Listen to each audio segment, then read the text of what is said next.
3 months prior, at a soiree, Chang Sheng found himself unexpectedly intoxicated, sharing a night with the enchanting belle of Zhonghai University.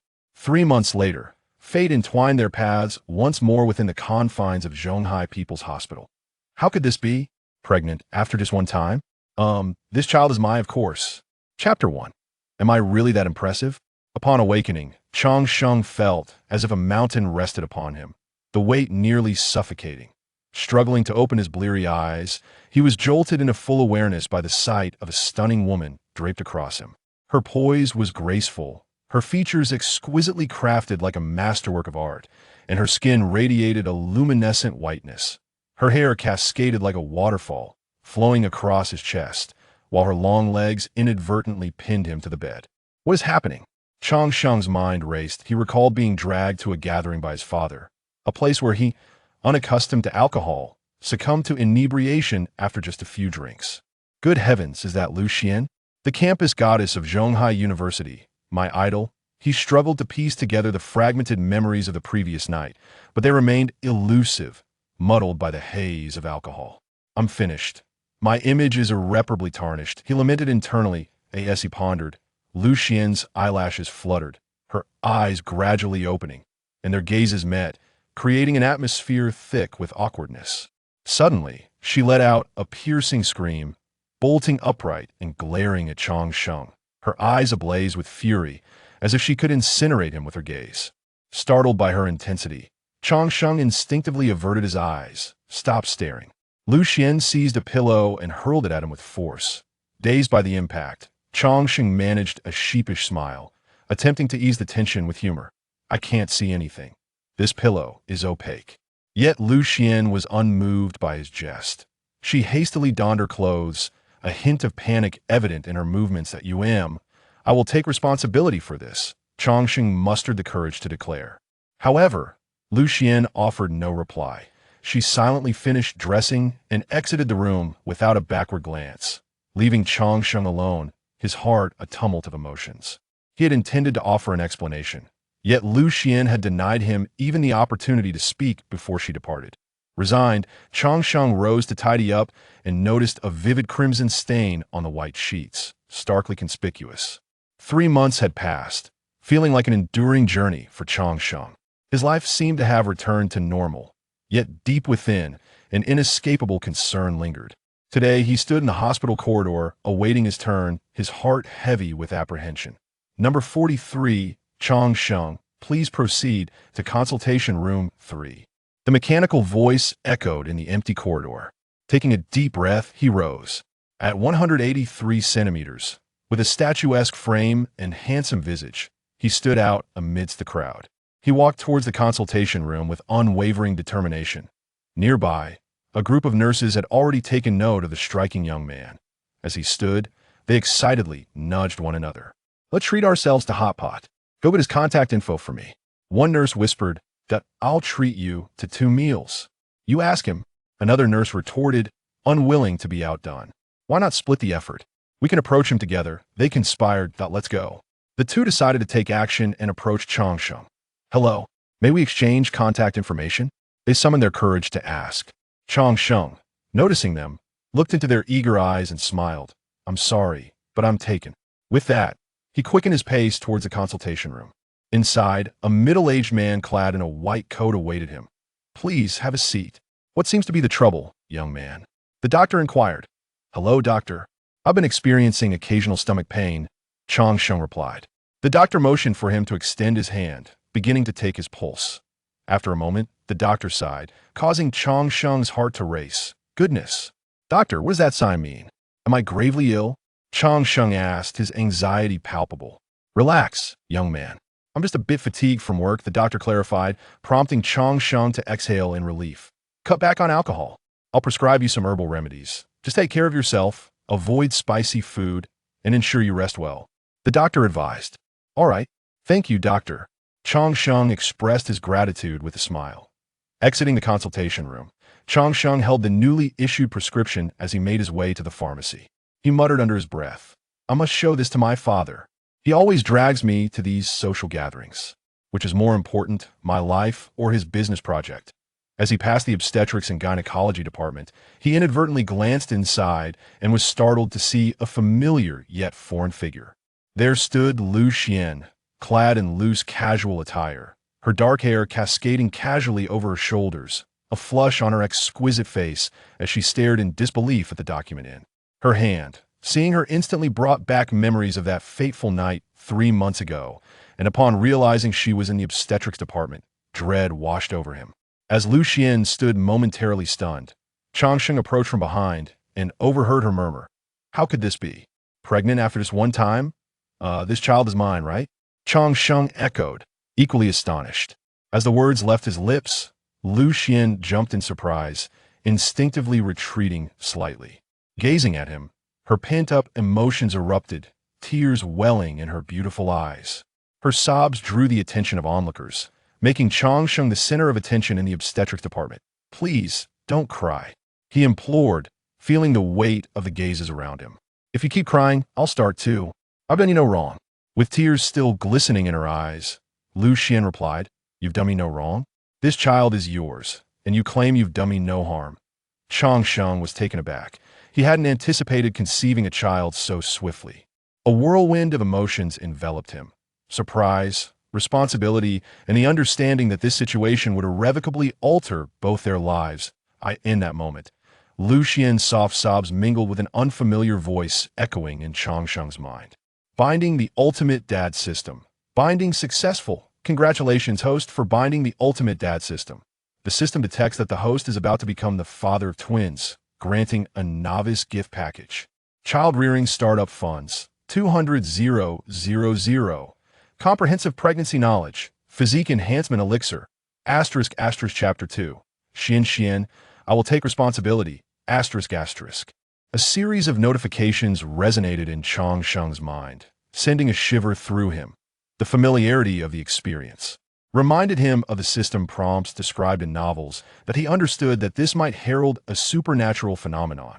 Ding! Changsheng's phone suddenly rang, prompting him to instinctively retrieve it from his pocket. The screen displayed a bank notification confirming the arrival of funds. His eyes widened in disbelief as he realized that the 200,000 yuan in childcare startup funds had indeed been deposited.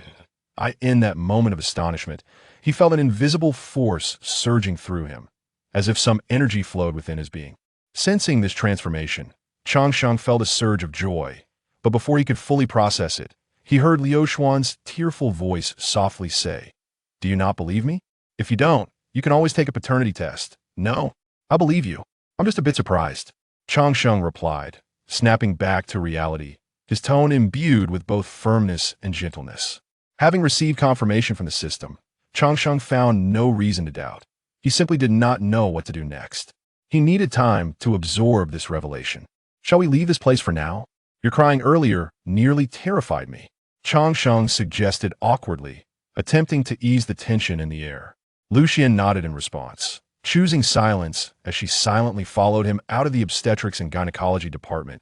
The hint of confusion and unease flickered in her eyes, yet there was an overwhelming trust in Changsheng. What brought you to the hospital? Lu Xian asked quietly after they exited the department, concern lacing her voice. I had some discomfort in my stomach and wanted to see a doctor.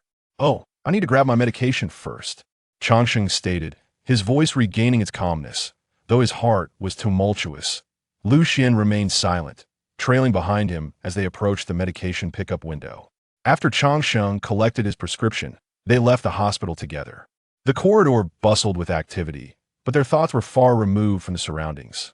Once outside, sunlight bathed them, and Changsheng inhaled deeply, feeling as though the world had transformed. He turned to Lu Xian, whose gaze held a mix of anticipation and worry. He reached out, gently clasping her hand, offering her a reassuring smile. Have you eaten? Let's grab a bite first, Changsheng suggested softly, his voice tender and considerate. A glimmer of tears appeared in Liu Xuan's eyes, and instinctively, she withdrew her hand from his grasp. Her emotions were complex, a blend of gratitude and hesitation. At that moment, Changsheng's driver pulled up in a Maybach S600, parking before them. Upon seeing the car, Changsheng courteously opened the door for Lu Xian before making his way around to the other side. Shall we head back to the company, young Master Chang? The driver inquired at UM. Let's find a restaurant first, Lao Ji, Chongqing replied. Upon hearing this, Lao Ji started the car and drove away from the hospital, heading toward a dining establishment. Through the rearview mirror, Lao Ji noticed the awkward atmosphere between the two in the back seat and chuckled. Has young Master Chong had a spat with his girlfriend? Chongqing remained silent, aware that Lao Ji's concern was genuine. By the way, young Master Chong, Mr. Chong just called, saying that you should come home for dinner tonight. It seems the young lady from the Wang family has returned. Lao Ji informed him. I understand. Chongqing responded, his voice steady, though his heart was slightly unsettled. Young Master Chong, it's perfectly normal for young couples to argue. Just pamper her a bit more. Lao Ji added. Chongqing smiled in agreement, recognizing Lao Ji's sincere intentions. Soon, they arrived at the restaurant, and Chongqing and Lucian exited the vehicle, entering the establishment. They chose a table by the window, handing over the menu. Chongqing cheerfully asked, "What would you like to eat?" "Order anything." Lucian casually made a few selections on the menu and replied, "I've chosen. See if you want anything else." Chongqing reviewed her choices, then picked up a pen from the table to add a few more items. "Please hold on a moment," the waiter said as he took the menu. "Thank you," Chongqing replied politely. Once the waiter departed, Chongqing turned his attention to Lucian, seated directly across from him. "Lucian, I will take responsibility. I mentioned this that day, but you walked away," he declared. "How will you take responsibility? What do you intend to do?" Lucian inquired, her gaze fixed on him. Chongqing was the scion of a prominent enterprise in Zhonghai, and both he and Lucian were alumni of the same university. He majored in business management, was strikingly handsome, and possessed substantial wealth. Lucian, a top student in finance, was recognized as the belle of Zhonghai University. Though her family wealth paled in comparison, it was still quite respectable. "Let's get married. I will be responsible for you till the end," he stated resolutely. "That day, I truly had too much to drink, which led to this unexpected situation. I apologize. Rest assured, I will work even harder to provide for you and our baby." Chongqing smiled, his tone insistent, fearing Lucian might refuse him. As he poured forth his thoughts, Lucian couldn't help but smile, her beautiful eyes shimmering with warmth. "That's what you say.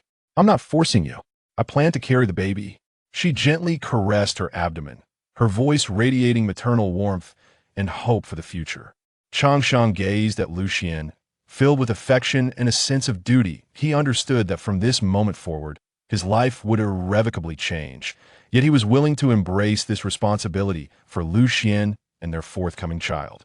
He reached out, firmly holding her hand, their fingers intertwined as if silently conveying their promises and dreams for the future. Chongqing's words resonated with conviction and assurance, his eyes reflecting determination.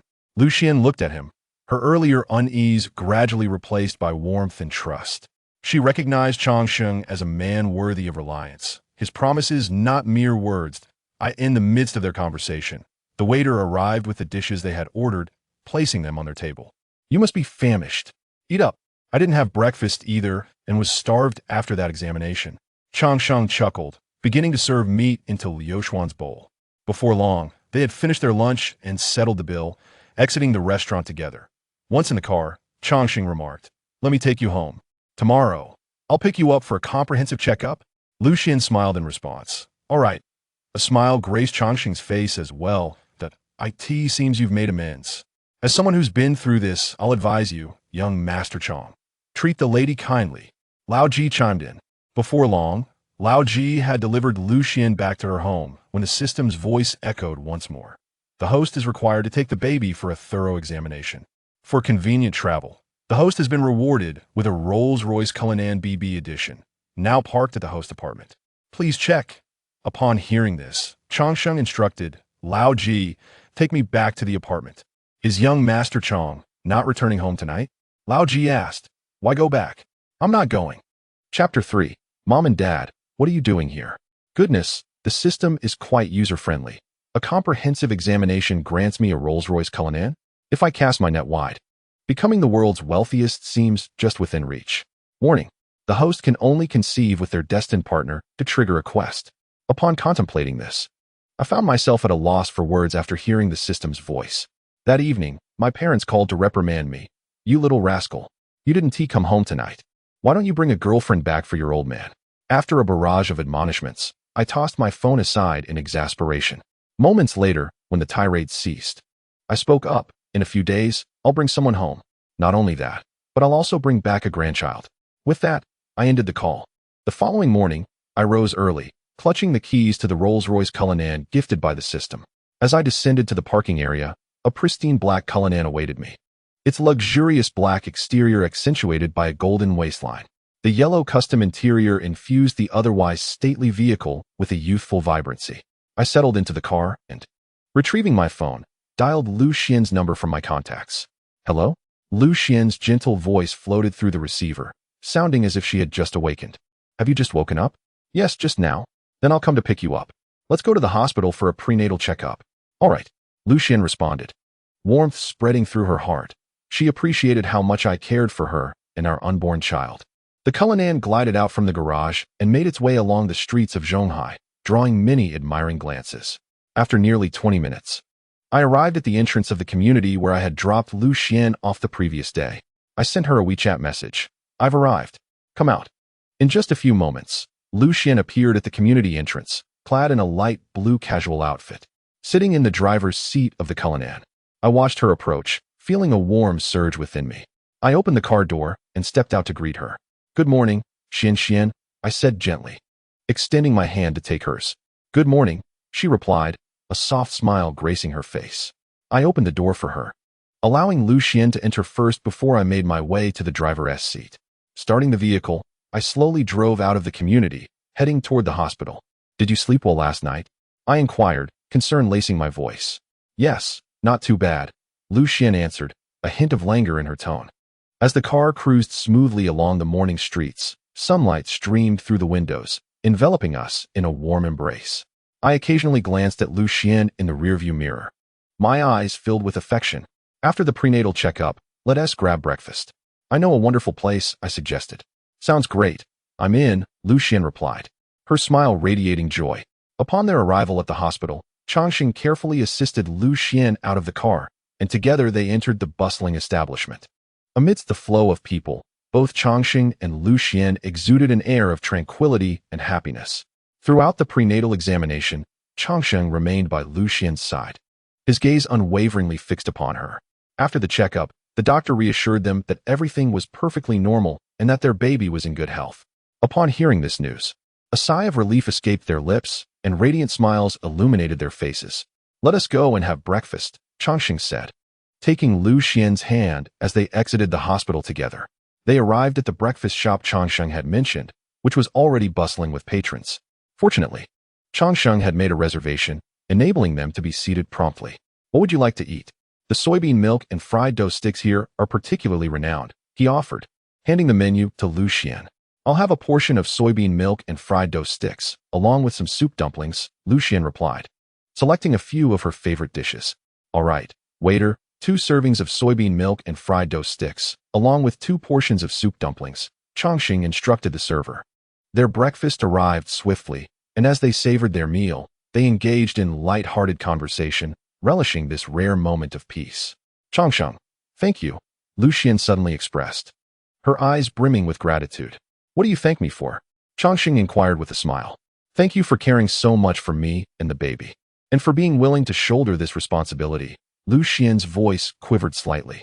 Silly, this is what I ought to do, Changxing replied, gently stroking Lu Xian's head, his gaze both resolute and tender. After finishing their breakfast, Changxing drove Lu Xian home in his Cullinan. The vehicle came to a halt at the entrance of her community, and Changxing exited to open the door for her. Thank you for accompanying me to the hospital today, Lu Xian said as she stepped out. It is my honor, Changxing responded, his eyes filled with affection. Smooth talker. Lu Xian laughed, playfully retorting. Wait, are you free tomorrow? Changxing asked. Why? Lu Xian countered. If you have no plans, why not come home with me? My father scolded me yesterday for not returning when he asked. I told him I would bring my future daughter-in-law back in a few days. Changxing chuckled. Let us see how you behave, Lu Xian replied with a smile. As they conversed, a familiar vehicle emerged from the community and came to a stop before them. The window of the Maybach from the previous day slowly lowered, revealing the occupants within, leaving Changxing momentarily speechless. Mom and Dad, what are you doing here? He asked, bewildered. The elderly couple did not respond to him, but instead scrutinized Lu Xian, nodding in satisfaction. "Hello, uncle and aunt."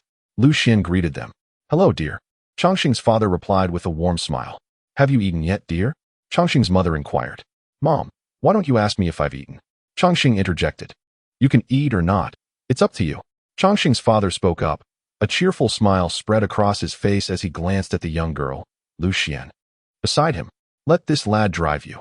We shall go out for a meal. After dining, he can escort you back."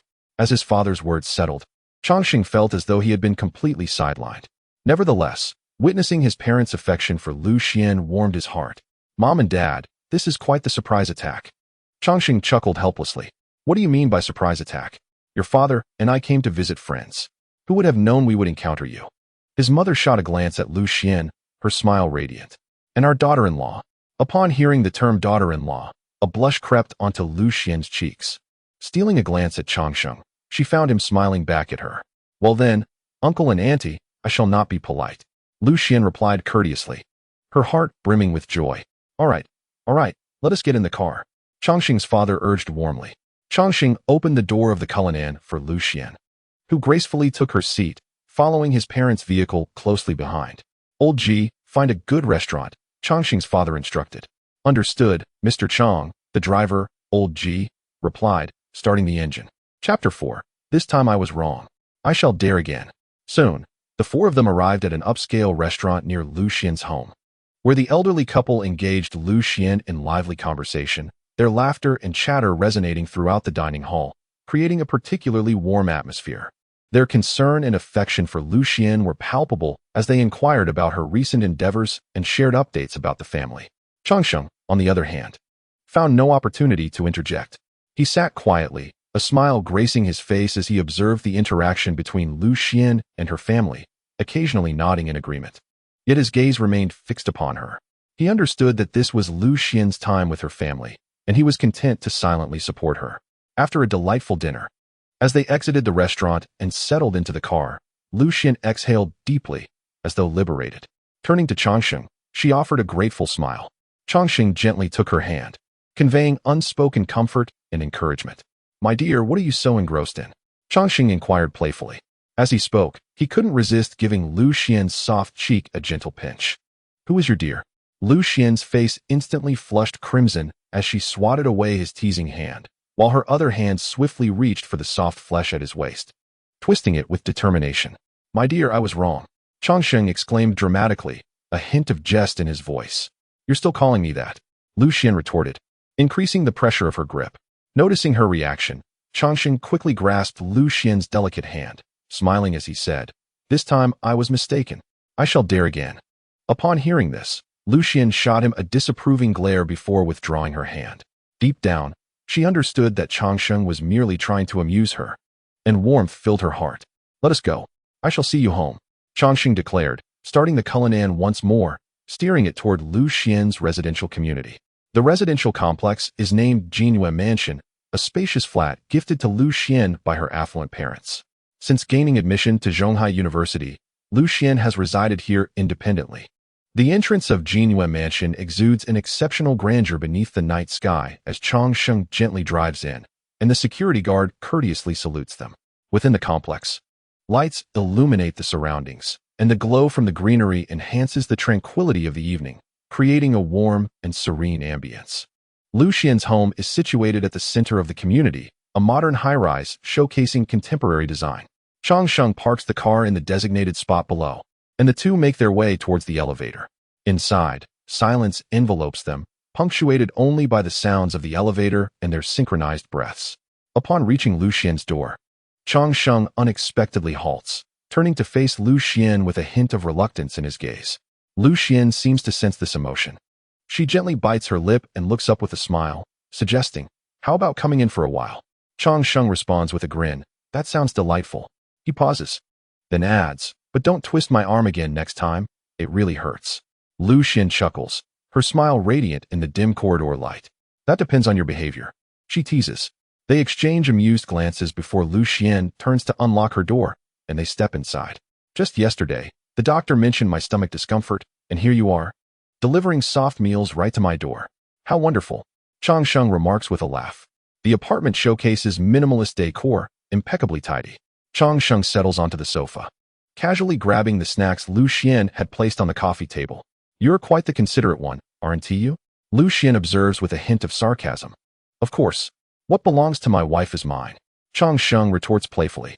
Upon hearing this, Lu Xian refrains from further teasing him and exclaims in mock frustration. You ruined the job I just found. I didn't do it on purpose. Who knew it would happen so quickly? Chang Sheng replies. And with a mischievous glint in his eye, he adds, Xian, I can't recall anything from that night. How about we reminisce together? At this, Lu Xian playfully grabs Chang Sheng by the neck and pushes him down onto the sofa, exclaiming, Are you trying to get yourself killed, Chang Sheng? If you want to die, just say so. Just then, Lu Xian's phone rings, and she instantly regains her composure, picking it up.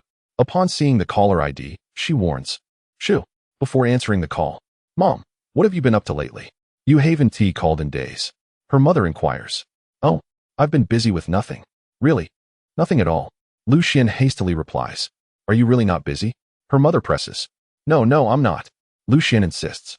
Chang Sheng, eavesdropping, can't help but chuckle at Lu Xian's anxious demeanor.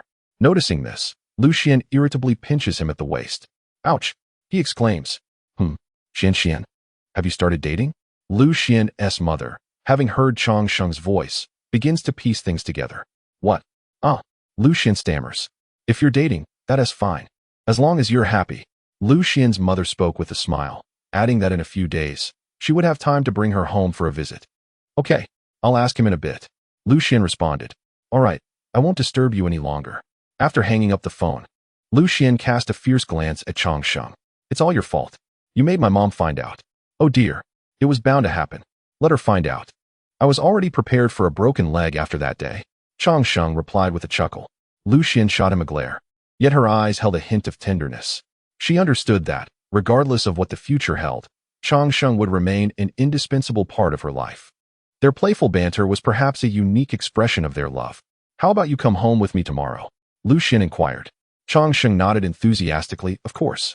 If I'm going to get punished, I must present myself properly. After all, I've taken my future father-in-law's precious daughter, so I ought to pay a visit.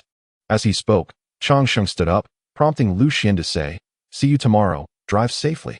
Oh, I'll be back shortly. I need to grab my clothes. I must move in to take care of my wife. Chang Sheng responded with a smile. Your wife finds you annoying right now. You should go home tonight. See you tomorrow, Lu Xian said, pushing him out of the door. All right then, I'll come to pick you up tomorrow. Chang Sheng said reluctantly as he gazed at Lu Xian. Goodbye, Lu Xian replied. Give me a kiss before I leave. Chang Sheng insisted. Are you leaving or not? A kiss and then you go? If you don't, I'll come back and stand at the door. The embarrassment will be yours. Oh, how infuriating, Lu Xian complained, then lightly pecked Chang Sheng on the lips. Drive safely. Hee. See you tomorrow. Chapter 5. A warning from parents leaving Lu Xian's home.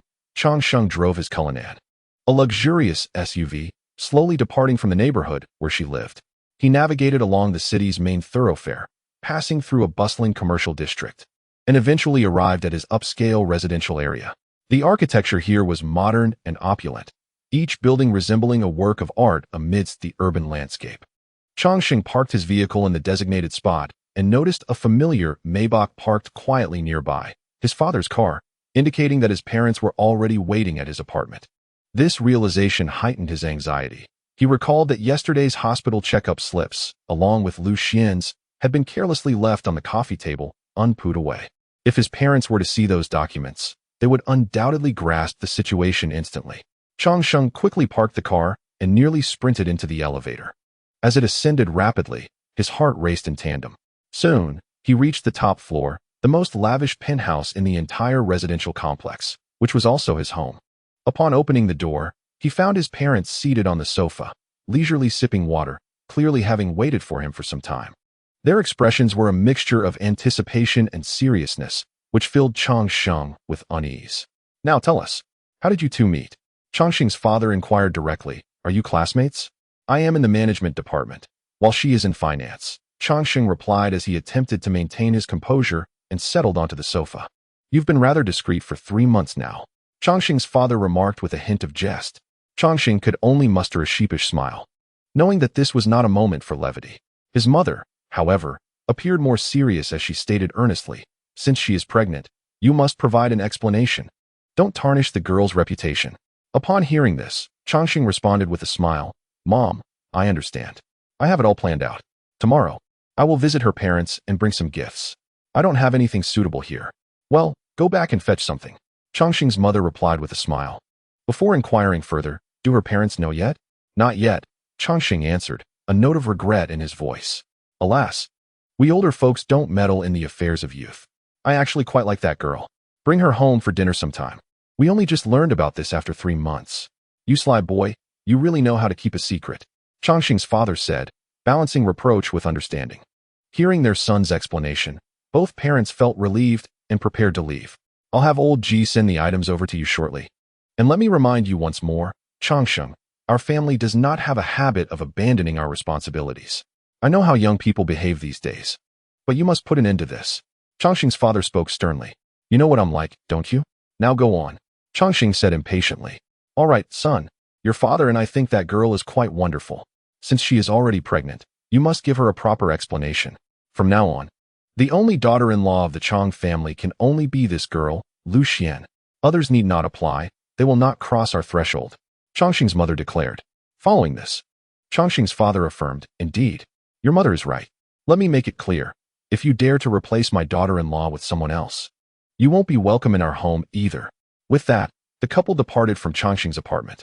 Not long after their departure, Changxing received a video call from Lu Xian while seated on the sofa. "Have you returned home?" Lu Xian asked. "I've been back for a while," Changxing replied. "You've been back for a while, and didn't he message me?"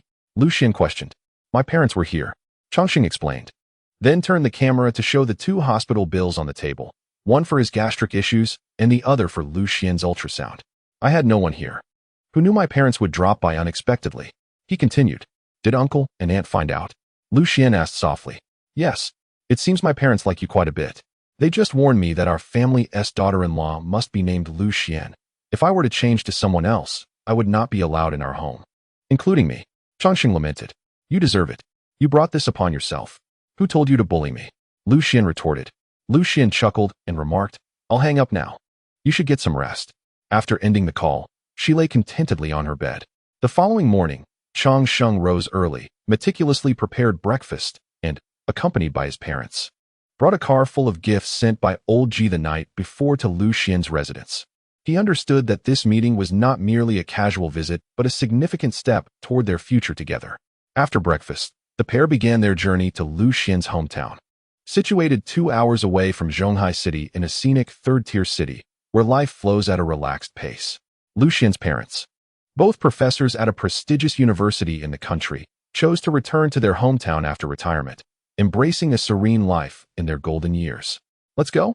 My in-laws are waiting for me to join them for lunch," Changsheng said with a laugh, his tone laced with playful teasing. "That's my mom and dad waiting for lunch. You're just a freeloader," Lu Xian retorted, unwilling to back down. "Very well. I shall abstain from the table at noon. If my in-laws inquire, I will simply say someone is preventing me from eating." Changsheng continued to jest, his tone cheeky. Upon hearing this, Lu Xian pretended to be angry, pinching Changsheng's waist and mockingly threatening, "Should I plead with you to join us for lunch?" "No need, my dear. How could I trouble you? Please release your grip. I concede." Changsheng immediately begged for mercy, his face contorted in exaggerated agony. Lu Xian, feigning annoyance, released her hold and pointed to the items in the room, saying, "Put those things in the car. There's no room. It's all packed. Perhaps next time." Changsheng replied helplessly. They then departed together, entering the garage. Changsheng gallantly opened the passenger door for Lu Xian, saying with a smile, "Ladies first. Please take a seat." Once inside the car, Changsheng started the engine and gradually drove out of the garage. Lu Xian gazed at the Cullinan Changsheng was driving and remarked, "This car would undoubtedly be the first of its kind back home." "Well, isn't that splendid? Once this car arrives there, everyone will know you have returned," Changsheng replied with a grin, his words revealing his anticipation for their upcoming meeting and his affection for Lu Xian. As the vehicle cruised smoothly along the highway toward Yicheng, where Lu Xian's family resided, Changsheng occasionally turned his head to glance at her in the passenger seat. Her face radiated happiness, and she hummed a cheerful tune, clearly in high spirits. "What are you so happy about?" Changsheng inquired with a smile. "Oh, nothing much. Just that it's been a while since I returned home. Lu Xian answered with a smile. Do you want to take a nap? We still have over an hour to go. Changsheng asked with concern. I can't sleep. Lu Xian replied with a laugh, then added, Tonight, I'll take you to enjoy some delicious food.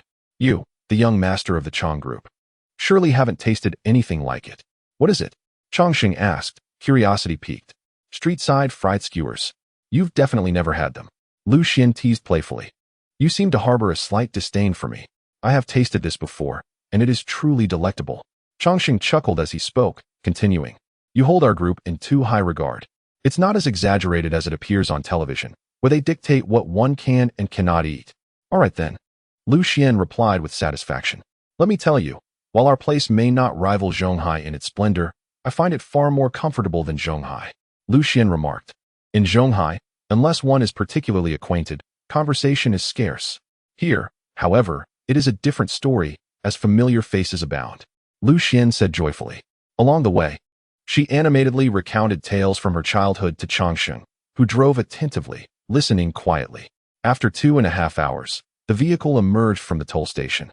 The Rolls-Royce Cullinan standing out conspicuously in the city, drawing many curious glances. Eventually, the car came to a gentle halt at the destination indicated by the navigation. Changsheng playfully pinched the cheek of Lu Xian, who had dozed off in the passenger seat, saying, Xian, we have arrived. So soon? Lu Xian murmured, rubbing her sleepy eyes. And upon seeing the familiar surroundings, her excitement was instantly rekindled. Xian, what is the next step? Changsheng inquired with a smile. Drive straight in and turn right at the end. Lu Xian replied gleefully. Following her directions, Changsheng maneuvered the Cullinan into the old community, where it appeared even more out of place. Turn right at the next intersection. We're almost there. Lu Xian exclaimed eagerly, and soon, the vehicle came to a gentle stop in front of her parents' home. Lu Xian hurriedly opened the passenger door, leaping out to assist Changsheng with the items from the trunk. The Cullinan's trunk was packed to the brim with various luxurious skincare products, fine cigarettes, and premium wines. Xian has brought her boyfriend home. A neighbor chuckled from nearby. Aunt Wang. Lu Xian greeted with a smile. The young man seems quite splendid. Changsheng responded with a smile, saying, Thank you, Aunt Wang. Hearing the commotion at the door, Lu Xian's parents emerged. Mom, Dad. Lu Xian exclaimed excitedly upon seeing her elderly parents. Ah, I see why you were so cheerful chatting at the intersection last night. It's because your daughter has brought her son-in-law home. Neighbor Aunt Wang remarked with a grin. Didn't your little Qian come home earlier? Lu Xian's mother asked with a smile. Lu Xian's parents promptly assisted Changsheng in carrying the items from the trunk into the house, despite his insistence that he could manage alone. Hello, uncle and aunt, I'm Changsheng, he said with a smile as he stepped inside. Little Chang, next time, don't bring so many things. This is your home too, so don't be so polite. Lu Xian's father replied warmly. As they arrived home, it was nearly noon, and Lu Xian's mother had already prepared lunch, setting the dishes on the dining table. Little Chang, Xian, come and have lunch. Lu Xian's mother called cheerfully. The table was laden with a sumptuous spread of braised pork, poached fish slices, spicy chicken, sauced beef, tomato and beef brisket, stir-fried green pepper and pork, and scrambled eggs with tomatoes. Xiao Chang, do savor the culinary skills of Xuan Yuan's mother. Do not hold back, exclaimed Lu Xian's father. Upon hearing this, Lu Xian promptly seated herself beside Changsheng and began to indulge ravenously. You little rascal, Xiao Chang hasn't even begun his meal yet, and you are already devouring everything. Lu Xian's father feigned irritation. Dad, I'm famished, Lu Xian pouted. Xiao Chang, quickly taste it, don't just stare. If you gaze any longer, she will finish it all. Lu Xian's father chuckled. All right, uncle, Changsheng replied with a smile. Do try this. My mother's braised pork is undoubtedly far superior to the 5-star chef's fare you consume daily, Lu Xian declared, as she placed a generous portion of braised pork before Changsheng. As Changsheng took a bite, the rich aroma of the pork enveloped his senses. It was succulent yet not greasy, melting effortlessly in his mouth. He couldn't help but nod repeatedly, exclaiming, Auntie's culinary prowess is truly remarkable. This braised pork is exquisite. Lu Xian's parents beamed with satisfaction upon hearing Changsheng's praise. Lu Xian's mother encouraged, Xiao Chang, if you enjoy it, eat more and feel free to visit often for meals. While savoring the food, Changsheng engaged in casual conversation with Lu Xian's parents, creating a warm and harmonious atmosphere. Lu Xian's father even opened a bottle of fine wine. and they shared a few drinks, their bond subtly deepening. How did you two meet? Lu Xian's father inquired. We are classmates. From the same year, Lu Xian said, feeling slightly nervous as she recalled that evening. Indeed, Auntie, I was smitten with Xian Yuan at first sight back in school. Chongqing chimed in. After lunch, as Lu Xian's mother cleared the table, Chongqing intended to assist, but was gently pulled back to the sofa by Lu Xian's father to enjoy some tea. Are you nervous? Lu Xian whispered. Not really. I'm quite at ease. Chongqing replied softly. Lu Xian then curiously asked, why are you so calm? I was so nervous when I met your parents, fearing I might say something wrong. I've always had thick skin, otherwise. How could I possibly end up marrying such a beautiful wife? Chongqing responded with a smile. As they chatted, Lu Xian's mother entered the living room with a platter of post-meal fruits. What are you two whispering about? Oh, nothing much. Just asking if he is nervous. Lu Xian dutifully replied. Xiao Chong, please don't buy so many expensive things in the future. Your uncle and I don't really use them. Lu Xian's mother said with a smile. Auntie, this is just a small token of appreciation for our first meeting. Please accept it. Chongqing insisted. Upon hearing this, Lu Xian's mother shifted her tone, her voice gentle yet probing. Xian Yuan, are you hiding something from me? Have you forgotten what I used to do? If you have something on your mind, I can see right through you.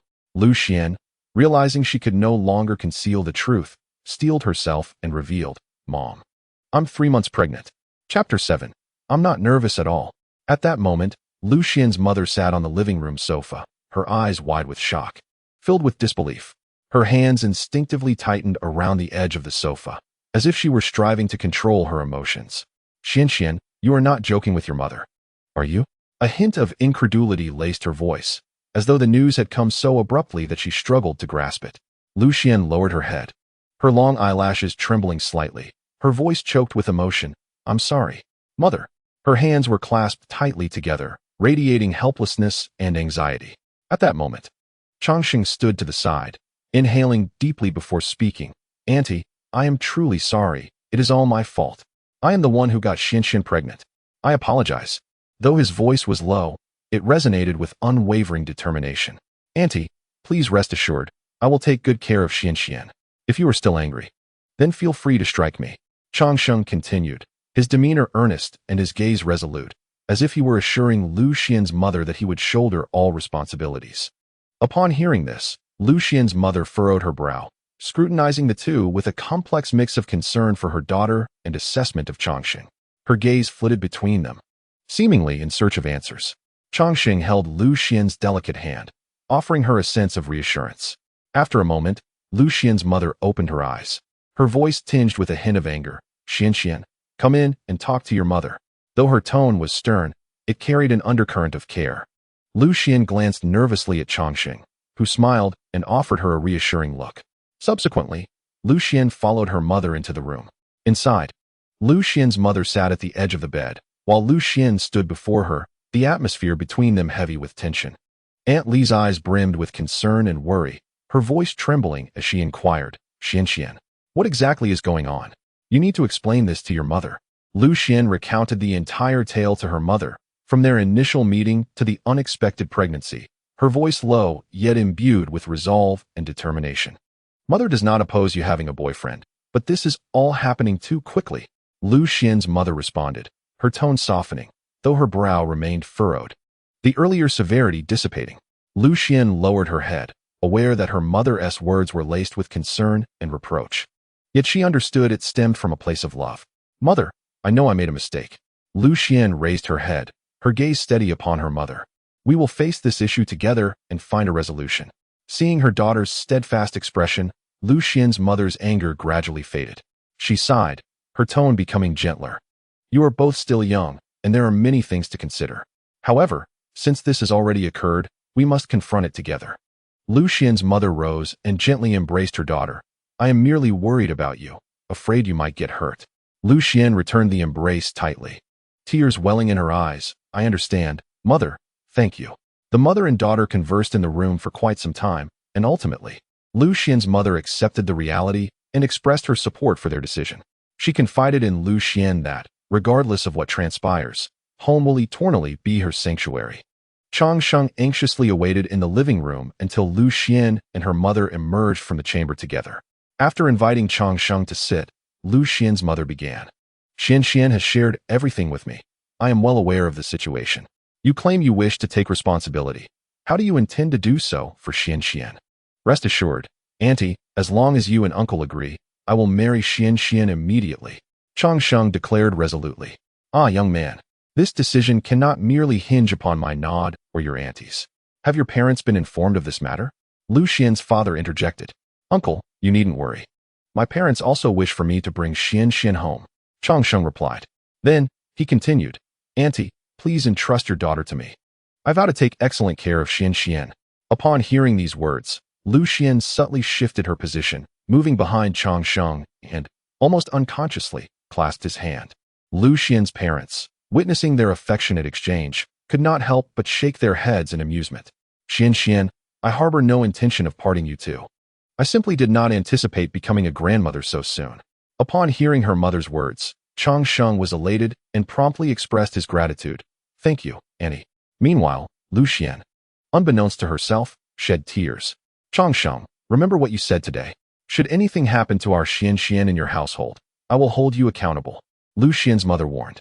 Congratulations, host, on receiving the approval of your in-laws. Your reward is a standalone villa at Zhonghai Tianhua.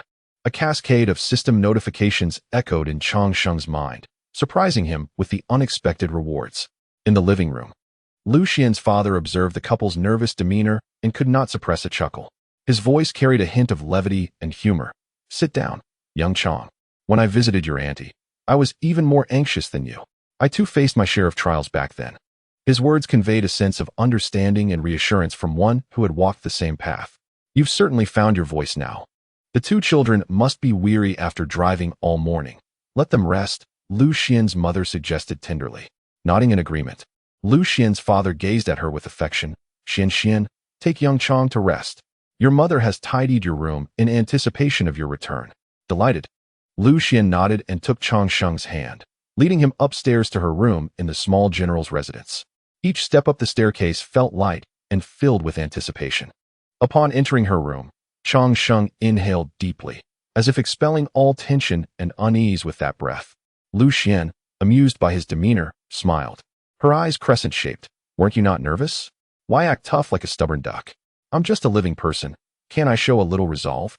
As Changsheng listened, he chuckled, his words imbued with a playful spirit and an indomitable will.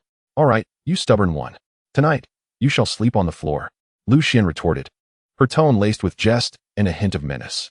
In response, Changsheng promptly reclined on the bed in Lu Xian's room, his movements exaggerated and swift. That won't do, he exclaimed, his voice a blend of humor and determination. Observing this, Lu Xian gracefully approached the bedside, her actions light and nimble, tugging at Changsheng's ear as she commanded. Remove your coat before lying down. Her voice conveyed both authority and concern. Sure thing, my dear, Changsheng replied with a smile, his gaze brimming with affection and adoration. The atmosphere in the room instantly lightened, their laughter reverberating within the walls, as if all tension and unease had dissipated with the sound of their mirth. Lu Xian's room was adorned with warmth and comfort. Childhood photographs decorated the walls, and shelves brimmed with her favorite books, creating an ambience that felt both familiar and inviting. As Changsheng surveyed the surroundings, a sense of nostalgia washed over him. Your room remains just as it was, unchanged in the slightest. Lu Xian nodded with a smile. Indeed. Mother has preserved it. She says it holds our memories. They exchanged a knowing smile, and in that moment, they seemed to be transported back to a time of carefree days. They understood that despite the uncertainties and challenges that lay ahead, as long as they held hands, nothing would be insurmountable. Downstairs, Lu Xian's parents listened to the laughter emanating from above, their faces lighting up with smiles of contentment. They recognized that their children had grown, embarking on their own journeys and pursuing their own happiness. As parents, all they could do was offer support and blessings. Chapter 8. Did you think I said nothing? I just let one slip as night descended. Lu Xian and Changsheng reclined on the bed, discussing their dreams and aspirations for the future until drowsiness began to envelop them. In this room filled with love and warmth, they found solace in each other and the courage to face what lay ahead. Suddenly, Changsheng's phone rang, signaling a video call. Upon seeing the caller, he immediately answered. His mother's familiar visage appeared on the screen, her eyes sparkling with anticipation and concern. Son, have Lu Xian's parents given their consent? Chongqing's mother inquired anxiously over the phone. I approached them with utmost sincerity. How could they possibly refuse? Chongqing replied, his tone infused with pride and confidence. As he spoke, he angled the video towards Lu Xian's abdomen, gently patting it, as if presenting his mother with a glimpse of her future grandchild. You rascal, stop patting my grandchild. Be mindful, Chongqing's mother exclaimed, her voice a mixture of admonition and worry, yet predominantly filled with love for the unborn child. After a brief pause, she continued, hand the phone to Lu Xian. Her tone softened with warmth and eagerness, clearly yearning to hear Lu Xian's voice. Chongqing, upon hearing the words, handed his phone to Lu Xian. After the two women exchanged pleasantries for a while, they prepared to conclude the call. A smile adorned Lu Xian's face, her voice gentle and warm. Auntie, rest assured, we will take good care of ourselves. Chongqing's mother nodded on the other end of the line, her eyes filled with contentment. Good, good. You must take care. When are you coming back? Auntie will cook your favorite dishes. Her tone carried a hint of anticipation, clearly missing her son and future daughter-in-law. We'll be back in a few days, Chongqing replied, swiftly ending the call with a mischievous undertone. In a few days? Aren't we returning right away? Lu Xian inquired, her voice laced with curiosity. What is the rush? My wife rarely visits her family. Let her stay a few more days. Chongqing chuckled, his gaze brimming with affection and understanding. He was aware that Lu Xian hadn't been home in quite some time and surely had much to share with her parents. With a playful grin, Chongqing lifted his head and remarked, I recall someone mentioning that they would treat me to a delicious meal tonight. His voice tinged with anticipation and jest. Isn't my mother already preparing a feast for you? What more do you desire? Lu Xian teased, her tone lighthearted. That meal is courtesy of my mother-in-law. It doesn't count. Chongqing laughed, a playful glimmer in his eyes. How does it not count? Or do you believe my mother's cooking is subpar? Lu Xian countered, her expression challenging. Did you think I would remain silent? Just a moment ago, I let out a little gas. Chongqing exclaimed, dramatically collapsing onto the pillow, his antics evoking laughter from Lu Xian. The atmosphere in the room instantly lightened, their laughter resonating within the confines. Chongqing sat up, gazing earnestly at Lu Xian. In truth, I merely sought an excuse to spend a little more time with you. Happiness radiated from Lu Xian as she gently clasped Chongqing's hand. I know, and I cherish our time together. Just then, as if recalling something, Lu Xian poked Chongqing, who was engrossed in his phone, and said, Didn't you claim that you fell for me at first sight? Her voice held a note of curiosity and sweetness. Did I say that? Chongqing turned slightly, his eyes sparkling with mischief. You mentioned it during the day? Lu Xian pouted playfully, her gaze filled with expectation. Hee, I must have forgotten. Chongqing feigned innocence, his exaggerated gestures eliciting more laughter from Lu Xian. Curiously, Lu Xian pressed on. When you were in school, surrounded by your affluent friends, they were constantly changing partners. Did you never consider joining them? It must have been effortless for you. Her tone carried an air of inquiry. Chongqing chuckled in response. Let me ask you this. As the campus beauty, surely you had countless admirers. Did none of them ever express their feelings to you? His eyes sparkled with a hint of cunning. Lu Xian nodded in acknowledgement, a glimmer of pride in her eyes. Indeed, they all seemed to harbor an interest in her. Yet her heart remained untouched by their affections. Sleep, Chongqing declared, turning over in preparation for slumber. You mustn't sleep just yet. You still haven't told me why you didn't mention it earlier, Lu Xian insisted, her voice laced with determination. Hee, isn't it all in hand now? Chongqing replied with a grin, his gaze brimming with satisfaction. As their conversation waned, he gradually succumbed to sleep, soon emitting soft snores. His breathing was steady and profound, indicating he had slipped into the realm of dreams. Observing this, Lu Xian leaned closer to Chongqing's ear and whispered, In truth, I have long harbored feelings for you. Her tone conveyed a blend of shyness and sweetness. Although Chongqing had already drifted off, Lu Xian was aware that their hearts were intricately intertwined. In this room, suffused with love and warmth, they discovered solace in one another and the courage to face the future. As night deepened, Lu Xian too gently entered the land of dreams. The following morning, Chongqing awoke early, gazing at Lu Xian, still enveloped in slumber, as he quietly descended from the bed. His movements were light and cautious, careful not to disturb her rest. Upon reaching the first floor, he found Lu Xian's mother preparing breakfast. The clatter of pots and pans resonated from the kitchen, accompanied by an enticing aroma. Good morning, Annie. Chang Sheng greeted with a smile, his voice imbued with the freshness and vitality of the morning. "Little Chang, up so early," Lu Xian's mother remarked, her eyes reflecting admiration, clearly pleased with his early rising habit. "I went to bed early last night," Chang Sheng replied with a grin, then surveyed the downstairs area, inquiring, "Where's Uncle?" His tone was tinged with curiosity. "Oh, he has gone to the community park for some exercise," Lu Xian's mother explained, her voice carrying a hint of amusement. Chang Sheng nodded, approaching the kitchen doorway, watching Lu Xian's mother bustling about, a warm sensation swelling within him. He understood that this home was filled with love and warmth, and he was now a part of it. "Auntie, do you need any help?" he inquired, his eyes gleaming with anticipation. "No need, just sit and rest. Breakfast will be ready shortly," Lu Xian's mother replied, her tone affectionate. Chang Sheng nodded again, taking a seat on the sofa in the living room, casually picking up a magazine to peruse. Before long, Lu Xian's father returned home, a sheen of perspiration on his brow, yet his spirit appeared remarkably vibrant. "Good morning, Uncle." Chang Sheng promptly stood up, addressing him with respect. "Little Chang, you're up so early?" Lu Xian's father remarked with a smile, his eyes reflecting approval. "Indeed, I went to bed early yesterday," Chang Sheng replied cheerfully. "Young people should be like this. Early to bed and early to rise is good for the body," Lu Xian's father asserted. Breakfast was soon prepared, and the family gathered around the dining table, savoring the delicious meal together. Lu Xian awoke, rubbing her drowsy eyes, and joined the breakfast table. "Good morning," she yawned. Chapter 9. This is a cat cafe. No dog food allowed. After breakfast, Lu Xian sensed a rather somber atmosphere in the house, which weighed on her spirits. Her gaze wandered around the room, finally resting upon Chang Sheng, who sat on the sofa, engrossed in a magazine. Lu Xian tiptoed over to him, bent down, and whispered in his ear, "Come on, let us go out and explore." Chang Sheng lifted his head, meeting Lu Xian's expectant eyes, and replied with a smile. "Where shall we go?" His voice carried a hint of indulgence. Lu Xian pouted slightly, and said, "Are you coming or not? If you don't, I will go alone."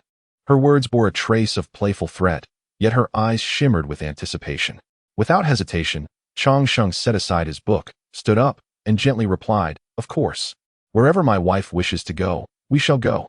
His words caused a smile to unconsciously grace Lu Xian's lips. Lu Xian then approached her parents, exclaiming, "Mom and Dad, I'm taking him out. We want to be back for lunch." Her voice brimmed with excitement. Her parents smiled and nodded in approval, as Lu Xian took Chang Sheng's hand and led him outside. The sunlight enveloped them warmly, infusing their hearts with joy. "Where to?" Chang Sheng inquired once they stepped outside. "I'm taking you to my childhood friend's place. There are so many adorable kittens," Lu Xian replied, her eyes sparkling with enthusiasm. Chang Sheng nodded in agreement, preparing to drive. However, Lu Xian playfully stopped him, saying, "Let us take a taxi." With that, Chang Sheng put away the car keys, took Lu Xian's hand, and together they strolled out of the community. Hand in hand, they walked and chatted, relishing this rare moment of leisure. "Have you ever taken a bus?" Lu Xian curiously asked. Chang Sheng chuckled and replied, "You know, I actually haven't tea." His admission surprised Lu Xian. With that, Lu Xian led Chang Sheng towards the bus stop, grinning, "I'm taking you, my young master, to ride the bus. No more taxis." Her words filled Chang Sheng with a sense of novelty and anticipation. Before long, they squeezed onto a crowded bus. The air was filled with a medley of scents.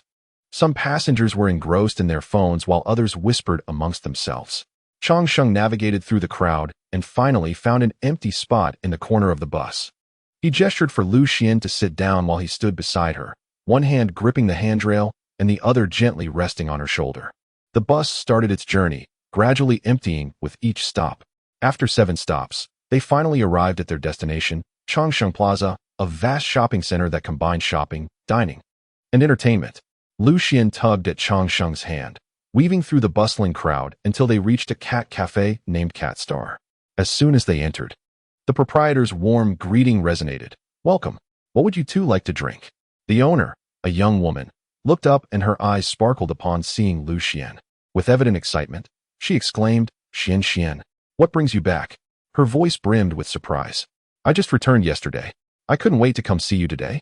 Lu Xian responded with a smile, then turned to Chang Sheng to introduce, "This is Meng Yao. We have been classmates since kindergarten all the way through high school." Chang Sheng smiled politely and extended his hand, saying hello. Meng Yao regarded him with a glimmer of admiration before teasing Lu Xian. Oh, Xian. Where did you find this handsome guy? Lu Xian playfully nudged Meng Yao and replied with a laugh. Is he handsome? He's just all right. Her gaze lingered on Chang Sheng, filled with affection. Chang Sheng chuckled at Lu Xian's words, aware that her playful modesty was a veil for her feelings towards him. Oh, come on. You return and immediately start showering me with affection. This is a cat cafe, not a place for such displays. Meng Yao remarked with mock displeasure, though her tone was laced with playful warmth. After her quip, Meng Yao led the two to a table in the cat cafe and inquired, Xian, would you like to have a latte? Yes. Lu Xian replied cheerfully. Chang Sheng then interjected, looking at Lu Xian. Let's skip it. It's not good for the baby. Since learning of Lu Xian's pregnancy, he had discovered from parenting guides that coffee could affect fetal development. Just this one. I won't have any more after, Lu Xian stated, her eyes reflecting a hint of reluctance, yet predominantly concern for their future child. Meng Yao quickly grasped the situation from their conversation and, knowing the effects of coffee on pregnancy, advised, Xian, you're pregnant, right? You should avoid coffee. All right, Lu Xian responded with a touch of exasperation, then turned to Chang Sheng beside her and said, then you go buy us some milk tea. That's permissible, right? Of course. Chang Sheng agreed with a smile, his eyes radiating affection. I want taro. She wants blueberry. Lu Xian chimed in merrily. Upon hearing this, Chang Sheng stepped out of the cat cafe, and after Meng Yao mentioned a nearby milk tea shop, he made his way there. Xian, why are you moving so fast? How many months along are you?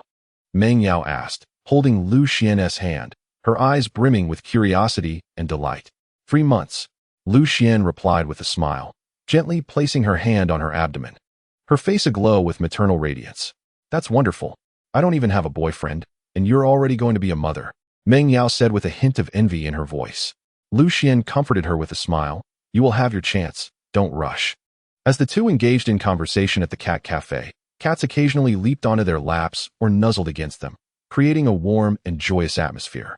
Changxing swiftly returned with milk tea, and the trio sipped their drinks while engaging in delightful conversation, savoring this leisurely moment. By the way, Xian, our high school reunion is happening today and tomorrow. Did you see the message in the group chat? Meng Yao inquired with a smile. Oh, I haven't checked the messages in that group these past few days. I wouldn't have known if you hadn't mentioned it, Lu Xian replied, chuckling. This gathering is organized by Li Liang. Every reunion seems to showcase their pretentiousness. I heard that Li Liang's family has struck a deal with a major company from Zhonghai. There's a project happening here, and it's likely that it's being handled by his family. They've been quite glamorous lately. We should definitely go together. Meng Yao expressed with a hint of disdain. Huh, who cares? It doesn't concern us. Lu Xian laughed. Xian, are you going? If you are, let's go together. Bring along your handsome guy, Meng Yao suggested playfully. Chapter 10, Threatening Me. After a long absence, Lu Xian and Meng Yao were engrossed in animated conversation.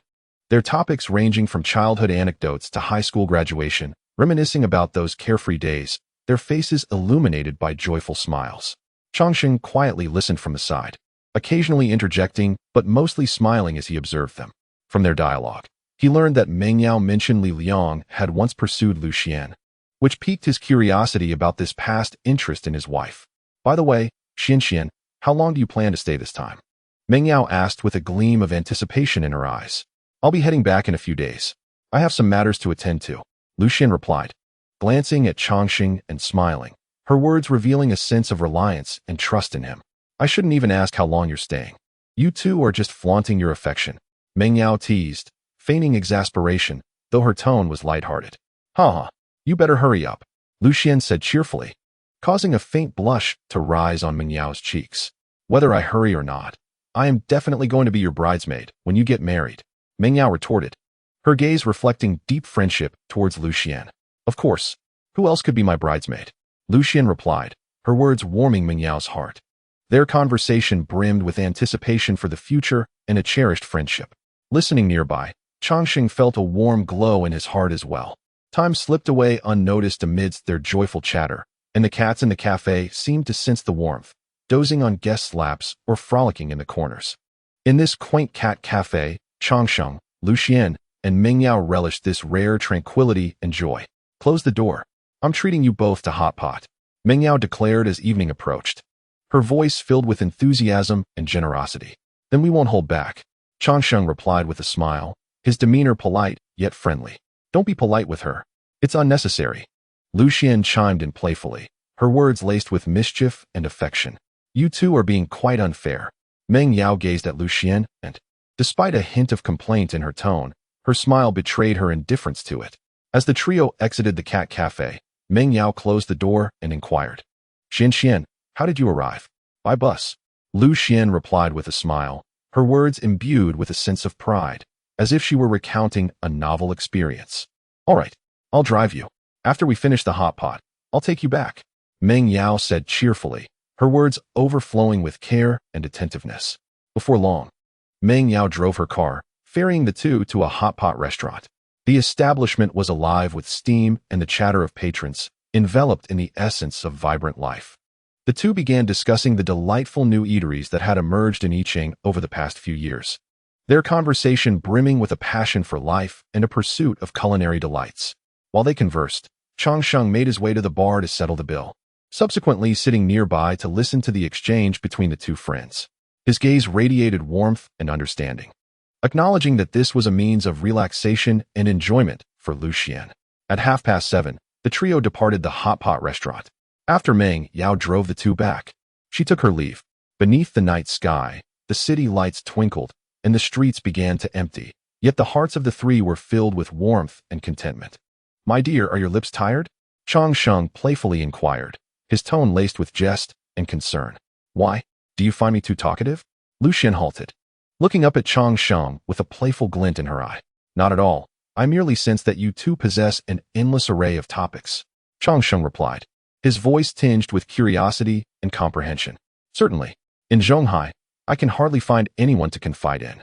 If you ever bully me, I have no one to turn to.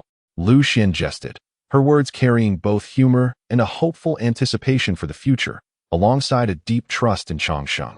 The gentle night breeze caressed them, the soft glow of the streetlights casting a golden hue upon the scene, enhancing the warmth of the moment. Hand in hand, Lu Xian and Changsheng walked with a lightness and harmony, as if the entire world had slowed to their rhythm. Upon entering the community square, Lu Xian's parents were seated among neighbors, engaged in animated conversation. The square came alive with the laughter of children, the chatter of the elderly, and the distant strains of melodious music, weaving a tapestry of harmonious life. Old Lu, your daughter and son-in-law are back, a keen-eyed elder exclaimed, spotting the affectionate young couple, his voice laced with playful mockery and a touch of blessing.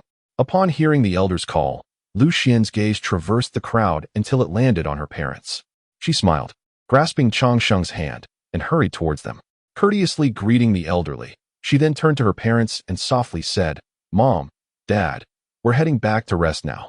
Lu Xian's mother nodded with a warm smile, her eyes brimming with affection and understanding. All right, your father and I will return shortly.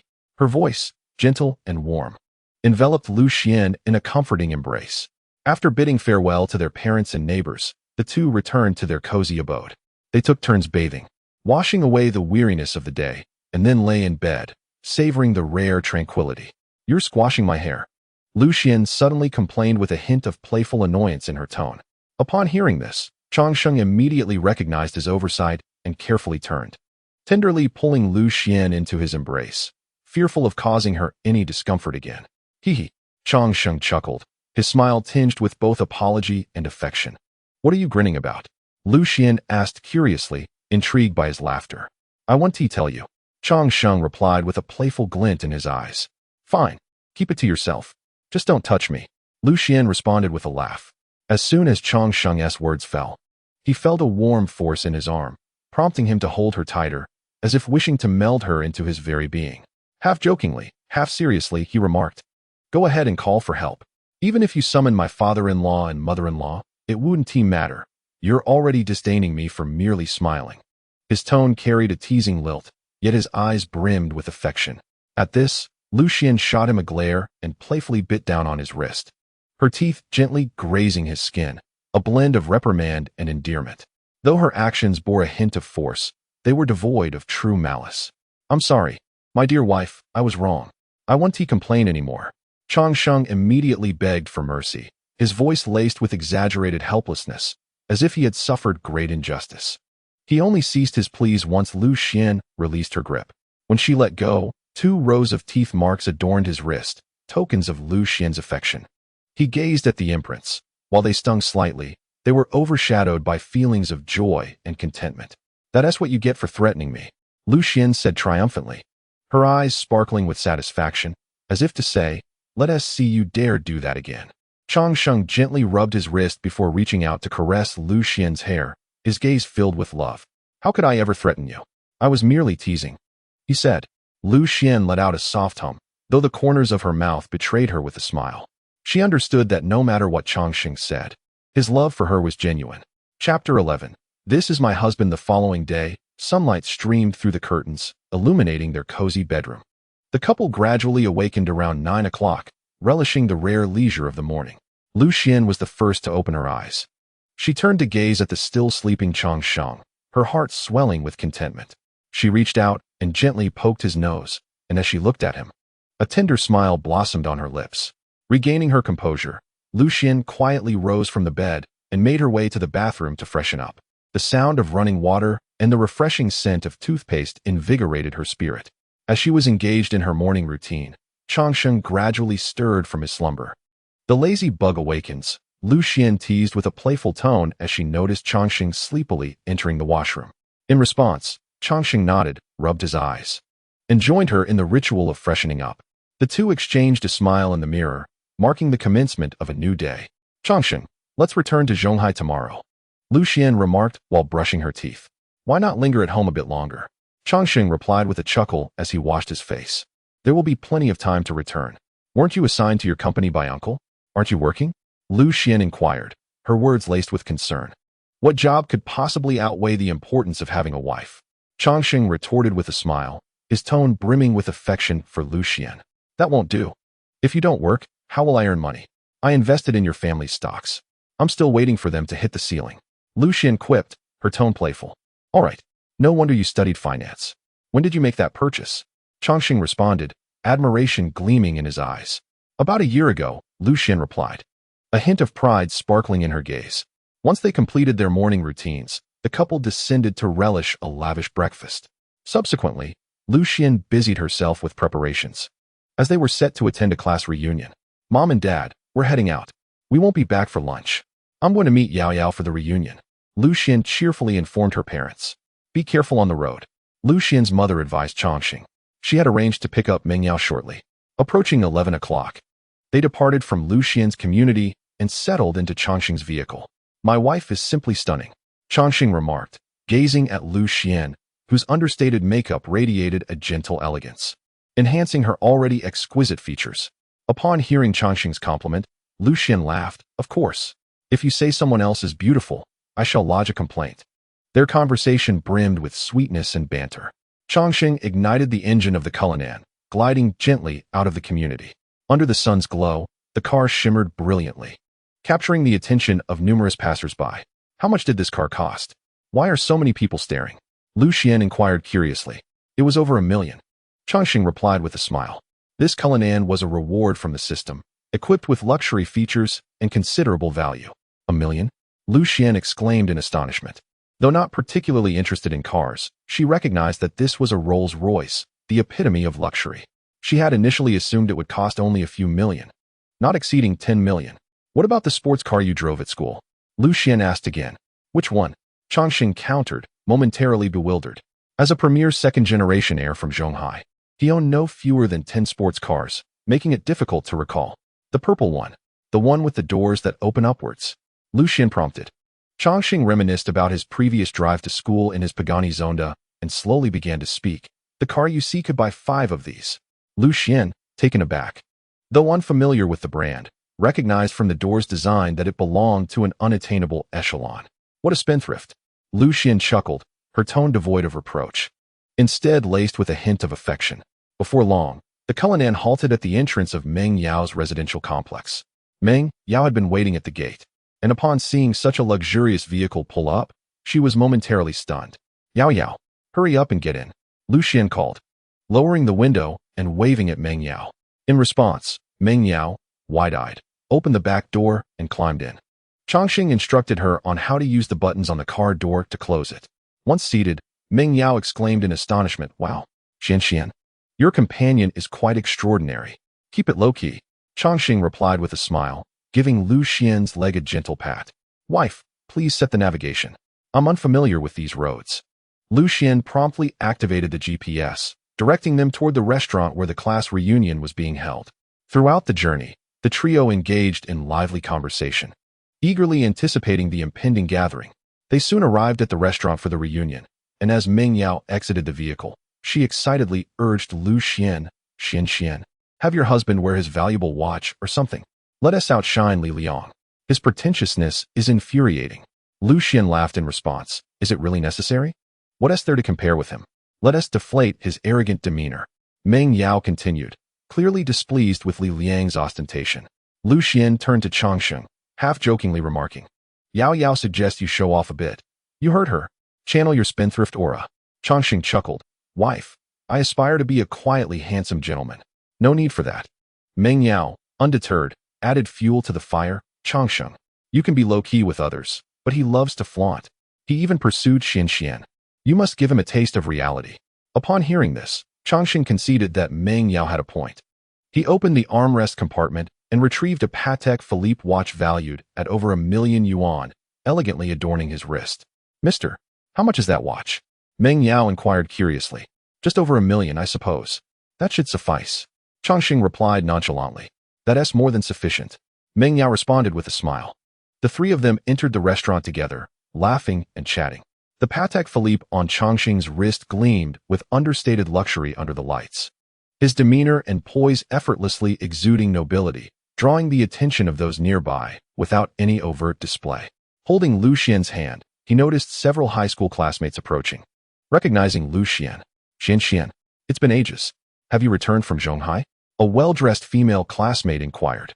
"Yes, I've been back for a few days." Lu Xian replied with a smile. "Xian, who is this handsome gentleman? Aren't you going to introduce us?" The classmate asked again. "This is my husband," Lu Xian said. Her eyes filled with affection as she looked at Chongqing. "Hello everyone. I'm just here to enjoy the meal." Chapter 12. Lu Xian. You truly lack appreciation. The arrival of Lu Xian and her husband, Chongqing, undoubtedly infused this class reunion with a plethora of intriguing topics.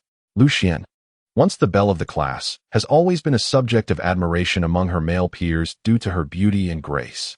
Now, not only does she retain her former allure, but she has also wed a dashing and sophisticated husband, Chongqing. His presence caused the female classmates to steal glances, captivated by his noble demeanor and designer attire, which made him stand out remarkably in the crowd. Every gesture and smile he offered exuded an air of elegance, enlivening the atmosphere of the gathering. Seated beside Chongqing, Lu Xian was the object of envy among her friends. Meng Yao, her close confidant, could not resist teasing Lu Xian in hushed tones, playfully warning her to keep an eye on her husband, for the other women were practically green with envy. Chongqing, seemingly unfazed by the surrounding ambience, was engrossed in his phone, fingers deftly tapping away as if managing something of great importance. Curiosity piqued. Lu Xian leaned in to glimpse what he was occupied with, softly inquiring about his tasks. With a smile, Chongqing reassured her that someone merely wished to treat him to a meal, subsequently showing her the screen to ease her mind. Their interaction brimmed with sweetness and trust, evoking admiration from those around them. Meanwhile, the conversation among classmates shifted to Li Liang. It was rumored that Li Liang had recently established connections with Zhonghai Chongqing Group, whose owner was said to be the young heir of the Chong family. This revelation left the attendees astonished, for it signified Li Liang's imminent entry into the realm of affluence, poised to become a new elite in Yicheng. "Have you heard? Li Liang is about to strike it rich," one classmate exclaimed excitedly. "Indeed, I've heard that Chongqing Group is developing an industrial park here, and Li Liang's family appears to be collaborating with them," another added. "How enviable. Suddenly stepping into the upper echelons." Someone remarked wistfully. "This must be true. The hotel where we are dining is owned by the Chong family," another asserted confidently. The class reunion attended by Chongqing and Lu Xian was held at the Xinhua International Hotel, the only five-star establishment in Yicheng and a property of the Chong family. The hotel's opulence and grandeur undoubtedly reflected the wealth and status of the Chong lineage. "Dear, I shall step out for a moment. Chang Sheng gently said, patting Lu Xian's leg, his tone laced with tenderness. Lu Xian nodded in response, her eyes conveying trust and understanding. Observing this, Chang Sheng turned to Meng Yao and jokingly said, keep an eye on my wife. I'll treat you to a meal once I'm done. Of course, sir. Meng Yao replied with a smile, her voice mingling jest with sincerity. With that, Chang Sheng smiled and exited the private room, his stride confident and exuding a calm demeanor. Upon leaving the room, he turned and entered a more lavish suite nearby. The decor of this private room is exquisite, with soft lighting and a faint aroma wafting through the air. Upon seeing Changxing enter, the individuals within the room immediately rose in respect, collectively exclaiming, "Young Master Xiaochang." Their eyes brimmed with admiration and anticipation. Changxing nodded slightly and took a seat with a casual grace that did not diminish his authority. The others stood respectfully, all of them local business elites from Yicheng, holding deep reverence for Changxing, the young heir of a prominent commercial family. I mentioned that my visit this time is not for inspections, but to accompany my wife back to her family home and to attend her class reunion, Changxing spoke slowly. His voice calm, yet powerful. "Young Master Xiaochang, since you're here in Yicheng, we must extend our hospitality to you," one of them remarked, a hint of pleading in his tone. "There's no need. I will be leaving tomorrow. Perhaps next time," Changxing replied, his words imbued with a resolute finality. The attendees, though somewhat disappointed, expressed their understanding. They recognized the value of Changxing's time and appreciated his visit to Yicheng as a sign of respect. Changxing engaged in brief conversations with them, inquiring about the local business landscape, before politely taking his leave.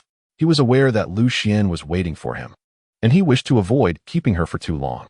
As he departed, several individuals expressed their desire to host a dinner for him that evening. Changxing nodded in acknowledgement and agreed. Upon returning to the room where Lu Xian was, he observed her animatedly conversing with Meng Yao. He approached gently and settled beside Lu Xian. "You're back?" Lu Xian looked up at Changxing, a hint of inquiry in her eyes. "Yes. I dealt with a few minor matters," Changxing replied with a smile, then turned to Meng Yao. "Yao Yao, I keep my promises. I shall treat you to dinner tonight." Meng Yao nodded with a smile, fully aware of Changxing's integrity. The trio continued to revel in the joyous atmosphere of the gathering.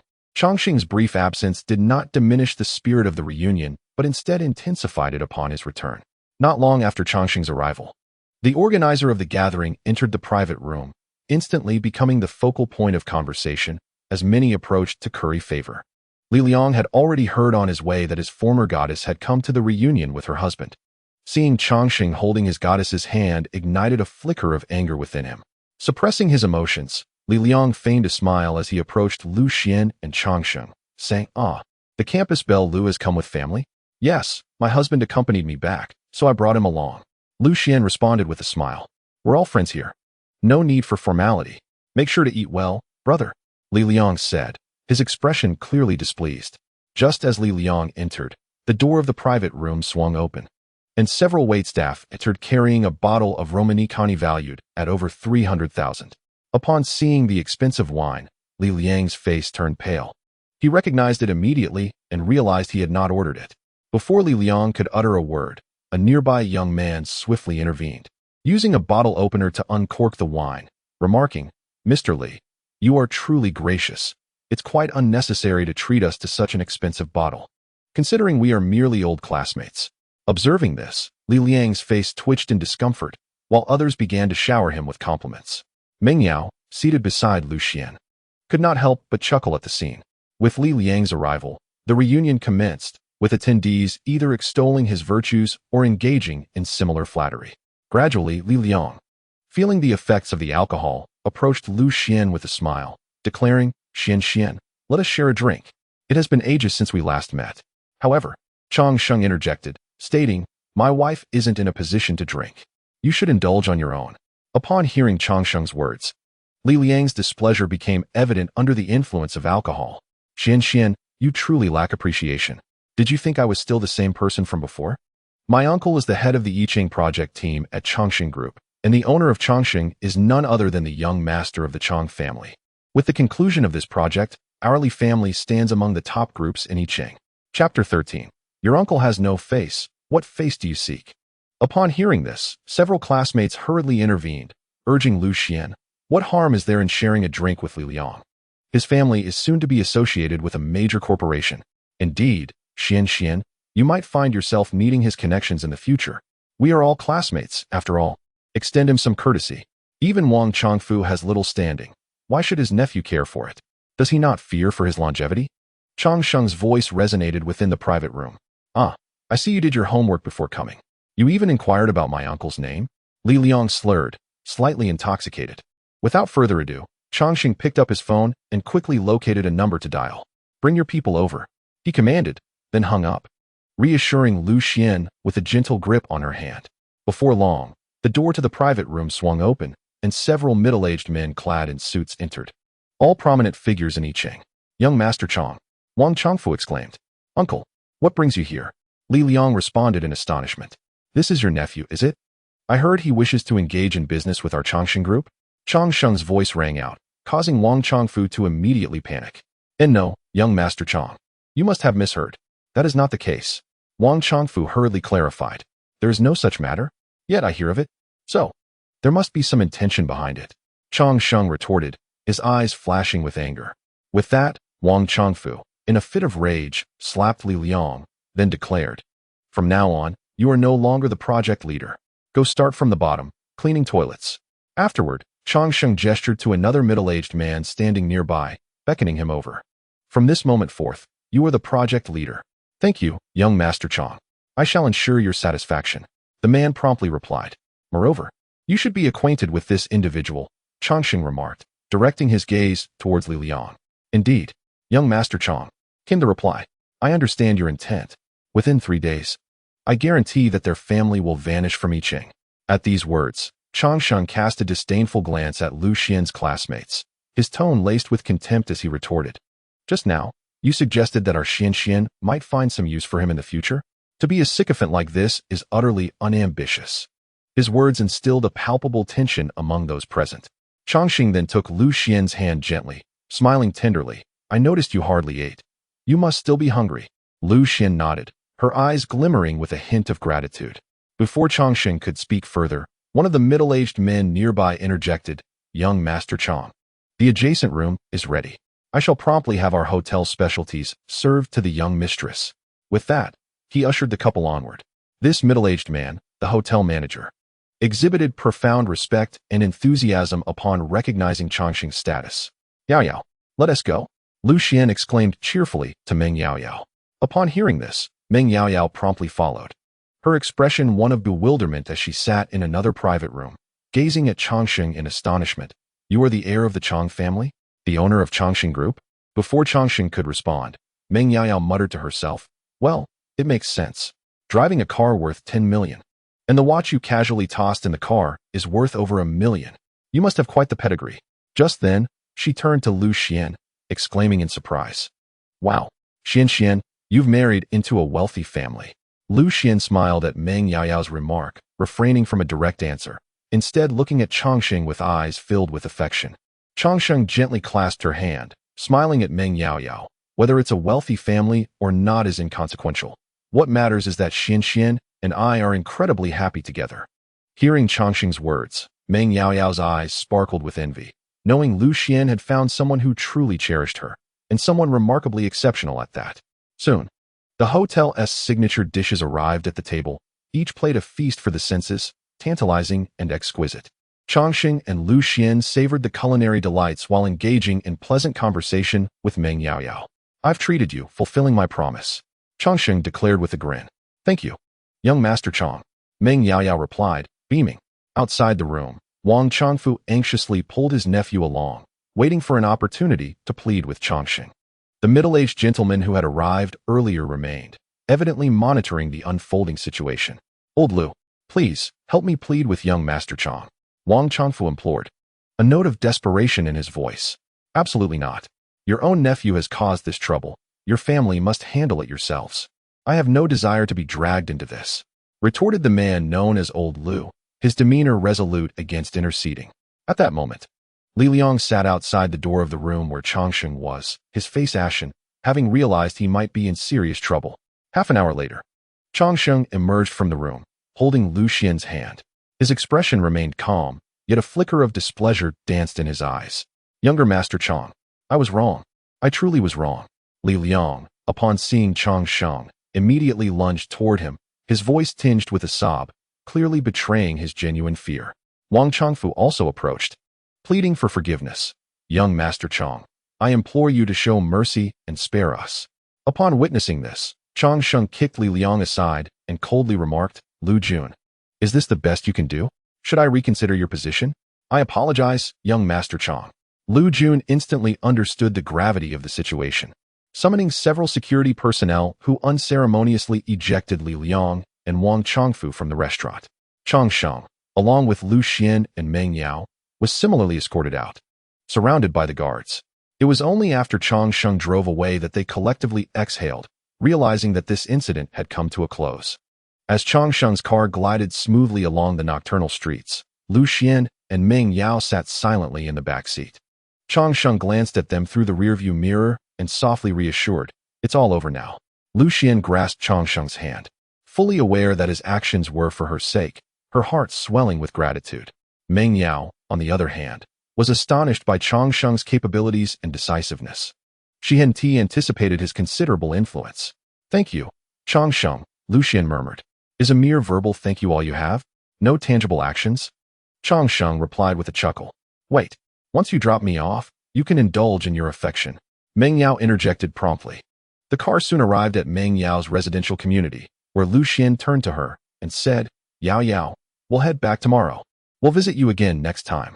All right, Meng Yao responded, stepping out of the vehicle. Goodbye. You too drive safely, she called out with a smile after exiting. Lu Xian nodded, shutting the car door as Chang Sheng directed the vehicle towards Lu Xian's neighborhood. Chapter 14. At 20, how many would you like to capture? Having departed from Meng Yao's community, Chang Sheng and Lu Xian swiftly returned home. As they entered, Lu Xian announced to her parents, Mom and Dad, we're heading back tomorrow. Chang Sheng has work commitments. Upon hearing this, Lu Xian's mother immediately turned to her husband, saying, Old Lu, please gather some of our homegrown fruits for the kids. Lu Xian's father promptly got to work, understanding that this was a rare visit for his daughter and son-in-law, wishing to send them home with a taste of their hometown. Xian, when you leave tomorrow, take your cousin from your second aunt's family. He.S. returning to school. We'll have dinner at your eldest aunt's house tonight. Lu Xian's mother continued. Lu Xian nodded in agreement. Okay. The afternoon swiftly passed, and in the evening, Chang Sheng drove Lu Xian's family to her eldest aunt's house for dinner. The entire family, a gathering of over 10 people, came together in a warm and joyful atmosphere, filled with laughter and conversation. Sister, I recognize my brother-in-law's watch. It's worth over $1 million. Which big boss did you charm? Lu Xian's younger cousin, Wang Ku, whispered as he leaned toward Lu Xian. Wang Ku, 13 years old, was a middle school student at Zhonghai. Lu Xian's second aunt and her husband had divorced, with the child following the father to attend school in Zhonghai. How do you know about those things while still in junior high? Lu Xian inquired curiously. I've seen my dad's boss wear them. Wang Ku replied with a chuckle, a hint of pride gleaming in his eyes. Lu Xian smiled. Choosing not to elaborate, she recognized that despite his youth, Wang Ku was astute and well-versed in luxury items. After dinner, the conversation flowed effortlessly as everyone shared updates about their lives. Chang Sheng seamlessly integrated into this warm family, engaging with Lu Xian's relatives, his face frequently adorned with a smile.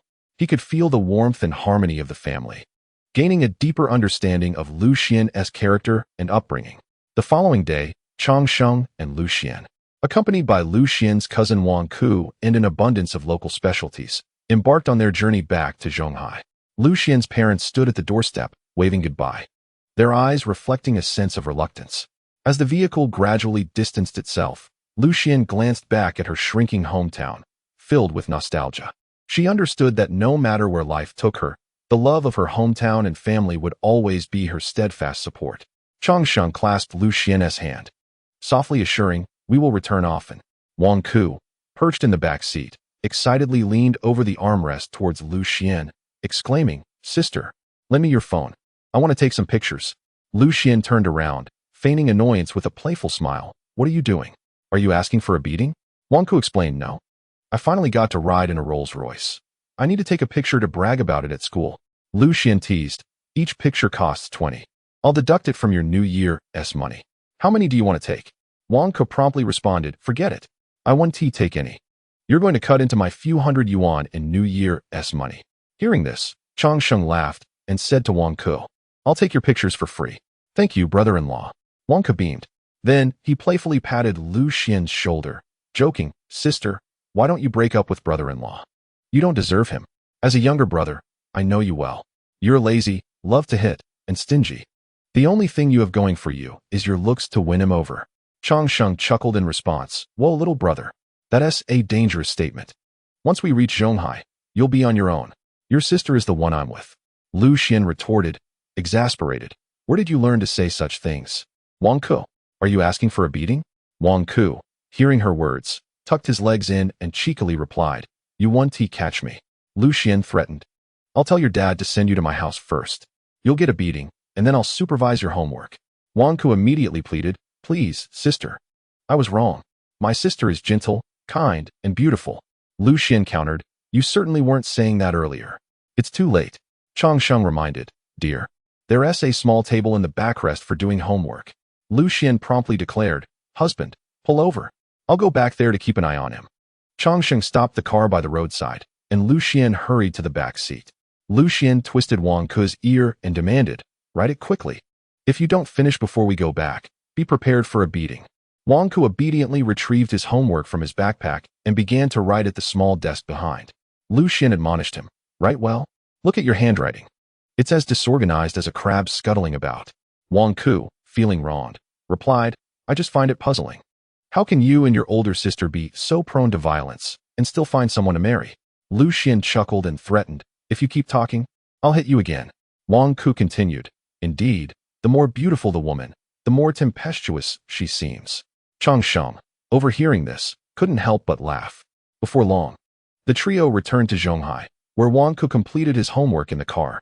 After Lu Xian reviewed it, she handed it over to her father. Uncle Heir, we're leaving. Lu Xian called out to Wang Ke's father, who responded, All right, drive safely. After seeing Wang Ke off, Lu Xian returned to the front passenger seat, while Chang Sheng continued driving towards his home. Well, you can't deny it. The little brother has a point. The beauty is indeed quite striking. Chang Sheng teased, playfully patting Lu Xian's leg as he drove. Really? I see many who are more beautiful than me. Lu Xian replied with a laugh, her words laced with humor and modesty. Not at all. I only have eyes for the beauty named Lu Xian. Chang Sheng said with a smile, his gaze filled with affection and focus. I don't believe you. Lu Xian countered, though inwardly she felt a sweet warmth. As they chatted, they made their way to Chang Sheng's residence, quickly arriving at the penthouse apartment he frequently occupied. After parking, Chang Sheng took Lu Xian's hand, and they rode the elevator together to their floor. Once home, Chang Sheng collapsed onto the sofa, seeking relaxation. I'm so tired. I don't want to do anything. He sighed, resting his head on Lu Xian's shoulder, his voice tinged with fatigue. Lu Xian gently stroked his head, softly saying, Then you should rest well. Wife, having you is truly wonderful, Chang Sheng murmured, his voice filled with contentment and happiness. Lu Xian smiled, saying nothing, simply holding his hand tightly. They sat together on the sofa, relishing each other's company and the warmth of home. Chapter 15. This job is good. I'll do it upon returning home. Chang Sheng collapsed onto the soft sofa as usual, casually picking up his phone to browse aimlessly. At dinner time, Lu Xian randomly selected a few ingredients from Chang Sheng's refrigerator and quickly prepared 2 dishes. They shared a simple meal together. I'm full. Time for bed. Chang Sheng yawned, a satisfied smile on his face. You've been lying around all day? Lu Xian remarked with mild discontent. I usually just lounge in bed at home. Chang Sheng replied cheerfully while clearing the table. No way. You must accompany me for a stroll later. Lu Xian insisted. As you command. Chang Sheng responded with a smile, his tone tinged with a hint of indulgence. Upon hearing this, he assisted Lu Xian in tidying up the recently used utensils. After they finished, the two stepped out of the house and began to stroll leisurely around the neighborhood. They ambled out of the community and, while wandering, came across a specialty store for maternity and baby products. Wife, it's only been 3 months. Is it really necessary? Chang Sheng remarked with a hint of reluctance as he gazed at the storefront. Of course it is, Lu Xian replied, stepping into the maternity store. Welcome. How may I assist you today? The staff greeted them with a professional smile. Do you have any stretch mark prevention cream? Lu Xian inquired. Yes, we do. The staff led them to a counter and began to enthusiastically introduce the products. This one is quite popular, both online and offline. It has excellent results for reducing stretch marks, and the price is quite reasonable, offering great value. Noticing the youthfulness of the couple, the staff refrained from recommending overly expensive items initially. I see there are several other options over there. What about those? Chongqing asked, his gaze sweeping across the counter as if searching for something specific.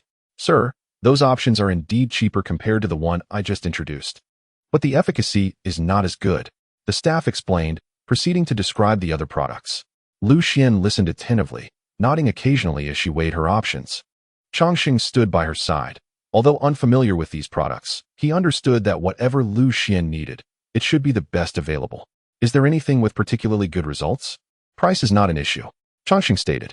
Upon hearing this, the staff presented a beautifully packaged product. Sir, this is currently our best stretch mark prevention cream. However, it is somewhat pricey. This bottle costs 3,000 yuan. In terms of value, I still recommend the first one I mentioned. No, we'll take this one, Chongqing insisted. The first one, please. This one is a bit too expensive. Lu Xian tugged at Chongqing's hand.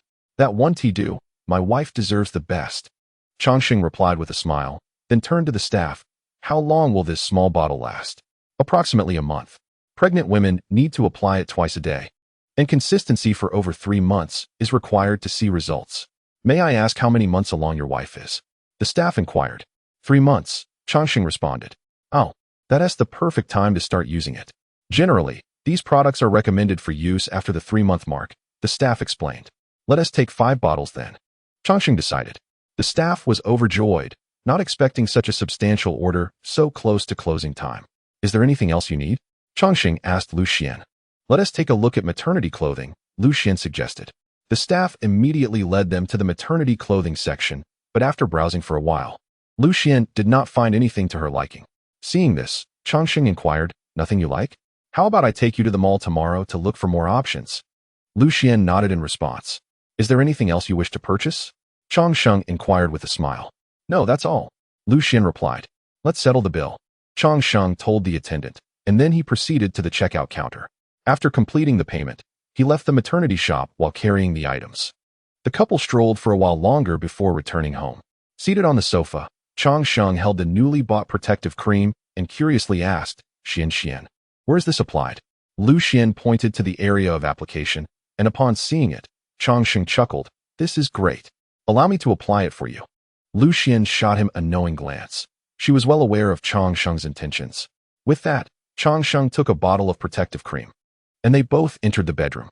After Lu Xian finished her shower, Chongqing eagerly began applying the cream.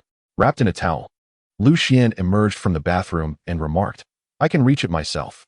There's no need to trouble you, young Master Chong. Please, my dear wife, let me assist you. Chongqing replied with a grin. Can you even do this? Lu Xian questioned. This is something one instinctively knows. No learning required, Chongqing confidently asserted. As he began his task, starting from her abdomen, he gradually applied the cream. When he reached her chest, he curiously asked, Wife, I don't quite understand. Aren't stretch marks supposed to appear on the belly? Why here as well? You have too many questions, Lu Xian said playfully. This must be due to having a B cup, right? If it gets any larger, wouldn't that benefit me? Chongqing joked. Hey, are you going to do this or not? If you won't, I'll do it myself, Lu Xian declared. No, I'll do it, Chongqing insisted, thoroughly enjoying the process. Soon, as Chongqing finished with an air of reluctance, he remarked, Darling, do you think twice a day is sufficient? What if it doesn't work? Perhaps we should apply it more frequently? Lu Xian couldn't help but chuckle at his concern. Chongqing, from now on, I will handle it myself. You can assist me only in the places I can't reach. Really, twice is sufficient. It's quite good. I'll take care of it, Chongqing teased, his tone laced with mischief. You should go take a shower. Just seeing you irritates me, Lu Xian retorted, her voice tinged with mock reproach. Yet her eyes gleamed with affection. Chongqing, upon hearing this, merely smiled and proceeded into the bathroom to enjoy a warm shower. The sound of water cascaded, enveloping the bathroom in a soothing mist, allowing him to relish this moment of tranquility. Before long, he emerged wrapped in a towel, droplets of water glistening on his hair, his body fragrant from the shower gel. He gingerly reclined on the bed, striving not to disturb Lu Xian. However, his hands began to wander beneath Lu Xian's clothing, and feeling his touch, she playfully nudged him with her elbow. Yet he continued his playful exploration unabated. Chongqing's movements were gentle, aware that Lu Xian was somewhat fatigued. Thus, his actions were more an expression of affection than anything else. Gradually, their breaths became steady and calm, the weariness of the day and the playful antics of the evening dissipating into the deepening night. They clung closely together, savoring each other's warmth and heartbeat, ultimately drifting into slumber. Chapter 16. Is it not expensive? But you must be able to afford it, right? Early the next morning, Lu Xian awoke before dawn, glancing at the still sleeping Changsheng, secretly delighted. She shifted her body gently, striving not to disturb him, and quietly admired his peaceful visage, bathed in the morning light. Changsheng's face appeared particularly serene, his breath steady, occasionally punctuated by soft snores that rendered him utterly endearing. After indulging in this solitary admiration, Lu Xian stealthily took out her phone, capturing a snapshot of Changsheng's sleeping form. Playfully, she extended her finger, forming a peace sign before the lens, and delicately pressed the shutter. In the photograph, Changsheng slumbered soundly, while Liu Xuan's playful gesture added a touch of whimsy. After sharing her moment on social media, Lu Xian quietly slipped out of bed, washed up, and entered the kitchen. From the refrigerator, she retrieved 2 packages of shrimp wontons, preparing to create a delightful breakfast. With nimble hands, she placed the wontons into a pot, added water, ignited the flame, and patiently awaited the boil. Once the water reached a rolling boil, Lu Xian cautiously added the wontons, gently stirring with a spoon to prevent them from sticking to the bottom. The tantalizing aroma of shrimp wontons gradually filled the kitchen, making one's mouth water. Changsheng was roused by the delightful scent, rubbing his sleepy eyes as he groggily made his way into the kitchen. Upon seeing Lu Xian bustling about, a warm wave of affection surged within him. "Good morning, my dear. It smells wonderful." He yawned. Lu Xian turned to him, bestowing a tender smile. "Good morning. Hurry and wash up. Breakfast will be ready shortly." Complying, Changsheng went to freshen up. When he returned, Lu Xian had already ladled the cooked wontons into bowls, thoughtfully garnishing them with chopped green onions and cilantro. The couple sat at the dining table, relishing this simple yet heartwarming breakfast. The exquisite flavor of the shrimp wontons and Liu Xuan's attentiveness filled Changsheng with immense happiness. While they were enjoying their meal, Changsheng's phone rang. Upon seeing the caller ID, he promptly answered. "What's the matter so early, Mom?" he said, continuing to savor his wontons. "Have you and Lu Xian returned?" came his mother's voice from the other end. "We're back. We returned yesterday," Changsheng replied, placing the phone in front of Lu Xian. "Hello, Auntie," Lu Xian greeted, taking the phone. "Good morning, Lu Xian. It's still early. Why not sleep a little longer?" Changsheng's mother chuckled. "I went to bed early yesterday, Annie." Lu Xian responded with a smile. "Come home for dinner tonight. Tell me what you love to eat, and I'll prepare it." "Mom, I want caramelized braised pork, and also some oil-simmered prawns and beef brisket noodle soup." Changsheng interjected excitedly upon hearing her words. "Did I ask you? You just eat whatever your daughter-in-law eats," came the response from Changsheng's mother, her tone softening as she continued. Xian, let's ignore him. Whatever you wish to eat, just tell Auntie, and she'll prepare it for you. Anything at all. I love everything you make." Lu Xian replied with a smile. "Anything at all. I adore all of it." Changsheng chimed in mockingly from the side. Upon hearing his words, Lu Xian reached out to pinch him, but he deftly dodged. After exchanging a few more words, Changsheng's mother ended the call. Lu Xian stood up and playfully twisted at Changsheng's waist. "Still trying to avoid it? Oops, my dear wife. I won't do it again." Changsheng immediately begged for mercy. "You're so annoying," Lu Xian exclaimed, loosening her grip with an exasperated look before adding, "You clean up." Changsheng obediently nodded. He understood that despite Lu Xian's words, her heart was filled with love for him. He began to tidy the dining table, taking the dishes to wash in the kitchen. Watching him busily, Lu Xian couldn't help but smile. She realized that this was their life. Though there were occasional playful squabbles, there was far more understanding and tolerance between them. After washing the dishes, Changsheng walked over to Lu Xian and gently wrapped his arm around her shoulders. "My love, we're going to my mother's house for dinner tonight. What would you like to eat?" "I'll call her." Leaning against Changsheng's embrace, Lu Xian softly replied, "It's all right. I love whatever Annie makes." He tenderly kissed her forehead. "All right then, let us head over early to help my mother with the cooking." After finishing their lunch at home, they set out. "First, I'll take you shopping, and then we'll head back," Changsheng announced. Lu Xian nodded in agreement and began to tidy up. Once dressed, they left the house together. Soon, Changsheng drove his Cullinan, bringing Lu Xian to the largest mall in Zhonghai. After parking in the VIP area, they took the elevator to the first floor. They entered a store specializing in maternity wear, where Lu Xian carefully selected a few items, and then they strolled around the mall. As they approached a jewelry store, Changxing took Lu Xian's hand and led her inside. "Welcome." A staff member greeted them enthusiastically. "Let us take a look at the diamond rings," Changxing said with a smile. Upon noticing their youth, the staff member recommended several rings priced around 20,000. Changxing surveyed the options and, dissatisfied, shook his head. "Let us not waste time. Bring out your finest." "Sir, what is your approximate budget?" the staff member inquired. "There's no approximate. Just bring out the best you have," Changxing insisted. Without further ado, the staff member disdainfully retrieved several diamond rings valued between 200,000 to 300,000 and presented them before the couple. "These are valuable items. They are for viewing only, not for trying on," the staff member remarked condescendingly. "Really? Just 200,000 to 300,000 for such trinkets? How can they be so precious?" Changxing retorted, clearly displeased. As the words fell, the female clerk immediately retorted, asserting that the prices were not high, but one must be able to afford them. "I cannot afford it. I am utterly unable to buy it. You present me with these worthless items instead of the most expensive." Changxing promptly fired back. The commotion attracted the attention of others, and soon a middle-aged man clad in leather shoes approached. "Ah, young Master Chang, what a rare guest we have," he exclaimed. "Indeed, how rare. I brought my wife here to purchase a diamond ring, only to be told we couldn't afford it." Changxing grumbled, quickly apologized to young Master Chang. He could buy the entire store if he wished. This middle-aged man had previously visited the Chang family to deliver jewelry to Changxing's mother, and thus was familiar with him. Nearby, a female sales associate who had accompanied the manager to the Chang residence immediately presented a box containing several diamond rings, each the size of pigeon eggs, in not only white but also pink, purple, and light blue hues, exuding opulence. "Please do not be upset, young Master Chang. I apologize on her behalf. Behold our treasure," she implored. "Yes, young Master Chang. Let us go inside and take a leisurely look," the middle-aged manager chimed in, ushering Changxing and Lu Xian into the VIP room. As Changxing turned, holding Liu Xuan's hand, the manager's expression darkened, glaring fiercely at the clerk who had offended them. "Get out immediately. Do not pursue this line of work in Zhonghai again.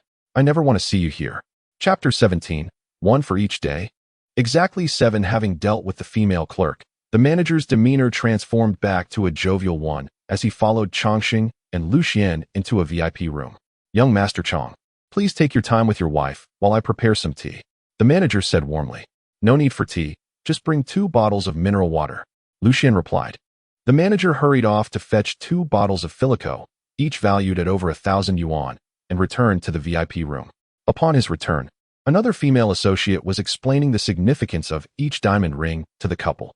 Lu Xian listened intently while Changxing occasionally picked up the rings, admiring them. "Which one do you like?" Changxing asked with a smile. "Why not try them all on and see which looks best?" the sales associate suggested. Changxing nodded in agreement and personally helped Lu Xian try on each of the rings. "My wife looks beautiful in any of them," he remarked with a grin. "Never mind choosing. I'll take them all." With that, Changxing pulled out a black card and handed it to the manager standing nearby. The manager received it with utmost respect. Seeing this action, Lu Xian widened her eyes, exclaiming, "You have plenty of money, but you shouldn't spend it so extravagantly. Hee. It just so happens there are 7, one for each day of the week." Changxing replied with a laugh. Upon hearing Changxing's explanation, Lu Xian was left speechless, but the bank card was already in the process of being charged. Soon, the manager returned to them, respectfully handing back the bank card to Changxing. Lu Xian shook her head in resignation, yet a warm feeling enveloped her heart. She understood that Changxing's actions were not merely to surprise her, but rather a profound expression of his love and commitment. Changxing took the bank card and gently grasped Lu Xian's hand. "Let us go, my dear," he said. Hand in hand, they exited the shop, continuing their leisurely stroll for quite some time. After Lu Xian purchased several outfits for Changxing's parents, they finally departed. Changxing, carrying numerous bags, placed them in the trunk before both settled into the car, heading towards his parents' home. They navigated through the bustling streets of Zhonghai, ultimately arriving at an exceedingly luxurious community. The villas in the Ueda Zhonghai manor were each over 2,000 square meters, with expansive grounds. The car halted in front of one of the inner villas. Changxing carried the clothes that Lu Xian had bought for his parents and entered the house. "Mom, we're back," Changsheng called out upon entering. Hearing his voice, the elderly couple emerged from within. Following them was an elderly woman, who promptly took the items from Changsheng's hands. "Aunt Zhong, these are the clothes that Xian got from my parents," Changsheng introduced. "Xian? This is my family's aunt. You can simply call her Aunt Zhong." "Oh dear, Xian, you needn't have brought anything. Just coming empty-handed would have sufficed," Changsheng's mother said with a smile. "Then I shall take it back shortly. I'll return it," Changsheng replied with a grin. Lu Xian playfully nudged him. "Don't listen to his nonsense, Auntie. This is just a small token of my appreciation. I suggested buying some nutritional supplements, but Changsheng insisted you wouldn't be able to finish them, so I bought some clothes for you and uncle instead." Changsheng's mother warmly took Lu Xian's hand. "Xian, you are far too considerate. We are simply delighted to have you here." Changsheng's father nodded in agreement, welcoming Lu Xian with a smile. Aunt Zhong set the clothes aside and announced, "Dinner is ready. We can begin." Following their parents, Changsheng and Lu Xian entered the dining room, where a lavish spread awaited them, the aroma enticing. Changsheng's mother enthusiastically served Lu Xian. "Xian, do indulge yourself." Lu Xian nodded with a smile, feeling the warmth and care of this family. Dinner unfolded amidst laughter and joy, with Changsheng's parents inquiring about Lu Xian's recent endeavors and expressing concern for her well-being. Lu Xian responded to each question, and the atmosphere was both warm and harmonious. After the meal, they gathered in the living room for conversation, as Aunt Zhong brought forth fruits and tea. Changsheng and Lu Xian accompanied his parents in casual discussion, relishing the familial warmth. "Xian, has this rascal been bullying you?" Changsheng's mother asked playfully, her tone laced with concern. "Not at all, Auntie. How could he dare to bully me?" Lu Xian replied with a smile, her eyes reflecting trust and reliance on Changsheng. "Exactly, Mom. I'm the one who gets bullied." Changsheng feigned indignation, his exaggerated expression eliciting laughter from everyone present. "You deserve it." Changsheng's mother cast a glance at him. Despite her words, her gaze was filled with affection. Changsheng's father interjected with a smile. "All right, enough teasing the child. If he dares to bully Xian, I shall be the first to hold him accountable." Upon hearing this, Lu Xian's smile blossomed even brighter, for she knew that Changsheng's parents cherished her, which filled her with a profound sense of comfort and happiness. With a hint of exasperation, Changsheng remarked, "Oh dear, my standing in this household is dwindling." He then made his way to the garage, and soon the roar of a sports car echoed through the air. The garage housed an array of luxury vehicles, Ferraris, Lamborghinis, McLarens, and Porsches, quietly resting, alongside several cars concealed beneath covers. Moments later, Lu Xian entered the garage. "Oh, our precious gem has emerged," Changsheng said with a grin. Lu Xian's astonishment deepened as she beheld the garage, each vehicle a striking presence in its own right. "What kind of car is that one under the cover?" she inquired with intrigue. With that, Changsheng took Lu Xian's hand and led her inside, unveiling a Pagani Zonda. "This is the one you saw me drive at school. It's been ages since I took it out." He then uncovered several more cars, including a Bugatti Chiron and a Lycan. Pointing to the sleek black Lycan, Lu Xian exclaimed, "I recognize this one. I saw it in a movie. I was so curious that I even searched for it." "Impressive, isn't it?" Changsheng replied. "But what is the use of looking good if driving it is such a hassle?" Changsheng's father chimed in, having approached them without either noticing. "Not that you need to drive it," Changsheng retorted with playful annoyance. "Hello, uncle," Lu Xian greeted politely. Changsheng's father nodded, teasingly responding, "In the future, daughter-in-law, you'll be selling these."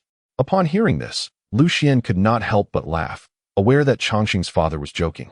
Yet she could sense his underlying exasperation regarding the luxury cars. Changsheng, on the other hand, appeared indifferent. He understood that these vehicles were more of a collection and passion for him rather than mere modes of transportation. "Father, these cars are the fruits of my labor. How can you suggest selling them?" Changsheng protested. "All right, it's time to rest. Your room has long been tidied by Zhang Sa."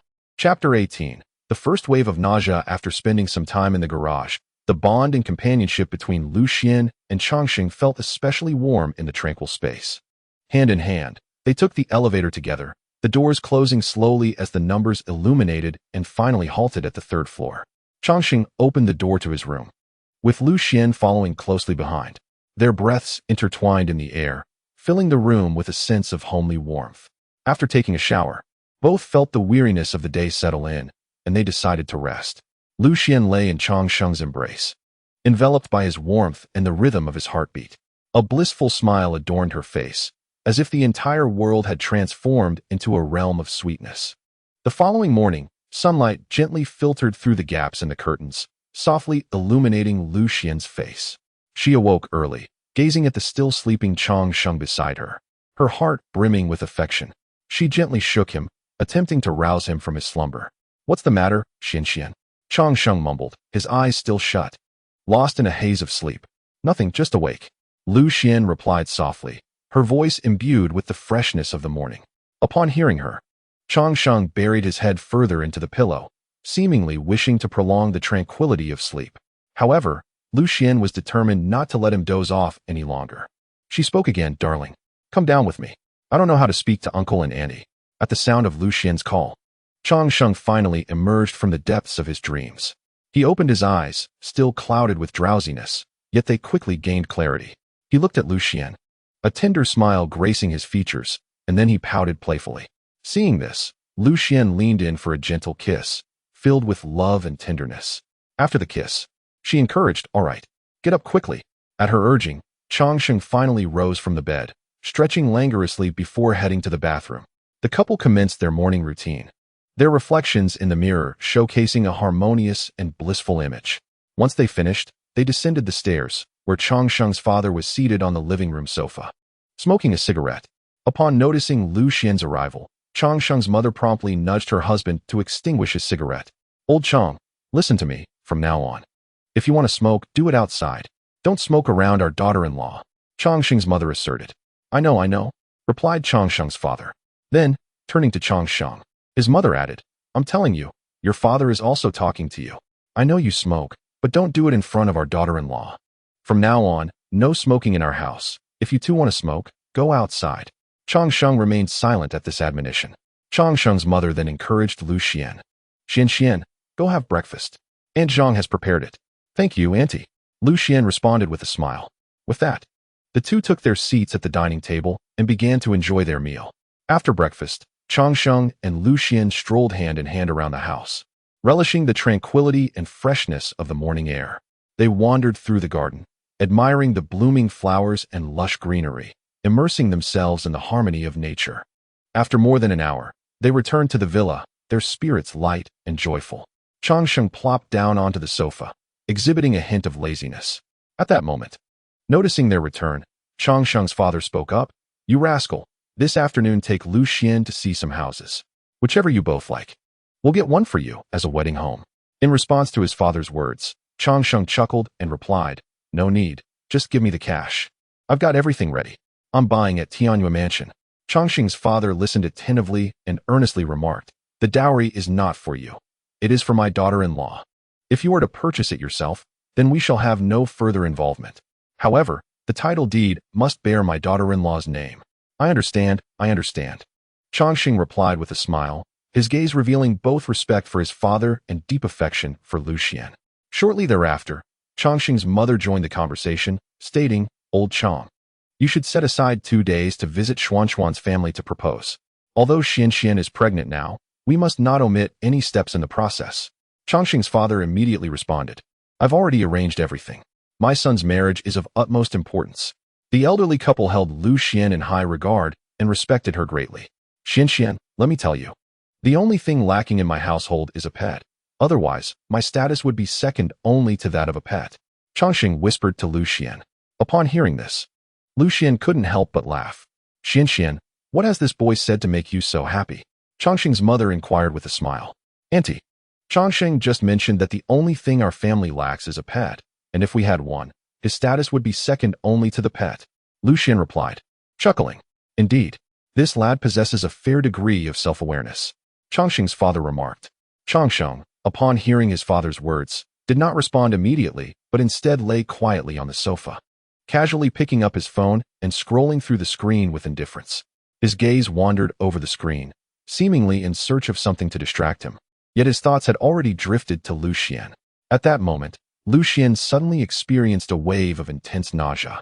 She quickly stood up and hurried to the nearby bathroom.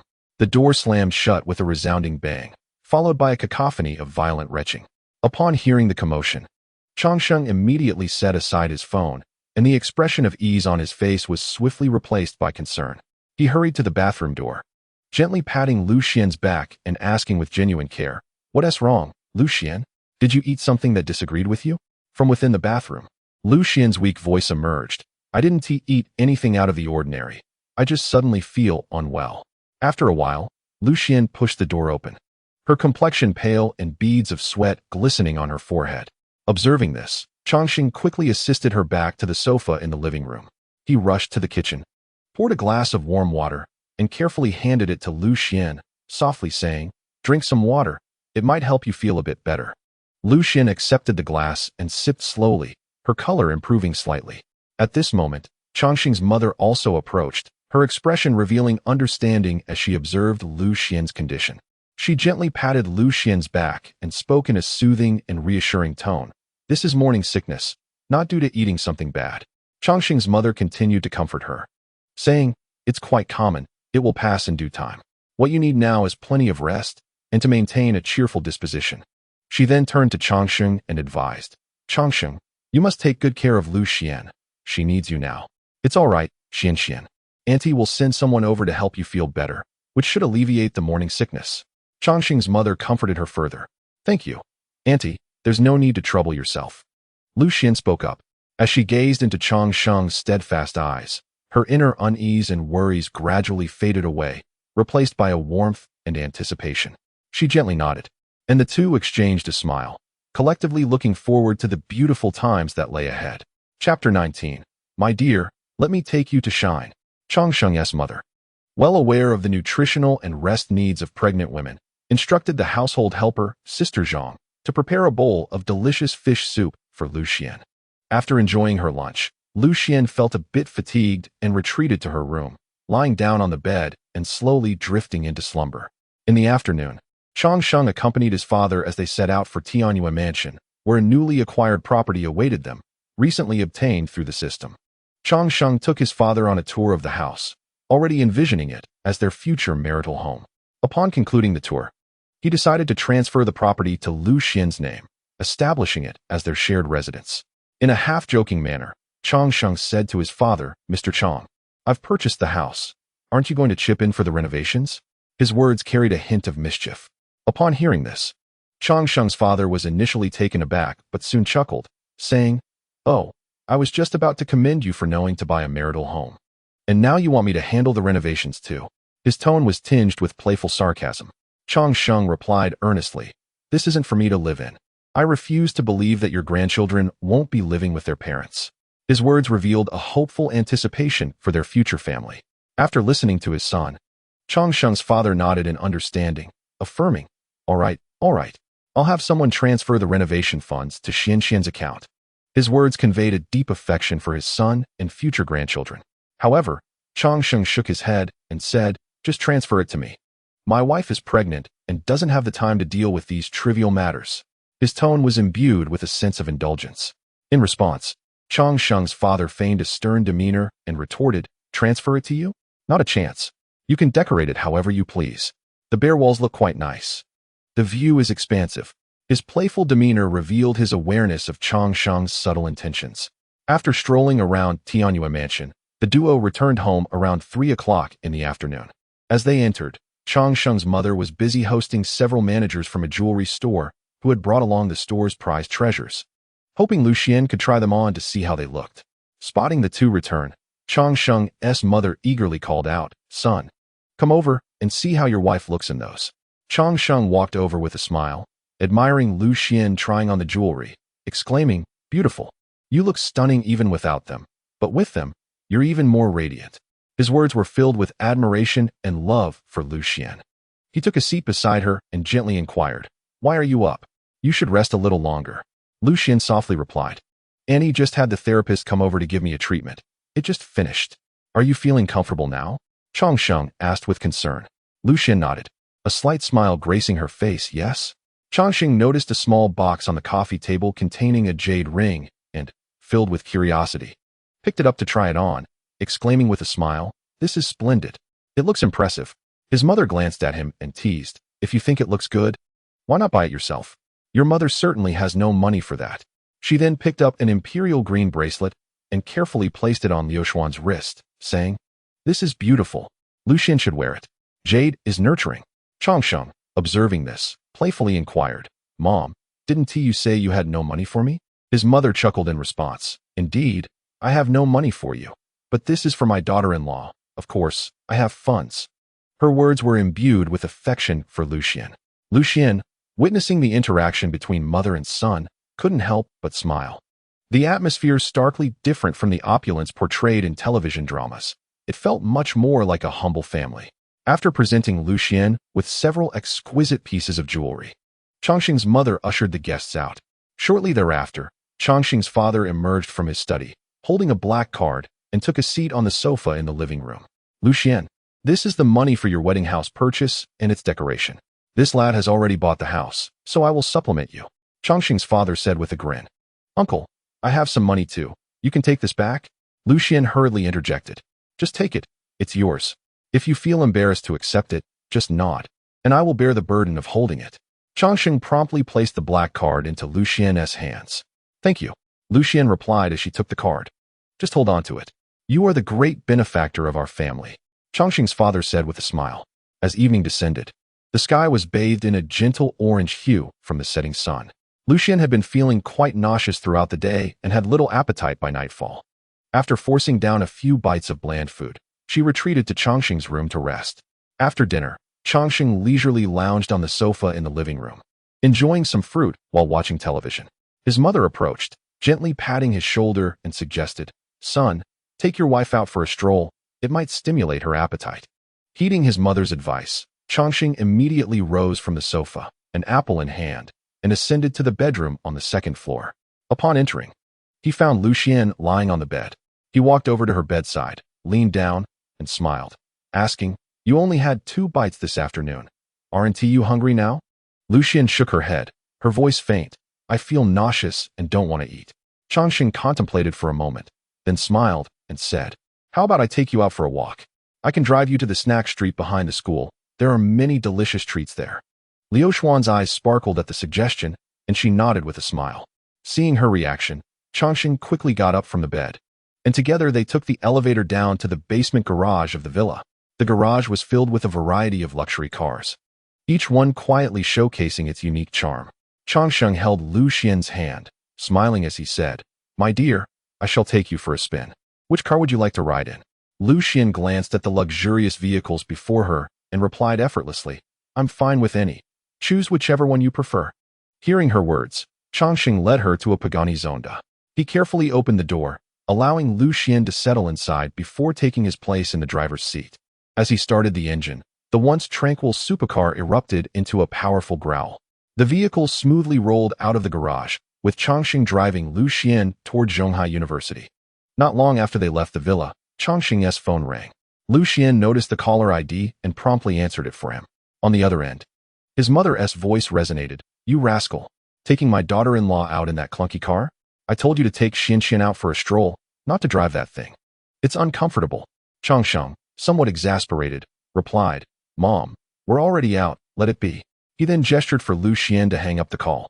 After Lucian ended the call, she couldn't help but chuckle. "Did you see that? If you ever bully me, I'll tell Uncle and Annie. I guarantee you'll be in for a mixed doubles match." They exchanged smiles as the car glided steadily through the night, heading toward a vibrant street filled with food and laughter. Chapter 20. Dare to ask for my wife's contact. How bold. The moment this magnificent beast appeared on Zhonghai streets, it drew numerous gazes. Passers-by cast envious looks in its direction. "Wow, a Pagani. This is absolutely stunning." Each time the traffic light turned red, many people whipped out their phones to capture a picture. Soon, the car arrived near Zhonghai University, where a throng of students marveled at the sight of the supercar. As they approached the university gate, several other sports cars were parked, waiting for their occupants. Changxing recognized the license plates and parked beside them, honking the horn.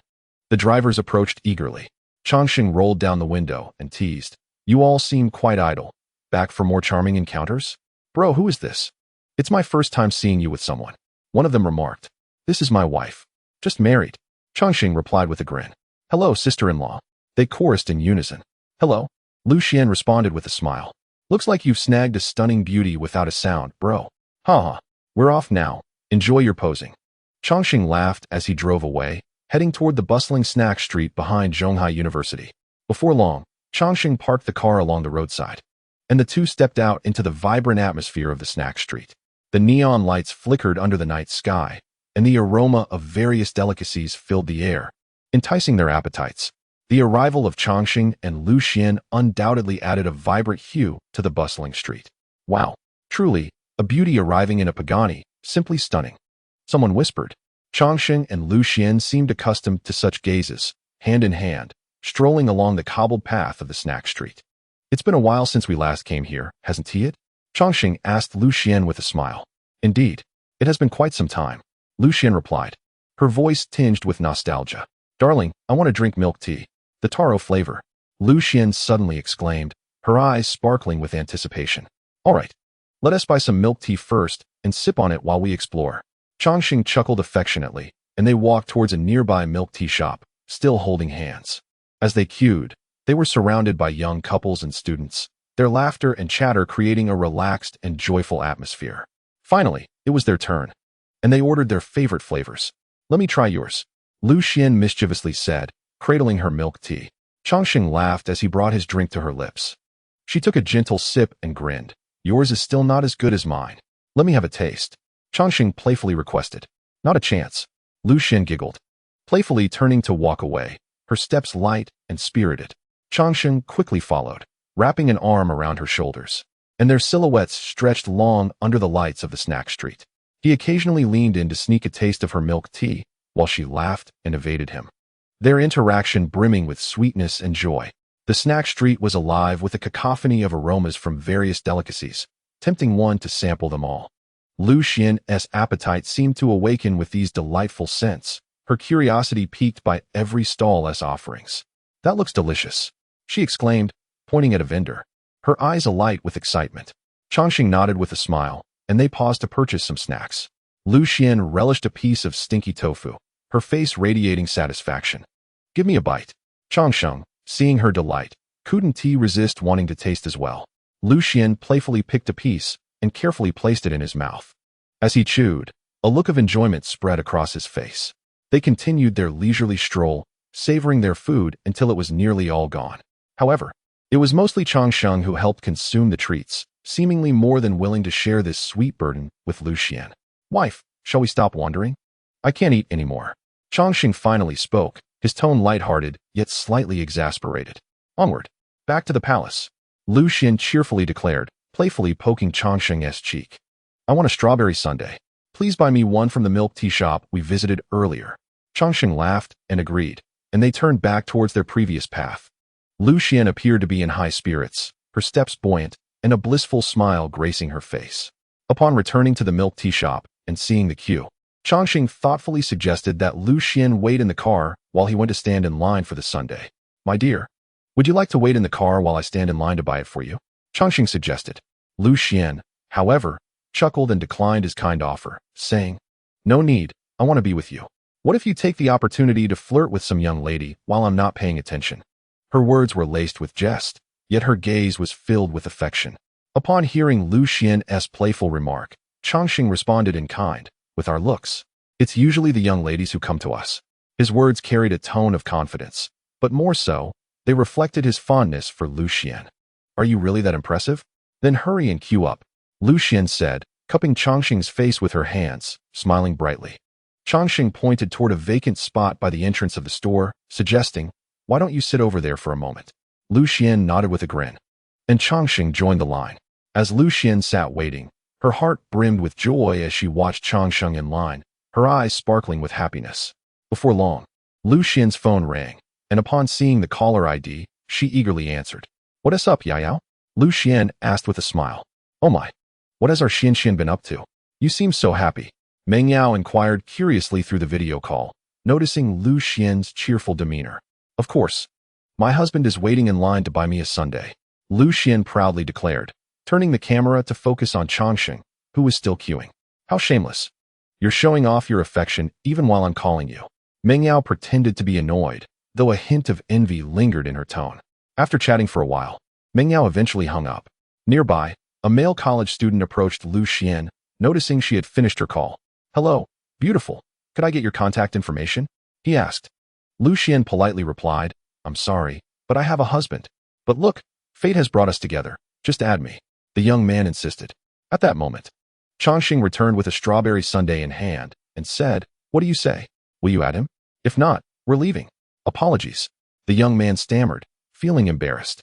Hearing this, Changxing took Lu Xian's hand and walked toward a nearby Pagani. The young man watched in astonishment as they approached the luxurious car, with Changxing opening the door for Lu Xian before climbing into the driver's seat. Once the engine roared to life, they began to drive away. As they passed the milk tea shop, Changxing noticed the young man still staring at them and pressed the gas pedal firmly. "How dare he ask for my wife's contact information? The audacity!" Lu Xian, sitting beside him, covered her mouth and laughed heartily. Chapter 21. The Twins. On their journey home, Lu Xian's spirits soared like the warm sun in spring. Unable to contain her happiness, she took out her phone, capturing the scenery through the car window. Her smile radiated on the screen, each photograph immortalizing her joy in that moment. As they paused at the traffic light, Changxing's gaze inadvertently fell upon Liu Xuan's phone. Curiosity piqued. He leaned closer, eager to uncover its secrets. "Wait a moment, let me see your wallpaper," he said softly. Upon hearing Changxing's words, Lu Xian offered a gentle smile and handed him the device. Changxing took the phone, his eyes fixating on the wallpaper, which was a candid shot of Lu Xian taken in the early morning. In the photograph, he was peacefully asleep, a subtle smile gracing his lips. "Wife, when was this taken?" Changxing asked with genuine intrigue. Lu Xian playfully replied, "Why do you care when I took it? The important thing is that I did." A hint of pride laced her voice. Changxing chuckled self-deprecatingly as he gazed at the image. "What a wretched beauty I am. Even caught sleeping, I still look this good." Lu Xian playfully swatted him, feigning annoyance. "Shut up. If you keep being so vain, I might just lose my breakfast." Their laughter echoed within the confines of the car. "By the way, Lu Xian, aren't we supposed to go for the fetal NT ultrasound tomorrow? The doctor said we should come in next week." Changxing suddenly remembered, smiling as he inquired. Lu Xian nodded softly in response, "Yes." Soon, their conversation faded into the background as they continued their journey home. Upon arriving, hand in hand, they entered the living room, where Changxing's mother, with a hint of displeasure, remarked, "You rascal. Why would you choose to drive those cramped cars instead of a comfortable one? My daughter-in-law is suffering." Changxing smiled and explained, "We just wanted to rest. Tomorrow, Lu Xian and I have an ultrasound appointment." "All right, go rest. I'll accompany you both tomorrow," Changxing's mother responded, her expression softening into a smile. Exchanging a knowing glance, Changxing and Lu Xian ascended the stairs together, returning to their bedroom to unwind. The following morning, Changxing awoke earlier than Lu Xian. He gently picked up his phone, wishing to capture the tranquility and beauty of Lu Xian in her slumber. Sensing his movement, she stirred, her eyes fluttering open to find the camera aimed at her. Immediately, Lu Xian burrowed back beneath the warm covers, feigning annoyance. "Changxing, are you trying to kill me?" Amused by her reaction, he responded, "Hee. I just woke up. Get away." Lu Xian playfully kicked him, her stern tone softened by a smile. "All right, no more pictures. Let us get up and wash up." Changxing gently lifted the covers, his voice tender. Upon hearing his words, Lu Xian stretched her arms and playfully requested, "Pull me up." Changxing, noticing her, gently extracted her from the cocoon of blankets. Together, they washed and readied themselves for the day ahead. After freshening up, they descended the stairs to find that Changxing's parents had prepared breakfast, waiting for them. A simple yet heartwarming meal was laid out by Zhonghai, and the family gathered around, relishing the morning's tranquility and the warmth of family. After breakfast, Changxing drove his family to the hospital. In the car, Changxing half-jokingly remarked to his father, "We're just going for a prenatal checkup. Why does my mother have to come along? What about you?" His father retorted with a hint of annoyance, "Do I need to report to you about where I'm going? Just focus on driving and stop asking so many questions." Changxing laughed, "You can scold me all you want. Just wait and see how I'll tease your grandchild in the future." Just as he finished speaking, Changxing's mother playfully tapped him from the back seat, saying half-jokingly and half-seriously, "If you tease my grandchild, I'll tease you." The family shared laughter in the car, and soon they arrived at the hospital. After registering, they began their wait. After more than an hour, they finally entered the examination room. The doctor briefly explained the upcoming tests, and the family exited the room, heading towards the designated area for the checks. Around 3 in the afternoon, they entered the ultrasound examination room, which was their final stop for the day. Lu Xian lay on the bed, her heart filled with both anxiety and anticipation. Changxing stood by her side, holding her hand tightly in an attempt to provide comfort. As the doctor commenced the examination, he casually chatted with Lu Xian. "How many weeks along are you?" 14 weeks. Lu Xian replied, her voice trembling slightly. The doctor joked, "You're quite fortunate to have such a beautiful wife." Upon hearing this, Changxing's face lit up with pride. The examination concluded swiftly, and the doctor's words brought a hush over the room. "Rest assured, both little ones are very healthy." The doctor's announcement left everyone momentarily speechless. 2. Lu Xian echoed in astonishment. "Indeed, the examination indicates 2 embryos. Congratulations to your family. You're expecting twins," the doctor announced with a smile. "Thank you, doctor." Changxing's mother responded excitedly, her voice quivering with emotion. Changxing promptly helped Lu Xian sit up, his face radiating joy. "No need to thank me. Just maintain a good diet, rest well, but also engage in moderate activity," the doctor advised with a smile. Upon learning about the twins, Changxing's parents could hardly contain their delight, their happiness evident in their expressions. Holding Lu Xian's hand, Changxing quietly said to her, "Wife, aren't I impressive?" "Impressive at what?" Lu Xian inquired curiously. "I hit the jackpot in one go, and it's twins," Changxing replied with a proud grin. "Impressive, impressive. You're the best," Lu Xian responded, both their eyes sparkling with happiness.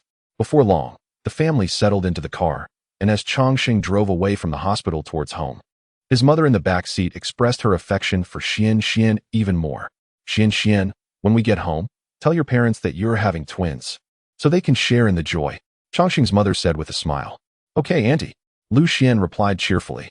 As the conversation concluded, Changxing's mother spoke up, saying, "Lao Chang, hurry over to Xuanyuan's house to propose. I can hardly wait to hear Xianyuan call me mom." "Oh, twins. Xianyuan, it is indeed a blessing for our Changxing to marry you. This young man has struck gold." Changxing's father chuckled in agreement. Upon hearing this, Changxing's mother joined in the laughter. Child's mother, upon returning home, "You should personally whip up a couple of dishes and prepare some wine for us to celebrate," Changxing's father said with a grin. "All right.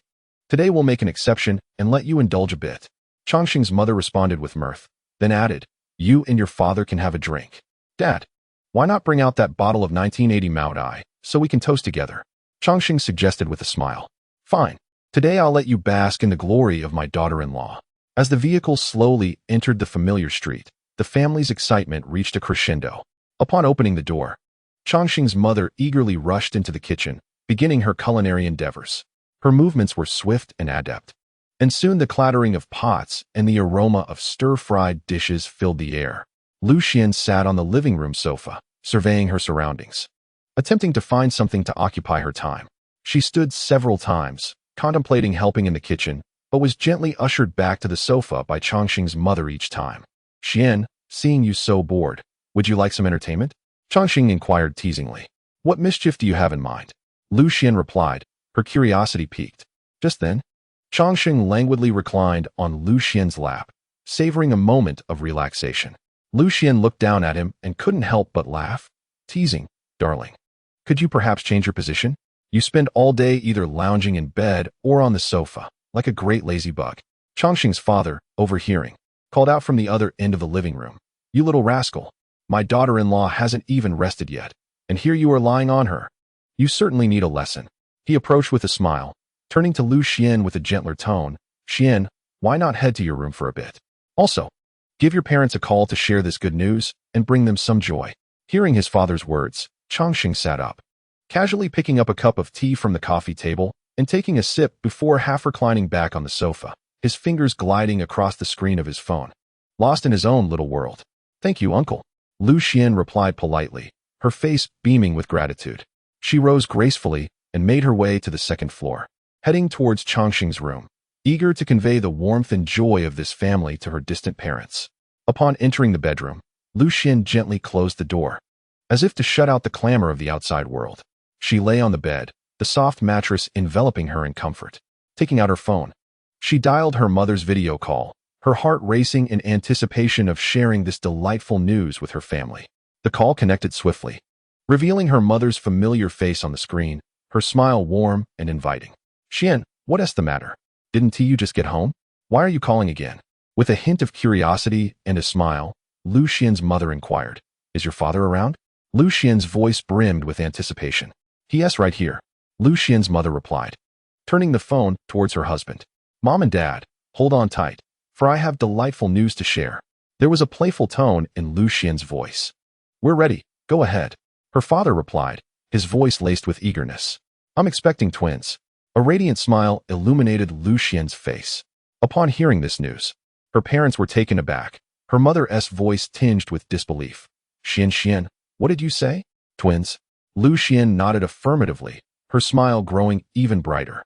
Seeing their daughter's confirmation, Lu Xian's parents could hardly contain their joy, and her mother promptly inquired about Lu Xian's life with Changsheng. Lu Xian informed them that Changsheng's father would be visiting her home the following day to propose. Just then, Changsheng entered the bedroom, carrying a platter of fruit, his voice gentle and concerned. Xian, have some fruit. He sat on the edge of the bed and politely greeted Lu Xian, who was on the phone with her parents. Noticing Changsheng's arrival, Lu Xian's parents smiled and said, All right, Xian, you should rest now. Mom will hang up. Okay. Lu Xian responded with a smile.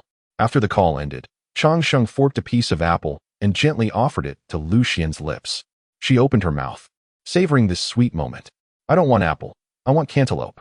Lu Xian said playfully, her eyes sparkling with mischief. Oh, quite the demanding one, aren't you? Changsheng replied with a chuckle, his tone filled with affection. Then don't serve me. Lu Xian playfully retorted, their banter imbued with sweet flirtation. I want mango. Lu Xian continued to place her orders like a little princess, relishing in the feeling of being pampered. As soon as she finished speaking, she opened her mouth, eagerly awaiting Changsheng's feeding. Amused by her adorable demeanor, Changsheng deliberately took a piece of mango and placed it in his own mouth, prompting Lu Xian to emit a playful ah, resembling a cute little bird waiting to be fed. Observing this, Changsheng intentionally let half of the mango he had just eaten show, causing Lu Xian to scrunch her mouth in disdain before snatching the fruit platter from his hands. You're not eating anymore, Changsheng teased, his tone laced with mischief. Hey, move aside, Lu Xian retorted, pulling the platter closer and signaling with her eyes for Changsheng to make way. Changsheng, amused by Lu Xian's triumphant expression, shook his head with a smile and gently shifted to lie beside her, softly saying, All right, I won't tease you anymore. Tell me what you wish to eat, and I shall feed you. Gazing into Changsheng's tender eyes, Lu Xian's little annoyance dissipated instantly. She gently picked a piece of cantaloupe and brought it to Changsheng's lips. Here, you eat too. Changsheng smiled as he accepted the piece of cantaloupe from Lu Xian, and the two continued to bask in this warm moment together.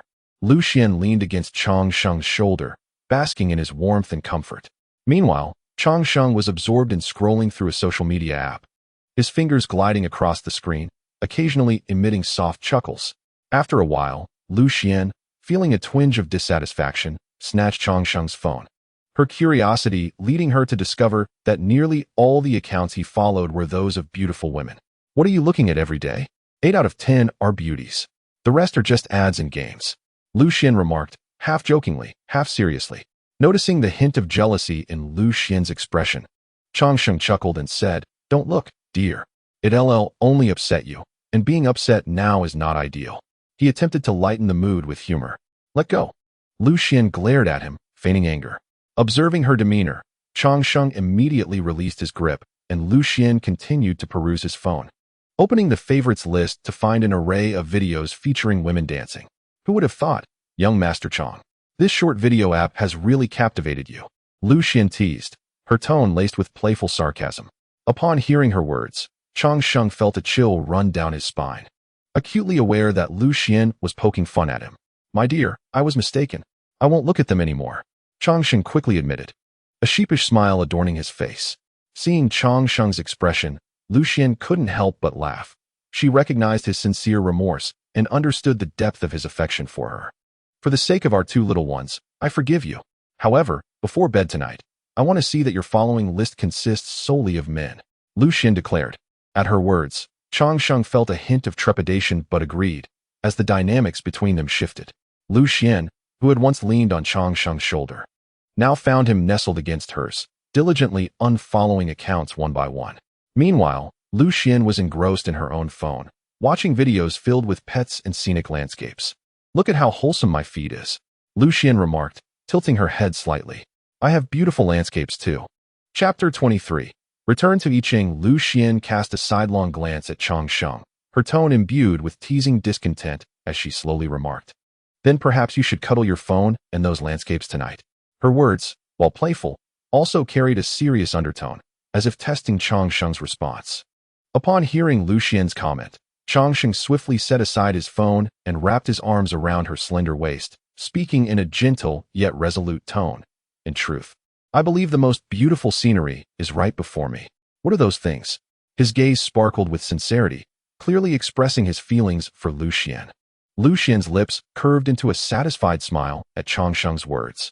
Just then, a voice from outside the bedroom door called out, "Changsheng, dinner is ready." The voice carried a hint of urgency, reminding them not to delay their meal. "All right, Aunt Zhong, we're on our way," Changsheng responded promptly, his voice brimming with enthusiasm and energy. Not long after, Changsheng and Lu Xian emerged from the bedroom hand in hand. Their steps were light and harmonious, akin to a pair of perfectly attuned partners. Together, they descended the stairs, ready to indulge in dinner. "Zhongsao, sit down, let us eat. It's a rare moment of joy. Let us all revel in this happiness." Changsheng's father sat at the dining table, his face beaming with a smile, his voice infused with joy and warmth. He was a man who relished lively gatherings, always wishing for the home to be filled with laughter and cheer. As Changsheng and Lu Xian approached the table, Zhongsao had meticulously prepared a sumptuous feast. The table was adorned with an array of delectable dishes, each exuding an enticing aroma that made one's mouth water. Just as they settled down, Changsheng's father produced a treasured bottle of 1980 vintage Maotai, his voice carrying a hint of exuberance. "Let us open it and fill our glasses."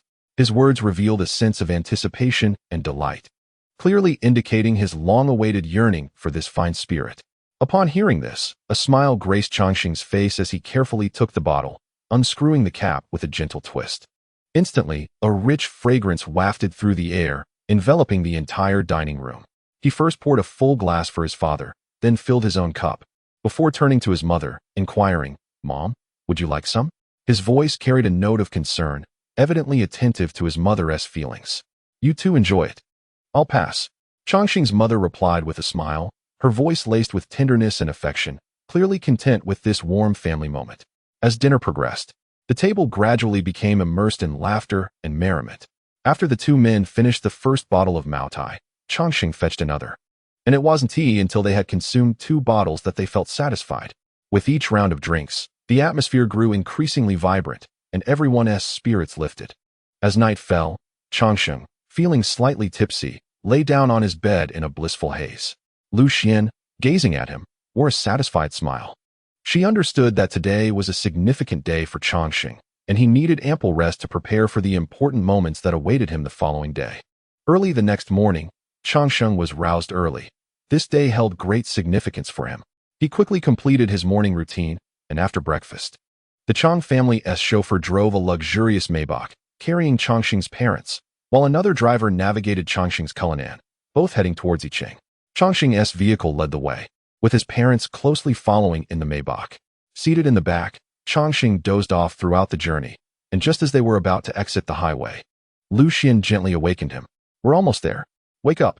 Don't sleep anymore," she softly urged, her voice imbued with warmth and concern. At her words, Changsheng opened his eyes, glanced at the scenery outside, and stretched lazily. "Ah, it's so comfortable to be in a car," he said with a smile, his tone reflecting contentment and ease. After exiting the highway, the vehicle headed towards Lu Xian's home. As they neared the community where Lu Xian resided, several Mercedes S-Class vehicles awaited along the roadside. Upon spotting the arrival of Changsheng's Cullinan, they hastily waved in greeting. Observing this, Changsheng's driver gradually steered the car closer. "Young Master Chang," Lu Jun called out while approaching respectfully, bending slightly to greet Changsheng's parents seated within the vehicle. The individuals present were none other than Lu Jun and others whom Changsheng had encountered during his recent return. Although they displayed utmost deference towards the Chang family, they were prominent figures in Yicheng. "My dear, why have they come?" Lu Xian inquired, her voice tinged with curiosity. "It's only natural for them to show their courtesy when I'm here to propose on their turf," Besides, they are not here to see me. Changxing replied with a smile, his tone imbued with confidence and humor. Look at you, calling yourself a young master. Lu Xian teased, cupping Changxing's face and smiling, her gaze filled with affection and indulgence. Indeed, Changxing responded, his eyes gleaming with pride. Before long, Lu Jun approached Changxing's driver and said, "Let's go." At his command, the Cullinan slowly resumed motion, with the other vehicles following suit towards Lu Xian's home. The convoy swiftly entered the community and came to a halt at the entrance of Lu Xian's alley. After disembarking, two drivers proceeded to the trunk of Changxing's vehicle, retrieving 4 heavy boxes. Lu Jun and his companions also unloaded numerous items from their own trunks. Having been informed by their daughter about the visit of Changxing's parents to propose, Lu Xian's parents had already busied themselves in the kitchen. Their arrival coincided perfectly with mealtime. "Xian, which family is this?" Changxing's father inquired, his voice laced with anticipation and joy. "My father-in-law's family, I know." Changxing replied with a smile as he led his parents inside, while the others followed, carrying thoughtfully prepared gifts. Soon, they entered Lu Xian's home, where her parents, busy in the kitchen, promptly emerged to greet them. Their faces radiated warmth, clearly delighted by the arrival of Changxing's family. Lu Xian's aunts also made their way out of the house. The elder relatives exchanged pleasantries as introduced by Lu Xian. "In-laws, Haven T, we met somewhere before? You look quite familiar," Changxing's father remarked. Lu Xian's father grasped Changxing's father's hand, straining to recall when he had encountered this distinguished individual. "I've got it. We met 20 years ago at the Architectural Institute, right, Professor Chang?" Lu Xian's father responded, his memory rekindled by the mention. "I remember now. At that time, Mr. Chang was recruiting designers for the institute. The dean even made it a point to invite me to dine with you." His words were imbued with a touch of nostalgia and sentimentality, clearly reflecting how vividly he remembered those bygone days. "Ha! Indeed. Who would have thought that we would become in-laws?" Changxing's father chuckled, his voice resonating with joy and contentment. He had never anticipated that a chance encounter in a professional setting years ago would ultimately lead to the union of their families. Come in, come in." Lu Xian's father warmly invited, ushering everyone inside. As soon as they entered, Lu Jun respectfully spoke up. "Chairman, we are waiting outside. Just call for us if you need anything." His words conveyed deep respect and loyalty towards Changxing's father, indicating the significance he placed on this proposal. After speaking, Lu Jun and a few others departed from Lu Xian's home to wait outside. Once they left, Lu Xian's father expressed with a hint of gratitude and delight. "It seems we were not fated to work together back then, but look at us now, we are in-laws." "Ha! Isn't that the truth?" Changxing's father replied, his smile brimming with hopeful anticipation for the future. "Old Lu, let us dine. We can chat while we eat," Lu Xian's mother said with a smile. Yes, let us eat," they all exclaimed, gathering around the dining table, which was laden with a sumptuous array of dishes, chicken, duck, fish, and meat, all present in abundance. "Old Lu, we're here concerning the children, and we are unaware of your customs regarding the bride price. We haven't inquired much, but rest assured, whatever you propose, our family will accommodate," Changxing's father said with a grin. "The bride price is merely a formality. In the end, it all goes to the children, doesn't it? Wouldn't you agree? My wife and I have long decided that as long as our daughter Xian is happy, the bride price is of little consequence." Lu Xian's father responded with a smile.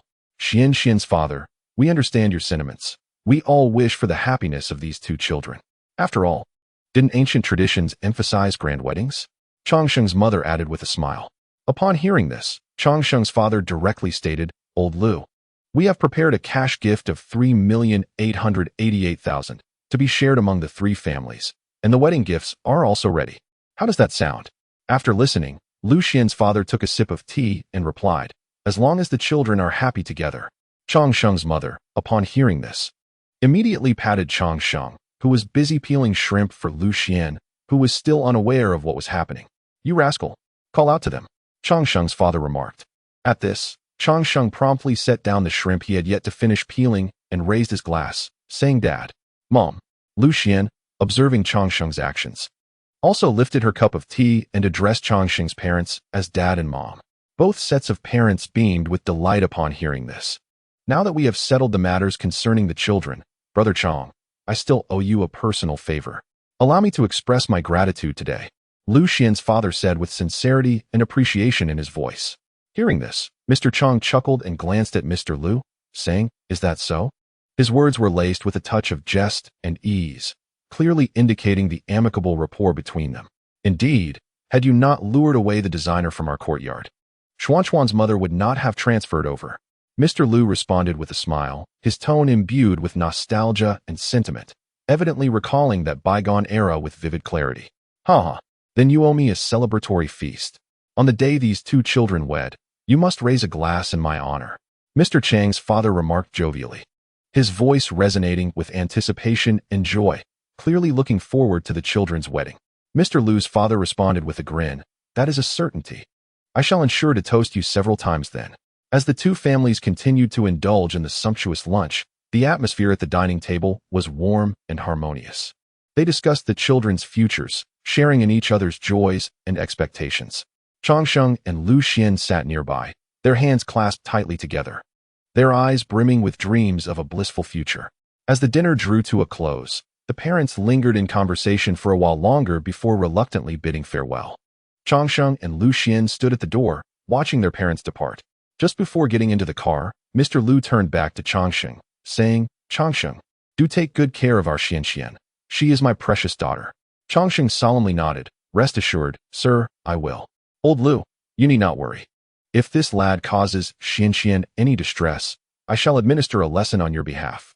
Mr. Chang's father chimed in with a smile, his words infused with humor and resolve, clearly valuing Lu Xian and harboring high hopes for Changsheng.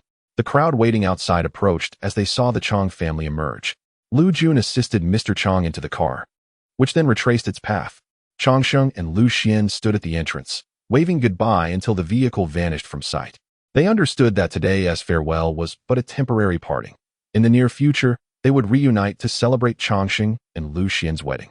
As the car receded into the distance, Changsheng and Lu Xian returned home, their hearts brimming with aspirations and hopes for the future. This day marked a new beginning for them, heralding the commencement of a beautiful journey. In the car, Mr. Lu was filled with myriad emotions. He knew his daughter had found a good match, allowing him to rest easy. Conversely, Mr. Chang pondered the forthcoming arrangements, aspiring to perfect the preparations for the children's wedding. Ding! Host's proposal successfully accepted. Reward: 70 years of usage rights at Zhonghai Xingyue Bay Beach, Chang'e number 1 cruise ship. Chapter 25. Let us attend to the matter at hand. As the sun dipped below the horizon, its golden rays bathed the Zhonghai highway, where two luxurious cars sped forward like vessels navigating through a sea of gold. Changsheng sat in the back seat of one of the Cullinans, a blissful smile illuminating his face as he gently held Lu Xian's hand. "Did you know? I truly did not expect that our family's elders had such an early friendship." A hint of surprise laced Changsheng's voice. Upon hearing this, Lu Xian's eyes sparkled with curiosity as she gently nodded, a smile gracing her lips. "I only just learned that my parents were professors at the Architecture Institute, but I am quite unclear about the specific projects they managed." Changsheng chuckled softly, his gaze filled with admiration. "It seems that my future father-in-law is indeed a modest expert." Their conversation was imbued with warmth and ease, and as night fell, they gradually found solace in one another's company, unwittingly drifting into slumber.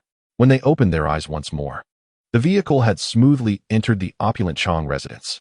The driver's voice shattered the tranquility within the car. "Young Master Chang, we have arrived home." Changsheng slowly blinked awake and gently tapped Lu Xian beside him. "Dear, we are home." Rubbing her eyes, Lu Xian, still in a drowsy state, gazed out the window, where the Chang villa appeared especially serene and inviting amidst the night. Stepping into the villa's living room, Lu Xian looked at the darkening sky and couldn't help but exclaim, "Why do I feel like we just finished lunch, and now it's already dark?" Changsheng's mother, overhearing this, beamed lovingly. Xian, if you're not hungry, perhaps you would like some soup?" Lu Xian nodded obediently, her voice sweet. "All right, Mama." Upon hearing this endearment, Changsheng's mother felt a warmth in her heart and replied with a smile. "Good child, finish your soup and rest early. You must be exhausted after a long day." Lu Xian smiled and nodded before heading towards the dining table. On the table, Aunt Zhang had already prepared a sumptuous dinner, the aroma wafting enticingly, making one's mouth water. Changsheng and Lu Xian sat at the table, savoring the delightful meal while sharing amusing anecdotes from their day. Chang Sheng's mother joined their conversation, and the laughter of the three resonated throughout the villa, brimming with the warmth and joy of home. As night descended, Chang Sheng and Lu Xian retreated to their private sanctuary, where a faint lavender scent enveloped the room, Lu Xian's favorite fragrance. Moonlight filtered through the curtain's crevices, casting a gentle glow upon the soft bed, adding a touch of romance to the night.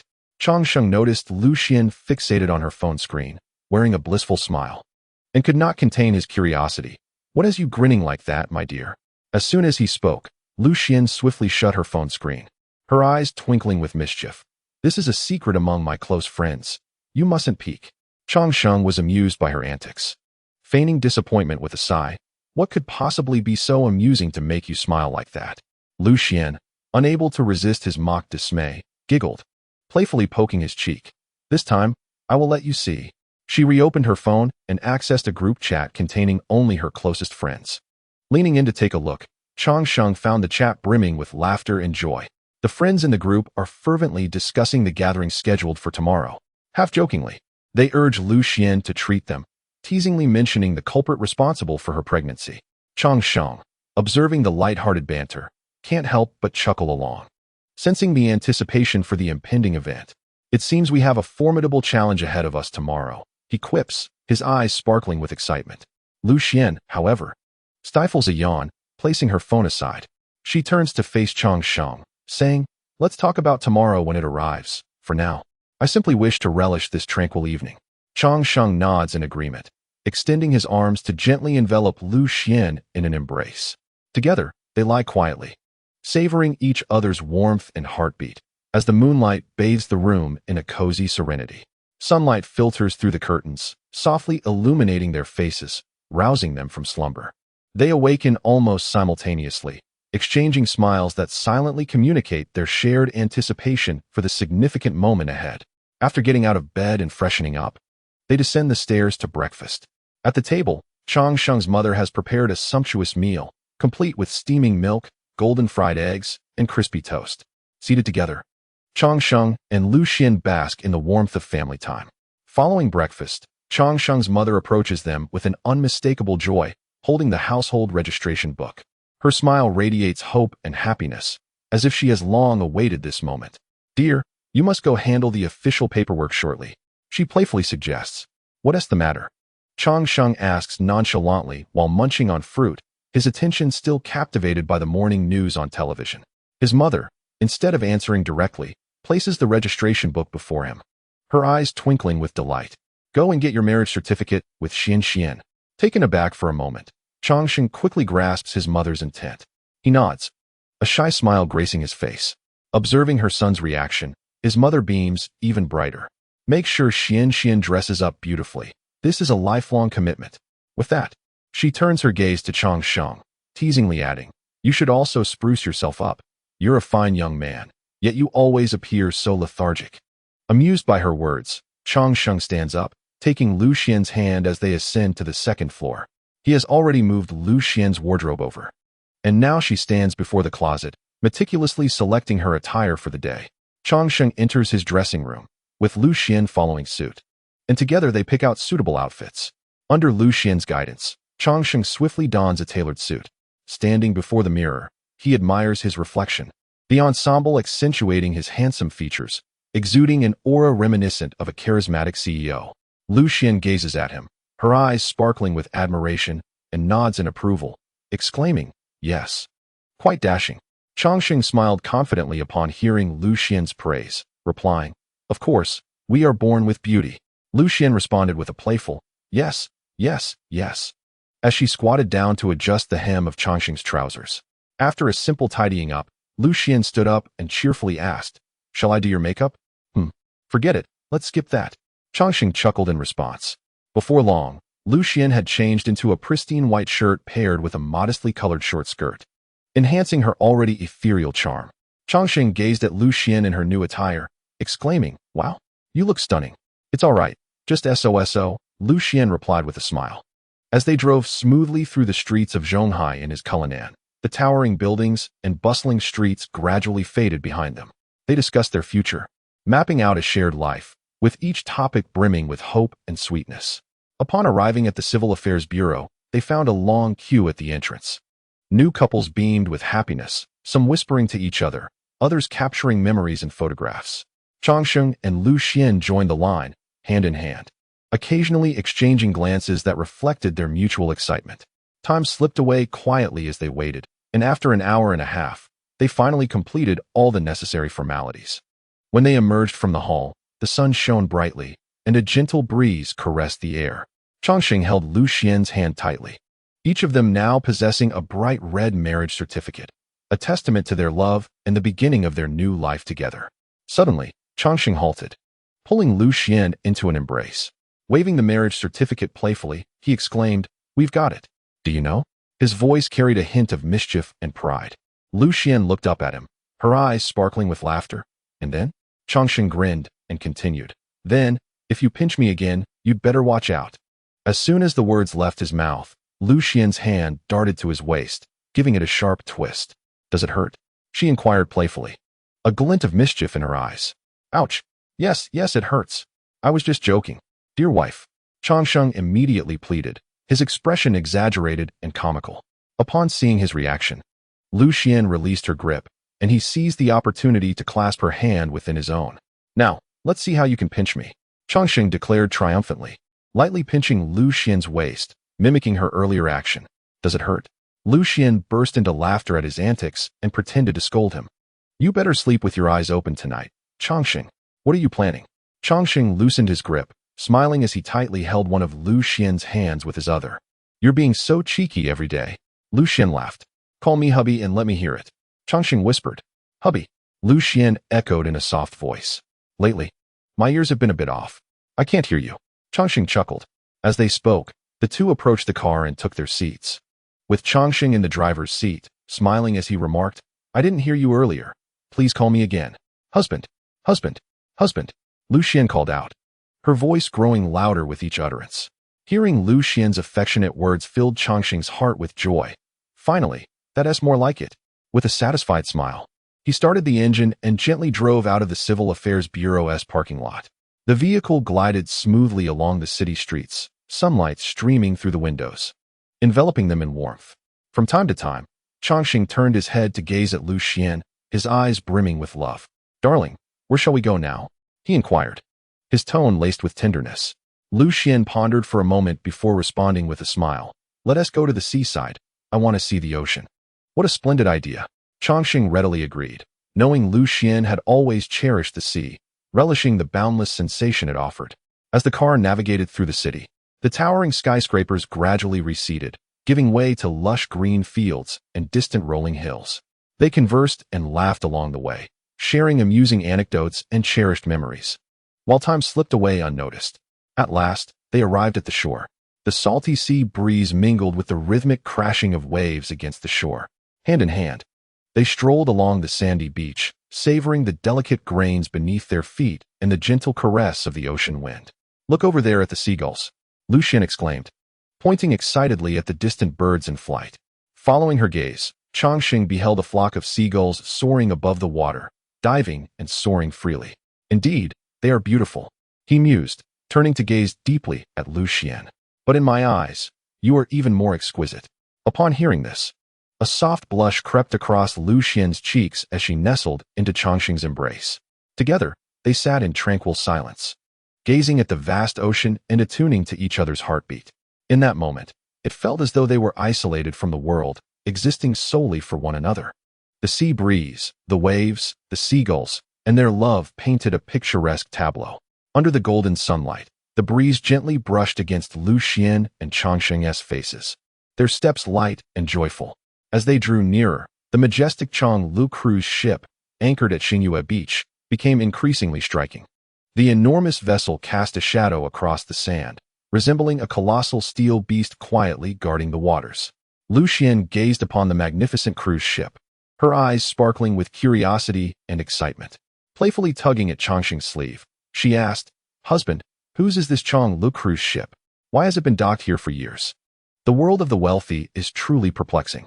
Changsheng turned to look at his wife's inquisitive eyes and couldn't he help but chuckle. Knowing Lu Xian was intrigued by the ship, he decided to surprise her.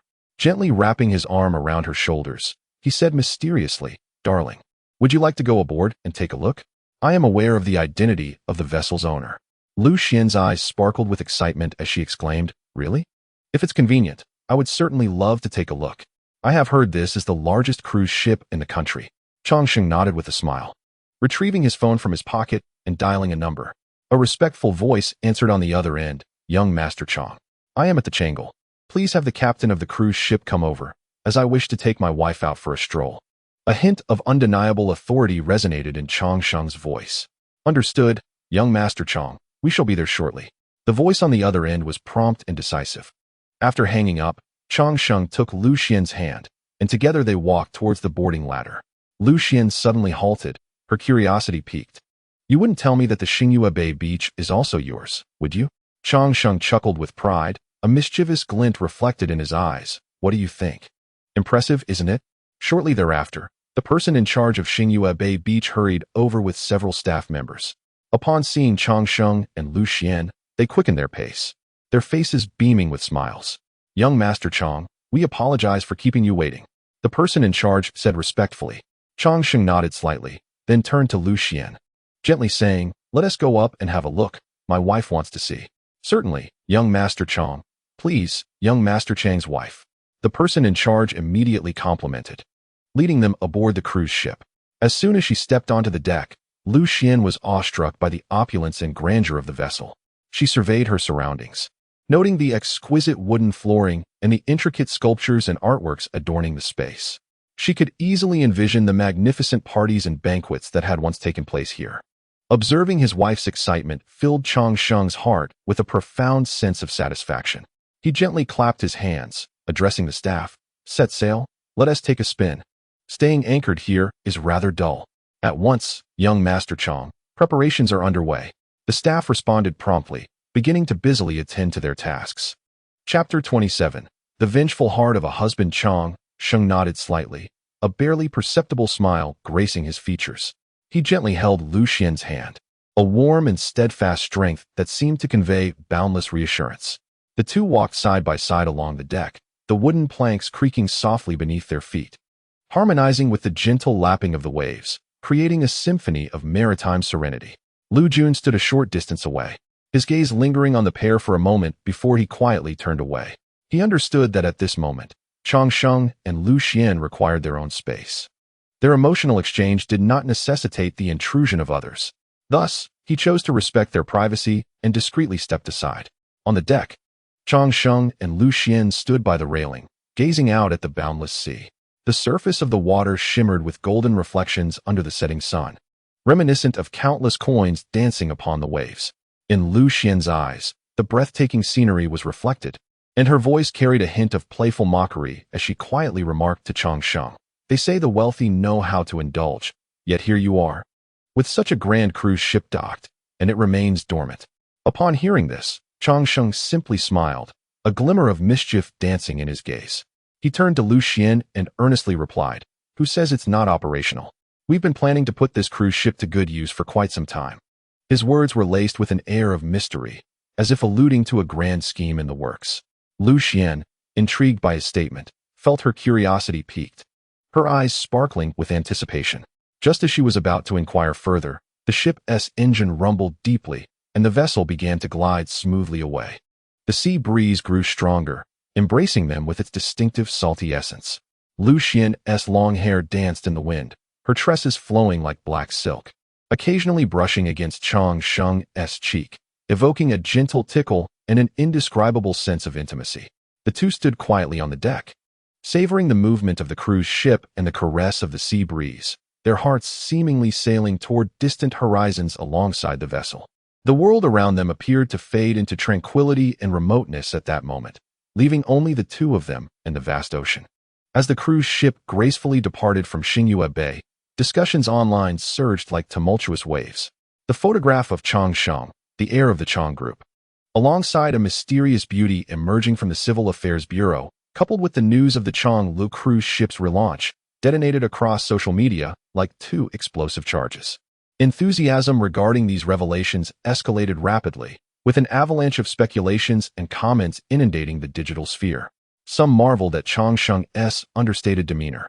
Others envied Lu Xian's beauty and fortune, while many expressed curiosity about the Chang group's forthcoming moves. As noon approached, sunlight bathed the cruise ship's deck, and the sea breeze, tinged with a hint of saltiness, invigorated the atmosphere. Chang Sheng had arranged a sumptuous lunch, and he and Lu Xian sat at a table on the deck, relishing the delectable cuisine paired with the scenic ocean view. At that moment, Lu Xian's phone vibrated unexpectedly. She picked it up to find a message from a friend, complete with 2 screenshots showcasing the viral hot searches. Lu Xian handed her phone to Chang Sheng, and together they gazed at the trending topics on the screen. Upon seeing the paparazzi captured images of themselves, Chang Sheng couldn't help but chuckle wryly, exclaiming, "Wow, I didn't think I'd attract paparazzi attention." His tone carried a blend of resignation and surprise at the sudden spotlight. Lu Xian, observing Chang Sheng's expression, couldn't suppress her laughter, teasingly saying, "It seems you have quite the following." Her words were playful, yet her gaze conveyed a deep concern and understanding for him. Chang Sheng clicked on the trending topic about their marriage certificate, and the comments overflowed with praise for Lu Xian and envy directed at him. Some expressed exaggerated outrage at Chang Sheng for stealing their goddess, while others humorously conveyed their admiration and jealousy. The vendetta for one's wife is a grievance that cannot be shared. One comment playfully expressed discontent towards Chang Sheng, humorously lamenting, "How is it that he is so handsome, so wealthy, and married to such a beautiful wife? Brothers, I think it's time for me to reincarnate." Another comment, infused with self-deprecation and humor, elicited a knowing smile from onlookers. Chang Sheng and Lu Xian sat beneath the shade of a parasol on the deck, indulging in a leisurely lunch. Sunlight streamed through the gaps, casting a warm glow upon them, while the sea breeze offered a refreshing caress. The table before them was adorned with exquisite dishes, yet their focus was entirely captured by the comments on their phones. Lu Xian swiped through the screen, unable to suppress her laughter. She lifted her gaze, playfully teasing Chang Sheng with a glint of mischief in her eyes. "Oh, you have so many fiancés you've yet to meet. How impressive." Her words were laced with jest, yet her eyes brimmed with affection. Upon hearing her words, Chang Sheng chuckled, raising an eyebrow with confidence as he replied, "Well, they're just average, really. Maybe just at godlike status." His tone carried a hint of self-mockery, yet it was predominantly filled with tenderness towards Lu Xian. In response to his comment, Lu Xian feigned annoyance, shooting him an exaggerated glare as she playfully declared, "No way. Our future baby cannot inherit your shamelessness." Though her words hinted at disdain, the smile tugging at her lips betrayed her true feelings. Chang Sheng was amused by Lu Xian's expression and teased, "Why are you looking at me with such disdain, my dear wife?" His voice held a playful tone, yet was laden with affection. Lu Xian did not respond verbally, but nodded with a grin, asserting, "Yes, I am indeed looking down on you." Her gaze was filled with love, and even her mock disdain was wrapped in warmth. Their banter was light-hearted and humorous, revealing the deep affection and understanding between them. Despite the external scrutiny and attention that stirred ripples in their lives, they faced it all with a carefree attitude. They understood that true happiness lies not in public opinion, but in the profound connection and support they share. As the cruise ship continued its voyage across the ocean, the rhythmic sound of waves lapping against the hull resonated. "Let us head home. I'm feeling a bit tired," Lu Xian suggested. Upon hearing this, Chang Sheng nodded and waved over to Lu Jun, who promptly approached. "Let us go back. We've had enough fun," Chang Sheng said with a smile. "All right, little Chang," Lu Jun replied, nodding in agreement. Chapter 28. Is the gossiping efficiency this high? Hand in hand, Chang Sheng and Lu Xian gracefully descended the stairs of the cruise ship. Their silhouettes, illuminated by the setting sun, radiated warmth and romance. Tourists nearby were captivated by this sweet scene, eagerly raising their phones to capture the moment. The sounds of camera flashes and shutters echoed, and soon, photos and videos were circulating on social media. "Look, isn't that the young master of the Chang family? They make quite the pair. Indeed, I heard they just got their marriage certificate." As these images and clips spread, the names of Chang Sheng and Lu Xian swiftly climbed the trending charts. Their story resembles a real-life romantic drama, captivating countless netizens' attention and sparking fervent discussions. Lu Xian sat in the car, gazing at the incessantly refreshing trending topics on her phone, and could not help but chuckle with a hint of exasperation. She turned to Chang Sheng, who was focused on driving, and teased, "Look, Those celebrities struggle to get on the trending list, yet you effortlessly made it 3 times. Chang Sheng, while maintaining his concentration on the road, responded with a wry smile. I never anticipated that this generation of netizens would be so adept at gossiping. It seems our private lives are destined to be scrutinized under a magnifying glass. Their exchange was laced with sweetness and a touch of helplessness, but predominantly reflected their anticipation and aspirations for the future. Before long, they returned to Chang Sheng's home. His father, the head of the Chang family, sat solemnly on the living room sofa, awaiting their arrival with a serious expression. Upon seeing them enter, he immediately spoke up. Come here, you rascal. Explain to me what is going on with Xingyue Bei. Chang Sheng was aware that Xingyue Bei and Chang Lu were rewards he obtained through a mysterious system, a fact he could not divulge to his father. Thus, he composed himself on the sofa and feigned calmness as he replied, Actually, I have been secretly preparing a development project. I discreetly acquired Xingyue Bei and Chang Lu for this project, but I simply never found the right moment to inform you. Upon hearing this, Chang Sheng's father relaxed his brow slightly, seemingly satisfied with the explanation. He nodded, saying, It appears you do possess some discernment. However, in the future, remember to inform me in advance about any significant matters. As the father and son conversed, Chang Sheng's mother approached, smiling as she asked, Xian, are you tired? Not really. Thank you, Mom. Lu Xian replied with a smile. Good. Chang Sheng's mother nodded with a smile, her eyes filled with affection and contentment for her daughter-in-law. She knew Lu Xian was a sensible child and was delighted that she could become a part of the Chang family. Before long, the therapist Chang Sheng had invited arrived at their home. After attending to Lu Xian, Chang Sheng returned to his room. Lying on the bed, he rested his head on Lu Xian's shoulder and softly said, Dear, tomorrow my friend's restaurant is opening. Would you like to join me? We have nothing else to do at home. Sure. Lu Xian nodded in agreement. Understanding this was Chang Sheng's way of wanting to enjoy their world together and a splendid opportunity to strengthen their bond. As they chatted, they gradually drifted into slumber. The room was filled with warmth and serenity, and the moonlight filtered through the curtains, casting a gentle glow upon them, as if bestowing blessings upon the newlywed couple. The following day, sunlight streamed through the gaps in the curtains, warming the bed as Chang Sheng and Lu Xian awakened. They enjoyed breakfast together, then donned casual attire, preparing to attend the opening of their friend's restaurant. Mom, we want to be back for lunch. Chang Sheng announced. Zhou Xian has opened a restaurant, and I'm taking Xian to have some fun. All right, a little outing will do you good. Chang Sheng's mother smiled as she spoke, always supporting and understanding them, enveloping them in a warmth and freedom akin to home. As she spoke, Chang Sheng took Lu Xian's hand and led her into the garage. The door of the Cullinan SUV closed gently, and Chang Sheng skillfully maneuvered the luxurious vehicle towards their destination. Soon, they arrived at a restaurant located within the Zhonghai shopping plaza. After parking the car, they ascended to the top floor via the elevator. The shopping plaza comprised 6 levels, and as the elevator doors slowly opened, the opulent decor immediately captivated their eyes. Golden decorative lines, a polished marble floor, and exquisite chandeliers. Every detail reflected the designer's meticulousness and the restaurant's high-end positioning. Wow, the decor is so extravagant, Lu Xian exclaimed, her eyes sparkling with surprise and admiration. Changgu has brought his bride. Zhou Xian, who had been waiting nearby, greeted them with a wide smile. Hey, after a day of gossip yesterday, aren't you going to introduce me? He teased, his gaze filled with playful banter and well wishes for his friend. Wife, this is Zhou Xian, my good buddy. Chang Sheng introduced with a smile, his voice imbued with pride and affection.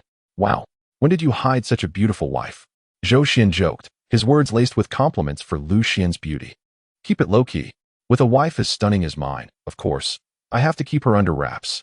Chang Sheng replied, his eyes brimming with adoration for Lu Xian. With that, Zhou Xian led them into the restaurant, where the floor was adorned with large marble tiles, and crystal chandeliers hung from the ceiling, casting a soft, warm glow. Each dining table was elegantly set with cutlery and fresh flowers. It's entirely up to the standards of a 5-star restaurant. Zhou Xian exclaimed proudly. How is it, wife?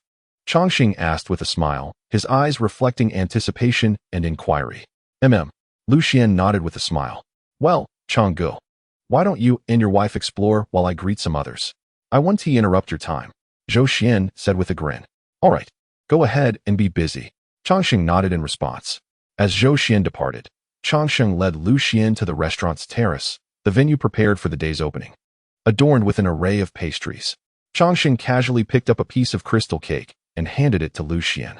Wife, don't hold back. Feel free to indulge. Treat it like your own home. Chapter 29. I still need to call her sister-in-law. Sunlight streamed through the tall floor-to-ceiling windows, illuminating the spacious terrace. Lu Xian sat at an exquisite dining table, her face radiant with a blissful smile. She slightly parted her lips, her eyes filled with anticipation. Changsheng stood before her, holding a translucent piece of crystal cake, gently offering it to her lips. Lu Xian took a delicate bite, the sweet flavor blossoming on her palate. She closed her eyes in satisfaction, savoring the beauty of the moment. Is it delicious? Changsheng gently inquired, his gaze suffused with affection. Lu Xian opened her eyes, happiness gleaming within them, and smiled as she replied, What more can I say? It's delicious, of course, since my husband made it. Her voice resonated with sweetness and contentment.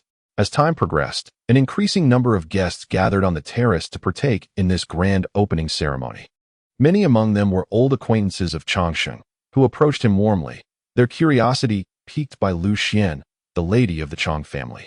Lu Xian graciously acknowledged each guest, her elegance and beauty captivating everyone present. Hand in hand, Changsheng and Lu Xian navigated through tables laden with an array of delicacies, their presence becoming the most resplendent sight on the terrace. Changsheng attentively introduced each dish to Lu Xian, who savored the tastes while sharing her delightful surprises with him. Suddenly, a familiar voice resonated behind Changsheng, accompanied by a hearty pat on the shoulder. Startled, he turned to see a recognizable face. Old Chang, the man exclaimed, a teasing smile adorning his features. Changsheng exhaled in relief, responding with a chuckle, You gave me quite a scare. The man laughed heartily before turning his gaze toward Lu Xian, admiration sparkling in his eyes. Well done, old Chang. You've kept this under wraps, secretly finding such a stunning beauty. The pictures trending yesterday don't hold a candle to her beauty now. You must have switched partners. Changsheng retorted, half amused, Get lost. He then took Lu Xian's hand, formally introducing her. Wife, this is Jin Yan, the young heir of the Ji group. Lu Xian smiled and extended her hand. Hello? Changsheng further introduced, This is my wife, Lu Xian. Jin Yan responded warmly, Hello. Nice to meet you. Subsequently, Jin Yan threw an arm around Changsheng's shoulder and whispered, Goodness. You got married so early. How am I supposed to use you as an excuse now? Great. My mother will start arranging blind dates for me every day. Though his voice was low, Lu Xian caught the remark. She smiled softly, remaining silent. Changsheng suggested with a grin, Zhou Xian hasn't married yet. You could use him as an excuse. Jin Yan shook his head, chuckling, Forget it. He changes girlfriends 4 times a week. I'd rather my mother not find out. Their laughter resonated across the terrace, while Lu Xian quietly listened. Jin Yan's gaze lingered on Lu Xian for a moment before he teased Changsheng. I remember you're a few months older than me. I should be calling you brother-in-law, right? Changsheng's smile broadened at this, and he jested, Absolutely. Call it out so my wife can hear. A faint smile graced Lu Xian's face, her eyes revealing a gentle anticipation. Jin Yan chuckled, shaking his head, then turned to depart, saying, Goodbye. I'm off to find Zhou Xian. I won't interrupt you two any longer. He waved and sauntered away, leaving the couple in their shared moment. Lu Xian gazed at Jin Yan's retreating figure and suddenly spoke. I just remembered. Back in school, there was a national son-in-law ranking online, and you were 3rd, while he was 4th. Changsheng paused momentarily, then chuckled as he playfully pinched Lu Xian's cheek, saying, You still recall that? I had nearly forgotten. Lu Xian smiled gently and replied, No. It was my roommate who kept sharing that ranking with me. Their conversation was filled with sweet reminiscences and warm interactions. Subsequently, Changsheng took Lu Xian's hand and led her to a row of seats at the very front of the terrace, where they settled down to await the commencement of the opening ceremony. As they took their seats, those around them began to find their own spots. Some celebrities gradually arrived at the scene. After greeting Changsheng, they refrained from lingering, demonstrating their respect for him. Lu Xian, observing these stars, smiled and remarked, Oh, who would have thought? There are big celebrities here greeting you. Changsheng grinned with pride and jested, Of course, after all, I was ranked 3rd on the national son-in-law list. At that moment, Zhou Xian and Jin Yan entered the venue. Jin Yan promptly sat beside Changsheng, jokingly saying, Later, you should ask my sister-in-law to sponsor me for a membership. Changsheng laughed heartily, patting Jean Yin on the shoulder. No problem, as long as your sister-in-law agrees. I'm all in. The surrounding guests were also charmed by their laughter, creating a relaxed and joyful atmosphere on the terrace. As the opening ceremony was about to commence, the sweet moments between Changsheng and Lu Xian became a striking highlight of the occasion. With the conclusion of the ceremony, Changsheng and Lu Xian were ushered into an exclusive private room by Jin Yin and Zhou Xian. Inside the room, apart from a few stars who had greeted Changsheng during the ceremony, only Zhou Xian remained. Upon seeing the four enter, the stars immediately rose to greet them warmly. Zhou Xiao, Ji Xiao, congratulations on your grand opening. Changsheng responded with a smile and gestured to the adjacent seats. You all sit around them. Don't crowd me. My wife Wen Ti approve. He half-jokingly addressed a beautiful star. The star, upon hearing this, displayed a hint of embarrassment but obediently took a seat beside Jin Yin, her demeanor slightly awkward. Noticing the situation, Jin Yin quickly interjected, "Come sit next to me, my sister-in-law is here, and you still dare to stick so close." His words carried a playful tone, yet hinted at a subtle warning. The star had no choice but to awkwardly sit beside Jin Yin, creating a somewhat delicate atmosphere. Zhou Xian broke the silence, laughing as he said, "Changgu, I never imagined you would marry so suddenly. You've hidden it for so long." Changsheng gazed at Lu Xian with adoration, replying, "Of course, my wife is so beautiful that I must keep her at home to admire her slowly." His words were infused with affection for Lu Xian. As Jin Yin and Zhou Xian exchanged glances, Jin Yin chuckled and remarked, "Oh, so you're flaunting your affection, are you? In that case, I believe it is imperative for us to discuss the matter of the Wang family's young lady, who has been pursuing you for quite some time, with your wife." Zhou Xian chimed in, "Indeed. Just the other day, I heard that she visited your home as soon as she returned. Is that true?" His words carried a hint of teasing. "Really?" Lu Xian laughed as she turned to Changsheng beside her. "Didn't old Ji mention it to you in the car during our first prenatal checkup?" Changsheng replied with a grin. Lu Xian nodded, recalling that there was indeed some truth to it. Immediately, Changsheng added with a smile, "You two should refrain from using such matters to disrupt the harmony of our marriage." Laughter erupted around the table. Chapter 30. Have you prepared the red envelopes for me? With the nimble steps of the waiter, an array of delectable dishes, each more enticing than the last, was presented on the table. The steaming dishes exuded an irresistible aroma, making one's mouth water. The group sat around the dining table, their faces aglow with joyful smiles as they savored the culinary delights while engaging in light-hearted conversation, creating a warm and pleasant atmosphere. Zhou Xian proudly recommended, "Sister-in-law, you must try the chef's creations from our restaurant. We went to great lengths to bring him back from abroad." His words brimmed with pride, clearly reflecting his confidence in the chef's skills. Curious, Lu Xian picked up a piece of fish, gently blew on it, and then sampled it. The fish's tenderness and the perfect blend of seasonings made her eyebrows rise in delight as she exclaimed, "I never expected that the chef you brought back from abroad could master our local cuisine so excellently." Upon hearing Lu Xian's praise, Jin Yin burst into laughter, clarifying, "Sister-in-law, you've misunderstood. He is a compatriot I lured back from an overseas restaurant. His culinary skills are exceptional, whether it's local or international cuisine. His dishes always elicit rave reviews." Changsheng, unable to resist interjecting, teased, "Really, Jin Yin? So you have a stake in this restaurant too?" His remark elicited laughter from everyone present. Jin Yin responded with a grin, "Of course. So don't forget to ask your wife to get me a membership card." His comment sparked another round of laughter. As the lunch drew to a close, Changsheng gently took Lu Xian's hand and inquired with concern, "Dear, are you full?" Lu Xian smiled and nodded, indicating her satisfaction. Changsheng then jokingly announced, "Come on, let us make our exit. If we linger any longer, we'll have to pay." His words lightened the atmosphere further. They rose from their seats, and Changsheng cheerfully addressed Jin Yin and Zhou Xian. "We've had our fill, so we'll be leaving now." Jin Yin feigned irritation, saying, "What? You think you can escape without loading your card?" His words incited laughter among the group. Changsheng leaned in and whispered to Lu Xian, "Oh, dear, it seems we won't be leaving without spending some money." Lu Xian chuckled in agreement. "I feel the same, so you might as well go and get them a membership card." Upon hearing Lu Xian's words, Jin Yin and Zhou Xian immediately expressed their gratitude with smiles.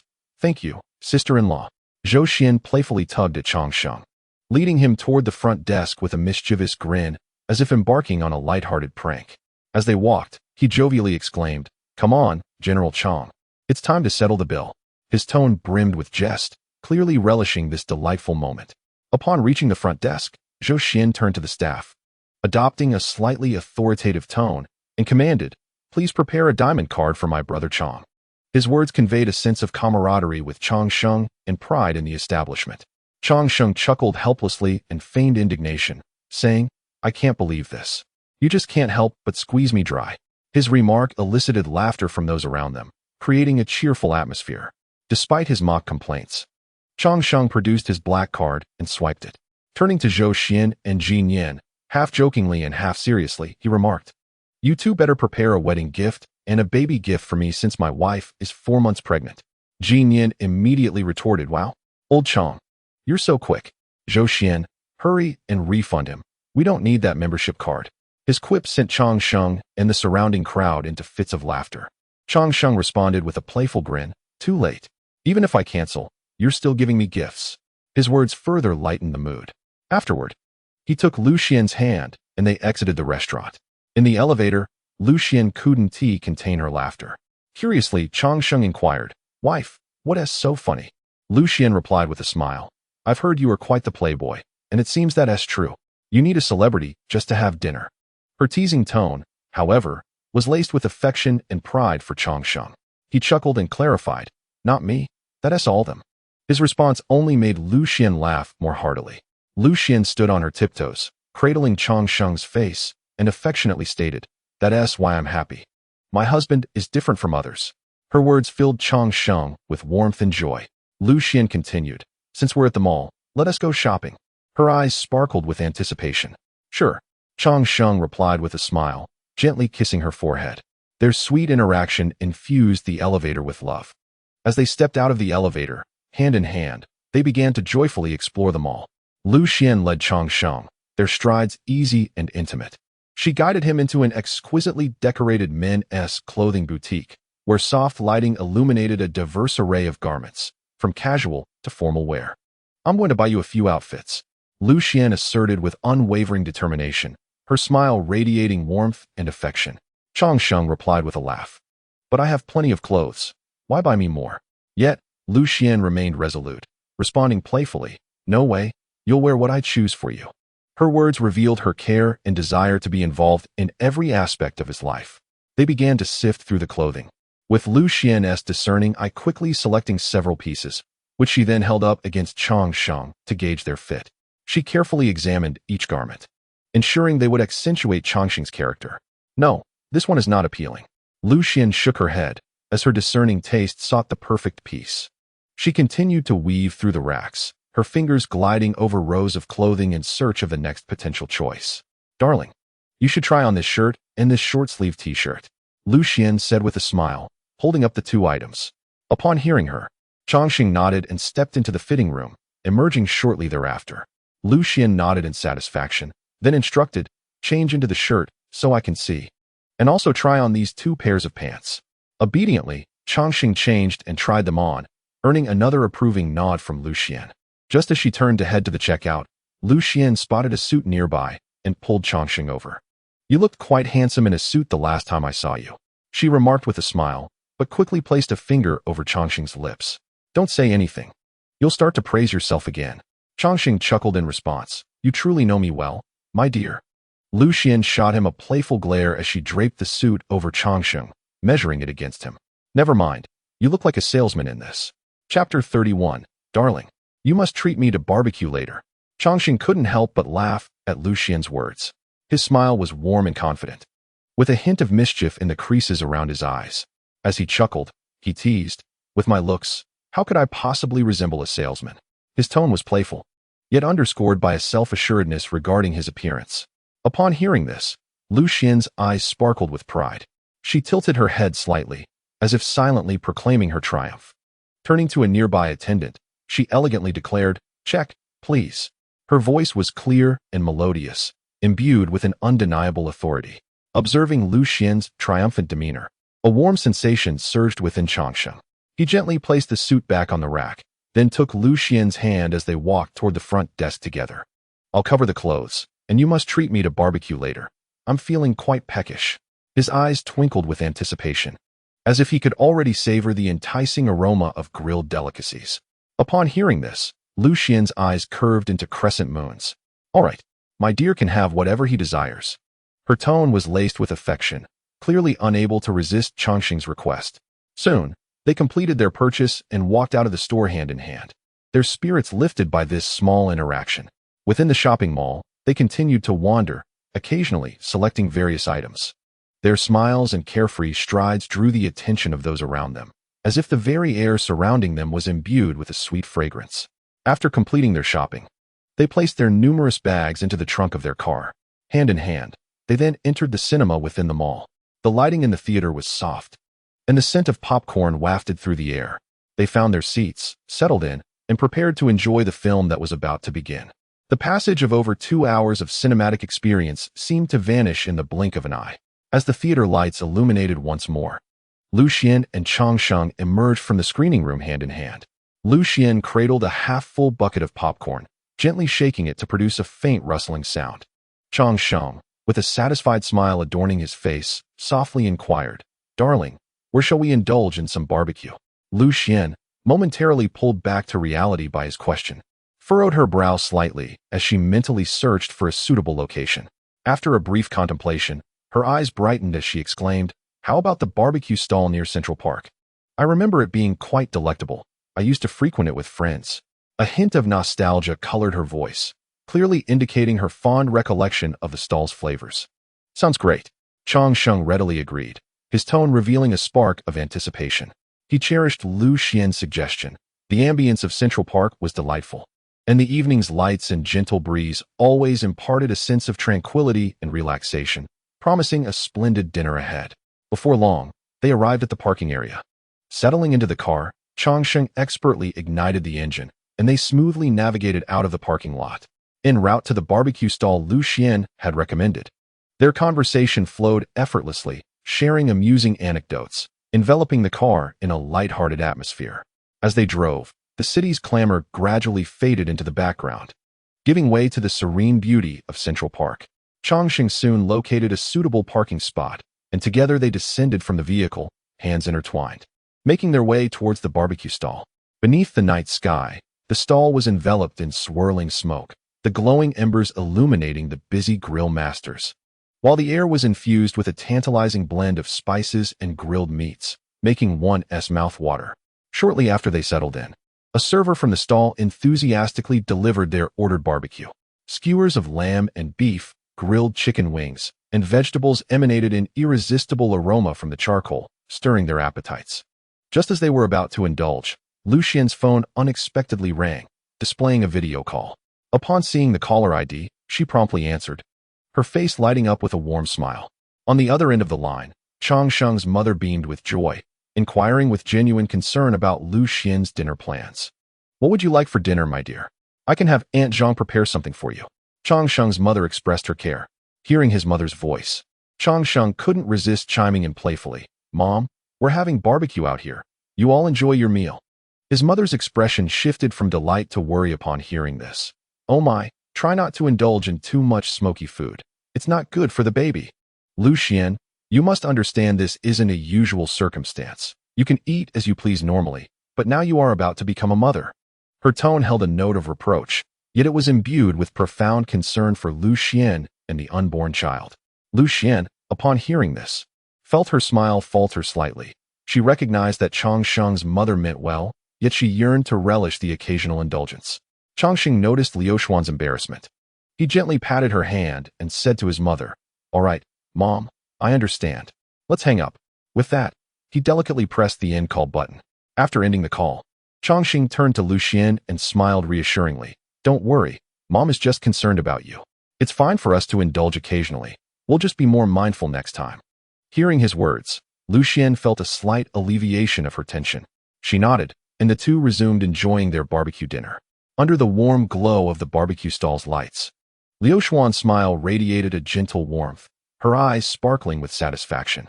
She softly remarked, "How about it? Not bad, right?" This was her expression of confidence in the barbecue stall, as well as a sharing moment with Changsheng. Changsheng responded with a grin, "Yes, it's quite good."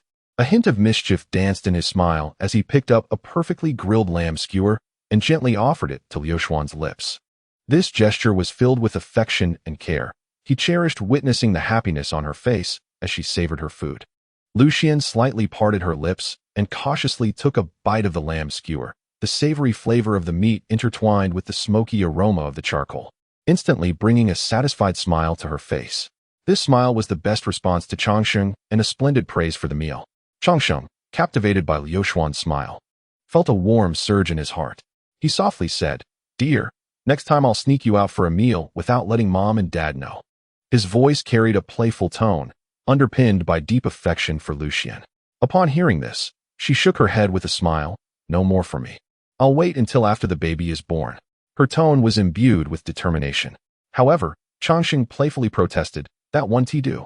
What if my wife becomes too tempted?" His words were filled with concern for Liu Xian, as he wished to shield her from any discomfort. Liu Xian chuckled lightly at Changsheng's remark, "Am I really that greedy?"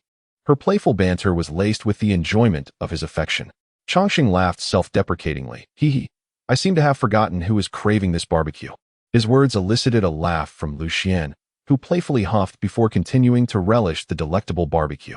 Changsheng, still gazing at Liu Xian, continued, "Next time you crave something, just tell your husband, and I'll take you to satisfy your cravings." His voice brimmed with promise and love. Liu Xian replied with a smile, "Okay, thank you, dear." Her gratitude was sweet, and she gently placed a skewer of meat into Changsheng's mouth, a gesture filled with affection and understanding. As the couple immersed themselves in their culinary delights, a pair of eyes from a corner of the barbecue stall turned towards them. "Isn't that our class's beautiful Yoda?" Chapter 32. I suppose I will never earn $1 million a year in this lifetime. In this bustling barbecue stall, Lu Yuan and his friends Zheng Yang and Chun Shin sat around a table, enjoying dinner and engaging in light-hearted conversation. Their voices intertwined with the surrounding clamor, creating a warm and lively ambience. At that moment, Lu Yuan noticed a couple not far away, Lu Xian and her boyfriend, Changsheng. Lu Xian was the object of Lu Yuan's unspoken affection during his university days. They were both students of the finance department at Zhonghai University. Although Lu Yuan was a year senior to Lu Xian and Changsheng, his feelings for her had remained unchanged. Zheng Yang and Chun Shin also caught on to Lu Yuan's gaze. They exchanged knowing looks, as if silently communicating something significant. "Indeed, Lu Yuan, I remember how long you pursued her. Why not go over and say hello?" Zheng Yang said half-jokingly, his voice laced with a hint of provocation and encouragement. Chun Shin chimed in, patting Lu Yuan on the shoulder, saying, "Yes, Lu Yuan, with your current salary of $1 million, if you still can't let go, why not pursue her again?" His words conveyed support for Lu Yuan, mixed with a teasing reminder of past affections. Lu Yuan felt a twinge of embarrassment from his friend's playful remarks, yet deep within, remnants of unfulfilled emotion lingered. Rising to his feet, he grabbed a bottle of beer from the ground and walked toward the table occupied by Liu Xian and Changsheng. His strides were resolute, yet a flicker of hesitation danced in his eyes. Liu Xian and Changsheng were engrossed in their own world. Liu Xian smiled as she playfully offered a chicken wing to Changsheng, their interaction brimming with sweetness and intimacy. Lu Yuan's arrival shattered this tranquility. Upon seeing him, Liu Xian's face registered surprise. "Liu Xian, it's been a while. I didn't expect to run into you here." Lu Yuan endeavored to sound casual, placing the beer on their table in an attempt to ease his own tension. "Senior Lu, long time no see." Liu Xian quickly stood up to respond politely. She remembered Lu Yuan, the senior who had once pursued her fervently on campus, although she had clearly turned down his advances before. A complex swirl of emotions filled Lu Yuan's heart as he gazed at Changsheng, the man beside Liu Xian, basking in her gentle affection. He could not comprehend why his years of effort and success seemed to hold no value in Liu Xian's eyes. He pulled over a stool and sat down, striving to mask his unease and jealousy. "Is he your boyfriend?" Lu Yuan attempted to keep his voice calm, though his eyes betrayed a glimmer of hope. Liu Xian smiled as she settled back down, affectionately entwining her arm with Changsheng's. Her smile radiated pride and happiness. No, he isn't. He is my husband." Her words were imbued with love for Changsheng and a clear rejection of Lu Yuan. Changsheng appeared indifferent to Lu Yuan's presence, continuing to enjoy his chicken wings as if this encounter were inconsequential. This nonchalant attitude incited anger within Lu Yuan. He felt his accomplishments and efforts were being belittled. Clenching his fists, his emotions intensified under the influence of alcohol. When he noticed the diamond ring on Lu Xian's finger, his fury peaked. Lu Xian, I currently earn $1 million a year and have already bought a house in Zhonghai. Am I truly inferior to this pretty boy? His voice brimmed with challenge and discontent. Lu Yuan's accusations displeased Lu Xian, and her tone sharpened in response. Lu Yuan, don't go too far. My husband surpasses you in every conceivable way. There is no need for your judgment. Her response was rife with loyalty towards Changsheng and disdain for Lu Yuan. Lu Xian's voice captured the attention of those around her, drawing curious glances from patrons at the barbecue stall, rendering the atmosphere somewhat awkward. Zhongyang and Qinshen, noticing the tension, promptly approached to alleviate the strain. Lu, let's not quarrel. We are all classmates. It's such a rare encounter. We shouldn't fight. Zhongyang endeavored to diffuse the conflict with a calm tone, gently patting Lu Yuan on the shoulder, hoping to soothe him. Lu Xian, I ask you once more. Can I truly not compete with him? Lu Yuan stood up, his voice brimming with anger and resentment. Upon hearing Lu Yuan's words, Changsheng mockingly rose. Tugging Lu Xian behind him, he regarded Lu Yuan with a scornful gaze. $1 million a year? How impressive. His laughter was laced with palpable disdain, further fueling Lu Yuan's ire. What? Are you dissatisfied? Do you think you could earn $1 million a year? Lu Yuan retorted, looking at Changsheng. Well, if I don't have $1 million a year, I truly cannot compare. Changsheng chuckled in response, then turned to Lu Xian, saying, Darling, he thinks $1 million a year is remarkable. Ha. Rest assured, I likely won't have the chance to earn $1 million a year in my lifetime. As he spoke, he produced a Rolls-Royce key from his pocket and placed it on the table. Two girls approaching Changsheng immediately tugged Lu Yuan, exclaiming, He is the young master of the Chang group. Zhongyang and Qinshen, having overheard this revelation, looked incredulously at Changsheng. Changsheng responded, A beauty recognizes me? Quite discerning. Kindly inform him that if I were to spend $1 million a day until my demise, I would still scarcely exhaust my family's wealth. He regarded Lu Yuan with the gaze of one observing a jester. If you wish to compete with me, that would be a tad unfair. Perhaps you should bring your friends along, him, and these two lovely ladies. Changsheng nonchalantly gestured towards several individuals as he spoke. Upon learning of Changsheng's identity, Lu Yuan's expression soured. He had anticipated a display of bravado, only to be confronted with such a stark contrast. Seeing Lu Yuan at a loss for words, Changsheng continued, So, you choose silence, do you? Then allow me to speak. Boss, I'll have 100 boxes of beer. He shouted. The barbecue stall owner approached, replying, Greetings, we don't have that much available. Not enough. Go buy more. Changsheng retorted. 500 a box. I want 100 boxes. Is that too much to ask?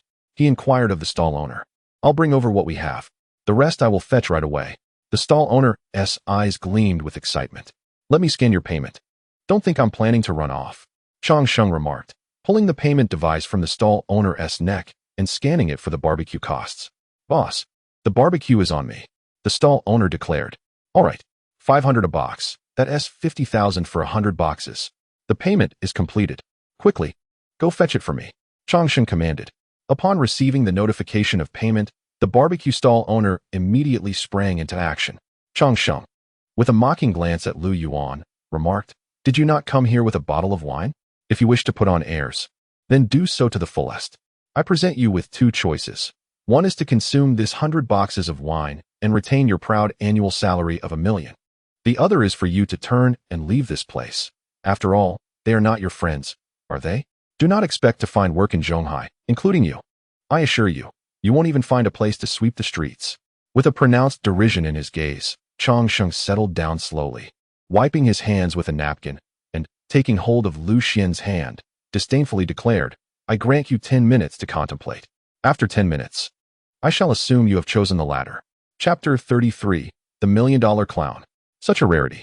The group immediately tensed at his words. Qinshen urged Lu Yuan. Speak up. I just bought a car and need to pay the loan.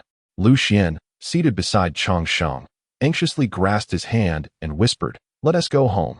Changsheng chuckled, patting Lu Xian's hand reassuringly. Do not worry, my dear. You are the treasure of our family. How could I allow you to suffer? My father always told me that there is no one in Zhonghai our Chang family cannot handle. Thus, squashing a mere ant is of no consequence. Upon hearing Chang Sheng's words, a young woman interjected, "Young Master Chang, we are merely colleagues. We are not that familiar." Chang Sheng turned to her with a cold smirk. "Ladies, feel free to stay and watch. I have no objections." The two women, upon hearing this, were elated and swiftly exited the barbecue stall. Zheng Yang, witnessing this, quickly chimed in, "Young Master Chang, we are just ordinary classmates. We are not that close." Chang Sheng raised an eyebrow at Qin Chun, smilingly inquiring, "Oh, and you?"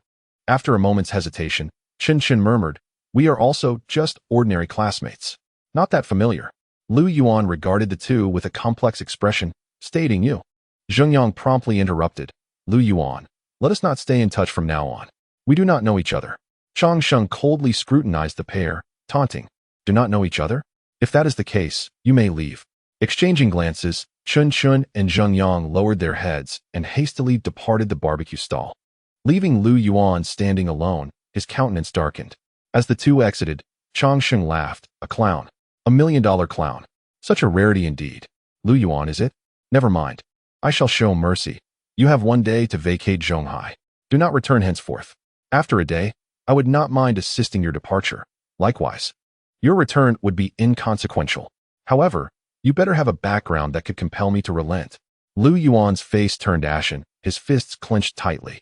A flicker of rage in his eyes, yet he ultimately remained silent, bowing his head in silence. With his words concluded, Chang Sheng turned to Lu Xian. His gaze softened with affection and gently said, "My dear, are you weary of this clown's performance? Let us return home and rest." Hearing his words, Lu Xian nodded, taking Chang Sheng's hand and leaning against him as she softly said, "All right, let's go home." Chang Sheng turned, holding Lu Xian's hand as they made their way toward the exit of the barbecue stall. Their silhouettes appeared especially warm beneath the dim yellow light. "Boss, 100 boxes of wine for you. The barbecue was delightful. Remember to give me a discount next time." Chang Sheng casually waved his hand with a hint of jest in his tone. The owner of the stall paused momentarily before breaking into a wry smile. Hurriedly nodding in agreement, "Sure thing, young Master Chang. I'll definitely give you a discount next time." As Chang Sheng and Lu Xian exited the stall, a gentle night breeze swept over them. Lu Xian rested her head on Chang Sheng's shoulder, feeling his warmth, and her heart gradually found peace. The two strolled slowly toward the parking lot, where Chang Sheng opened the car door, tenderly assisting Lu Xian inside before taking his seat in the driver's position and starting the engine. As the vehicle rolled away from the barbecue stall, Chang Sheng glanced at Lu Yuan in the rearview mirror, a cold smirk curling at the corners of his mouth as he silently thought, "Lu Yuan, I hope you know your place, otherwise, I will show no mercy." Regaining his focus, Chang Sheng cheerfully exclaimed, "Wife, was I not dashing just now? Do I not resemble a domineering CEO? More like a member of a gang." Lu Xian teased in response, "I am a respectable person." Chang Sheng retorted with a laugh. Ding. Detection indicates the host is venting for the baby's mother. Reward: 10% shares of Qualcomm Group. The system's voice echoed in Chang Sheng's mind, leaving him astounded, prompting him to abruptly hit the brakes. "What's wrong, dear?" Lu Xian immediately inquired, her eyes filled with concern. Snapping back to reality, Chang Sheng quickly fabricated an excuse. "Nothing, just a cramp. Sorry, my love, I startled you." Lu Xian exhaled in relief, smiling as she said, "Let me drive. I can drive too." Upon hearing this, Chang Sheng opened the car door and pretended to support himself against the vehicle as he slid into the passenger seat. Lu Xian took the driver's position, adjusted the seat, and started the luxurious Rolls-Royce Cullinan. "This is my first time driving such an expensive car. I'm a bit nervous." Lu Xian exclaimed. "Just keep quiet," she added with a laugh. Observing her anxious yet excited demeanor, Chang Sheng couldn't help but chuckle. "Don't worry, my love. If you happen to crash it, I'll just have you buy me a new one." Lu Xian shot him a playful glare, laughing as she replied, "No money. You want to get a replacement." Chang Sheng burst into hearty laughter. "But you have money. Didn't my dad give you a card the other day? There's definitely enough in there to buy several of my cars." Lu Xian laughed again. "Even if I have it, I want to replace it." Under Lu Xian's steady driving, the car cruised smoothly. Chang Sheng admired her focused profile, warmth flooding his heart. Though the system's reward had surprised him, in this moment, he relished every second spent with Lu Xian. "My love, do you know? No matter what happens, I will protect you and ensure you endure no grievances," Chang Sheng suddenly declared, his tone resolute. Upon hearing this, Lu Xian felt a warmth spread within her and softly replied, I know, you have always been like this. Their eyes met in a tender smile, and the atmosphere within the car grew even cozier. Changsheng silently resolved in his heart that regardless of the tasks and rewards the system might assign him, he would cherish the happiness before him, ensuring that no one would disrupt their lives. Soon, the couple returned home. Upon seeing them, Changsheng's mother smiled and inquired, Xian, have you eaten well outside? Yes, I'm full, Mom. Lu Xian replied with a smile. Changsheng interjected with a chuckle, Mom, that question is rather unnecessary. Your son would never let his wife go hungry. At this, Changsheng's mother cast a playful glance at him before turning to Lu Xian, saying, Xian, there's still hot chicken soup in the kitchen. Would you like to have a bowl before resting? I understand, Mom. I'll go drink it right away. Lu Xian responded cheerfully. I'll get it for you. Changsheng's mother said as she made her way to the kitchen. Seizing the moment, Changsheng quietly said to Lu Xian, if you can't finish it, just give me a kiss, and I'll drink it for you. Lu Xian laughed and replied, but that's the soup Mom saved especially for me. I don't need you. Changsheng gazed at Lu Xian's smiling face, his heart brimming with warmth and happiness. Just then, Changsheng's mother approached with a steaming bowl of chicken soup, smiling as she said, Xian, drink it while it's hot. It's good for your health. Lu Xian gratefully accepted the soup and said, thank you, Mom. She then sipped it slowly, a contented smile gracing her face. I'll head upstairs to take a shower. Wait for you to come up later. Chapter 34. That's not a report card. It's a big red envelope. Lu Xian playfully rolled her eyes at Changsheng while continuing to enjoy the freshly served soup, its rich aroma wafting through the air, tempting one to savor it. Changsheng's mother, her face radiating warmth, softly told Lu Xian, Xian, make sure to rest well today. Tomorrow, I'll take you to visit Changsheng's grandmother and meet some relatives. Lu Xian looked up, her eyes sparkling with anticipation, and replied, okay, Mom. Her voice was filled with eagerness for the upcoming family gathering. Changsheng's mother, seated at the other end of the table, gazed tenderly at Lu Xian, her affection unmistakable. She smiled and said, Xian, it's not that I'm forbidding you from eating barbecue. It's just that those things aren't very good for the baby. Don't take it too hard. If you ever crave it, just tell me, and I'll have someone come over to make it for you. The food outside can never compare to what we have at home. Upon hearing this, Lu Xian felt a surge of warmth, responding emotionally, thank you, Mom. I didn't think much of it. I even told Changsheng on the way back. Once I have the baby, I'll indulge. Her words revealed her aspirations for the future and her gratitude for family. Changsheng's mother continued with a smile, good girl. Let me tell you, Xian, you're sure to get along with the younger sister of Changsheng's second uncle. That little girl has been bullied by Changsheng since she was small. I'm sure she'll have plenty to complain about when you meet tomorrow. Her tone carried a hint of teasing, clearly looking forward to the amusing stories that would unfold. The mother-in-law duo continued their conversation, and before long, the bowl of chicken soup was completely emptied. Changsheng's mother glanced at the empty bowl and chuckled, go take a rest. Lu Xian nodded gently, setting down her utensils before gracefully ascending to the second floor. Upon entering the bedroom, she found Changsheng lying on the bed, engrossed in his phone. Noticing Lu Xian's arrival, he patted the empty space beside him, inviting her to lie down. With a smile, Lu Xian approached and nestled beside him. Darling, Mom just mentioned that we're visiting your grandmother tomorrow to meet some relatives. Lu Xian said cheerfully, her voice tinged with excitement. All right. Changsheng nodded, his eyes reflecting anticipation for the family gathering. He extended a hand to tenderly caress Lu Xian's silky hair, playfully adding, wife, don't believe anything my sister says tomorrow. Keep your distance from her. His tone was imbued with humor, clearly aware of his sister's mischievous nature. What's wrong? Afraid she'll tell tales? Lu Xian teased, her gaze sparkling with mischief. This girl has been waiting for me to bring my wife home for quite some time. Who knows what mischief she'll concoct? Changsheng laughed, a hint of affection in his words. Serves you right. Who told you to bully her all the time? Lu Xian replied with a playful grin. I didn't bully her. I merely borrowed her red envelope money until mine ran out. She's been whining ever since, insisting that once I marry, my wife should compensate her. Changsheng chuckled, his words laced with fond memories. Their laughter echoed in the bedroom, enveloping them in warmth and happiness. The following day, sunlight streamed through the gaps in the curtains, gently illuminating Lu Xian and Changsheng's faces. Both lingered in the cozy embrace of their blankets until the sun's rays became too bright, reluctantly rising from their slumber. A hint of languor adorned their faces, yet their eyes sparkled with the promise of a new day. After completing their morning routines, they descended the stairs to find Sister Zhang had prepared a sumptuous breakfast. The table was laden with an array of breakfast delights, steaming soy milk, golden crispy youtiao, and the enticing aroma of fried eggs and bacon. Seated at the table, they relished the delectable meal, discussing the day's plans as they ate. Once breakfast was over, Changxing settled onto the sofa, leisurely scrolling through his phone, savoring the tranquility of the moment. Meanwhile, Lu Xian busied herself organizing items to take to her grandmother's house, ensuring everything was in order. At that moment, Changxing's mother descended the stairs, adorned in an elegant long dress, her face radiating warmth. Spotting Lu Xian engrossed in her tasks, she inquired, Xian, are you all set? Lu Xian looked up, smiling as she replied, all done, Mom. Her tone radiated ease, clearly ready for their outing. Changxing's mother turned her attention to him, teasingly saying, stop lounging around. Go drive. Her words carried a sense of urgency, clearly eager for them to set off. Upon hearing this, Changxing rose, stretching lazily before heading towards the garage. His movements exuded a hint of languor, yet his eyes sparkled with anticipation for the forthcoming family gathering.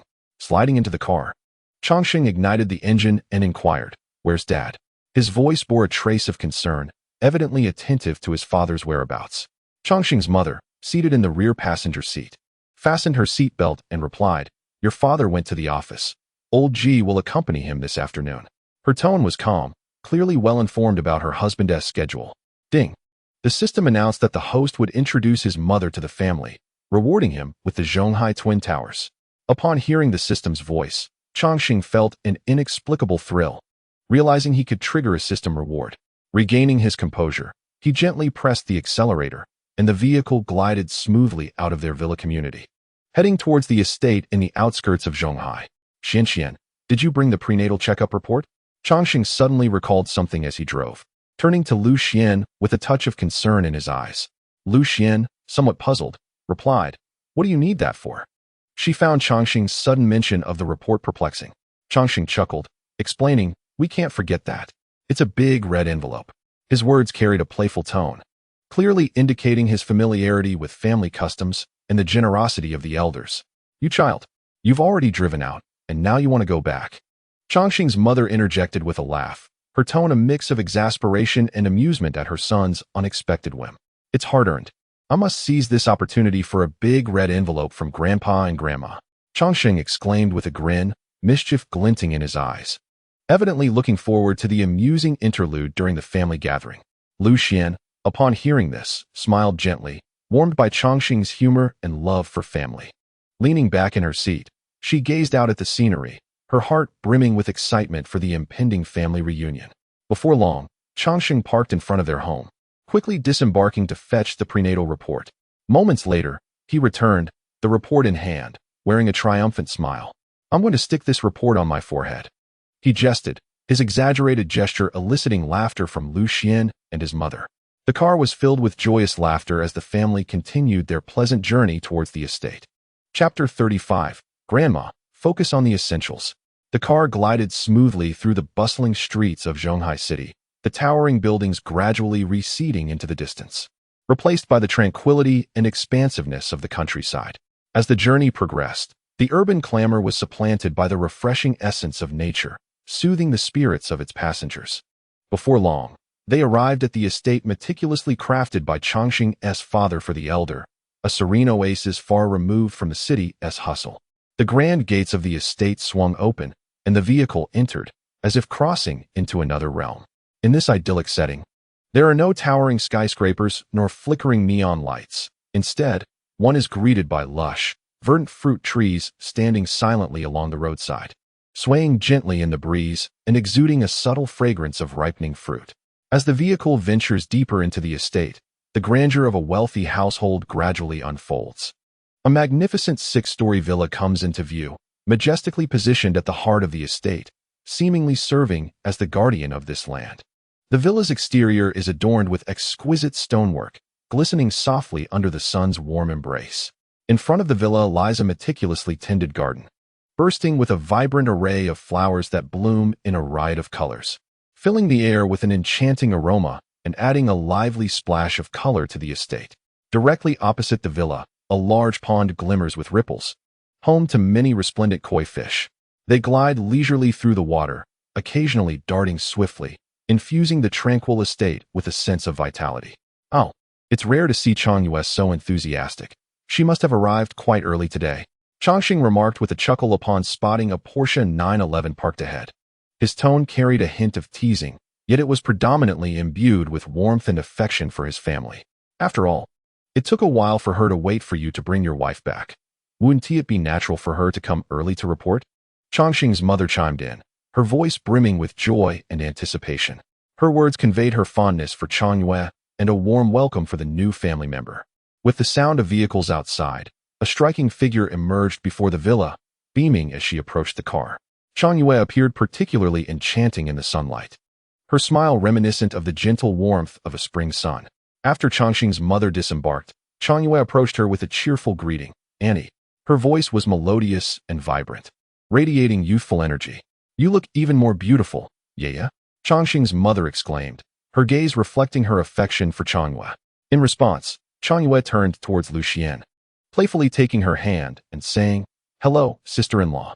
Her eyes sparkled with curiosity and friendliness towards her new sister-in-law. Now, don't be too familiar, Chongqing teased, playfully swatting at Zhonghai's hand as he pretended to be annoyed. His playful gesture belied the deep affection he held for her. My sister-in-law, and I shouldn't be familiar with her? What about you? Zhonghai retorted, casting a mock-displeased glance at Chongqing. Her words carried a playful tone, underscoring the closeness of their relationship. As she spoke, Zhonghai led Chongqing's mother and Lu Xian toward the villa, her actions revealing her eagerness to welcome this new family member and her affection for the household. Yeah, do share your experiences from these past years with your sister-in-law. Now you have someone to back you up, Chongqing's mother encouraged, her words infused with care and support for Zhonghai. Indeed, I have awaited this day for quite some time, Zhonghai replied with a smile, her eyes sparkling with hope and anticipation for the future.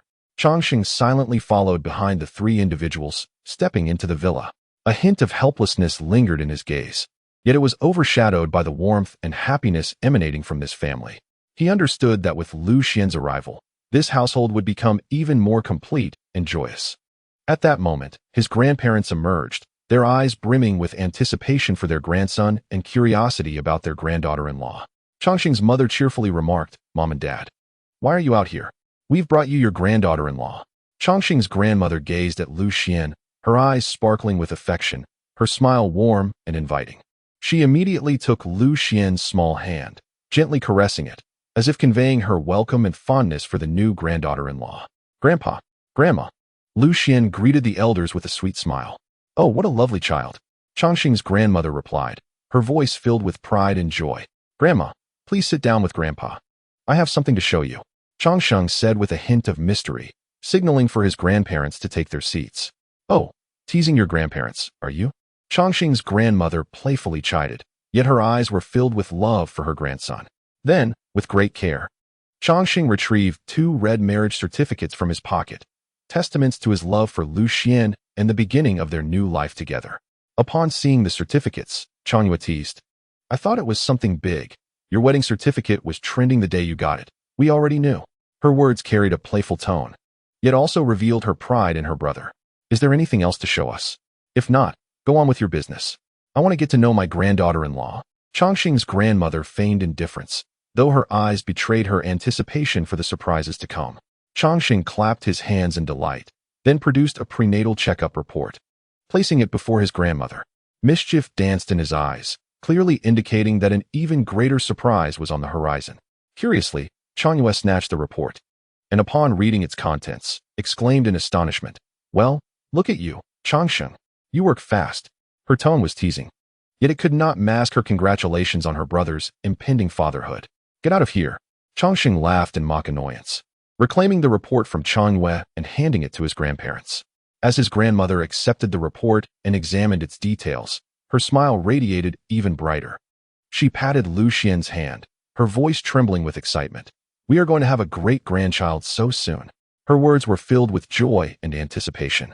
Grandma, pay attention to the important part, Chongqing reminded her with a smile, pointing at the twin embryo symbol on the report, excitedly announcing, "Look, 2 embryos. Your granddaughter-in-law is expecting twins." This revelation filled the room with an atmosphere of elation and excitement. Chongqing's grandparents, gazing at the report, wore even broader smiles. "Goodness, you truly are our family's lucky star." Chapter 36. You're going to tell on me for being with my wife? Sunlight streamed through the gaps in the curtains, casting a warm glow upon the cozy living room. Chongqing's grandmother, a kind-hearted elder, radiated happiness as she had just learned that her grandson's wife, Lu Xian, was expecting twins. This delightful news filled her with excitement. She entered the bedroom and retrieved gifts she had prepared for her soon-to-arrive great-grandchildren. Chongyue, Chongqing's sister, also joined in the family's joy. A lively and cheerful girl, she always brought laughter to the household. Observing the pregnancy test report in Lu Xian's hands, she playfully remarked, "Twins, huh? I suppose I'll have to prepare 2 sets of red envelopes for the new year." Chongqing responded with a smile. "Indeed, 2 sets." His expression was brimming with the joy of impending fatherhood. Chongyue feigned annoyance and teased Chongqing. "In that case, you owe me the red envelopes from the past." Their playful banter further lightened the atmosphere. At that moment, Chongqing's grandmother re-emerged from the bedroom, holding 2 large bundles of red envelopes, her smile even more radiant. Approaching Lu Xian, she gently said, "Here, dear, this is a welcome gift from Grandma." Each bundle contained 100,000 in cash, along with 2 property deeds nestled beneath. "Dear twins, Grandma has prepared 2 welcome gifts for you." Her tone was filled with anticipation and joy for the new lives soon to join the family. Upon seeing his grandmother's gifts, Chongqing rushed forward to accept them, gratefully exclaiming, "Thank you, Grandma." The grandmother playfully pointed at Chongqing, pretending to scold him, "You rascal. These aren't tea for you. They are for my granddaughter-in-law. What are you snatching for?" Lu Xian, witnessing the heartwarming scene, felt an overwhelming sense of gratitude and happiness. She smiled at her grandmother-in-law, saying, "Thank you, Grandma. You are so wonderful." The room was filled with laughter and cheer, as everyone shared in the excitement for the new life on the horizon. Chongqing's grandmother settled onto the sofa and began to share her parenting wisdom with Lu Xian, recounting her experiences. Meanwhile, Chongyue playfully mimicked their grandmother, causing everyone to burst into laughter. The air in the garden was fresh, and the sun shone brightly as Chongyue and Lu Xian strolled hand in hand along the garden path, flanked by blooming flowers and neatly trimmed lawns. As they walked, Chongyue confided in Lu Xian with a hint of jest in her voice, "Sister-in-law, you have no idea how mischievous Chongqing was as a child. He would always tease me, like hiding my toys or doodling in my homework." A smile danced on her face as she spoke. Chongqing, trailing behind, couldn't help but interject upon hearing his sister's words. "That was all in the past. Besides, you weren't innocent either. You teased me just as much." He continued playfully, "Chongyue, this is my wife. You're reporting me to my wife, who is definitely on my side. What are you hoping to achieve?" His teasing smile revealed that he didn't mind his sister's complaints. Lu Xian found their exchange amusing. Turning to Chongqing, she said, "Exactly. Yeah, tell me how he used to bully you. You're the defendant now, so don't say a word." Her words made Chongyue burst into laughter. "Yes, my sister-in-law has silenced you." Chongyue proudly recounted Chongqing's childhood misdeeds to Lu Xian, who listened with amusement. Chongqing, resigned, merely shrugged his shoulders. Yet a fond smile lingered on his face. He understood that his sister was merely jesting, and he relished the warmth and joy of their familial bond. As they strolled through the estate, Lu Xian chuckled at Chongyue's playful accusations. Upon returning to the villa, an enticing aroma of delectable dishes wafted through the air, tantalizing their senses. The kitchen resonated with the harmonious clatter of pots and pans, indicating that the household chef was busily preparing lunch. Chongqing led Lu Xian and Chongyue into the spacious and brightly lit living room, where a grand round table was already set with an array of splendid dishes. Seated on the sofa was Chongqing's grandfather, accompanied by a well-dressed middle-aged man, whose warm smile exuded a welcoming aura. Spotting the man, Chongqing introduced him to Lu Xian, saying, "This is my second uncle." His tone was imbued with both respect and familiarity. Lu Xian immediately greeted the middle-aged man with a cheerful, "Hello, second uncle." Her voice was soft and courteous. "Ah, my dear niece-in-law. Please take a seat and do not stand on ceremony," Chongqing's second uncle warmly urged, rising to indicate that Lu Xian should sit down. "You are the treasure of this family now, so make sure to rest." Lu Xian, touched by his enthusiasm, smiled back. "Thank you, second uncle. Please have a seat as well." Changyu, ever the mischievous one, chimed in. "Second uncle, you have no idea. My sister-in-law has been bullied by my brother the entire way." Changsheng's second uncle erupted in hearty laughter, playfully patting Changsheng's shoulder. "You rascal. You must take good care of your wife and ensure she is not wronged." Changsheng responded with a grin. "Of course. How could I let her suffer?" "Ha ha. This lad." Changsheng's second uncle chuckled in delight. The atmosphere in the villa grew even livelier with the arrival of Changsheng's father. He entered the living room, exchanging warm greetings with his brother and father before joining their conversation. The three settled on the sofa, engaging in lively discussions that ranged from family history to the management of the estate, and even to the impending arrival of Changsheng and Lu Xian's twins. With laughter and chatter filling the air. Before long, it was time for lunch, and a lavish feast was served at the dining table. A feast for the eyes and palate alike. Changsheng's grandfather appeared particularly elated as he raised his glass, a joyful smile illuminating his face. "Today is a day of celebration. Let us toast," he proposed. Changsheng's second uncle and father responded with smiles, and everyone raised their glasses in a warm and festive atmosphere. "Ha ha ha. This lad has suddenly granted me 2 more grandsons." His words were filled with anticipation and joy for the family's future. Changsheng and Lu Xian joined in the toast, raising their drinks. Lu Xian's face radiated a blissful smile, feeling embraced and cherished by this large family. Changsheng held Lu Xian's hand tightly, his gaze reflecting deep affection for his wife and dreams for the future. Meanwhile, Changyu playfully made faces, eliciting peals of laughter from everyone. Though she claimed that her brother was bullying her, in truth, she was genuinely delighted to have 2 little nephews or nieces, already envisioning the future moments of playfulness with them. The lunch unfolded amidst laughter and joy, with everyone relishing the exquisite cuisine and sharing in the merriment. Each member of the family expressed their warm welcome for the impending new life and their affection for this large family in their own unique way. After the meal, they gathered in the living room, continuing their conversations and exchanging stories. Lu Xian felt entirely integrated into this loving family, filled with anticipation and hope for the future. This midday gathering was not merely a sumptuous meal, but a heartfelt reunion, a soulful exchange that enveloped everyone in the warmth and strength of home. Chapter 37. How I Adore You. After lunch, the family settled in the living room to relax, their laughter creating a cozy atmosphere. Changsheng, smiling, turned to Lu Xian and said, "Shall we ride the electric scooter and explore? It's south quite close to the seaside." "That sounds great," Lu Xian replied with a smile. "What are you two conspiring about? Do you want me to join?" Changyu interjected, noticing their whispered conversation. "We're planning to go for a stroll. Are you coming?" Changsheng asked jovially. "Forget it. I have plans with a friend later." Changyu responded. "Who is it? A boy or a girl?" Changsheng inquired curiously. "A girl. My roommate," Changyu replied. With that, Changsheng looked at Lu Xian and said, "Shall we go?" Lu Xian nodded, rising alongside him. "Mom, Dad, Grandpa, Grandma. I'm taking Xian out for a stroll. We'll be back soon," Changsheng announced cheerfully. "All right," Changsheng's mother replied with a smile. With those words, Changsheng led Lu Xian to the entrance of the villa, where the electric tricycle awaited. He playfully patted the back seat, saying, "Princess, please get on." "Oh my, the young Master Chang takes his wife out on this?" Changyu teased, leaning against the door frame with a grin. Changsheng and Lu Xian exchanged a knowing smile. Unfazed by Changyu's playful jibe, Changsheng effortlessly mounted the scooter, while Lu Xian gracefully took her seat behind him. Their mutual understanding and affection evident in that moment.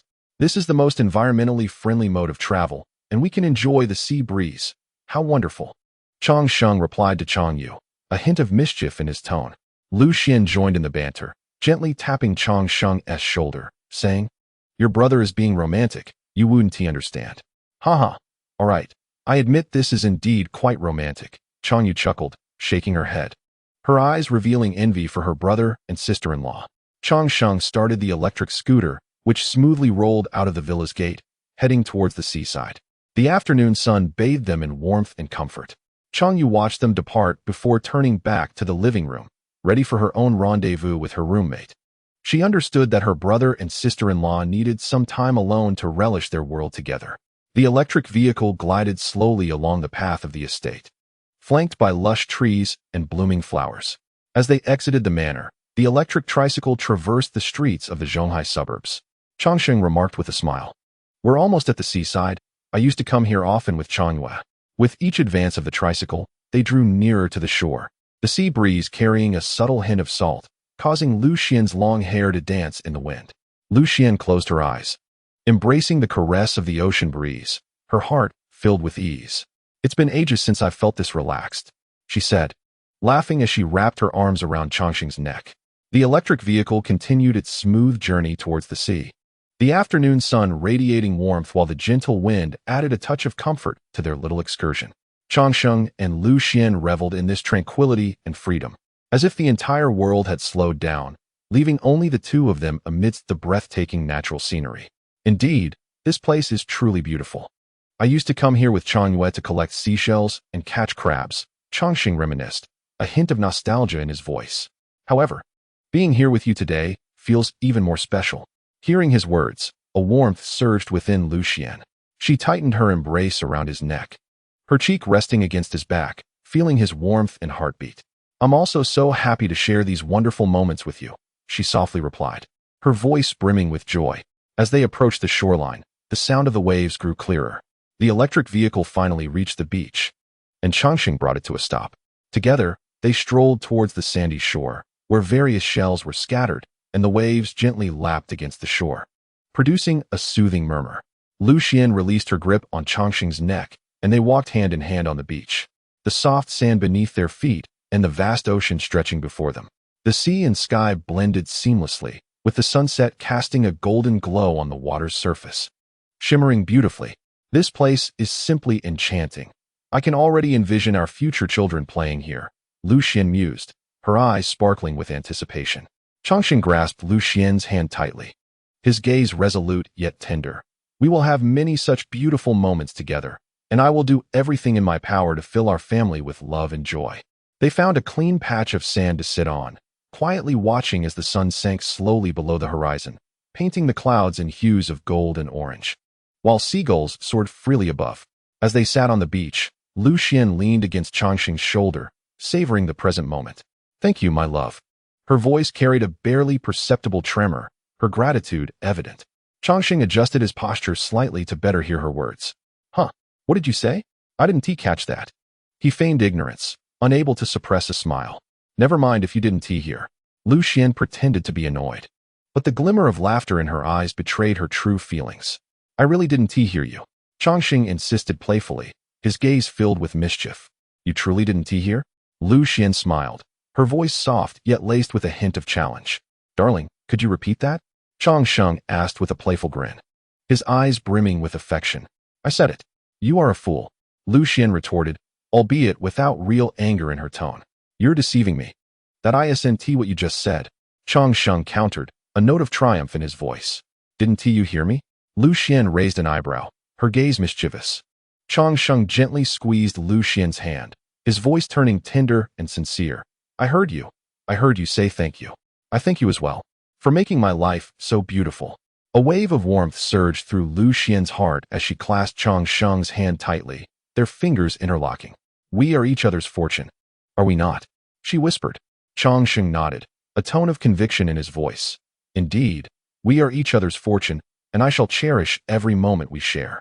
They sat in serene silence, listening to the waves crashing against the shore, feeling the gentle caress of the sea breeze upon their faces. As the sun gradually descended on the horizon, they rose and Changsheng rode an electric tricycle, carrying Lu Xian towards the estate. Changsheng, I really like you, Lu Xian exclaimed from behind, wrapping her arms around his neck. Lu Xian, I like you too, Changsheng replied with a smile. What did you say? I didn't hear you, Lu Xian teased. Never mind if you didn't catch it. Changsheng laughed. No way. You must say it again. Chapter 38. Hey, you're going to crush me. Upon returning to the villa in the estate, they parked the tricycle securely aside. Hand in hand, they walked briskly into the warm and loving abode. As soon as they entered, Changsheng's mother approached, her face radiant with warmth. Xian, I've arranged for you two to have your wedding photos taken. Find a time with Changsheng to do so, she said, her tone brimming with anticipation and joy. Lu Xian nodded with a smile, her eyes reflecting dreams of the future and profound love for Changsheng. The couple lingered in the villa for a while, savoring the warmth and tranquility of home. Soon after, Changsheng drove the family back to their residence in the heart of Zhonghai City. Upon arrival, Aunt Zhang had prepared a sumptuous dinner, eagerly awaiting their return. At the dining table, the family reveled in laughter and joy, cherishing the lovely meal together. After dinner, Changsheng and Lu Xian ascended the stairs hand in hand, retreating to their bedroom. Lu Xian stood on the scale, observing the numbers and noting that she had gained 5 pounds, a flicker of worry crossing her face before she lay down on the bed, somewhat dejected. What's wrong? Changsheng noticed the shift in Lu Xian's mood and inquired with a concerned smile. Darling, I've gained 5 pounds. Lu Xian's voice carried an undertone of unease. Changsheng gently sat at the edge of the bed, tenderly holding Lu Xian's hand, his eyes filled with love and understanding. It's all right. You are currently expecting. And you are carrying 2 little ones. His voice was gentle yet resolute, attempting to dispel the unease within Lu Xian. She rested her head on Changsheng's shoulder, absorbing his warmth and strength. What if I can't lose the weight after giving birth? A hint of concern tinged her voice. Changsheng tenderly stroked Lu Xian's hair, his tone imbued with reassurance and confidence. Don't worry, if you struggle to lose weight, I will gain it with you. If you gain 10 pounds, I shall gain 15. Oh, you will crush me, Lu Xian replied with a laugh. Darling, since we have nothing planned tomorrow, Mom mentioned that we should go and have our wedding photos taken. Shall we? Changsheng said with a smile. Yes, I want to shoot by the seaside, Lu Xian exclaimed, nestled in Changsheng's embrace.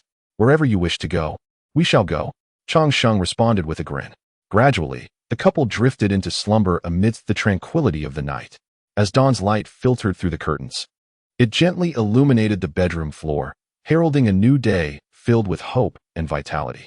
Changsheng awoke in the warmth of the covers, moving softly and cautiously so as not to disturb the still sleeping Lu Xian. He placed a gentle kiss on her forehead before quietly exiting the room. In the kitchen, Changsheng's mother and Aunt Zhang were already bustling about, preparing breakfast for the family. The clattering of pots and pans intertwined with the aroma of food, creating a warm and familiar ambience. Upon entering the kitchen, Changsheng beheld the industrious figures of his mother and Aunt Zhang, and a warm smile spread across his face. Mom, what delicious food are you making? He inquired, his tone laced with anticipation. Shrimp porridge and pumpkin pancakes. Changsheng's mother turned, her face adorned with a loving smile. Not bad, Changsheng replied cheerfully, grabbing a freshly made pumpkin pancake, taking a bite, and nodding in satisfaction. Go wake Changyu.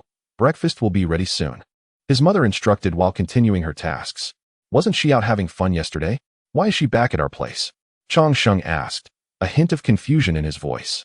Miss Changyu came over last night, and she arrived quite tipsy, Aunt Zhang responded while stirring the shrimp in the pan. Changsheng nodded, taking another pumpkin pancake as he made his way toward the guest room. He approached the door and gently knocked. Changyu, it's time for breakfast. His voice held a playful note. However, it seemed that Changyu inside the room was reluctant to leave the warmth of her bed so early. Oh, just a little longer. Her voice was tinged with laziness and reluctance. With a resigned smile, Changsheng replied, I'm going out to take wedding photos by the sea with your sister-in-law. Would you like to join us? I think I'll sleep a bit more before deciding. Changyu's voice echoed back. In light of her response, Changsheng chose not to persist, tiptoeing upstairs and returning to the bedroom. Lu Xian had already awakened, lying in bed with her phone in hand, scrolling through short videos, her face radiating a relaxed and joyful smile. Changsheng gently leaned on the bed, extending the half-eaten pumpkin cake towards Liu Xuan's lips. Upon turning her head and spotting the delicacy in Changsheng's hand, a flicker of surprise danced in her eyes as she opened her mouth to take a delicate bite. Darling, it's time to rise and dine. Mother has prepared pumpkin cakes and shrimp porridge, Changsheng remarked with a smile, his voice laced with a hint of temptation. Lu Xian nodded, her gaze still fixated on the screen of her phone, yet a faint smile of satisfaction graced her lips. She was aware that Changsheng's mother crafted delightful breakfasts, and she eagerly anticipated capturing their wedding moments by the seaside with him. Observing Lu Xian, Changsheng's eyes softened with affection. He gently took her phone and placed it on the bedside table before assisting her to sit up. All right, enough of scrolling. Let us have our meal and prepare to set off, he said, his voice tinged with anticipation. Lu Xian nodded, her eyes shimmering with excitement. She understood that today would be a momentous occasion, a day to immortalize the most beautiful moments of their love. Together, They exited the bedroom and descended to the dining area. Chongqing's mother and Aunt Zhang had already laid out a sumptuous breakfast, the table brimming with delectable dishes, including fragrant shrimp porridge and golden, tempting pumpkin cakes. Xian, come and eat. Chongqing's mother called cheerfully. Lu Xian took a seat beside her. Chongsheng later. You should ask Yiya what she was up to. She drank quite a bit last night. Chongqing's mother suggested with a smile. What else could she have done? Went to a bar, I suppose. Chongqing replied with a chuckle. You should ask. Aunt Zhang mentioned that she seemed a bit down when she arrived last night.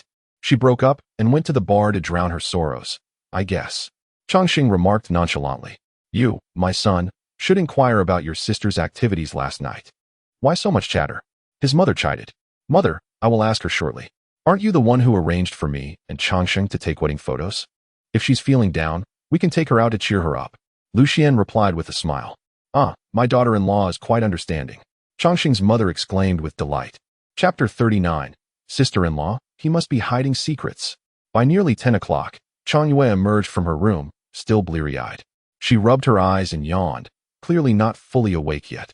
Chongqing and Lu Xian sat on the sofa, indulging in a platter of fresh fruits. Upon seeing Chang Yue, Chongqing grinned and said, Oh, the young lady Chang is awake. Chang Yue approached Chongqing and snatched a freshly peeled apple from him, taking a bite while mumbling indistinctly, Wow, just for my wife. Chongqing looked at her helplessly and chuckled. Are you trying to get yourself killed? You woke me up before 7:30.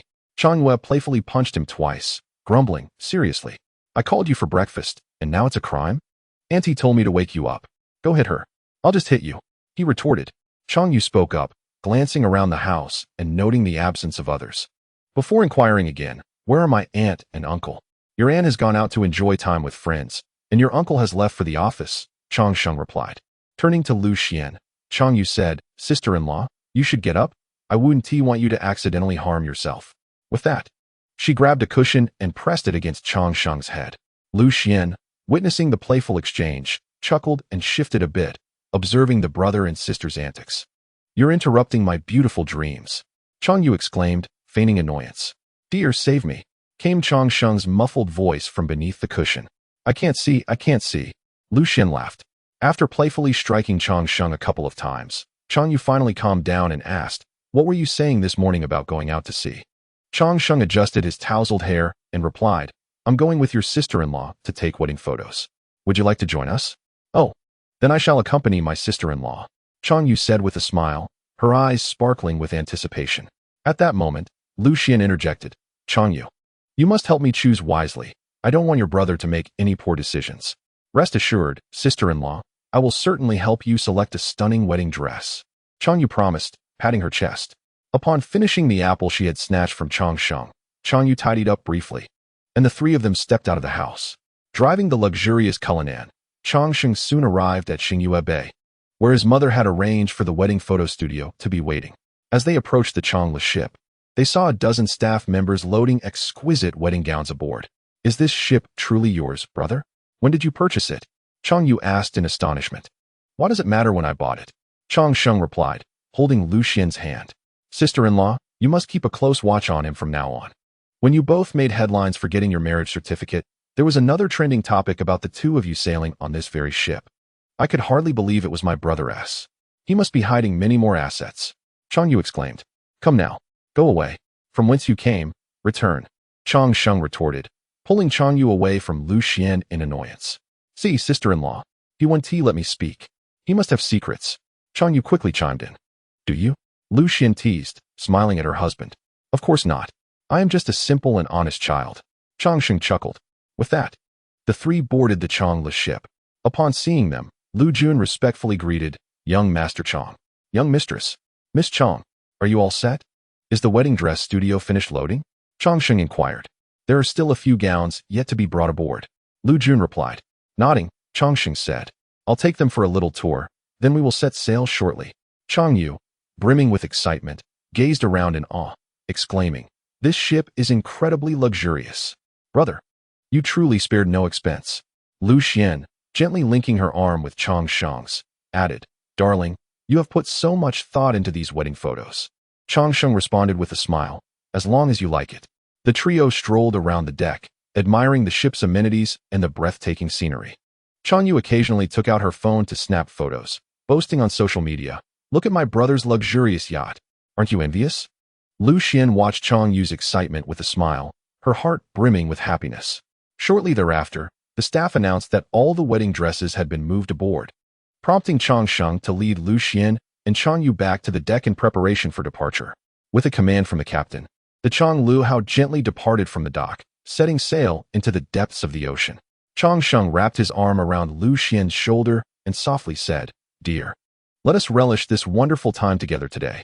Lu Xian nodded, nestling into Chang Sheng's embrace, feeling the caress of the sea breeze, her heart filled with sweetness and joy. Chang Yu, brimming with enthusiasm, cheered, "We're off. We must capture the most beautiful wedding photos today." The Chang Lu Hao sailed smoothly across the water. The three of them immersed in this splendid moment, savoring their rare happiness. Not long after setting sail, Chang Yu took her sister-in-law's hand and led her into the cruise ship's grand hall, where dozens of wedding dresses stood elegantly displayed for Lu Xian to choose from. "Sister-in-law, this one looks stunning," Chang Yu exclaimed, pulling Lu Xian towards a pristine white gown. The dress, designed with simplicity and elegance, showcased exquisite lace and flowing lines that exuded a sense of nobility. "Miss Xiao Chong, we have a total of 76 wedding dresses for your wife to select from," a representative from the bridal studio announced. Chang Sheng nodded in acknowledgement, following behind the two as they began to browse. His gaze lingered on each gown for a moment, as if envisioning Lu Xian adorned in them. Captivated by the beautiful dresses, Lu Xian delicately touched the fabric of each one, appreciating their unique qualities. Her eyes sparkled with excitement and anticipation, filled with curiosity about the gown she would soon wear. "This one is lovely too," Lu Xian remarked, pointing to another dress. This gown featured an abundance of intricate sequins and embroidery, appearing both lavish and grand. Chang Yu enthusiastically chimed in, "Indeed, this one is beautiful as well, sister-in-law. You would look stunning in anything." The representative from the bridal studio smiled and said, "Miss Lu, you are welcome to try on any style you desire. We will provide you with the most professional advice and service." Lu Xian nodded, already having a few favorites in mind. She turned to Chang Sheng, her eyes filled with inquiry. "Darling, do you have any suggestions?" Chang Sheng stepped closer, gently wrapping his arms around Lu Xian's waist, and tenderly replied, "I believe every gown is exquisite, but what matters most is that you love it. Today, you are the center of attention. Choose the one that makes you feel the most beautiful." Upon hearing Chang Sheng's words, a warm current surged through Lu Xian's heart. She knew that no matter which gown she chose, Chang Sheng would see her as the most beautiful bride. With the assistance of Chang Yu and the studio staff, Lu Xian began trying on several of her selected wedding dresses. Each ensemble she donned showcased a distinct elegance, captivating Chang Sheng's gaze. Ultimately, with the suggestions of Chang Yue and Chang Sheng, Lu Xian selected a wedding dress that was both graceful and resplendent, perfectly accentuating her temperament.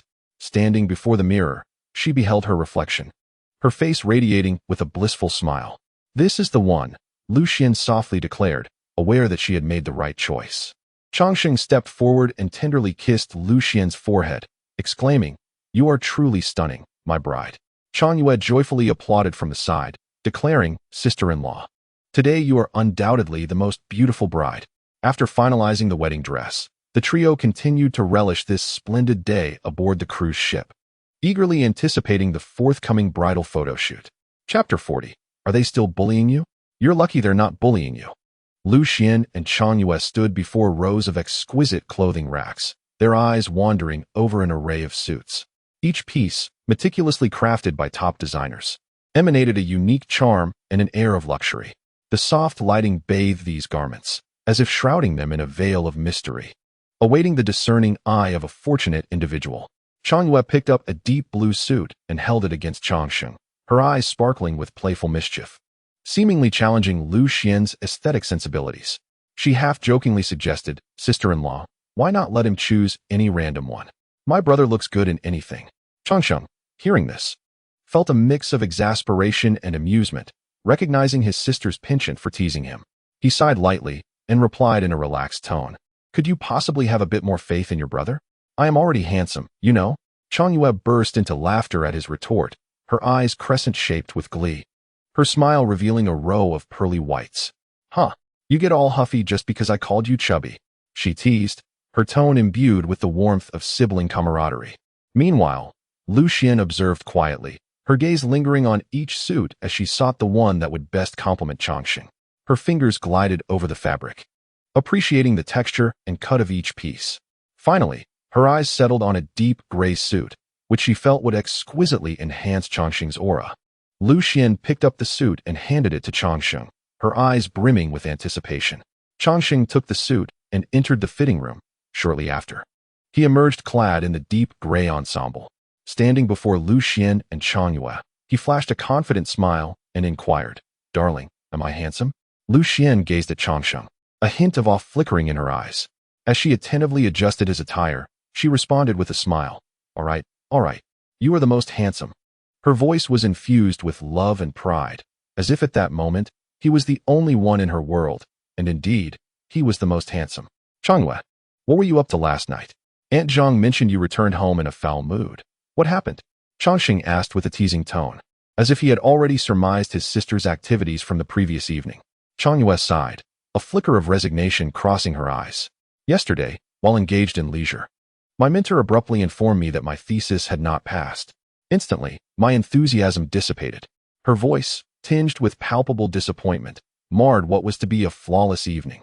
"Oh, I thought you were dumped by your boyfriend," Changxing remarked with a chuckle, attempting to alleviate his sister's sorrow through humor. His lips curled upwards, and mischief sparkled in his eyes. Upon hearing this, Chang Yu couldn't help but roll her eyes. She approached Changxing, hands on her hips, striking a defiant pose. "Brother, if I were to find a boyfriend and he mistreated me, would you confront him?" she inquired, a glimmer of hope in her gaze. "Ha, I would not," Changxing replied, his laughter laced with a hint of cunning. He understood his sister's character well. She was not the type to be easily bullied. "Why not?" Chang Yu immediately questioned, curiosity and confusion flickering in her eyes. She could not comprehend her brother's refusal. "Do I not know what kind of sister I have? Who would dare bully you? It would be a miracle if you didn't bully them instead." Changxing chuckled, his words imbued with understanding and affection for his sister. He recognized Chang Yu as a strong and independent girl, not one to be easily victimized. Upon hearing this, Chang Yu humorously tugged at the tie that Lu Xian had just tidied for Changxing. "How could my sister-in-law be so blind as to choose you a complete bro?" she teased, a smirk gracing her lips. "Goodness, are you trying to strangle your brother?" Changxing responded, exasperated, feigning a cough with exaggerated expressions. Witnessing the playful banter between the siblings, Lu Xian couldn't help but laugh. Her smile was gentle and embracing, as if it could encompass all imperfections in the world. "You two can bicker later. I've just tidied this up," she said with a smile, her tone infused with a touch of affection and exasperation. "Indeed, young ladies should behave themselves," Changxing interjected with a grin, his words carrying a hint of brotherly reprimand, yet more playful and endearing. "Do be quiet." Lu Xian shot Changxing a look, her voice soft yet imbued with undeniable firmness. A hint of warning lingered in her gaze, as if to remind him that he was not entirely blameless. Changxing, upon hearing this, bit his lip and fell silent, his expression comical, yet revealing a deep respect for Lu Xian. Chang Yu, witnessing her brother's sudden silence, erupted into laughter, her smile radiating pride, as if to say, "See, even brother must heed sister-in-law's words." Before long, having changed into his filming attire, Changxing took Lu Xian's hand and led her out of the hall onto the deck of the Changla ship, where the invigorating sea breeze enveloped them. The salty air brushed against their faces, evoking an indescribable sense of comfort and relaxation. The wedding dress billowed in the wind, as if dancing gracefully. Under the sunlight, the white gown emanated purity, and Lu Xian's figure appeared even more elegant and beautiful, accentuated by the flowing fabric. Standing beside them, Chang Yu couldn't help but take out her phone to capture the moment. The pair's striking appearances were undeniable. With a playful smile, she remarked, "Sister-in-law, why don't you both just debut together? You're both undoubtedly national treasures." Her words, though laced with humor, conveyed a genuine admiration for their looks. In that moment, the sea breeze, sunlight, wedding dress, and the laughter of the three created a warm and beautiful tableau. Upon hearing Chang Yu's comment, Lu Xian felt a delicate blush rise to her cheeks. She gently shook her head, modestly responding, "Oh, please, we are hardly goddesses or gods, just ordinary people." Yet, despite her humble words, The sparkle in her eyes revealed her gratitude for Chang Yu's praise. On the side, Chang Sheng was tidying his hair, tousled by the wind. While chuckling, debut? That won't do. I certainly don't want the whole world competing for my sister-in-law. His tone was playful, yet it brimmed with affection and possessiveness towards Lu Xian. Chang Yu, with a mischievous tongue, teased, "Brother, are you publicly flaunting your affection? You're not considering my feelings as a single person." Her quip elicited laughter from the trio, creating a light-hearted and joyful atmosphere. The sea breeze continued to blow, and sunlight scattered across the deck, creating patches of golden light. They relished this serene beauty, as if all their worries had been whisked away by the wind. Hand in hand, Chang Sheng and Lu Xian stood at the front of the deck, their backs to the camera, gazing out at the vast ocean.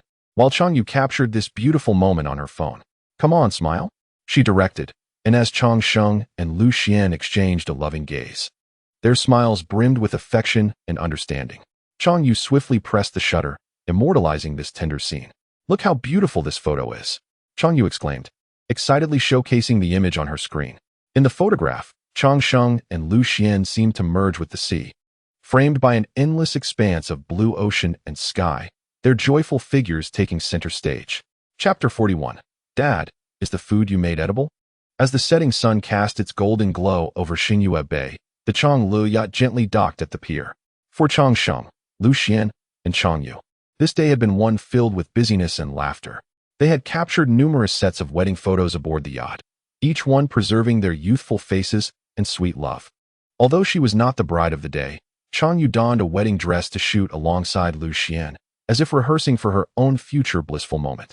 Her face radiated with a happy smile, and despite her fatigue, she savored the experience. "I'm utterly exhausted. I need to go home and get a good night's sleep," she exclaimed playfully as she walked. "I'll take you back to your home shortly," Chang Sheng said considerately, his eyes reflecting his care for his sister. "That's not acceptable. You must return me to the very spot from which you fetched me," Chang Yu insisted, her words tinged with jest and a hint of reliance on her brother. The three of them chatted and laughed, soon settling into Changxing's luxurious colonnade.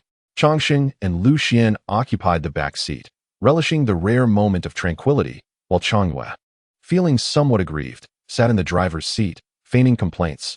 "You always bully me. Why don't you let my sister-in-law drive? Let us go." Changxing gently patted Changyue's head from the back, his gesture imbued with affection. "Just you wait," Changyue mumbled, a hint of mischief flickering in her eyes. "Ha ha, I'm waiting," Changxing replied, his voice suffused with brotherly love. The vehicle weaved through the city streets and soon arrived at Changxing's family villa. His parents were bustling in the kitchen, preparing a sumptuous dinner. "Uncle, why are you in the kitchen?" Changyue inquired with a curious tone. "Zhongsa had to go home for a bit, and it's been a while since I've been in the kitchen. I thought I'd show you my culinary skills." Changxing's father responded with a proud smile. "Dad, your daughter-in-law is expecting your grandchild. Can we eat what you make?" Changsheng said half-jokingly, a hint of skepticism in his voice. "You little rascal. You and Yeye used to enjoy my cooking all the time. Can't you still eat it now?" His father retorted, though his eyes sparkled with affection for his son. During dinner, the family gathered around the table, savoring the dishes meticulously prepared by Changxing's father. Although Changxing harbored doubts about his father's culinary prowess, the first bite brought a look of surprise to his face. Lu Xian echoed his delight, her smile radiating warmth for the family and hope for the future. The serene atmosphere post-dinner was abruptly interrupted by Changyue's sudden burst of energy. Like a whirlwind, she dashed into the garage, with Changxing trailing closely behind. A vague sense of unease creeping into his mind. "What are you up to?" Changxing asked, his tone laced with caution, aware of his sister's mischievous nature. "I've had enough of my 911. I want a change of flavor," Changyue replied playfully, her gaze landing on a Koenigsegg, one of Changxing's prized supercars. "That one is off limits." Changxing immediately responded, his eyes fixed on Changyue, fearing she might actually attempt to take the car. "Just because you say it's off limits doesn't make it so? You made me wait when I was your driver this afternoon." Changyue countered with a playful glint in her eyes. "Oh, dear sister, I was wrong. Choose another one." Changxing approached her, his tone softening, fully aware that he could not resist this beloved sister. "Choosing another isn't out of the question," Changyue exclaimed, her smile growing even brighter. "Tell me, what do you want?" Changxing, knowing his sister's mind well, asked directly. "I didn't pass my last exam and ran out of pocket money. I've recently set my sights on a handbag. Chang Yue replied cheerfully, anticipation glimmering in her eyes. All right, stop right there. Buy it. Just don't drive any of my precious cars. Changsheng said helplessly, gesturing towards several covered vehicles, each a cherished possession of his. Upon hearing her brother's promise, Chang Yu's eyes sparkled with delight, for she sensed his sincerity. She leapt up and enveloped Changsheng in a warm embrace, exclaiming, "Thank you, brother." Her voice resonated with pure joy. Changsheng chuckled and shook his head, well aware of his inability to resist this sister of his. He gently patted Chang Yu on the head, reminding her, "Remember, safety first." Chang Yu's choice relieved Changsheng, although the McLaren P1 was equally precious. He preferred his sister to drive this car over the Koenigsegg. He had faith in her understanding of vehicles and her driving skills. How about this one? Chang Yu stood beside the McLaren P1, her face adorned with a mischievous smile. Sure. Changsheng replied, nodding enthusiastically, his eyes reflecting his affection for her. As Chang Yu settled into the car, the roar of the engine echoed throughout the garage, a sound brimming with power and a sense of speed. Upon hearing the noise, Lu Xian entered the garage, her steps light and her face graced with a gentle smile. Are you leaving, Yu? Lu Xian inquired, her voice tinged with a hint of reluctance. Yes, Chang Yu replied cheerfully, turning to Changsheng. Are you driving me, or shall I ask my sister-in-law to do it? Changsheng chuckled helplessly, moving to his own garage stall, retrieving his wallet from the car and handing Chang Yu a bank card. Buy two, and bring one to your sister-in-law. Hee. Love you, Chang Yu playfully responded, her eyes sparkling with mischief. She then bid farewell to Lu Xian with a smile. I'm off. Sister-in-law. Bye. Drive slowly. Be safe. Lu Xian gently reminded her, her gaze filled with concern for Chang Yu. Got it. Bye. Chang Yu acknowledged, starting the McLaren P1. The car shot out of the garage like a bolt of lightning, vanishing into the night.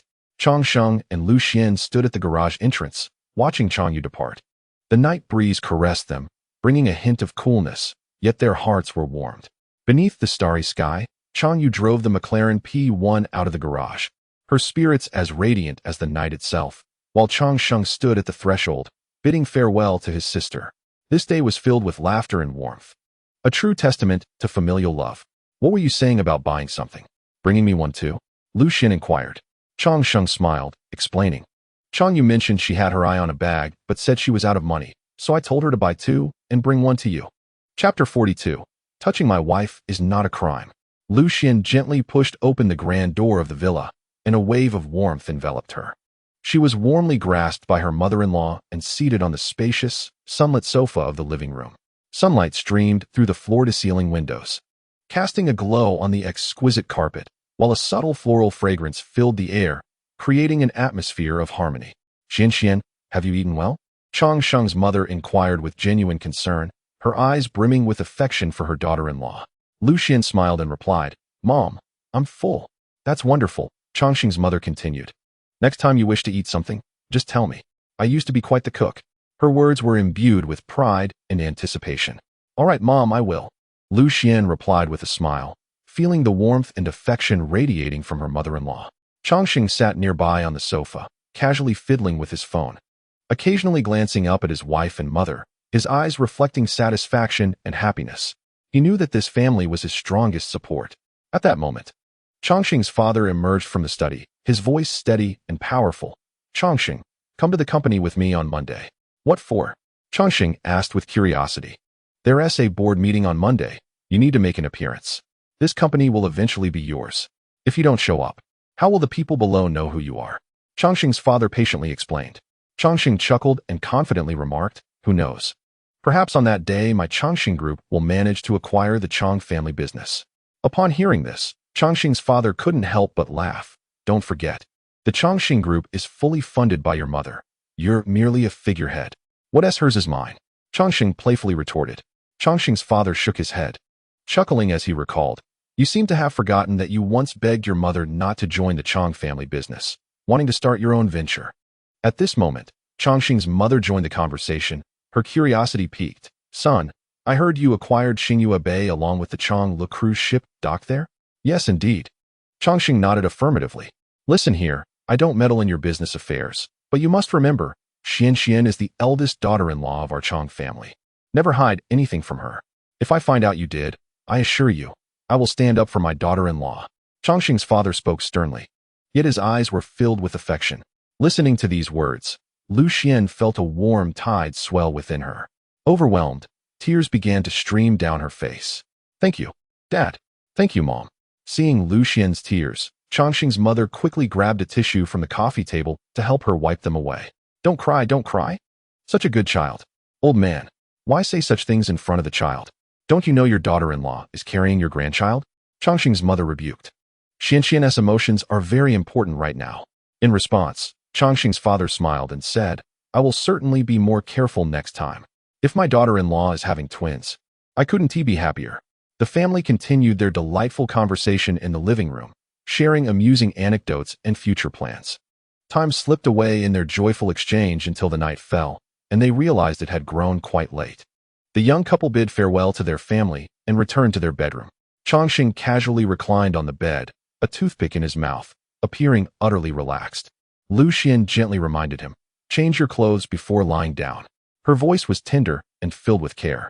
Upon hearing her, Chongqing immediately rose to change out of his outdoor attire before returning to the bed. His actions, though simple, conveyed profound respect and affection for his wife. Lu Xian, he called softly. What is it? Chongqing turned his head, responding gently. Lu Xian nestled close, resting against Chongqing's chest, savoring his warmth and heartbeat. It's nothing. Just wanted to call you. Her voice held a hint of playfulness. Upon hearing this, Chongqing tenderly tousled Lu Xian's hair, his eyes brimming with adoration. He smiled and said, Xian, shouldn't we start thinking about names for the baby? What shall we call it? Lu Xian pressed against Chongqing's chest, basked in his warmth and replied with a smile, it's still early. We can think about it slowly later. Her voice was filled with anticipation for the future and trust in Chongqing. The two continued their conversation, sharing dreams of what lay ahead and the love they held for one another. As the night deepened, their voices gradually softened, and they eventually drifted into a deep slumber in each other's embrace. The bedroom was suffused with warmth and tranquility, as if the entire world had paused in celebration of their happiness. Morning sunlight streamed through the gaps in the curtains, gently illuminating the bedroom floor. Lu Xian and Chongqing awoke to the melodious chirping of birds, heralding the dawn of a new day.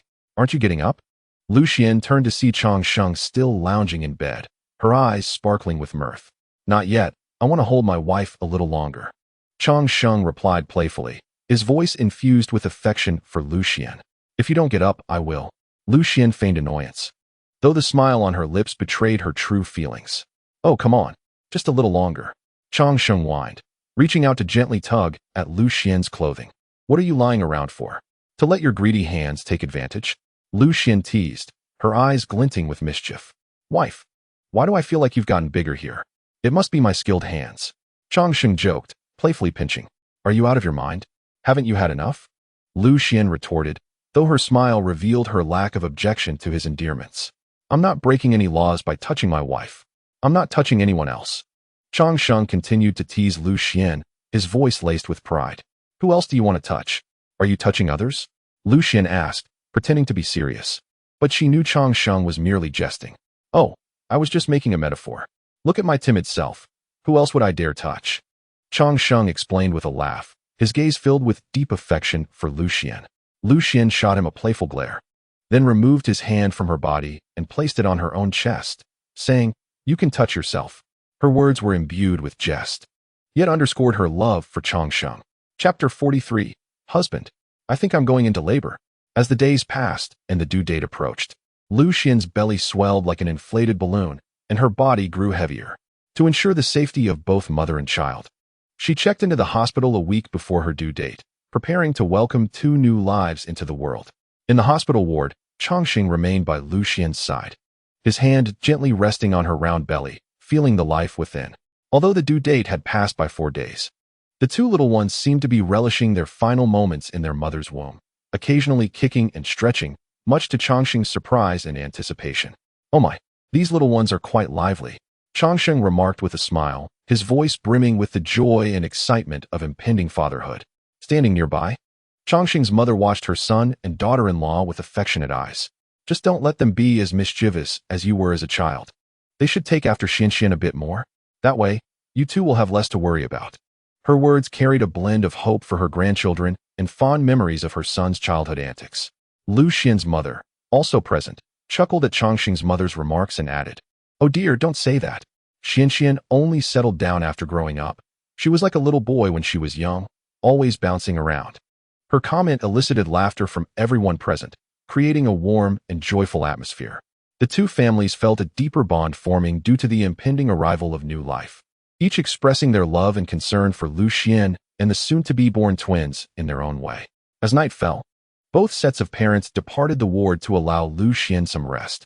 Changxing lay on the sofa, chatting with Lu Xian until they both gradually drifted into sleep. In the deep of night, while most people were lost in dreams, Lu Xian was jolted awake by a wave of intense pain. Her first instinct was to awaken Changxing beside her, her voice tinged with anguish and unease. "Darling, my stomach hurts." Lu Xian's cry shattered the tranquility of the night. Changxing immediately sprang from his slumber, rushing to her bedside. Upon seeing Lu Xian's pale complexion and the beads of sweat on her forehead, his heart raced with alarm. "Darling, I think I'm about to give birth." Lu Xian managed to utter through gritted teeth, clutching her belly tightly, the pain causing her voice to tremble. "Don't worry, my love. I'll call the doctor right away." Changxing urgently pressed the call button while trying to reassure Lu Xian. Before long, the ward door swung open, and doctors and nurses hurried in. Changxing anxiously explained the situation, his voice laced with concern. "Director Qin, please take a look. My wife says her stomach hurts. And I see blood." His voice was nearly choked with emotion. Director Qin swiftly assessed Lu Xian's condition and then gravely addressed Changxing. "Mr. Chang, based on the current situation, Miss Lu's abdominal pain may indicate that she is about to deliver." Hearing this news heightened Changxing's anxiety. His brow furrowed, and his palms began to sweat. Director Qin continued, "Premature birth of twins is relatively common, so rest assured, we will do our utmost to ensure the safety of both mother and child. What should we do now?" Changxing asked urgently, his voice revealing deep concern for his wife and the children on the way. "The most crucial task at hand is to keep the expectant mother calm and free from excessive anxiety. The current situation reflects merely a dilation of 1 centimeter, far from the conditions required for delivery." Director Qin spoke gravely, his voice imbued with professionalism and composure, striving to alleviate the tense atmosphere. Changxing tightly grasped Liu Xuan's hand, endeavoring to convey strength and courage to her. He softly reassured her, "My dear, do not fear. The doctors are here, and we will be all right." Despite the excruciating pain, Lu Xian managed to nod in affirmation, placing her trust in the physician and in Changxing's unwavering presence by her side. "Xiao Chang, you may take the expectant mother for a walk around the room. This will aid in dilation. We will prepare the delivery room immediately, should the mother reach 3 centimeters. Please inform us at once." Director Qin reiterated. "Understood," Changxing promptly replied. Upon hearing this, Director Qin turned to a nurse stationed behind him, instructing, "You stay."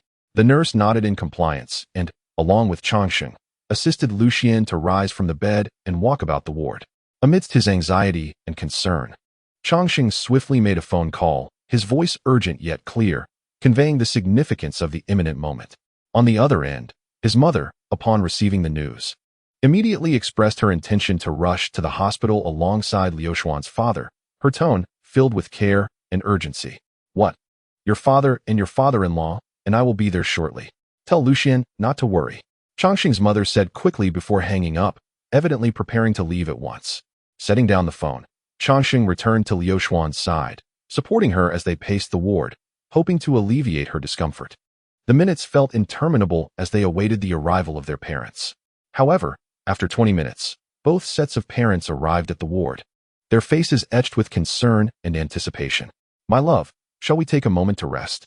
Changxing suggested, observing Liu Xuan's painful expression with a heavy heart. "No need. I can endure a little longer." Despite her discomfort, Liu Xuan's voice resonated with strength and determination. Changxing held her hand tightly, acutely aware of her pain and her efforts. He accompanied her as they continued to walk, understanding that while he could not bear her suffering, he hoped to provide her with support and comfort. As time ticked by, an hour later, a nurse came to assess Liu Xuan's condition and announced that she had dilated to 4 centimeters, promptly notifying the medical team. Soon, medical personnel wheeled in a delivery bed, preparing to transfer Lu Xian to the delivery room. "My love, Perhaps we should consider a cesarean section. It would alleviate much of the pain. Changxing proposed, concerned that Lucian might not withstand the agony of natural childbirth. Lucian shook her head. Despite her pain, her mind remained clear. She understood that natural delivery was better for the baby, and she was willing to endure the suffering for the sake of her child's health. No, I wish to attempt natural delivery. A cesarean could affect the baby, Lucian asserted resolutely. With that, she was wheeled towards the delivery room. As they were on the brink of entering the delivery room, Changxing tightly grasped Lucian's hand and said, "My dear wife, if you cannot endure it any longer, just tell the doctor that we shall proceed with the cesarean section." Lucian nodded in response. Chapter 44. The two little ones' time passed slowly in the anxious waiting, as Changxing's grandparents and his second uncle's family arrived at the hospital. They gathered outside the delivery room, each face etched with a blend of anxiety and anticipation.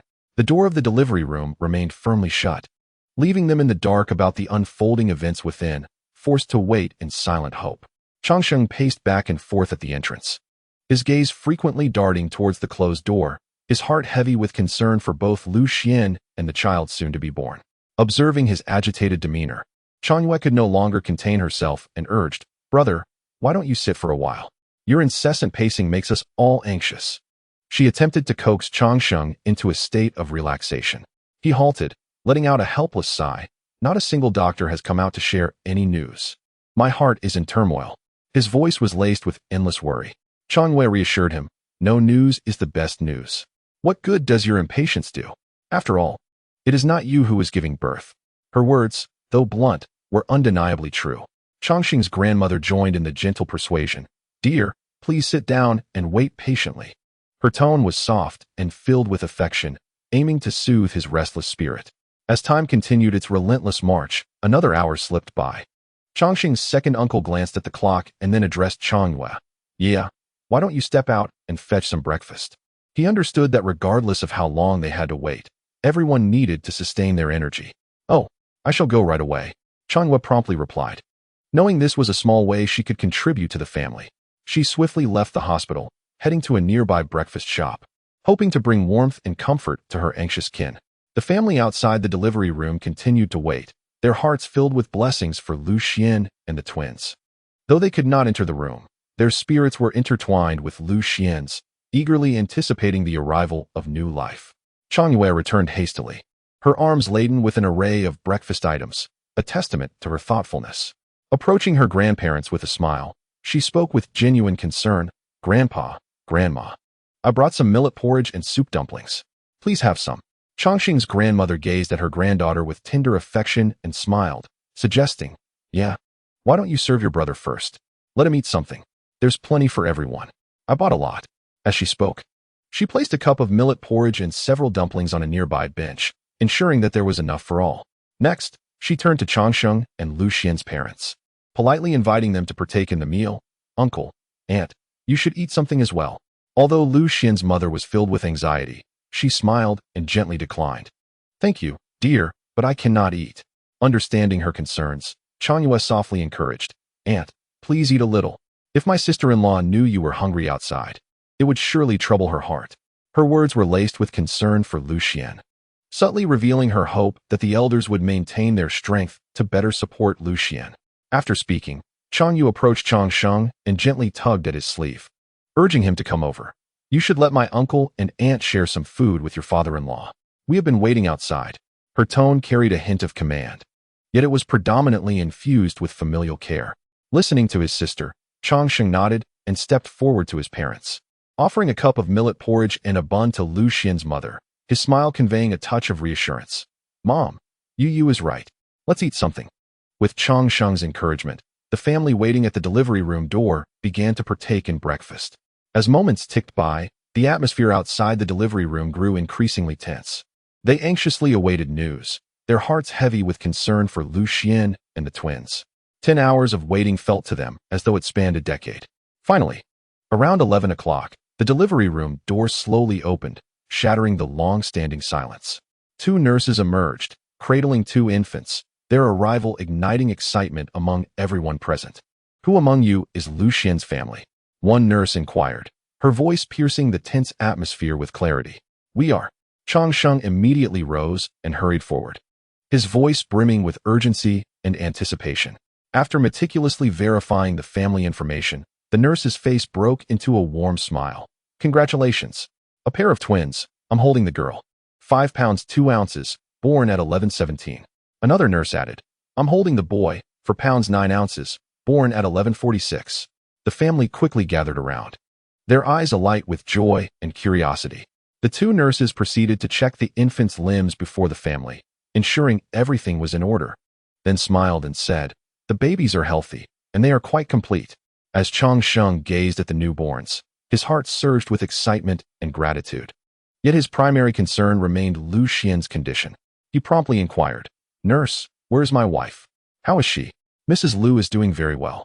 She will be out shortly. The nurse replied, her voice imbued with comfort and joy. Upon hearing this news, Changsheng's mother finally exhaled in relief, smiling as she said, In-laws, Xian is fine. Her voice resonated with gratitude and comfort. In that moment, all the waiting and worry transformed into joy and celebration. The family encircled the two new lives, their faces radiant with happiness. The two tiny, wrinkled infants lay quietly in the nurse's arms, and Chang Yu leaned in for a closer look, commenting, My brother and sister-in-law are not bad-looking, but why are these two little ones so unattractive? You were even less charming when you were born than your niece and nephew. Chang Yu's mother retorted, playfully tapping her on the head in exasperation. Off you go. At your age, you still don't have a boyfriend. Chang Yu's father chimed in. After a brief moment of observation, the two nurses tenderly carried the two little ones into a designated examination room.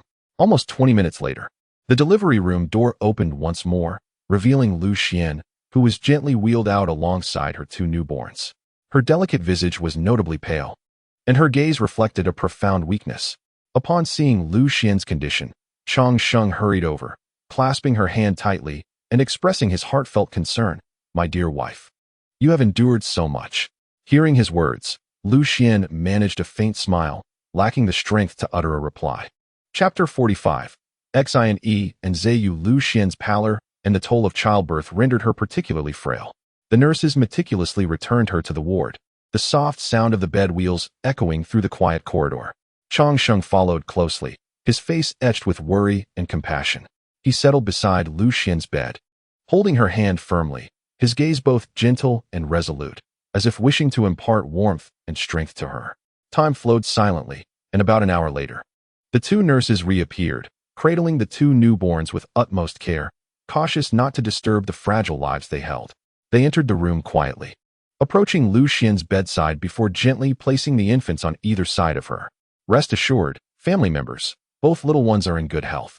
When they awaken, they will cry, and at that time, you may assist Ms. Lu in nursing them, one of the nurses said with a warm smile, her voice soothing and reassuring. Thank you so much. Changsheng replied gratefully to the nurses, his voice trembling yet filled with appreciation. At that moment, Lu Xian seemed to sense her children nearby, slowly opening her eyes. Despite the fatigue evident in her gaze, a blissful smile blossomed upon her face upon seeing the babies beside her. That radiant happiness was enough to overshadow even the deepest exhaustion. Xian, please rest a bit more. Your health is of utmost importance, Changsheng's mother gently urged, her words imbued with maternal concern and affection. Lu Xian nodded softly, her gaze wandering between her two children, her heart brimming with maternal love and anticipation for the future. The two little ones lay quietly beside Lu Xian, the younger brother on her left occasionally suckling, as if seeking nourishment. My dear, close your eyes and rest, Changsheng encouraged. Lu Xian nodded in agreement, and as he spoke, he gently placed her hand atop the tiny hands of their children. The tender gesture brought tears of happiness to Lu Xian's eyes, flowing unnoticed. Ding! Congratulations to the host on the successful birth of the babies. A reward of 50 million in cash, along with a grant from Zhonghai New Energy Technology Company. 3 chances for a lottery draw. The system will undergo an upgrade in 10 minutes, after which the lottery mechanism will be activated. The system's voice suddenly resonated in Changsheng's mind, igniting a surge of excitement within him. Soon, he composed himself and cautiously poked the baby in front of him. Surrounded by family, they gazed at the two little ones. Changsheng's grandmother smiled and remarked that these two little beings had eyes like Xianyuan and noses like Xianyuan, but their mouths resembled Changsheng's. As night descended, The ward was enveloped in soft, warm light. The two infants awoke from their slumber, their cries shattering the stillness of the night, yet bringing with them a unique warmth and vitality. Chongqing and Lu Xian's family gathered around the bed, each face radiating happiness and anticipation. Both fathers had already prepared names for the new lives, writing them down on paper before carefully rolling them into small balls, a delightful and hopeful tradition allowing the infants to choose their own names. Come, let my grandchildren pick their names themselves. Chongqing's father approached with a smile, his voice brimming with excitement and joy. He placed 10 small paper balls on the table beside the bed, each containing names thoughtfully selected by him, Lu Xian's father and Chongqing's grandfather. Choose wisely. Make sure to select your grandfathers. He joked playfully to his grandchildren. Lu Xian's brother, nestled in her arms, waved his tiny hands restlessly, seemingly curious about the upcoming selection. Lu Xian gently reassured him, "Let your sister choose first. You will have your turn soon." Her tone was infused with maternal love and patience. Chongqing cradled his daughter, allowing her little hands to explore the various paper balls. Before long, she grasped one tightly in her hand.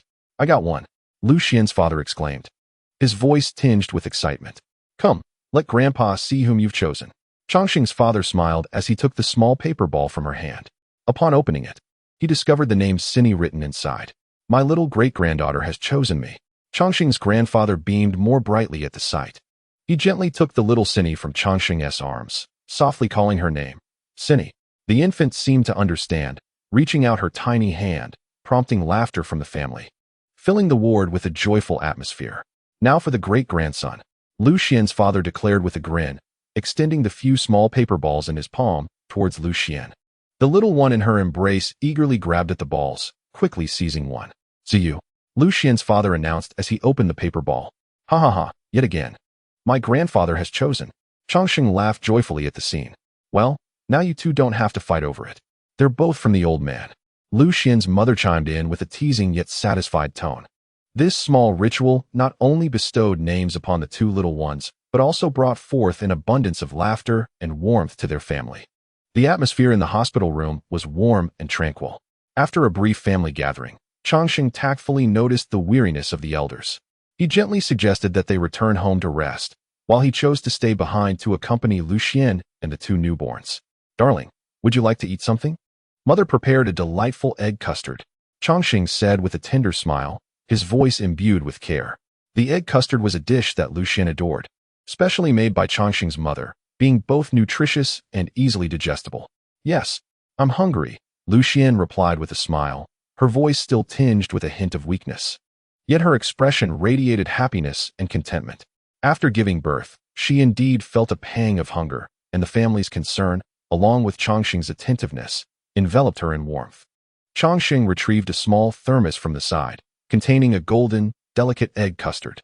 He carefully opened the lid, gently scooping a spoonful with a small spoon, and blew on it lightly to ensure it wouldn't burn Lu Xian. "Here, take care. Eat slowly," Chongqing said as he brought the spoon to Liu Xuan's lips.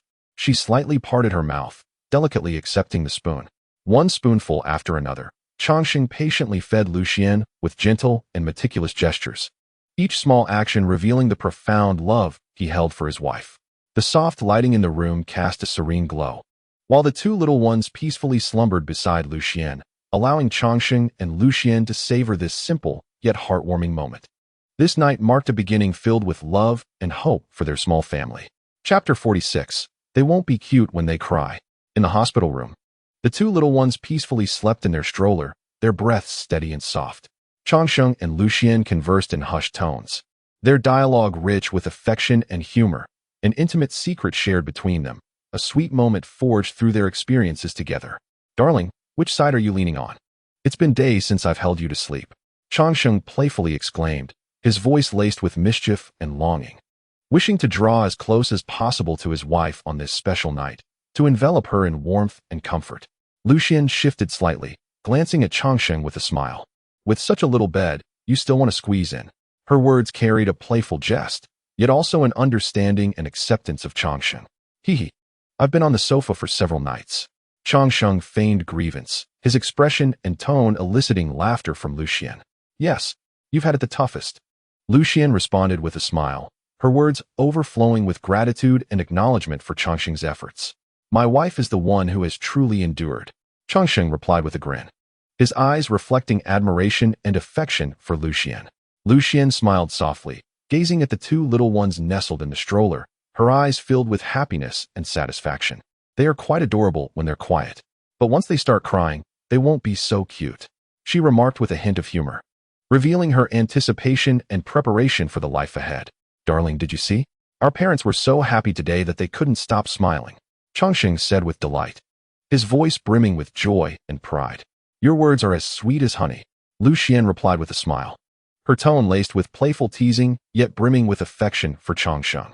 The two engaged in soft conversation for a while, after which Changsheng descended from his hospital bed and settled onto the sofa. Lucian inquired, "Aren't you supposed to sleep beside me?" Her voice carried a hint of confusion. "I shall rest at home. Such a small bed. I wouldn't want to disturb my wife's rest. I can endure a little inconvenience for now." Changsheng gazed at Lucian, his eyes radiating love and tenderness. As he spoke, he rose and approached the hospital bed, gently adjusting the blanket around Lucian while softly saying, "You should rest too. Today has been quite exhausting." His gestures were tender and meticulous, each small action revealing his care and affection for his wife. Lucian nodded with a smile, and Changsheng dimmed the lights in the room before lying back down on the sofa. The ward fell into a serene quiet once more, with only the soothing sounds of two small breaths and Changsheng's gentle snoring intertwining, composing the most exquisite melody of the night. As the night deepened, the soft illumination of the hospital room enveloped them until the cries of the children roused Lucian and Changsheng from their brief slumber. They swiftly awakened from their drowsiness, stepping into their roles as devoted parents. "They must be hungry," Lucian remarked as she sat up, preparing to nurse the children. Her voice revealed a trace of fatigue, yet was predominantly infused with maternal gentleness and resolve. Changsheng immediately sprang into action, carefully lifting the crying little one and placing him in Lucian's embrace. "Oh dear, why is the little one crying when his sister is calm?" he jested, though his words conveyed genuine concern and love for the children. As Lucian began to nurse the little one, the other child in the stroller also commenced crying. Changsheng quickly lifted him, soothingly murmuring, Now, another little one is crying. No need to cry, please." His tone bore a hint of helplessness, yet was filled with patience and affection. After Lucian finished nursing the first child, Changsheng brought their daughter to her, so she too could receive the nourishment of motherhood. "Thankfully, the doctor said there is plenty of milk," Lucian whispered, her voice tinged with relief and pride. Once the two little ones were satisfied, they peacefully reclined in the stroller, their tiny faces reflecting contentment and tranquility. Throughout the night, Changsheng and Lucian tirelessly fed the two little ones 3 times. Although it was arduous, their hearts were filled with happiness and fulfillment. The next morning, when the grandparents arrived at the hospital, Changsheng and Lucian were still in deep slumber. The exhaustion from the previous night was evident, yet it was a sweet burden brought forth by new life. These two children certainly had their fair share of trials last night. Changsheng's mother chuckled as she spoke to Lucian's mother, her words laced with playful teasing yet underscored by understanding and support for her son and daughter-in-law. As the first rays of sunlight filtered through the gaps in the curtains, the hospital room gradually filled with warm light. Lucian's father, typically a composed and serious middle-aged man, now appeared as childlike as he gently poked at the tiny hands of his grandson and granddaughter with great care. Their soft skin and peaceful sleeping faces unconsciously brought a tender smile to his lips. "Do not wake them," exclaimed Lucian's mother, noticing her husband's actions. Her voice, though gentle, was firm enough to make Lucian's father realize that his behavior might disturb the tranquility of the children. Upon hearing his wife's words, Lucian's father quickly withdrew his hand, resembling a child caught in mischief, and wore a sheepish grin. He then settled beside Changsheng's father, and the two fathers sat side by side, gazing softly at the two little ones in the stroller, their eyes brimming with dreams of the future and boundless affection for the children. Time slipped away gently in the warmth and tranquility, and as the clock on the wall neared 8 o'clock, Lucian awoke from her light slumber. She opened her eyes to find 4 elders already present in the hospital room, some standing, others sitting, all quietly guarding the new member of this little family. "Mom and Dad, what brings you here so early?" Lucian whispered, her voice tinged with surprise and gratitude. She understood that despite the busyness of the previous night, The elders had chosen to arrive at the hospital early, eager to offer her and the children their utmost love and support at the first opportunity. Are you hungry? Xian, I've prepared your confinement meal. Would you like to try some? Changsheng's mother asked with a warm smile, her voice filled with care and anticipation. She held a thermal container filled with the meticulously prepared meal. Lu Xian nodded with a smile, just as Changsheng woke up. What delicious treats have you brought? I can already smell them, Changsheng exclaimed. Not for you. This is specially prepared for Xian. You can eat when you get home. Changsheng's mother replied with a laugh. Changsheng leaned in closer, glancing at the meal and remarked, It looks quite sumptuous. Here, have a taste. Lu Xian offered a piece of fish to Changsheng. It's a bit bland. Mom, next time add more salt. Changsheng critiqued. It's just right for me. Besides, this is made just for me. Lu Xian responded with a smile. Exactly. Step aside. Don't disturb my daughter-in-law's breakfast. Changsheng's mother said playfully. Changsheng, you should go home and rest. During the day, we will take care of Xian and the little ones. Lu Xian's mother said with a smile. I'll help your mother-in-law look after them. You go rest. Changsheng's mother added. Changsheng nodded upon hearing this and told Lu Xian, I'm leaving now. I'll come by after I wake up. Lu Xian nodded in agreement, and after bidding farewell to the two fathers, Changsheng departed the hospital, driving straight home. Chapter 47. All right. I will listen to Xian. Changsheng parked the car steadily in front of his villa. Though his body was weary, his spirit felt light. After several busy days in the hospital, he could finally return home to enjoy a moment of peace and rest. You must be hungry. Breakfast has been kept warm for you. Aunt Zhong greeted Changsheng with a warm smile upon his return. No need, Aunt Zhong. I have little appetite. I'm going to sleep. Changsheng replied with a smile, his voice tinged with fatigue. Several days of hospital vigil had left him utterly exhausted, and what he craved most was a restful slumber. All right, go rest quickly. Aunt Zhong nodded in understanding, acknowledging Changsheng's weariness and respecting his decision. She recognized that as a new father, he required ample rest to face the days ahead. Changsheng ascended to the second floor and entered the bedroom, where he sank into sleep almost as soon as his head touched the pillow.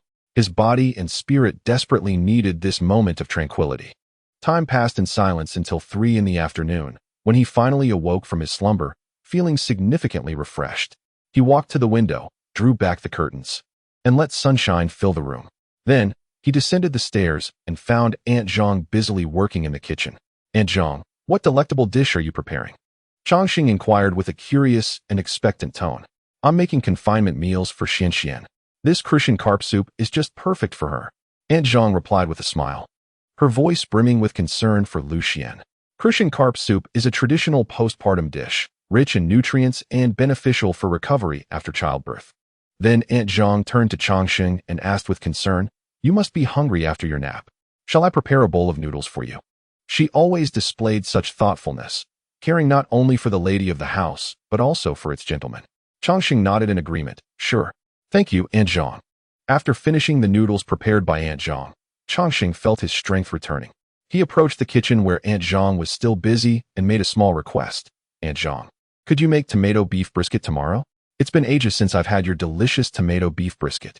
It is Aunt Zhang's signature dish, and both Changsheng and Lu Xian cherished its delightful flavor. Certainly. I'll make it for you tomorrow. Aunt Zhong readily agreed, always eager to cater to her family's culinary desires, finding great satisfaction in their enjoyment of her cooking.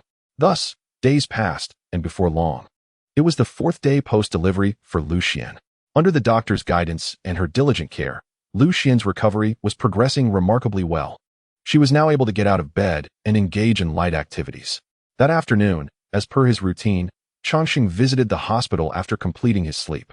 This time, however, he made a special trip to the cake shop they frequented, purchasing several pieces of Lu Xian's favorite pastries. These cakes were not only delicious, but also held the sweet memories they had shared together. Upon entering the hospital room, Changsheng saw his mother and Lu Xian's mother gently rocking the two little ones, soothing them. The infants seemed to sense the affection from their elders, appearing particularly obedient. Xine, look who has arrived. Changsheng's mother joyfully exclaimed to the elder child, her voice filled with delight. Why are these little ones so well-behaved today? Changsheng smiled as he approached, gently pinching the cheeks of the two little ones. Their soft skin and innocent smiles melted his heart. He then settled down by the hospital bed, cheerfully announcing to Lu Xian, Dear, I brought you a cake." His voice carried a hint of mischief and anticipation, aware that Lu Xian would surely delight in this small surprise. With a grin, he retrieved a mango mousse cake from the box and presented it to Lu Xian. Knowing well her fondness for mangoes, he had specifically chosen her favorite flavor. As Lu Xian accepted the cake, her smile blossomed even brighter, and she softly replied, "I'll handle it myself." Her tone was laced with a playful charm, revealing her reliance on and trust in Chongqing. Sitting by the bedside, Chongqing's mother observed the tender interaction between the young couple, her heart swelling with contentment. She turned to Chongqing, saying, "Chongqing, when you wake up tomorrow, do visit the postpartum center next door. Your mother-in-law and I checked it out, and it's quite nice. You should see it for yourself." Her voice was imbued with hope, wishing for Chongqing to personally assess the center's environment and services. "Sure," Chongqing nodded with a smile. Respecting his mother's opinion and eager to explore more options for Lu Xian and the children's well-being. Upon hearing the mention of the postpartum center, Lu Xian's smile dimmed slightly, and she softly implored, "Mom, I really don't want to go to the postpartum center. Is there any way I can avoid it?" Her voice bore a note of pleading, reflecting her attachment to home and her reluctance towards the center. "Xian, the postpartum center next to our home is the best in Zhonghai. It's really wonderful. It's all about nurturing your body," Chongqing's mother patiently explained. Hoping Lu Xian could understand the benefits of the center and wishing to provide her with the best recovery environment. "Indeed, dear," Chongqing added, smiling as he encouraged Lu Xian, hoping to persuade her to accept the suggestion. After all, the postpartum center offered professional care and nutritionists who could better attend to Lu Xian and the children. Lu Xian looked at Chongqing, her eyes reflecting determination as she stated, "But I don't want to go. I want to stay at home." Though her voice was gentle, it conveyed her yearning for home and her uncertainty about the postpartum center. Upon hearing Lu Xian's words, Chongqing immediately comprehended her reasons for not wanting to go.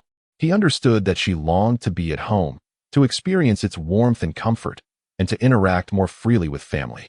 Thus, he smiled at his mother and said, "Mom, if Xian doesn't want to go, then we want to go.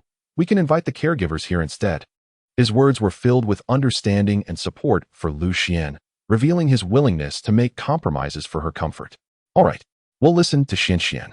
Chongqing's mother readily agreed, recognizing that Lu Xian's feelings and wishes were paramount.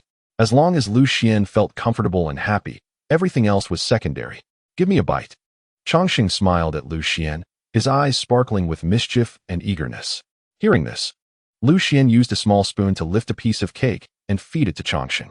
Chongqing took a bite of the cake, a satisfied smile spreading across his face, not solely due to the cake's delightful flavor, but also because it was lovingly fed to him by Lu Xian. After savoring a piece, Chongqing rose and approached his mother and mother-in-law, gazing tenderly at his daughter and son. His eyes brimmed with paternal affection and pride as he softly uttered, "Mom, let me hold them for a moment." His voice carried a hint of yearning, revealing his desire to cradle the children himself. "Can you hold them? Just do it. Be careful not to drop my granddaughter." Chongqing's mother chuckled, her words laced with playful concern, yet underscored by a deep trust in her son. "Indeed, be careful not to drop my grandson and granddaughter. Go tidy up. We'll be discharged tomorrow," Lu Xian's mother added with a smile, her tone echoing a blend of jest and worry, while also conveying her faith and anticipation for Chongqing. With this, Chongqing, feeling thwarted, stepped aside to gather their belongings. Chapter 48. Discharge. Morning sunlight streamed through the gaps of the curtains, gently illuminating every corner of the hospital room. Lu Xian's family, including her husband Chongqing, both sets of parents, and a few close relatives, gathered in that modest space, their faces radiating uncontainable joy and anticipation, for today, Lu Xian would finally take her twins home. Lu Xian sat up in her hospital bed. Though her movements were somewhat clumsy, her eyes sparkled with excitement. She stretched her arms wide and exclaimed, "At last, we can go home."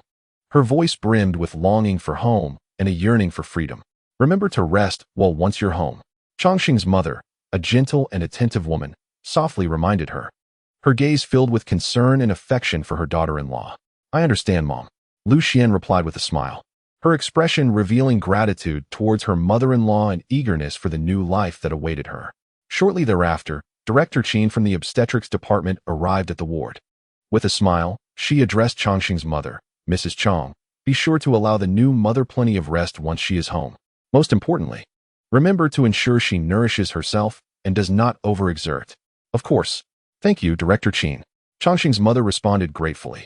The director's advice reassured her, further solidifying her belief that they were well prepared for Lu Xian and the baby's homecoming. Director Qin nodded with a smile before departing, leaving the family to continue their preparations. Soon, the family, cradling the two little ones, carefully exited the hospital building. Outside, Changxing's Cullinan stood quietly, followed by a Maybach, forming their convoy home. As old Ji saw the family emerging, he promptly rushed over to assist.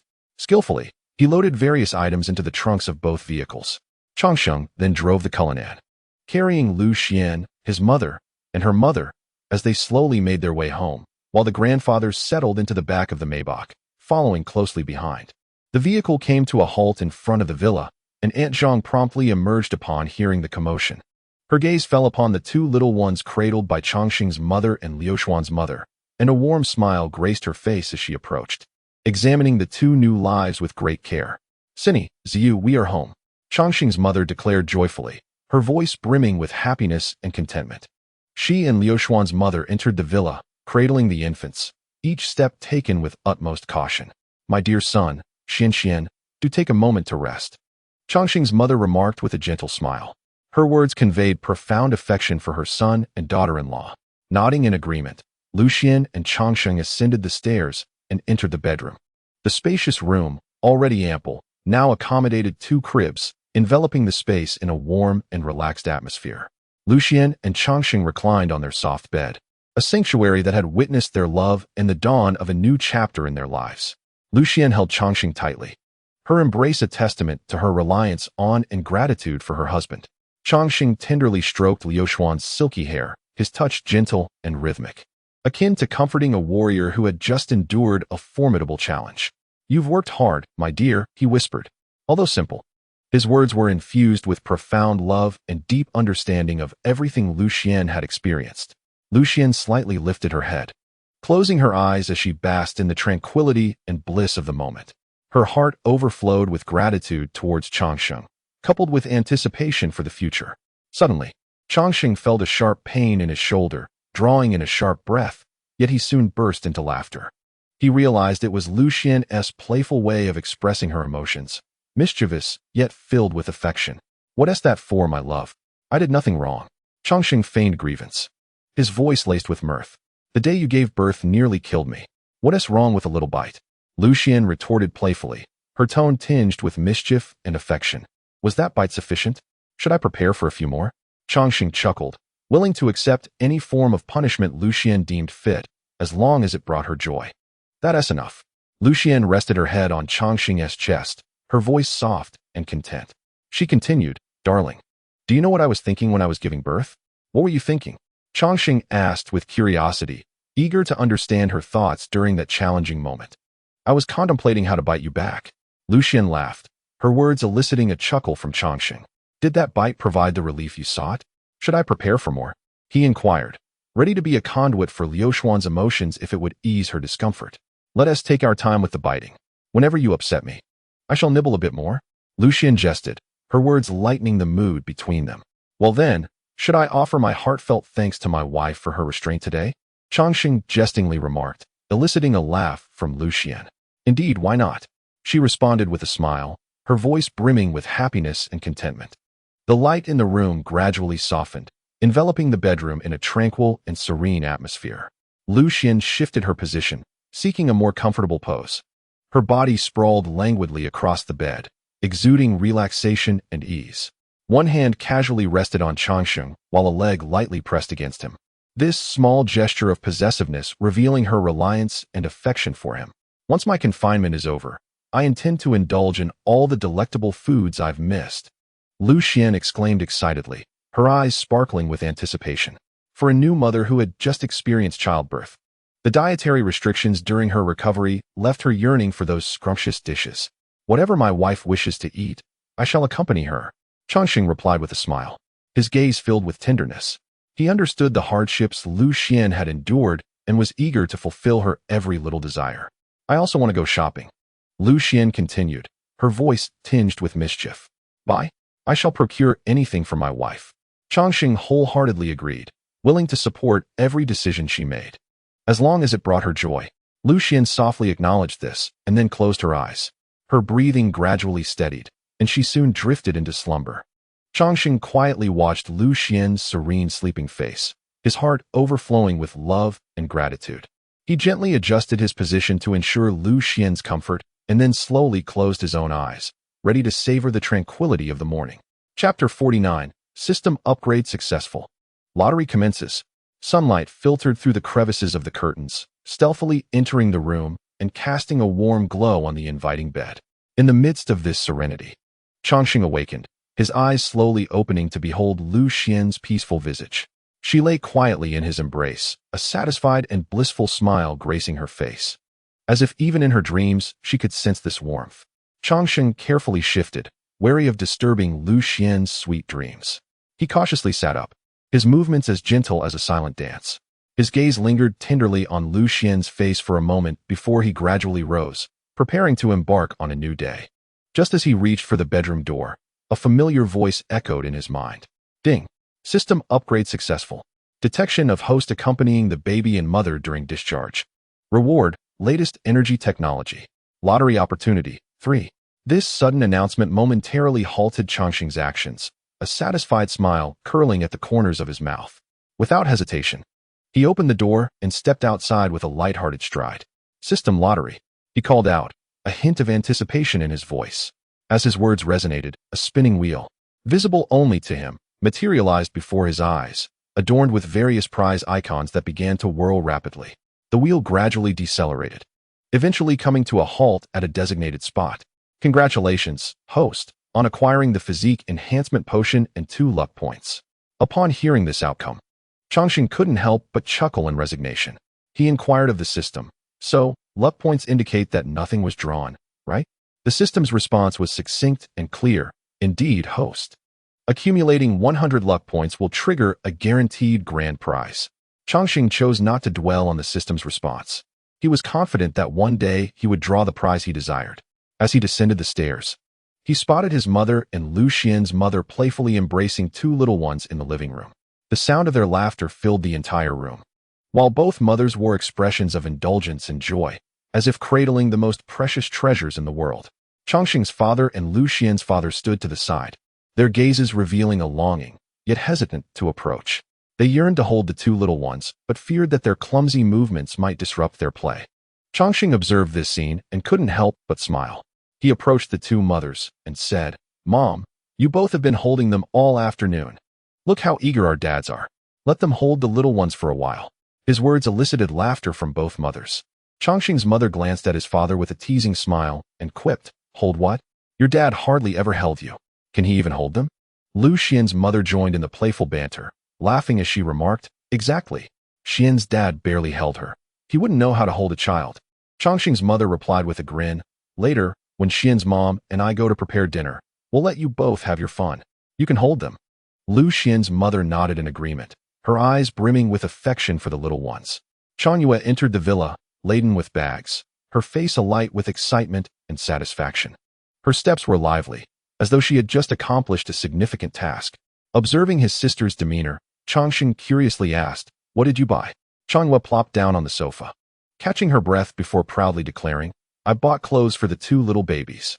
Let me tell you, I was exhausted by lunchtime." Her voice carried a hint of fatigue, yet it was overshadowed by joy and a sense of achievement. "Look, Daba, your aunt bought you clothes," Changxing's mother said, beaming as she held her granddaughter, her smile radiant like Changyue's. Changxing teased his sister, jokingly stating, offering unsolicited kindness, either a thief or a trickster. "What are you up to?"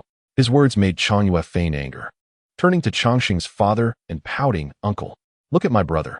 I buy a few clothes for the kids, and he says that about me." Changxing's father chuckled, defending Changyue. "Precisely. Little Yu is simply being thoughtful by buying clothes for her niece and nephew. Why would that be ill-intentioned?" His words were filled with affection for his niece. Changyue stood up, walked over to Changxing's mother, and said with a smile, "Auntie, let me hold them." Her eyes sparkled with anticipation. "Go, wash your hands first." Changxing's mother replied with a laugh. Though her words bore a hint of command, her tone was gentle. Upon hearing this, Changyue dashed into the restroom, quickly washed her hands, and rushed back out. She gingerly accepted little Cindy from Changxing's mother, cradling her in her arms with a radiant smile illuminating her face. Upon witnessing this, Lu Xian's mother, too, smiled as she handed her own little Ziyu to Lu Xian's father. Subsequently, she and Changxing's mother made their way to the kitchen, joining hands with Aunt Zhong, a family helper, to busily prepare dinner for everyone. Changsheng gazed at his sister with a grin and asked, "So, what brings you here?" He was well aware that Chang Yue's visit was not merely to deliver clothing. "Hee, my brother knows me well," Chang Yue replied cheerfully, then, slightly bashful, stammered, "The McLaren P1 that left last time got into a little accident." Changsheng immediately inquired with concern, "Are you all right?" His brows furrowed slightly, reflecting his worry for his sister's safety. "I'm fine." Chang Yue promptly responded with a smile, a hint of mischief dancing in her eyes, hoping her brother would not scold her. Yeah, hand me Cindy. Let me hold her," Changxing's father interjected. Upon hearing this, Chang Yue passed little Cindy over, then warned, "Drive carefully. The car can be repaired, but not people." Changxing's father chuckled. Chang Yue's voice carried a playful tone as she responded to her brother, exuding both liveliness and vitality. She understood that her brother was merely teasing her, so she was not truly upset. "Understood, uncle," she replied with another smile, then turned to Changsheng, her eyes sparkling with expectation and mischief. "Is there anything else? If there's nothing, go do what you need to." She mimicked Changxing's tone, attempting to humorously counter his playful banter. Changxing looked at his sister and shook his head helplessly, knowing that she always found a way to evoke both laughter and exasperation in him. "Of course there's something," Chang Yue continued, her eyes twinkling with cunning. "What is it?" Changxing asked curiously, aware that his sister had more to share. "Lunch. I spent all morning buying a dozen outfits for these two little ones. I'm exhausted," Chang Yue exaggeratedly complained.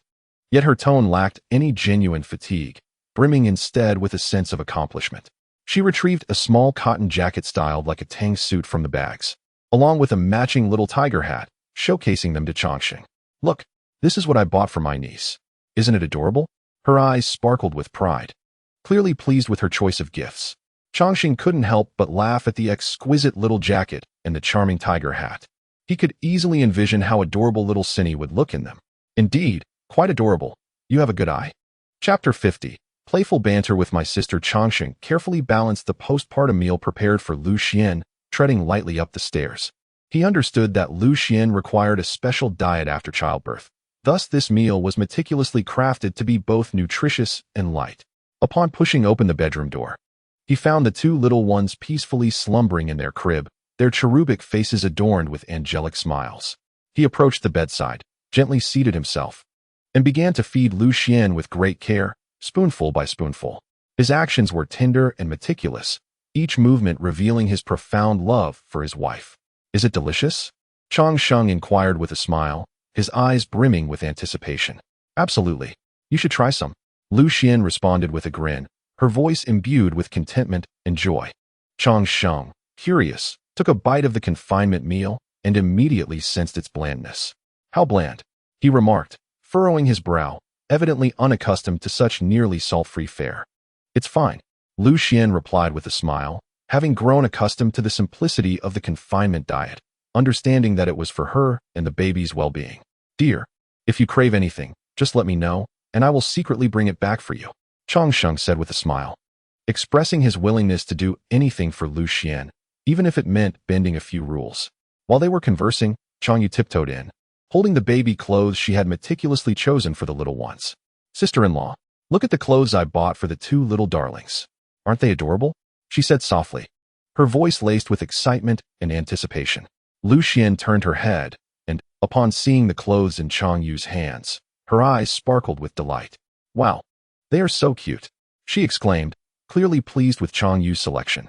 Hearing Lu Xian's praise, Chang Yu's smile grew even brighter. She carefully unfolded the garments for Lu Xian to examine closely. The little tiger hood and exquisite Tang suits revealed Chang Yu's thoughtfulness and affection for the two little ones. Chang Yu's fingers glided over the tiny outfits with a playful smile, clearly proud of her choices. "Sister-in-law, these two are the cutest," she said with a laugh, her eyes gleaming with expectation. Lu Xian gazed at the delicate Tang suits, nodding in agreement with a smile. She replied, her voice gentle and satisfied. Changsheng, observing the interaction between the two, couldn't help but interject, "Wife, don't praise her too much. Do you know what she told me at noon?" His tone was teasing, clearly eager to unveil Chang Yu's little secret. "What was it?" Lu Xian asked curiously, her eyes sparkling with interest and amusement. "The last time she drove off in that McLaren, she crashed it." Chang Sheng chuckled, his words lightening the mood further. "Be careful driving in the future. Safety is paramount." Lu Xian immediately grew serious, looking at Chang Yu with a tone that carried a hint of reproach and concern. "Sister-in-law, I'll bring you some snacks tomorrow. There's a new cake shop that is absolutely delightful. I'll bring you some," Chang Yu offered with a smile, attempting to shift the conversation while also wishing to surprise Lu Xian. "Yes, bring plenty of those little desserts next time. I'll reimburse you," Chang Sheng readily agreed, eager to treat Lu Xian to a little happiness. "Reimburse me? How generous." Chang Yu laughed, then playfully rubbed her thumb against her index finger in anticipation, looking at Chang Sheng with eager expectation. All right.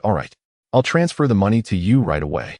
Chang Sheng smiled as he took out his phone and opened the chat with Chang Yue, preparing to make a transfer. On the transaction page, he entered the amount of 888 yuan and cheerfully inquired, "Is this sufficient?" Upon seeing the sum, Chang Yue replied with a dissatisfied smile, "Actually, it wouldn't hurt to add one more. After all, I am taking a significant risk delivering this to your wife. My sister-in-law is taking the goods to eat." "What risk?" Chang Sheng asked playfully, a glint of mischief in his eyes. "Well, what if my aunt and uncle discover it and forbid me from visiting my little nephew and niece?" Chang Yue responded earnestly, her expression causing both Chang Sheng and Lu Xian to chuckle. "It does sound rather perilous." Chang Sheng laughed, then added a decimal point followed by another 8 to the 888, completing the transfer to Chang Yue. "It's done. I added an extra 8 just for you," he said with a grin. Chang Yue immediately opened her phone, and upon seeing the transfer, she looked at her brother in exasperation. "You added an 8 after the decimal point. Just admit it, you put in an extra 8. Chang Sheng beamed with pride. "You are exploiting me. I spent over 7,000 on clothes for those two little ones at noon. My monthly internship salary is only 4,500. Chang Yue lamented, eliciting laughter from both Chang Sheng and Lu Xian. "Oh, return my card, and I will reimburse you. Last time I lent you my card for a bag. You never returned it." Chang Sheng jested, prompting an immediate retort from Chang Yue. "Did I not buy these little outfits without swiping your card?" she replied, leaving Chang Sheng momentarily speechless. Upon hearing Chang Sheng's playful dismissal, Chang Yue feigned anger and turned to Lu Xian, seeking comfort with a playful tone. "Sister-in-law, look at him. He's just bullying me." Her voice carried a hint of jest, clearly not harboring genuine anger. Lu Xian watched their banter with a smile and gently said, "It's all right, yeah. Sister-in-law will transfer you some." Her words brightened Chang Yue's eyes, as if she had found a new ally. "Learn from my sister-in-law. Look at you, being stingy with your own sister." Chang Yue teased Chang Sheng, her expression mischievous. "Stingy am I? Pay me back for my car." Chang Sheng shot back instantly, causing Chang Yue to realize she might have misspoken. "Goodbye. I'm out of here," Chang Yue exclaimed, laughing as she swiftly exited the room, clearly eager to avoid further discussion. As night fell, the bedroom gradually quieted.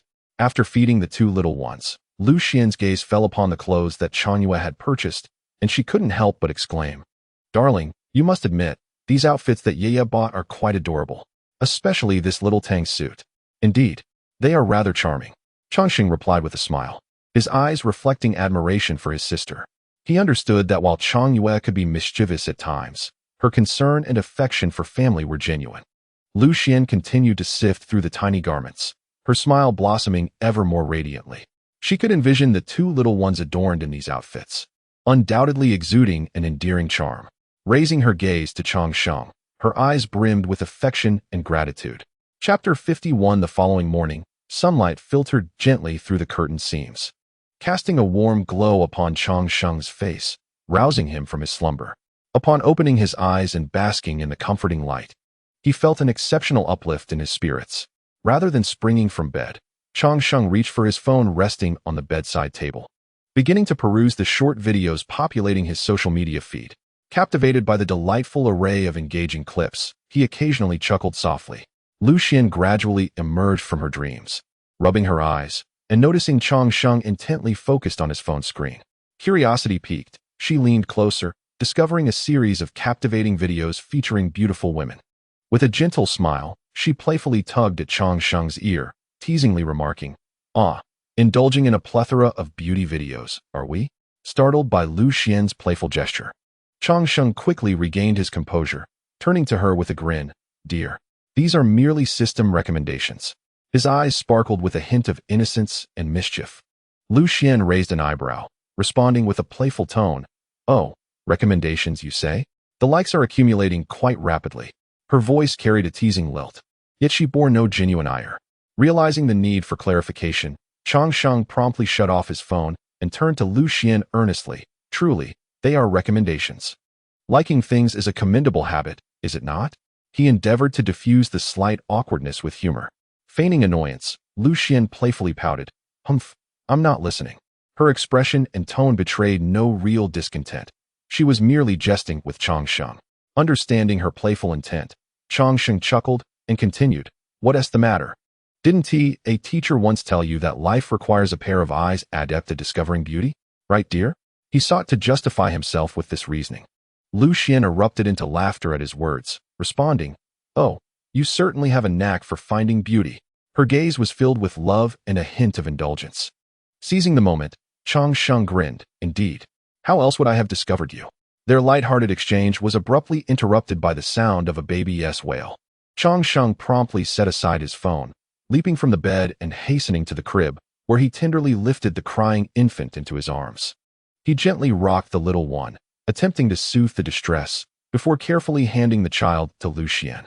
Receiving the baby, Lu Xian's face radiated with maternal warmth as she softly addressed the infant. "Little treasure, would you learn from your sister, Her words were imbued with tenderness and encouragement, as if engaging in a soulful dialogue with the little one. The baby, sensing the warmth of maternal love, gradually quieted, and Lu Xian skillfully began to nurse. Her movements were gentle and filled with affection, her eyes brimming with care and devotion for the precious child.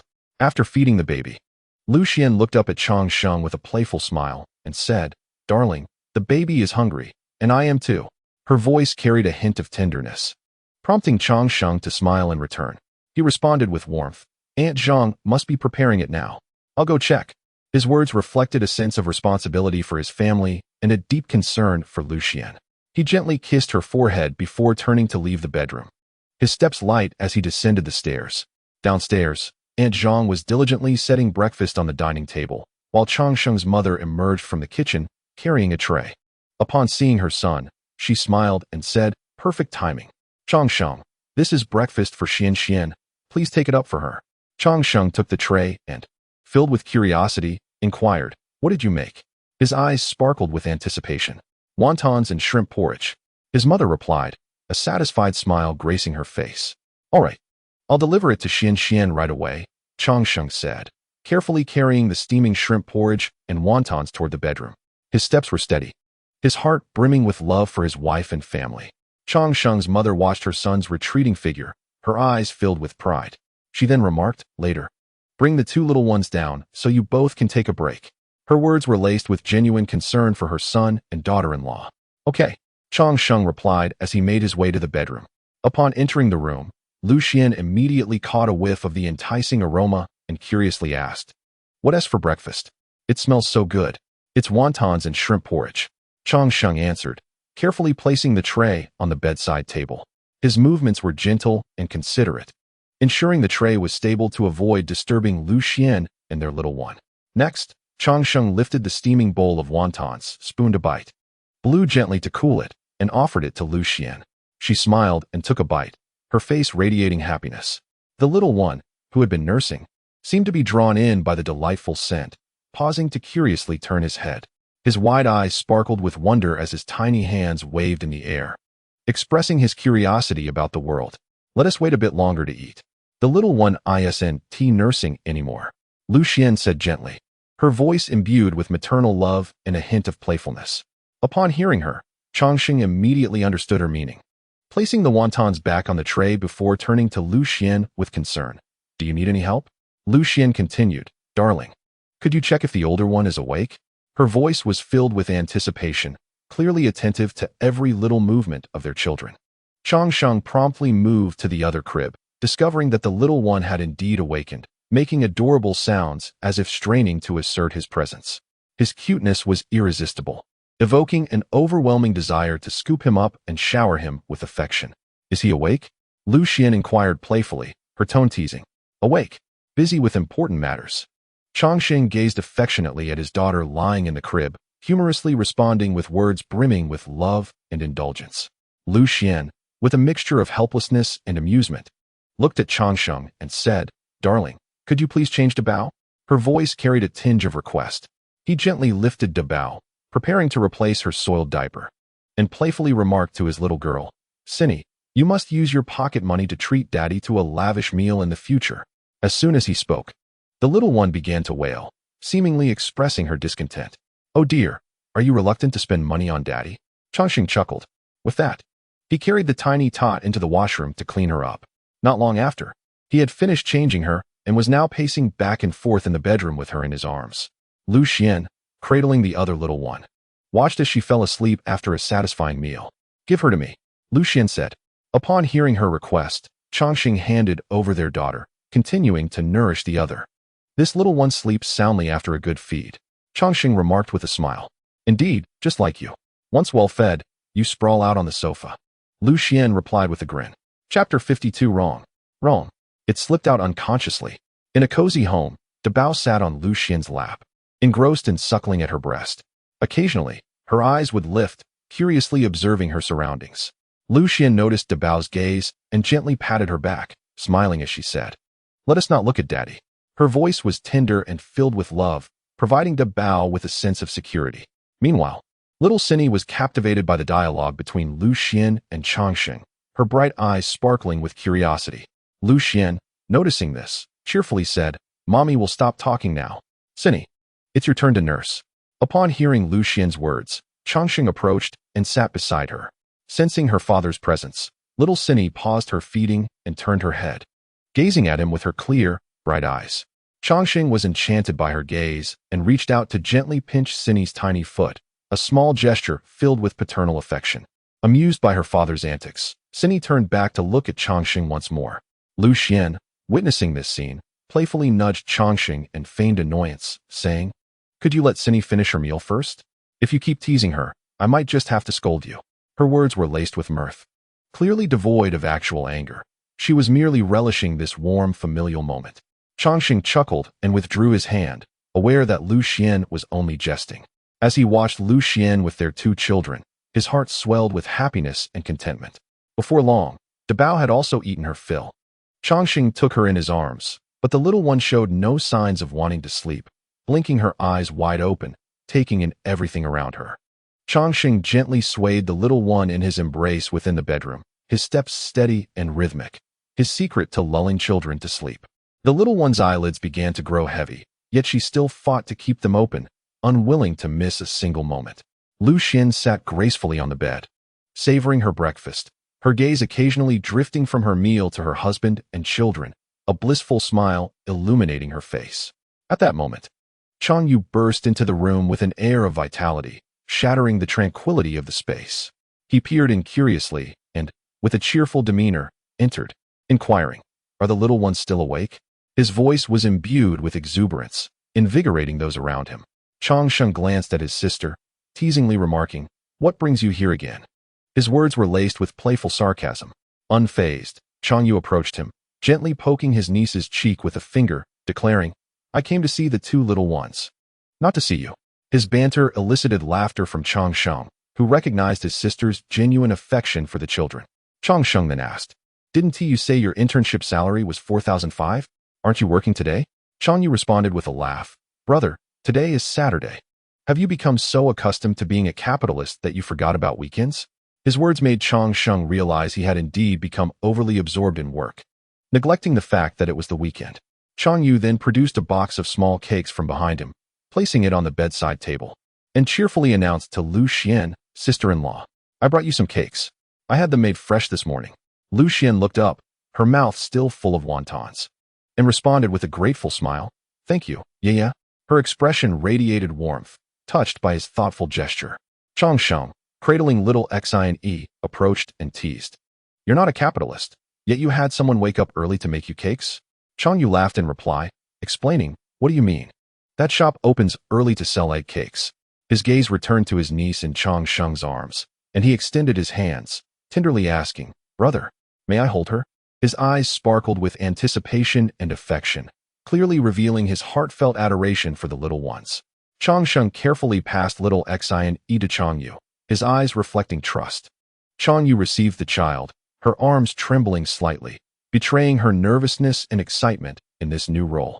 She began to mimic Chang Sheng, gently pacing the room while softly conversing with Xian Yi, attempting to soothe her. As she walked, she curiously asked Lu Xian, sister-in-law, "Is it very painful to give birth?" Her tone carried a hint of trepidation towards the unknown, coupled with sympathy for Lu Xian. Lu Xian raised her head, maternal radiance sparkling in her eyes, and smiled as she replied, "Of course it hurts. But when you see the little one in front of you, it all seems insignificant." Her words conveyed a profound sentiment that only a mother could truly comprehend. Listening to Lu Xian, Chang Yu looked down at little Xian Yi in her arms, gently saying, "Look how hard your mother works. You must be a good girl." Her voice brimmed with love. Despite not having children of her own, she could already empathize with the challenges of motherhood. Just then, the other little one in the crib, Xiao Ziyu, suddenly began to cry. Changxing promptly set aside his tasks and swiftly approached the crib, gently lifting little Ziyu to check if he required a diaper change. Lu Xian inquired with concern, "Has he pooped?" Her voice carried a hint of urgency, reflecting her anxiety about the child's well-being. Changxing examined the situation before responding, "Not at all." His tone was calm, clearly accustomed to such daily routines. In Changxing's embrace, Ziyu soon settled into tranquility, blinking his large eyes with curiosity as he surveyed the world around him.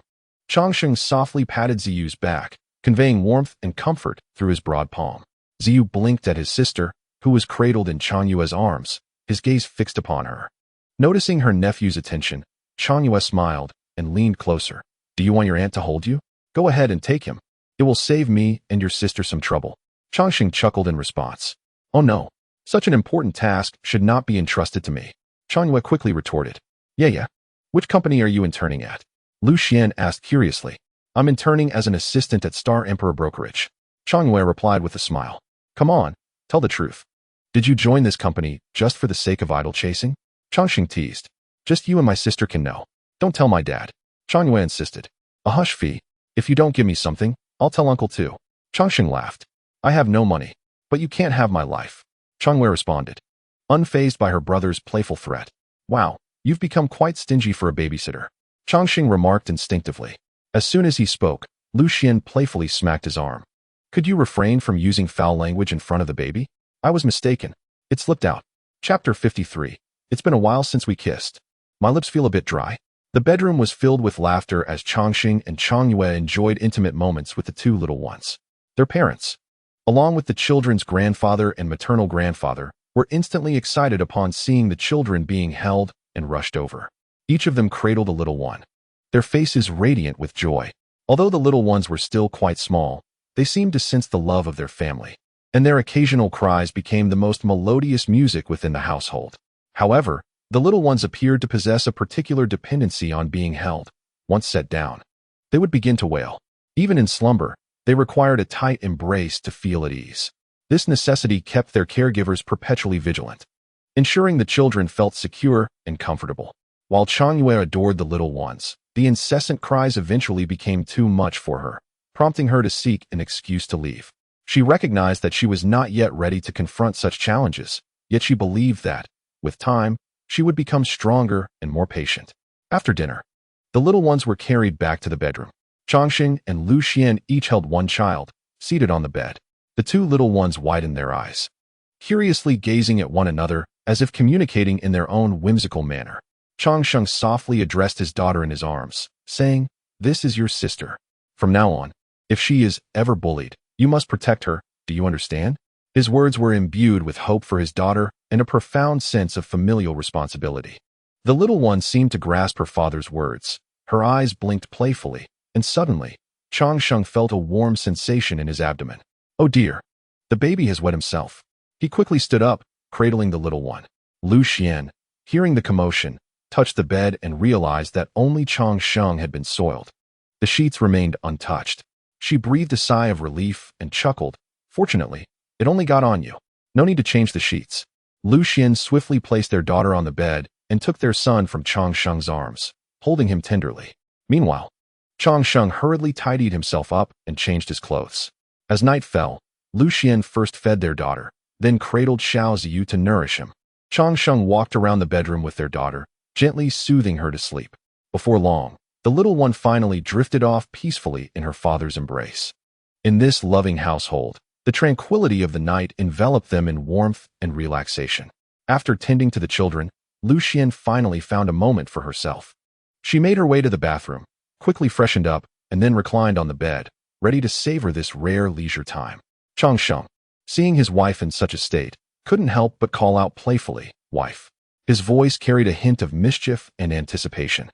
Lu Xian, hearing his call, set down her phone and responded with a smile. "What is it?" Her gaze reflected both love and curiosity for her husband. Changsheng grinned. "It's been a while since we kissed. My lips are a bit dry."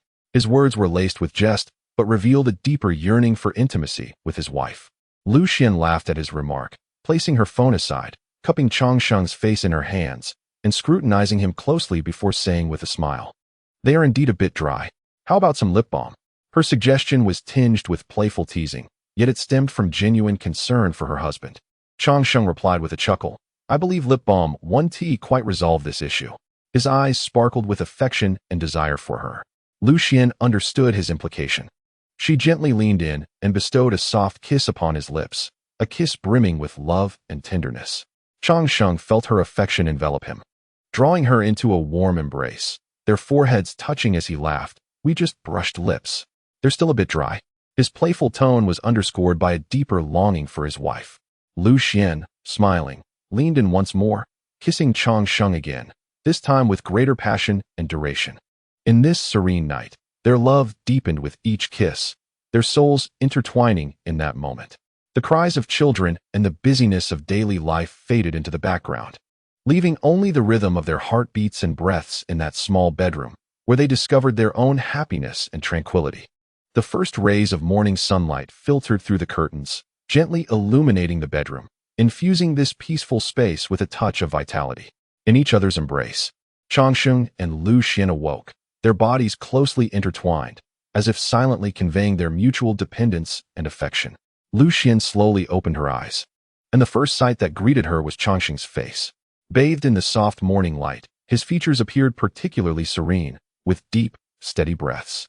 Witnessing such tranquility in Changsheng stirred a warm sensation within Lu Xian's heart, causing her lips to involuntarily curve into a sweet and blissful smile. She remained still, simply lying in his arms, savoring the tranquility and warmth of the moment. Lu Xian's gaze softly lingered on Changsheng's face, her heart brimming with contentment and gratitude. She felt thankful for fate bringing her to Changsheng, for the warmth of the family they had built together, and for the shared experiences of life's myriad moments. On this morning, Lu Xian experienced an unprecedented sense of happiness. She understood that, regardless of the challenges that the future might present, as long as they remained tightly bound and supportive of one another, there was nothing they could not overcome. Changsheng seemed to sense Lu Xian's gaze, his eyelids fluttering slightly before slowly opening. Upon seeing Lu Xian tenderly gazing at him, his heart swelled with love. He gently tightened his embrace around her and began their new day with a soft kiss. In this love-filled household, each day was a new beginning, brimming with hope and potential. Changsheng looked at Lu Xian, his eyes filled with admiration and relief. "You seem to be recovering well. You look more energetic today than yesterday." Lu Xian, feeling the warmth of his concern, smiled in response. "Indeed, I feel much stronger today." Her smile carried a hint of pride, clearly satisfied with her recovery progress. Though their conversation was simple, it was infused with the warmth and sweetness of life. They spoke softly, careful not to disturb the two small angels peacefully slumbering in their crib. This tacit understanding reflected their responsibilities and attentiveness as parents. Changsheng continued gently, "Is there anything special you want to eat today, my dear?" He was always mindful of how to ensure Lu Xian's comfort and happiness. Lu Xian pondered for a moment, then playfully leaned on him, her face lighting up with a mischievous smile. "I don't want food. I crave milk tea." Her words carried a childlike innocence, revealing her particular fondness for the beverage.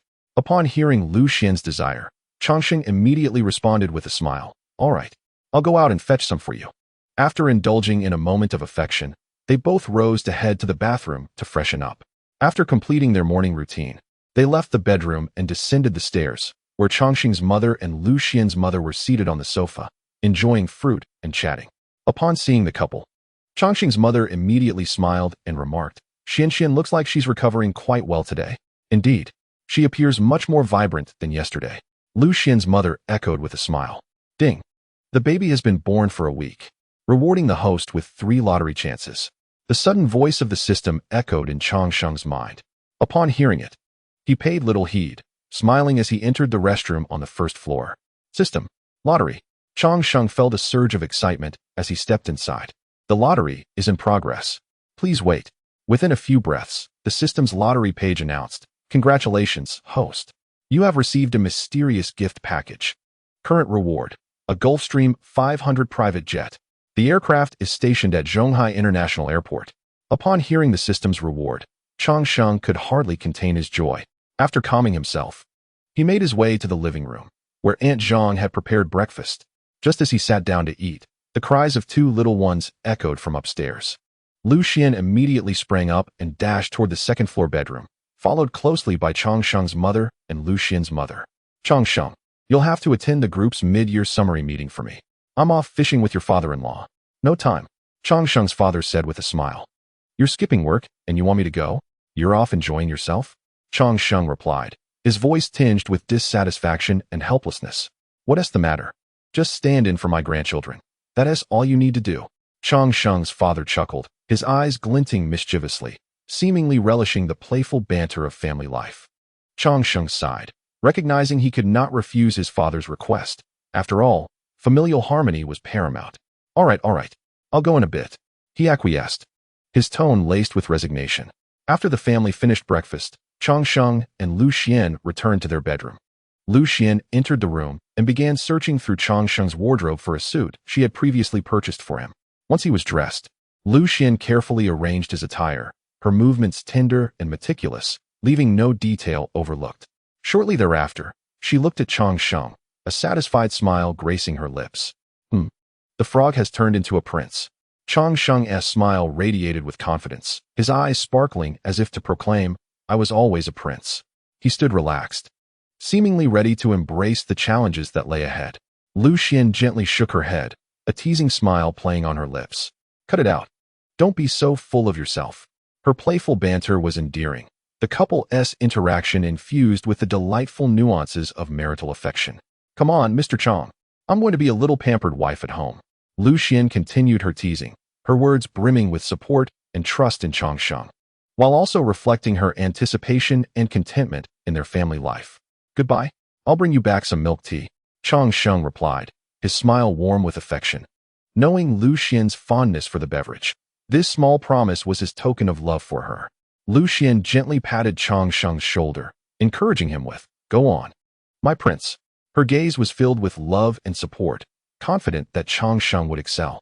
"I'll be back soon," Chongqing assured Lu Xian, his voice imbued with tenderness and commitment. He understood that no matter how bustling the world outside may be, home would always remain his warmest harbor. As he spoke, Chongqing pouted playfully, and Lu Xian, noticing this, gently kissed his lips in response. This simple gesture was imbued with the profound affection and understanding shared between spouses. Upon descending to the lower floor, 2 little ones, Cinny and Ziyu, were playing on the living room carpet, their eyes sparkling with curiosity about the world. Liu Xuan's mother, Chongqing's mother-in-law, watched the children and said with a smile, "Daddy is going to earn some milk money for Cinny and Ziyu. Say goodbye to Daddy." As she spoke, she held her granddaughter's hand and waved it towards Chongqing. Observing this, Chongqing approached the two, his smile gentle and warm. "You two behave at home. Make sure to listen to your mother, grandmother, and nanny." His words resonated with care and hope for the children. Afterward, Chongqing stood, exchanged simple farewells with his mother and mother-in-law, and then walked into the garage. He opened the door of his Cullinan, settled into the driver's seat, and started the engine. As the vehicle slowly glided out of the garage, he steered towards the direction of the Chong Group. Navigating through the bustling streets of Zhonghai, his Cullinan stood out strikingly amidst the traffic. The Chong Building, a modern skyscraper soaring into the clouds, is one of Zhonghai's landmark structures. It not only symbolizes the commercial prowess of the Chang Group, but also embodies the business acumen and foresight of Changxing's father, a formidable figure in the business world. Changxing's father presided over an empire that spanned multiple industries, from real estate to technology, from finance to manufacturing, his influence extending into every facet of the economy. His name resonated throughout Zhonghai and indeed, the entire nation. Upon parking his vehicle, Changxing walked with a determined stride through the lobby, heading directly towards the elevator. The elevator doors opened, and he stepped inside, pressing the button for the top floor. As the elevator ascended rapidly, his gaze through the glass windows captured the vibrant panorama of the city below. When the doors opened again, he exited the elevator into the spacious expanse of the top floor of the Chang building. The decor was luxurious yet tasteful, every detail reflecting the rigor and professionalism of the Chang Group. Young Master Chang, a staff member spotted him and immediately greeted him with respect. Changxing responded with a warm smile and a nod, aware that as the heir to the Chang Group, his demeanor represented the company's image. He continued towards the chairman's office, the nerve center of the entire group and the regular workplace of his father. His father's assistant, Assistant Wang, was already waiting in the office. A shrewd and capable individual, Assistant Wang's eyes revealed a keen focus and passion for his work. Young Master Chang, welcome, he said as he stood, ready to brief him on the day's itinerary. Changxing sat on the sofa, listening to Assistant Wang's report, his expression tinged with a hint of helplessness. Assistant Wang, I made quite the effort to come here, and you've scheduled me so tightly? Are you trying to exhaust this labor force?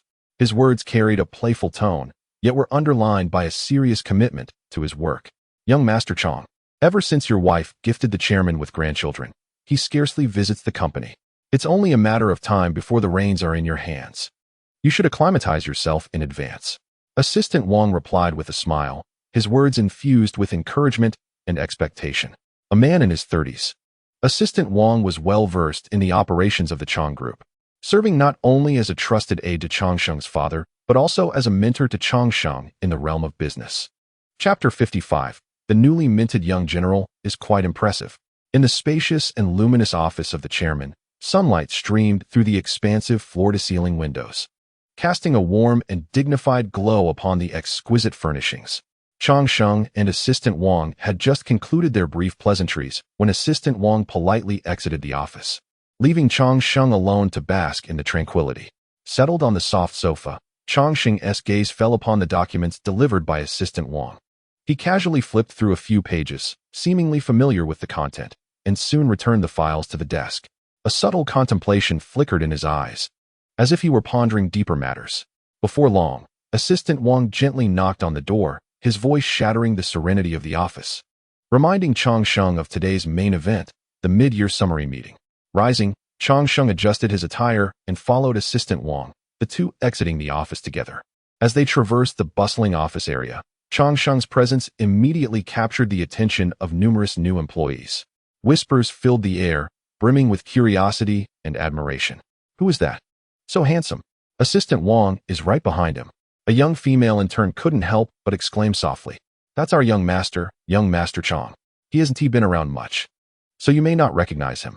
An older employee explained proudly. Is young Master Chang taken? The female intern continued with eager curiosity. Are you not online? Young Master Chang's engagement with his girlfriend even trended. I heard from the director recently that they've welcomed a pair of twins.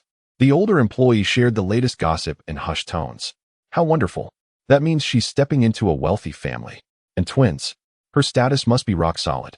The female in turn remarked enviously. Indeed. What a leap to success. A billionaire family. The older employee chuckled. Oh please. Just thinking about it is enough. Even if we were to marry into that family, who knows if we could handle it? Besides, we wouldn't even qualify to be a mistress. The female in turn lamented. Ha, you do have a point. The older employee replied with a smile. Changsheng and Assistant Wang did not slow their pace. They quickly navigated through the office area and entered the group's tiered conference room. The conference room was filled with the company's executives, all eyes fixed on Changsheng. With calm composure, he took his seat at the center front, his presence undoubtedly adding an air of gravity and anticipation to the meeting. Young Master Chang. Several executives immediately rose to greet him. Hello, uncles. Changsheng responded with a warm smile, his demeanor both amiable and authoritative. instilling a sense of respect and admiration among those present, reflecting his stature as the heir apparent. I heard your wife has given birth to a pair of twins. You must be preparing for a celebratory banquet. A middle-aged man remarked with a grin. Indeed. I look forward to sharing a drink with Uncle Zhang then. Changsheng replied with a chuckle. Following his arrival, the atmosphere in the conference room grew notably more solemn. His presence was significant not merely because he was the son of the chairman, but because it implied potential shifts in the company's future trajectory. Seated prominently in the front row, Changsheng had a clear view of Assistant Wang on the podium, while simultaneously drawing the attention of everyone in the room. Assistant Wang stood at the lectern, his voice resonant and clear, as he meticulously reviewed the company's performance over the past 6 months, covering sales figures, market share, and the progress of new product development. He substantiated his presentation with data and charts, enabling every attendee to witness the company's growth and advancements. His speech was infused with passion, motivating each employee present. The meeting concluded amidst enthusiastic applause, and as Changsheng rose, his gaze swept across the room.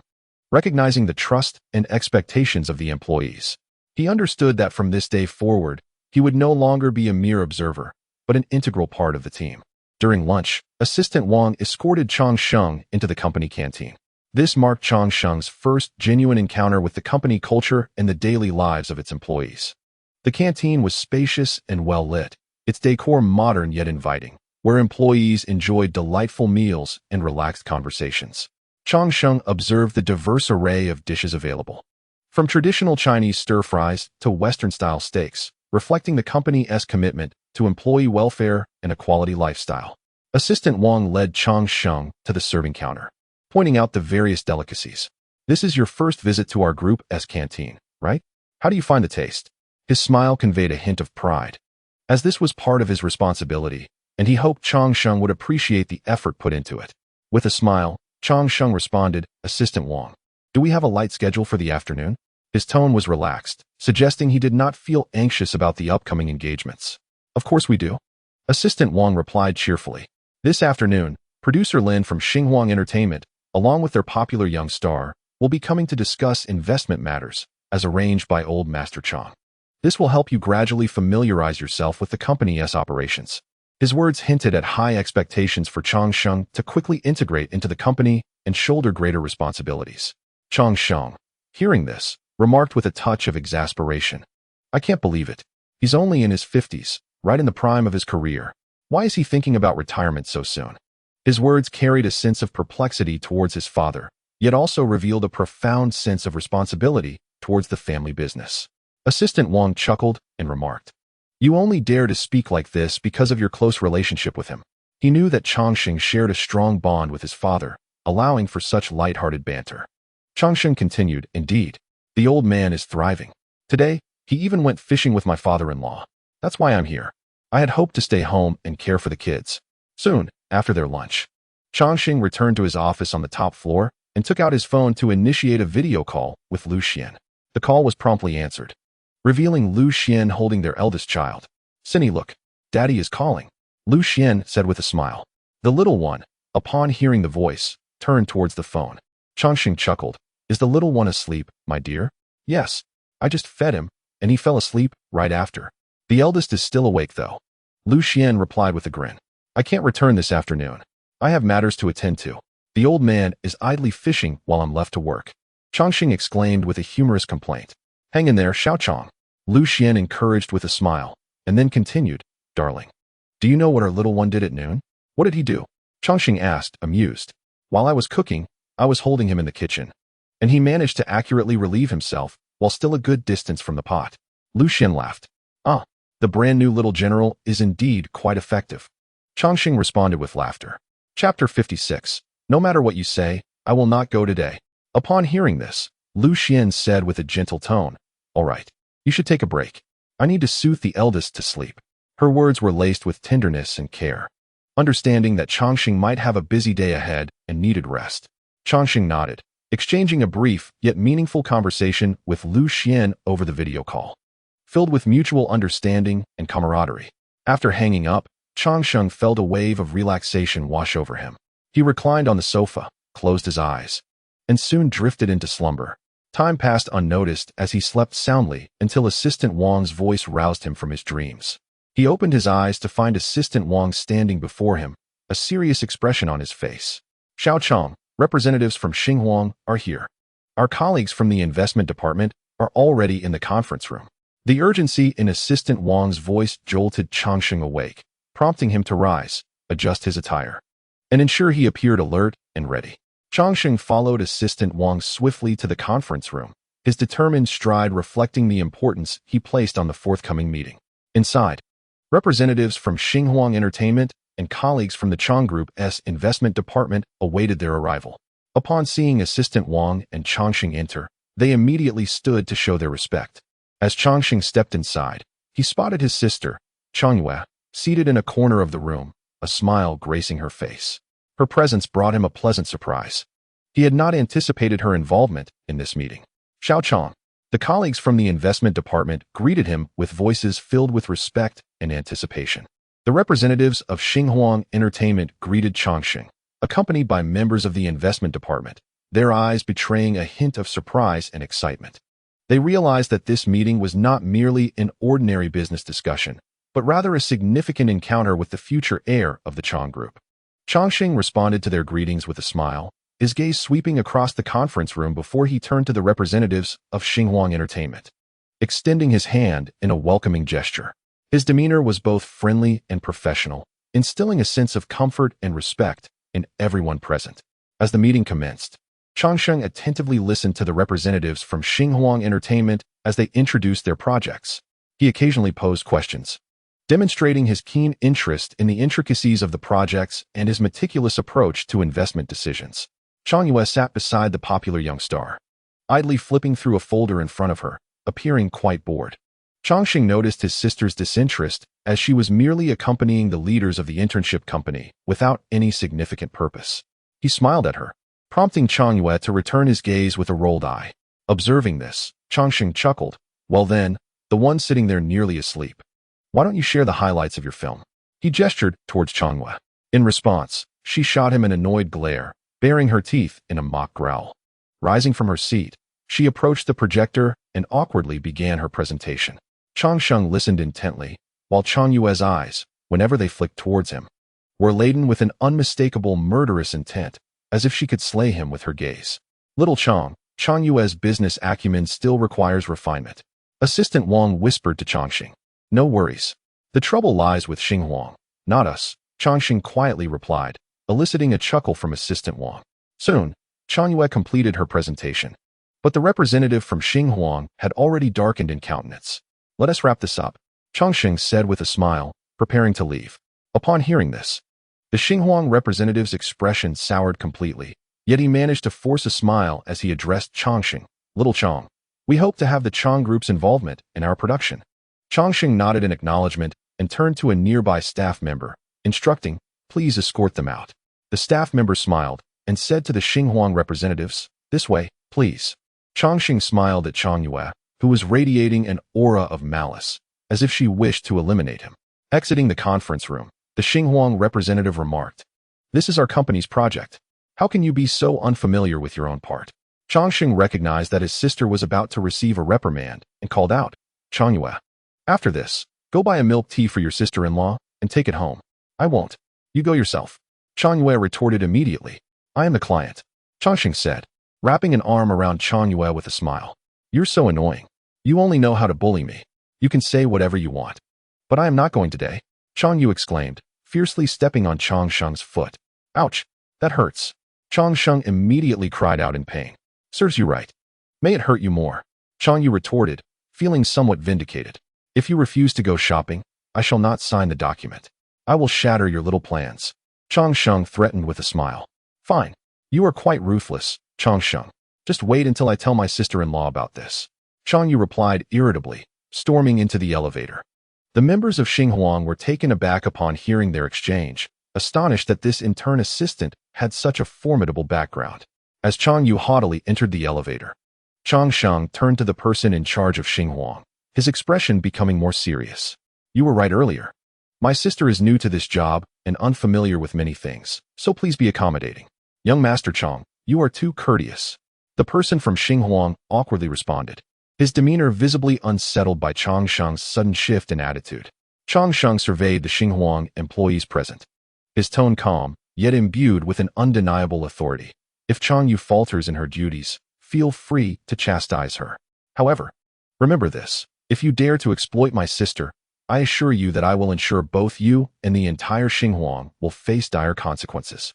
Although a smile adorned his face, the sharpness in his gaze instilled a palpable pressure among the Xinhuang staff. Rest assured, young Master Chang, we will absolutely prevent such a scenario from occurring. The person in charge of Xinhuang promptly assured, his demeanor shifting to one of utmost respect. Clearly reluctant to offend this seemingly youthful yet powerful heir of the Chang group, Changsheng nodded in acknowledgement and addressed the employees from the investment department behind him. Please conduct a final review of the contract. If all is in order, let's proceed. His voice, though not loud, resonated clearly with everyone present. In that moment, he transformed from the playful older brother into the decisive leader of the Chang group in the business realm. After speaking, Changsheng made his way to the office within, while the representatives from Xinhuang were escorted to the elevator by one of their staff members. As the person in charge stepped into the elevator, he glanced back towards the direction where Changsheng had vanished, his expression complex. He understood that they must exercise even greater caution in this collaboration. Chapter 57. How can such a trivial matter be so persuasive? Upon returning to the office, Assistant Wang handed Changsheng several important documents entrusted by his father. These documents encompassed recent financial reports, market analyses, and future development plans for the company. Changsheng meticulously reviewed these papers, occasionally annotating key points and offering his insights and recommendations. He was acutely aware that these decisions were pivotal for the company's future, thus he proceeded with utmost caution. As the last rays of the setting sun gradually faded beyond the horizon, the employees began to tidy their desks, preparing to conclude their day's work. They engaged in spirited discussions about the forthcoming celebration banquet, their faces aglow with anticipation and excitement. This event, held biannually, serves to commemorate the company's achievements over the past 6 months and to acknowledge the diligent efforts of its employees. Changsheng and Assistant Wang were also preparing to leave the office. They slowly exited the office, traversing the bustling corridor, and arrived at the elevator. As the elevator doors opened, the two stepped inside, and the lift descended gently, bringing them to the ground floor of the building. Changsheng drove his Cullinan, taking Assistant Wang ahead to the venue of the celebration banquet. The banquet unfolded in a luxurious 5-star hotel under the group's auspices. The banquet hall was adorned opulently, with dazzling lights and melodious music. As the festivities commenced, Changsheng raised his glass with the group's executives, toasting to the company's splendid accomplishments over the past half-year. They engaged in discussions regarding the future development of the company, sharing insights and aspirations, creating an atmosphere that was both vibrant and harmonious. As night fell, the celebration began to draw to a close. Throughout the evening, Changsheng mingled with numerous guests. Though he felt somewhat fatigued, a contented smile remained on his face. He understood that these achievements were the fruits of collective effort. Approaching midnight, the chauffeur drove Changsheng's Cullinan steadily on the way home. Once the car came to a halt at the villa's entrance, the driver politely bid farewell and departed. Changsheng emerged from the vehicle, albeit slightly inebriated. His steps were still firm. He staggered into the villa, ready to conclude this fulfilling yet busy day. Lu Xian, after lulling their 2 children to sleep, found herself unable to doze off. She sat quietly on the living room sofa, eagerly awaiting Changsheng's return. Upon hearing the sound of the car outside, she immediately rose and went to the door to check. Just as she reached the entrance, she inadvertently collided with Changsheng, who had just walked in. They exchanged smiles. And with concern, Lu Xian asked, "Why have you had so much to drink?" Changsheng, slightly tipsy yet evidently in high spirits, replied with a grin, "My dear, why are you still awake?" His voice carried a tone of ease and joy. Lu Xian let out a gentle sigh and responded, "I couldn't sleep, so I just stayed awake." Her words revealed her concern and anticipation for Changsheng's return. She carefully guided him to the dining table and then entered the kitchen to fetch the hangover soup that Sister Zhang had meticulously prepared earlier that afternoon. The soup retained a pleasant warmth, and she brought it to Changsheng, smiling as she said, "It's still warm. Have some." Changsheng, hearing this, gratefully accepted the bowl and drank it down in one go. The warmth of the soup and the aroma of the herbs provided him with much comfort. He cast a thankful glance at Lu Xian and then declared, "Let us go to bed." Together, they returned to the bedroom. As soon as Chongqing entered, he collapsed onto the bed. Observing this, Lu Xian playfully admonished him, "Oh dear, you should take off your clothes before getting into bed." While saying this, she assisted him in removing his outer garments. Chongqing cooperatively stood up, swiftly shedding his suit, and then sat on the edge of the bed. Lu Xian, with a smile, recalled the events of the afternoon. This afternoon, Ye was quite upset when she came in with her milk tea. "What did you do to upset her?" Her tone carried a hint of teasing. Chongqing explained with a smile, "That girl's internship company has a collaboration with our family business. This afternoon, her supervisor took her to the company for discussions. I noticed she was about to doze off, so I asked him to share a bit about it." His words conveyed a mix of concern and helplessness regarding his younger sister. Lu Xian chimed in with a laugh. "So, she ended up getting scolded by her boss. She seemed to find amusement in this little mishap." Chongqing replied, "That girl drives my car to work. Someone must have already set their sights on her. I'm merely looking out for her. If someone has thoughts of targeting her, they ought to weigh their own abilities first." His words revealed a protective instinct towards his family members. As their conversation continued, Chongqing gradually felt the weight of drowsiness descend upon him, ultimately succumbing to a deep slumber. That night, the two little ones remained unusually quiet, only beginning to cry the following morning. Chongqing and Lu Xian hurriedly got out of bed, one responsible for feeding and the other for changing diapers. "Big treasure, don't cry, it's time for milk." Lu Xian gently soothed the baby, her voice soft and filled with affection. She carefully lifted her shirt, preparing to nurse, while soothingly patting the baby's back with her warm hand, attempting to calm him. Chongqing, on the other hand, displayed a hint of disdain on his face. Yet his movements were remarkably adept and attentive. He changed the soiled diaper and carefully cradled the little one, carrying him into the bathroom. At the sink, he washed the child with lukewarm water and a soft towel, ensuring every nook and cranny was thoroughly cleansed. How can such a tiny thing produce so much mess? Chongqing chuckled lightly while cleaning, playfully swatting the baby's bottom. His tone, though tinged with exasperation, was predominantly filled with affection for the little one. Lu Xian, seated on the bed, couldn't help but laugh at Chongqing's murmurs. Her smile radiated maternal love and deep affection for him. Soon enough, the couple had successfully calmed both children, each cradling one and gently swaying them while whispering sweet nothings. The little one's eyes widened in excitement, their little legs kicking energetically, exuding vivacity. "Just watch. You go take a shower. You still smell of alcohol." Lu Xian playfully admonished Chongqing, her tone laced with jest yet underscored by concern. "You've been wafting it around all night." Chongqing responded with a grin, his smile tinged with a hint of apology, yet also revealing gratitude towards Lu Xian. "Just don't let it reach my daughter and son." Lu Xian continued to chuckle, her words brimming with a fierce protective instinct for the children. Chapter 58. What is going on? Why are you still being stubborn? Upon hearing this, Chongqing obediently walked into the bathroom, turned on the faucet, and let the warm water wash over him, erasing the fatigue of the night. He didn't linger long in the bathroom, merely rinsing off before swiftly drying himself and donning fresh clothes, stepping out shortly thereafter. Lu Xian, in the bedroom, was patiently pushing the two little ones back and forth in the stroller. Her movements were gentle and rhythmic, as if she were humming a lullaby. The two little ones seemed to sense their mother's tenderness. Their eyes were gently closed, and their tiny hands clutched the edges of the stroller, revealing a profound sense of security. "Xian, it's time for breakfast. Come down." Lu Xian's mother called out from outside the door, her tone imbued with a hint of urgency.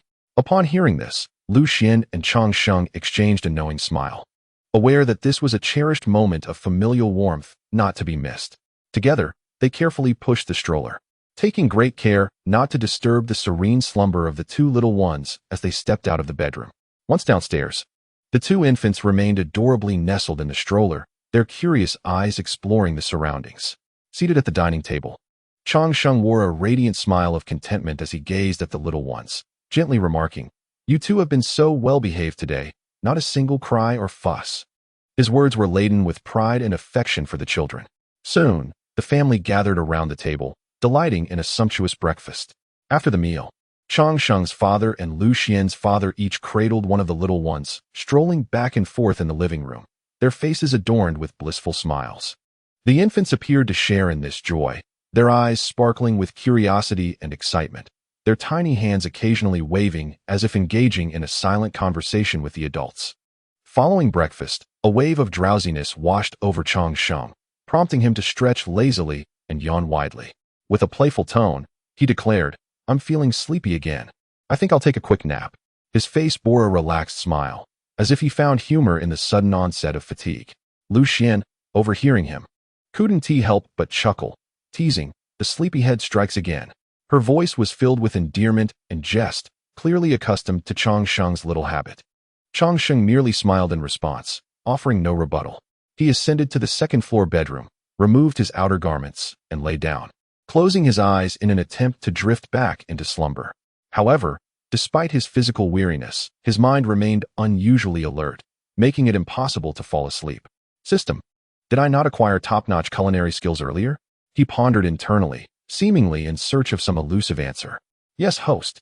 The system's voice resonated in his mind, affirming his inquiry. Learn. He commanded without hesitation. No sooner had he spoken than a torrent of memories surged into his consciousness, akin to a deluge, causing an intense throbbing pain in his head. This discomfort persisted for 4 or 5 minutes, gradually dissipating, leaving him with an enriched memory of exceptional culinary skills.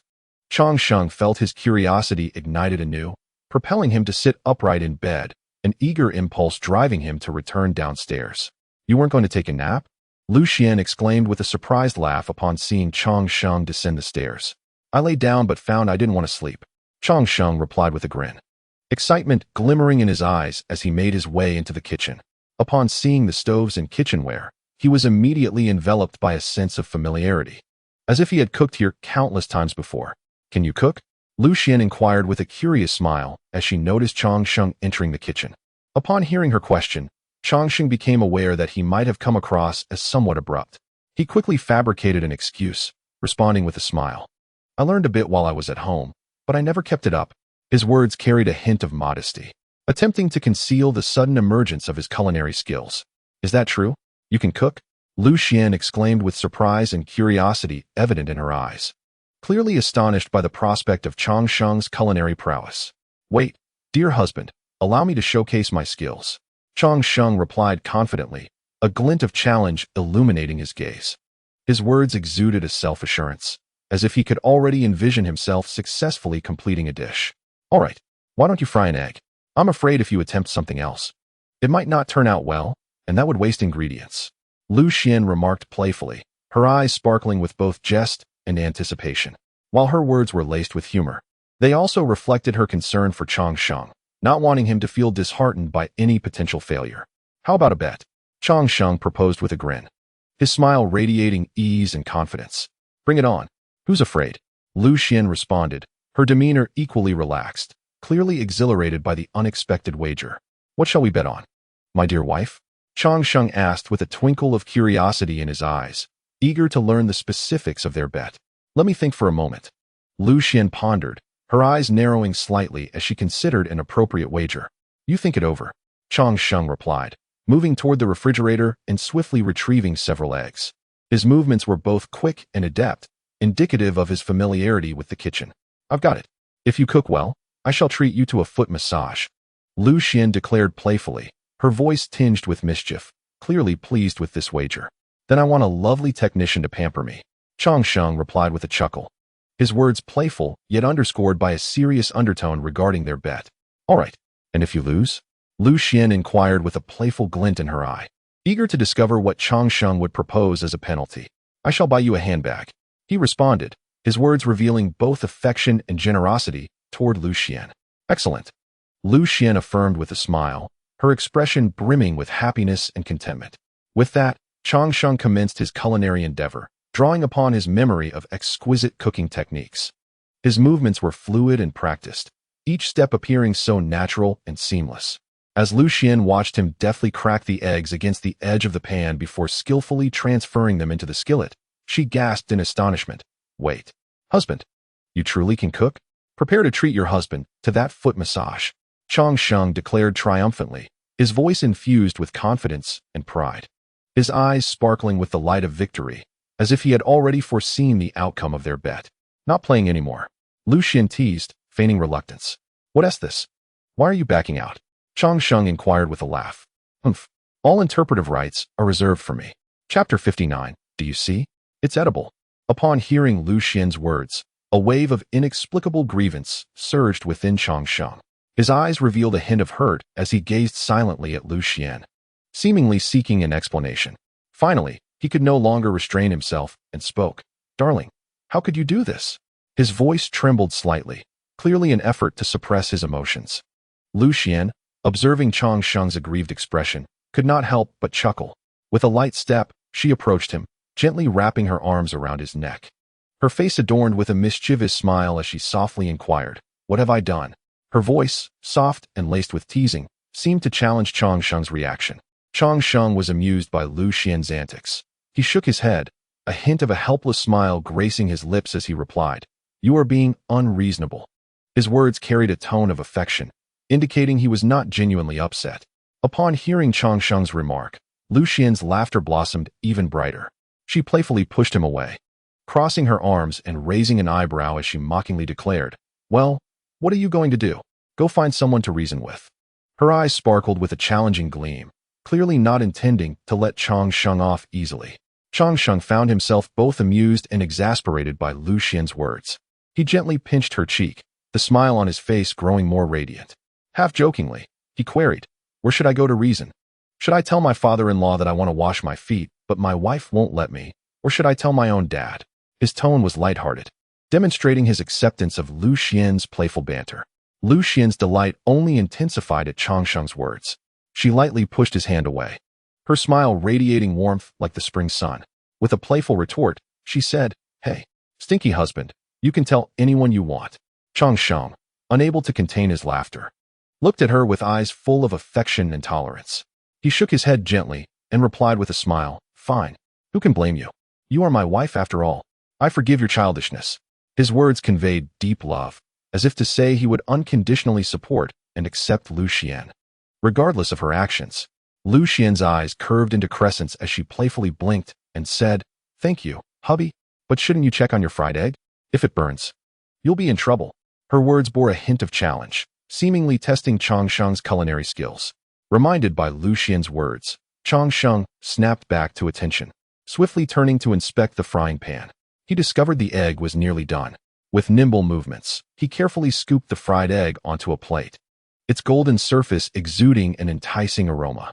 At that moment, Lu Xian's mother approached, cradling their child in her arms, a gentle smile illuminating her face as she jested. "Did you not eat enough earlier?" Her words were infused with love and tenderness towards her children. Lu Xian responded with a smile. "Oh, Mom, we're full. Just now." Chang Sheng said he would cook. He insisted on showing me how, and ended up frying an egg. Her words carried a hint of pride, as if she were showcasing her husband's capabilities to her mother. Upon hearing Lu Xian's remarks, Chang Sheng's mother approached with the little one in her arms, gazing incredulously at her son and laughing as she said, "He can cook, he can eat, that's about it. Since childhood, he has only entered the kitchen when he was hungry." Her tone was laced with playful sarcasm, clearly skeptical of Chang Sheng's culinary skills. Not one to back down. Chang Sheng responded with a grin, "Mom, could you not have a little faith in your son? Look, this is the fried egg I made." As he spoke, he proudly displayed the perfectly shaped, golden egg, which dazzled the eyes. Observing this, Chang Sheng's mother gently remarked to her little grandson, "Ziyu, don't learn from your father. He is so proud just for making a fried egg." Her words, tinged with jest, also revealed her pride in Chang Sheng. Chang Sheng, feeling slightly challenged, retorted, "Who are you looking down on? I can cook other things too." His words conveyed a sense of defiance, clearly unsatisfied with merely frying an egg. He then presented the fried egg on the dining table, its golden surface shimmering under the light, exuding an enticing aroma. Seeing this, Chang Sheng's mother cheerfully called out, "Old Chang, come and taste your son's fried egg." Her tone was imbued with anticipation, eager to assess whether Chang Sheng's culinary skills had indeed improved. Chang Sheng's father, upon hearing her, approached with curiosity, his face reflecting skepticism as he scrutinized his son, saying, "Can what this kid made even be eaten? It looks decent, but is it cooked through?" His voice bore a note of doubt, clearly not fully trusting Chang Sheng's abilities. Chang Sheng, undeterred by his father's remarks, answered with determination, "All right, I'll have you taste it first. Let me show you." He took a bite of the fried egg and exclaimed, "See, it's edible. Really, you underestimate me." His words radiated pride, clearly confident in his culinary prowess. Chang Sheng's father, witnessing his son's enthusiasm, chuckled and said, "Anyone can fry an egg. Show us your skills by cooking a couple of dishes for lunch." His tone bore a challenge. Upon hearing his father's challenge, Chang Sheng's face lit up with confidence as he straightened up and declared, "Sure, today, I'll let you experience just how good your son's cooking is." His words brimmed with assurance and anticipation, evidently self-assured in his culinary abilities. Seeing his son so confident, Chang Sheng's father laughed heartily and called out, all right, Zhongsa, no need to cook at noon.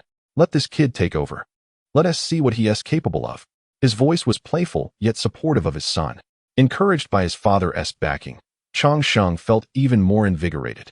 He delicately placed the golden fried egg in front of Lu Xian with chopsticks, smiling as he said, "Darling, give it a try. Is it not quite good?" His eyes sparkled with expectation, yearning for Lu Xian's approval. Lu Xian gazed at Chang Sheng's expectant eyes, gently taking a bite of the fried egg. Instantly, her eyes sparkled with astonishment as she looked at him, exclaiming, "Wow, you did quite well." Her words were imbued with surprise, clearly reflecting her disbelief at Chang Sheng's culinary prowess. Upon hearing Lu Xian's praise, Chang Sheng's heart blossomed with joy, and he chuckled, "Of course." Then, with a hint of mischief in his gaze, he added, "Darling, what would you like to eat? You can order." His tone carried a playful challenge. Evidently eager to showcase more of his culinary skills, Lu Xian, catching the playful glint in his eyes, replied with a teasing tone, "Really? We can order? What if you can't make it? We would become your little lab rats." Her words were laced with jest, yet they also revealed her trust in him. Then, with an eager expression, Lu Xian suggested, "How about you make some sweet and sour ribs?" Her tone was filled with anticipation, clearly wishing to sample Chang Sheng's signature dish. Chang Sheng, upon hearing her request, nodded with a smile, then turned to their mothers, cheerfully asking, "Mom, do you want to order something too?" His eyes shimmered with respect and hope, yearning for the two mothers to grant him the opportunity to impress them. Chang Sheng's mother, upon hearing her son's inquiry, chuckled and shook her head, saying, "No need. Just make whatever you can." Her words conveyed a sense of indulgence and trust, evidently confident in her son's culinary abilities. Lu Xian's mother nodded in agreement, her gaze radiating affection, clearly pleased with Chang Sheng as her son-in-law. Chapter 60, Husband. You are truly amazing. This food is delicious. Chang Sheng appeared to be in exceptionally high spirits, his smile reflecting a mix of pride and determination. He proclaimed, "All right, let me show you my skills. Don't underestimate me." His words brimmed with confidence, as if he could already envision the praise that would follow after they tasted his creations. With swift and orderly movements, he approached the refrigerator, his eyes scanning the contents of the cold storage with precision, assessing the available ingredients. A nod of approval indicated that he had formed a rough menu in his mind. However, to ensure the freshness and variety of his dishes, he resolved to visit the market for additional fresh vegetables and other essential ingredients. Grabbing his car keys, he waved goodbye to his friends, embodying the spirit of a gallant warrior heading into battle as he stepped outside. His car gleamed under the morning sun, and he cheerfully settled into the driver's seat, starting the engine. The vehicle glided smoothly out of the community, making its way towards the nearby market. The market was alive with a cacophony of voices, vibrant stalls displaying an array of fresh vegetables and fruits in meticulous order, dazzling the eye with their colors. Chang Sheng navigated through the stalls with the keen eyes of an eagle, meticulously selecting the freshest and finest ingredients. He engaged in friendly conversations with the vendors, inquiring about the origins and freshness of the produce, occasionally bargaining, but more often focusing on the careful selection of his ingredients. He selected fresh tomatoes, crisp cucumbers, vibrant spinach, and several cuts of meat he intended to use for the main dish. His shopping bag gradually swelled, yet a satisfied smile remained on his face. Returning home laden with groceries, Changxing found his family eagerly anticipating the opportunity to savor his culinary skills. He laid the ingredients out meticulously upon the kitchen counter. Lu Xian entered the kitchen with a light step. Her smile radiated warmth and kindness, laced with a hint of playful teasing. Observing her busy husband, she gently inquired, "Darling, do you need any help?" Her voice was imbued with affection and support, clearly reflecting her anticipation for Changxing's cooking prowess. Changxing turned to face Lu Xian. his smile tinged with a mix of fondness and confidence. He waved his hand dismissively, responding with ease, "No need. You should take a break." His words conveyed a sense of care for Lu Xian, wishing to spare her from exhaustion. Despite his insistence, Lu Xian chose to remain. She understood that the bustling activity in the kitchen was, in itself, a source of joy, particularly when shared with a loved one. She began to assist by washing and chopping vegetables, the couple working in harmonious coordination, occasionally exchanging glances that spoke volumes of their affection. Their mothers, holding the older and younger children, stood nearby, taking in the heartwarming scene. The little ones, their eyes wide with curiosity, watched their father with eager anticipation. Changxing's mother pointed at her industrious son and gleefully remarked to the eldest child, "Look, dear, Daddy is cooking." Her voice brimmed with pride and joy, clearly delighted by her son's culinary skills. Amidst his flurry of activity, Changxing rinsed a cucumber, skillfully placed it on the cutting board, and swiftly sliced it into fine strips. He looked up at his mother, beaming with pride, and exclaimed, "Mom, how is my knife technique?" Changxing's mother, observing her son's adept movements, inquired with curiosity, "When did you learn to cook?" Her eyes sparkled with surprise, clearly astonished by Changxing's newfound talent. With a mischievous grin, Changxing replied, "Can I really tell you?" His tone bore a hint of mystery, indicating a reluctance to disclose too much. Feigning indignation, his mother laughed, "You little rascal. You used to come home every day to mooch off us. If it weren't for Xian, would we ever have the pleasure of tasting your cooking?" Her words dripped with playful teasing, yet were underscored by deep affection. Changxing chuckled in response, "Of course not. I'm making this for you. I asked you to choose what you wanted for breakfast, but you didn't eat." His playful tone reflected an easygoing attitude, reveling in the warmth and joy of family life. As the two little ones let out yawns, the atmosphere in the home became increasingly cozy. Changxing's mother and mother-in-law recognized the children needed rest and gently cradled the older and younger ones, humming a lullaby as they sought to coax them to sleep. In the kitchen, the aroma of delectable dishes intensified, tantalizing the senses. Changxing's father and father-in-law, drawn by the enticing scent, curiously ventured into the kitchen, eager to uncover the source of the delightful fragrance. Changxing's father observed his son skillfully stir-frying the spicy chicken. Unable to suppress his request, "Could you add a bit more chili to the spicy chicken?" His smile bore a hint of anticipation, clearly revealing his fondness for heat. As Changxing continued to sauté the dish, he responded with a playful laugh, "No way. You said this morning that I can't cook it well. Now you want me to add more chili?" His words were laced with jest, but even more so with affection for his father. Changxing's father chuckled and explained, "Aren't you cooking for us? Both your father-in-law and I love spicy food. Just add more." His tone carried a touch of endearment, evidently confident in his son's culinary skills. Changxing smiled and replied, all right. I'll satisfy both of you old gentlemen." His words resonated with filial piety and humor, clearly eager to fulfill his father's wishes. After watching for a while in the kitchen, Changxing's father suddenly said with a grin, "Xian, let us step outside and wait. Let him be busy." His words reflected a considerate nature, not wishing to burden Lu Xian.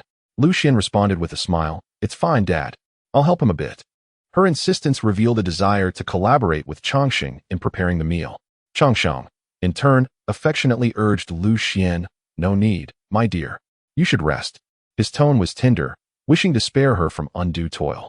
Lu Xian nodded in acknowledgement and followed the two fathers out of the kitchen, leaving Changxing to continue his culinary endeavors. Before long, Changxing began to present a series of visually appealing and aromatic dishes on the dining table.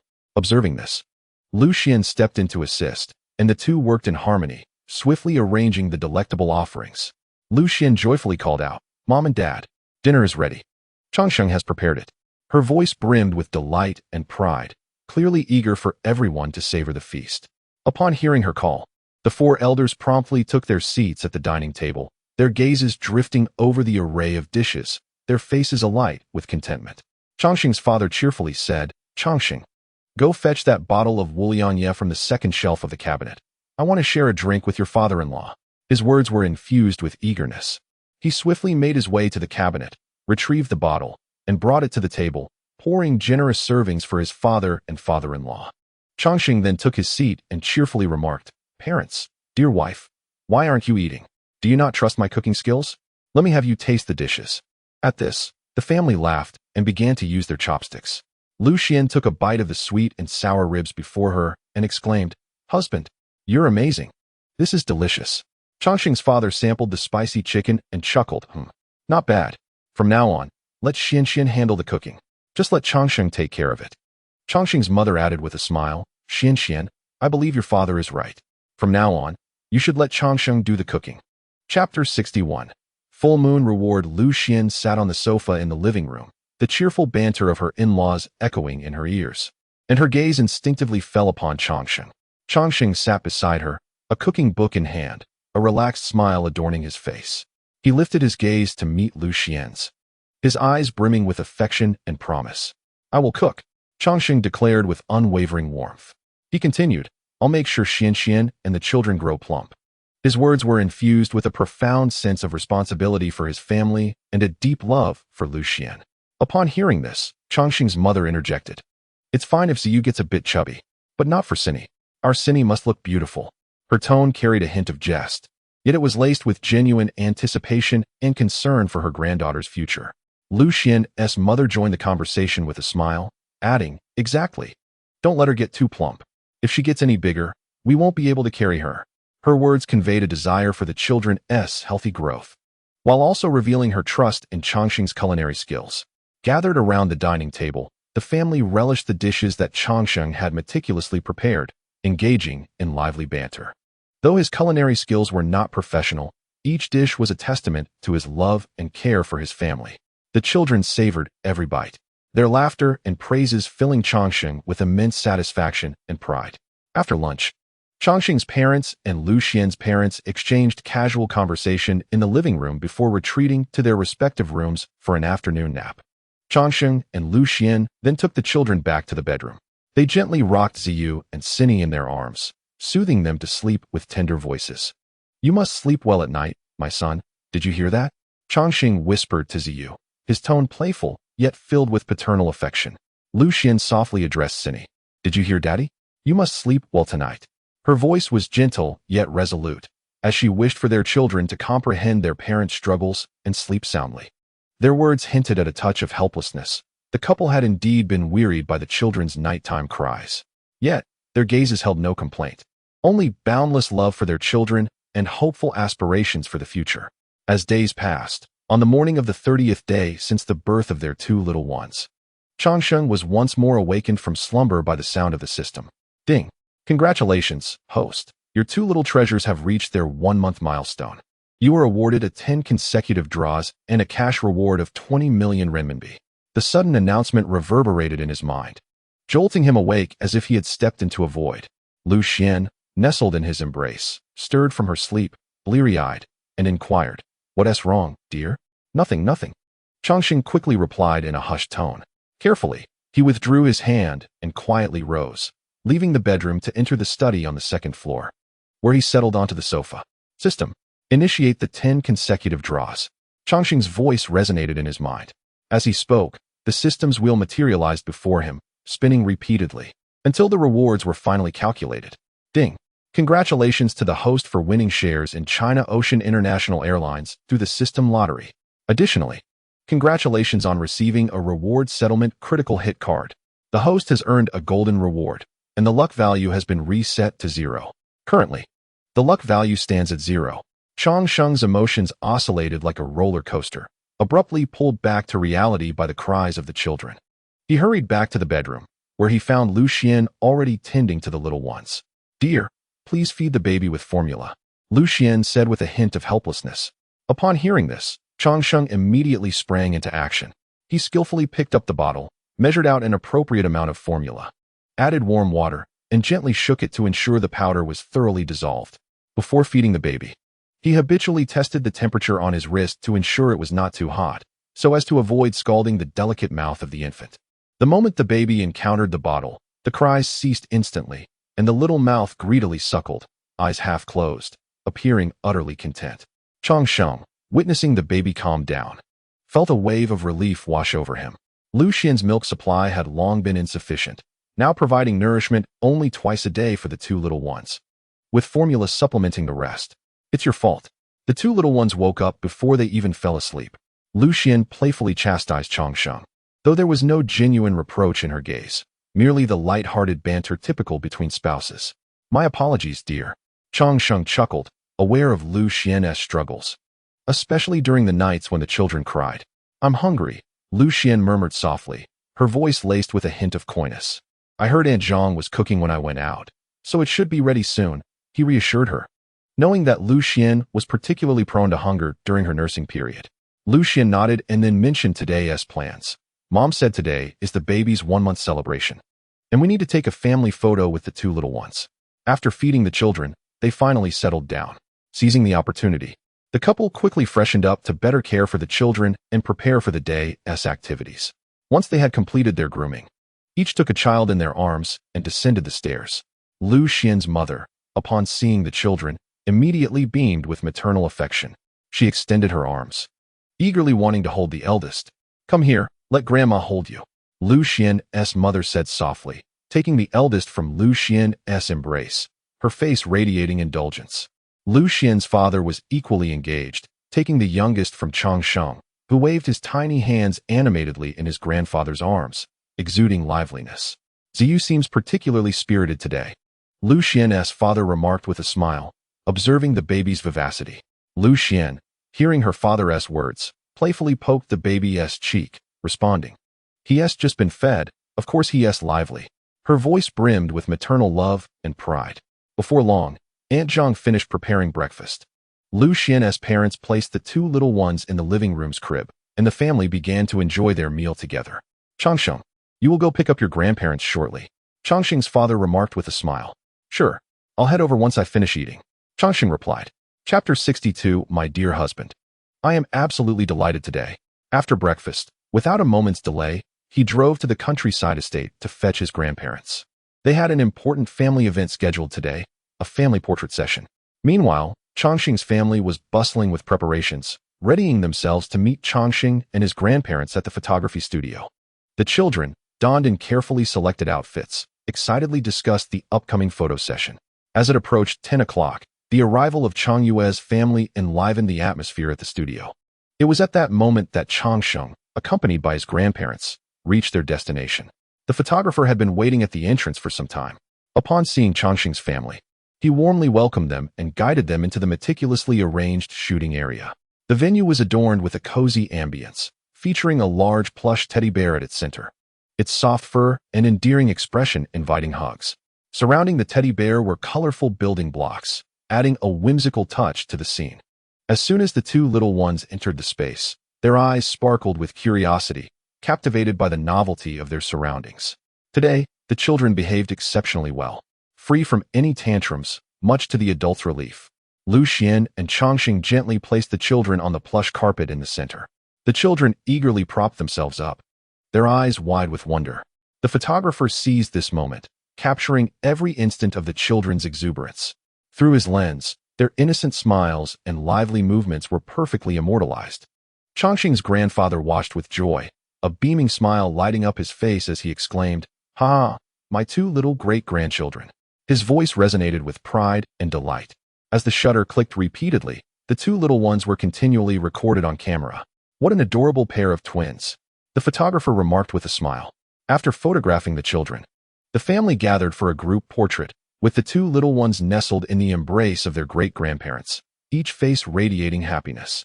Upon returning to their villa in the city center, Aunt Zhang, the household helper, had been busy all morning preparing a sumptuous lunch for the family. As soon as she entered, Chang Yue cradled the eldest child in her arms, her face aglow with maternal affection as she gently inquired, "Why is Cindy so well-behaved today?" Little Cindy snuggled against Chang Yue, producing a soft, tender as if responding to the compliment in her own way. Changsheng, not to be outdone, approached with the younger child in his arms, a mischievous smile on his face as he playfully suggested, "Shall I teach you how to take care of a baby?" His words carried a hint of jest, clearly teasing Chang Yue. She shot him a mock glare, feigning annoyance, and retorted, "Go away. Just looking at you irritates me." Yet, her expression soon softened as she turned to the little treasure in Changsheng's arms, gently saying, "Ziyu, when you grow up, do not emulate your father. We shall not be like him." Her words brimmed with hope for the children's future and a playful tease towards Changsheng. Upon hearing this, Chongqing's smile radiated even brighter as he chuckled. You are mistaken. Brother is wrong. It's been a month and you're still upset. His tone carried a hint of contrition. Humph. When the day comes that you take care of the kids at home while I and your sister go shopping, you shall foot the bill. Chang Yue immediately interjected. All right. I shall pay. Chongqing replied with a grin. His smile was laden with affection, for he understood that his sister, Chang Yue, often delighted in teasing him this way. He nodded, laughing, signaling his acceptance of this minor punishment. That's more like it, Chang Yue said, satisfaction gleaming in her eyes, clearly looking forward to the upcoming shopping excursion. The two little ones had become the darlings of the elders in the family. Cradled in the arms of their great-grandparents, their curious little eyes wandered around, blinking occasionally, their adorable expressions eliciting laughter from everyone present. The wrinkles on their great-grandparents' faces blossomed into smiles as they gently patted the little ones' backs, whispering secrets that only they could comprehend. As lunchtime approached, Aunt Zhong brought out an array of dishes, each more tantalizing than the last. The fragrant braised pork, vibrant stir-fried vegetables, golden crispy chicken wings, and delicious fish soup were all culinary delights, each a testament to Aunt Zhang's culinary prowess and the essence of home. The family gathered around the dining table, relishing the exquisite food while engaging in lively conversation. Chongqing and Chang Yue shared amusing anecdotes about the children, while the grandparents reminisced about their youthful days. Meanwhile, the children chattered away, their innocent voices and joyous laughter filling the air with warmth and cheer, even if the adults couldn't decipher their words. After lunch, as the adults began to tidy up the dishes, the children frolicked in the living room. Lucian and Chang Yue planned their next shopping trip, discussing which stores to visit and what items to purchase. Although Chongqing anticipated that this outing would significantly deplete his finances, his heart swelled with happiness. For nothing mattered more to him than the joy of his family. As dusk fell, a sense of warmth and tranquility enveloped the villa's bedroom. After soothing the two little ones to sleep, Chongqing and Lucian quietly settled back onto the bed, careful not to disturb the children's sweet dreams. Chongqing gently wrapped his arms around Lucian, both of them relishing the rare moments of peace. Liu Xuan's voice was soft and filled with affection as she whispered, Darling, I am so happy today. Our babies are a month old. Her eyes sparkled with bliss, for a child's first month is a significant milestone, bringing indescribable joy to the parents. Chongqing smiled, his eyes brimming with tenderness, as he replied, Are you exhausted from today? He was acutely aware of how busy and exhausting today's event was for Lucian, yet he also perceived the happiness and contentment reflected in her eyes. Lucian softly acknowledged with a gentle hum, her body relaxing slightly as she leaned in closer. The two began to engage in a tender conversation, sharing the joy of the day and amusing anecdotes about the children. Their dialogue was imbued with love and dreams for the future. As the night deepened, their voices gradually softened, ultimately succumbing to a tranquil silence. In each other's embrace, they felt an overwhelming sense of safety and comfort. The fatigue of the day melted away in that moment. Moonlight streamed through the curtains, casting a gentle glow upon them, enhancing the beauty of their night. Chapter 63. Old Man, how generous is this year's red envelope? As time passed, the approach of the Spring Festival became ever more imminent, culminating in the arrival of New Year's Eve. In this moment of bidding farewell to the old and welcoming the new, Chongqing and Lucian's family also experienced a transformation. Their twin babies had reached 6 months of age. In the early morning, as the first rays of sunlight filtered through the curtain's crevice, tenderly caressing the cradles of the two little ones, they seemed to sense the festive spirit, instinctively beginning their morning ritual of cries. The first baby's wail resembled the prelude of a morning serenade, swiftly followed by the second, joining this harmonious chorus. Their cries were crisp and vigorous, exuding vitality. Chongqing and Lucian were awakened by this sudden symphony, quickly rising from their slumber. Their eyes still hazy with sleep, yet filled with tenderness and affection as they cradled their little ones. With practiced ease, they prepared formula for the babies, gently shaking the bottles to ensure the temperature was just right, then carefully placing the teats into the infants' mouths. Watching the babies greedily suckle, satisfaction illuminated their faces. Husband, are we going to Grandpa's house to celebrate the new year today? Lucian inquired softly, caressing the baby's back, her voice laced with anticipation and joy. Yes, we are visiting Grandpa today. We will take the babies to your parents' house on the second day of the new year, and stay until the 15th before returning. Chang Sheng responded, his gaze reflecting a sense of familial duty and respect for the festivities. Wonderful. This way, both sets of grandparents will be able to see the babies. They will surely be delighted. Lu Xian beamed with a radiant smile, thoroughly pleased with the arrangement.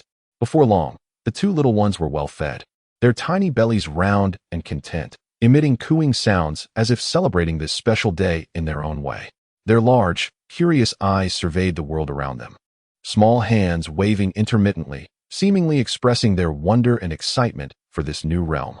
Chang Sheng and Lu Xian exchanged knowing smiles, aware that this spring festival would be rendered even warmer and more memorable thanks to their two little treasures.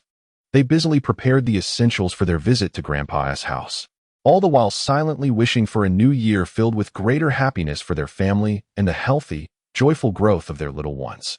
As the two little ones gradually settled into a peaceful slumber in the arms of Chang Sheng and Lu Xian, the family prepared to descend for a sumptuous breakfast meticulously arranged by Aunt Zhong. Upon their arrival downstairs, they were greeted by the sight of a steaming breakfast spread across the dining table, the tantalizing aroma wafting through the air, igniting one's appetite. Observing Chang Sheng and Lu Xian cradling the little ones, Aunt Zhong approached with a warm smile, eager to assist by taking the babies into her arms, thus allowing the parents to sit down and enjoy their meal. Chang Sheng's mother emerged from the bedroom, a thick red envelope in hand, her face radiating the joy of the festive season. Approaching Aunt Zhong, she presented the envelope with a heartfelt greeting. Happy New Year, Aunt Zhong. In a moment, Old G will take you home. This is a New Year's red envelope for your children. After the festival, please return when the 15th day is over. Her words brimmed with gratitude for Aunt Zhong and well wishes for the new year. Aunt Zhong accepted the envelope, her heart swelling with appreciation, for she understood that this token represented not merely monetary value, but also the Chang family's acknowledgement of her years of diligent service. Thank you, madam, she expressed gratefully. Having been with the Chang family for many years, Aunt Zhong had virtually raised Chang Sheng himself. In response, Aunt Zhong retrieved two carefully prepared red envelopes from her pocket and handed them to Chang Sheng's mother, her eyes sparkling with affection and blessings for the little ones. Chang Sheng's mother graciously accepted the envelopes, recognizing them as not just gifts, but also as blessings and hopes for the next generation. With a smile, she replied, "Thank you, Aunt Zhong, and may you and your family also enjoy a happy new year filled with all good fortune." Gathered around the dining table, the family relished Aunt Zhang's lovingly prepared breakfast, enveloped in a warm and harmonious atmosphere. Following their meal, they began packing their belongings in preparation for their journey to the countryside estate to celebrate the new year. Chang Sheng inspected the 7-seater van, ensuring everything was in order, and then carefully secured the little ones in their child safety seats. With all preparations complete, Chang Sheng started the engine, and the family, brimming with anticipation and joy, embarked on their journey to the countryside estate. Outside the car window, the streets were adorned with red lanterns and colorful lights, accentuating the festive spirit, while the laughter and joyous chatter within the vehicle filled the New Year's morning with warmth and happiness. The ambience inside the car was light and cheerful as Chang Sheng drove, playfully engaging in banter with his father, who sat in the passenger seat, regarding the topic of red envelopes. "Old man, is this year's red envelope substantial?" Chang Sheng inquired half-jokingly, his tone laced with expectation and jest. His father turned to him, chuckling as he replied, "Substantial or not, it's not for you. Why do you ask?" His words conveyed a teasing familiarity, clearly in jest with his son. "Last year I received one, but this year it seems I have been overlooked." Chang Sheng feigned confusion, continuing to jest with his father. "This year, you'll get nothing. Do you want it or not?" His father retorted with a laugh, his words infused with familial closeness and humor. At that moment, Chang Sheng's mother interjected from the back seat with a smile, saying, "It's for Xian Xian. Why would it be for you? How many red envelopes have you received over the years? You've spent your own, so go ask Yaya for more. Return anything to you?" Her words carried a hint of reproach, yet were suffused with affection and jest. Chang Sheng chuckled at his mother's remarks, fully aware that this was a playful banter among family members. He turned to glance at Lu Xian, sharing a knowing smile filled with mirth. "Ever since Xian Xian married in, my status has plummeted." Chang Sheng feigned exasperation. His words elicited a ripple of laughter within the car. His exaggerated expression and tone made Lu Xian unable to hold back her amusement, while his parents looked on with delight at their son's antics. Oh dear. Ever since Xianxian arrived, our precious son has been sidelined. Chongqing's mother teased, her words brimming with satisfaction for her daughter-in-law and affection for her son. Haha. Who told you to pamper Xianxian so much? I'm feeling a bit envious. Chongqing continued his playful jibe, lightening the atmosphere even further. As the vehicle glided smoothly into the countryside estate amidst laughter and joy, it traversed a shaded path lined with verdant trees, finally pausing before a beautiful villa. Chongqing's mother and Lu Xian gingerly cradled the two little ones, while Chongqing and his father busied themselves with unloading luggage and gifts from the car. Upon entering the villa, Chongqing's grandparents rushed forward, their smiles brighter than the sun on a spring day upon seeing their great-grandchildren. Eager to embrace the little treasures, they yearned to feel the vibrancy and hope of the new generation. Let me hold you, my little darlings. Chongqing's grandmother reached out, her eyes sparkling with anticipation. Chongqing and his father were not idle either. They retrieved the spring couplets and decorations from the car, preparing to adorn the villa in celebration of the new year. Dad, could you hold the ladder for me? Chongqing asked, and the two began collaborating to affix the couplets, one steadying the ladder while the other applied the decorations. Chapter 64. Come on, give me a smile. The duo promptly sprang into action. Chongqing retrieved a ladder from the villa's storeroom and, as he positioned it at the entrance, the sound of a sports car echoed nearby. Chongyue, spotting Chongqing's McLaren P1, was closely followed by a BMW 7 Series that arrived at the villa. Chongyue halted the car, dashed over with a grin, and called out, "Uncle." "Hey." Chongqing's father responded with a smile. Chongyue glanced at Chongqing, who was perched on the ladder, and said, "Do a good job. Don't stick it on crooked. Get lost." Chongqing retorted, exasperated.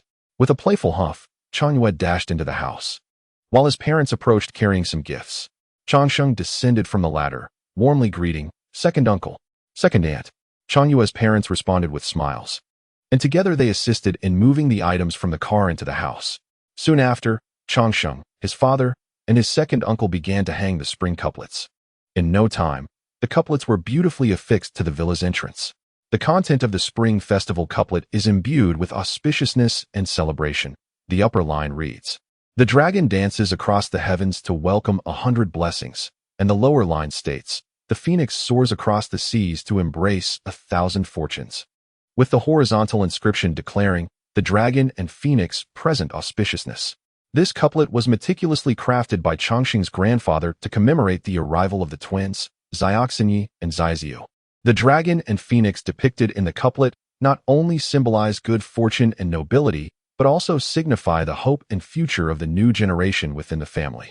Dragon and phoenix presenting auspiciousness. "Ha ha ha, the old man has chosen well," remarked Chongqing's second uncle, pleased as he gazed at the couplet, noting the significance of having one dragon and one phoenix among the two little ones. As the couplet was affixed, Chongqing's second uncle retrieved 2 red lanterns from the storeroom, enhancing the festive ambience of the villa. In traditional Chinese culture, red lanterns symbolize reunion and joy, making them an indispensable decoration for the Spring Festival. With agility, Chongqing climbed out of the second-floor window, securing a hollow brick atop the window to ensure his safety while hanging the lanterns.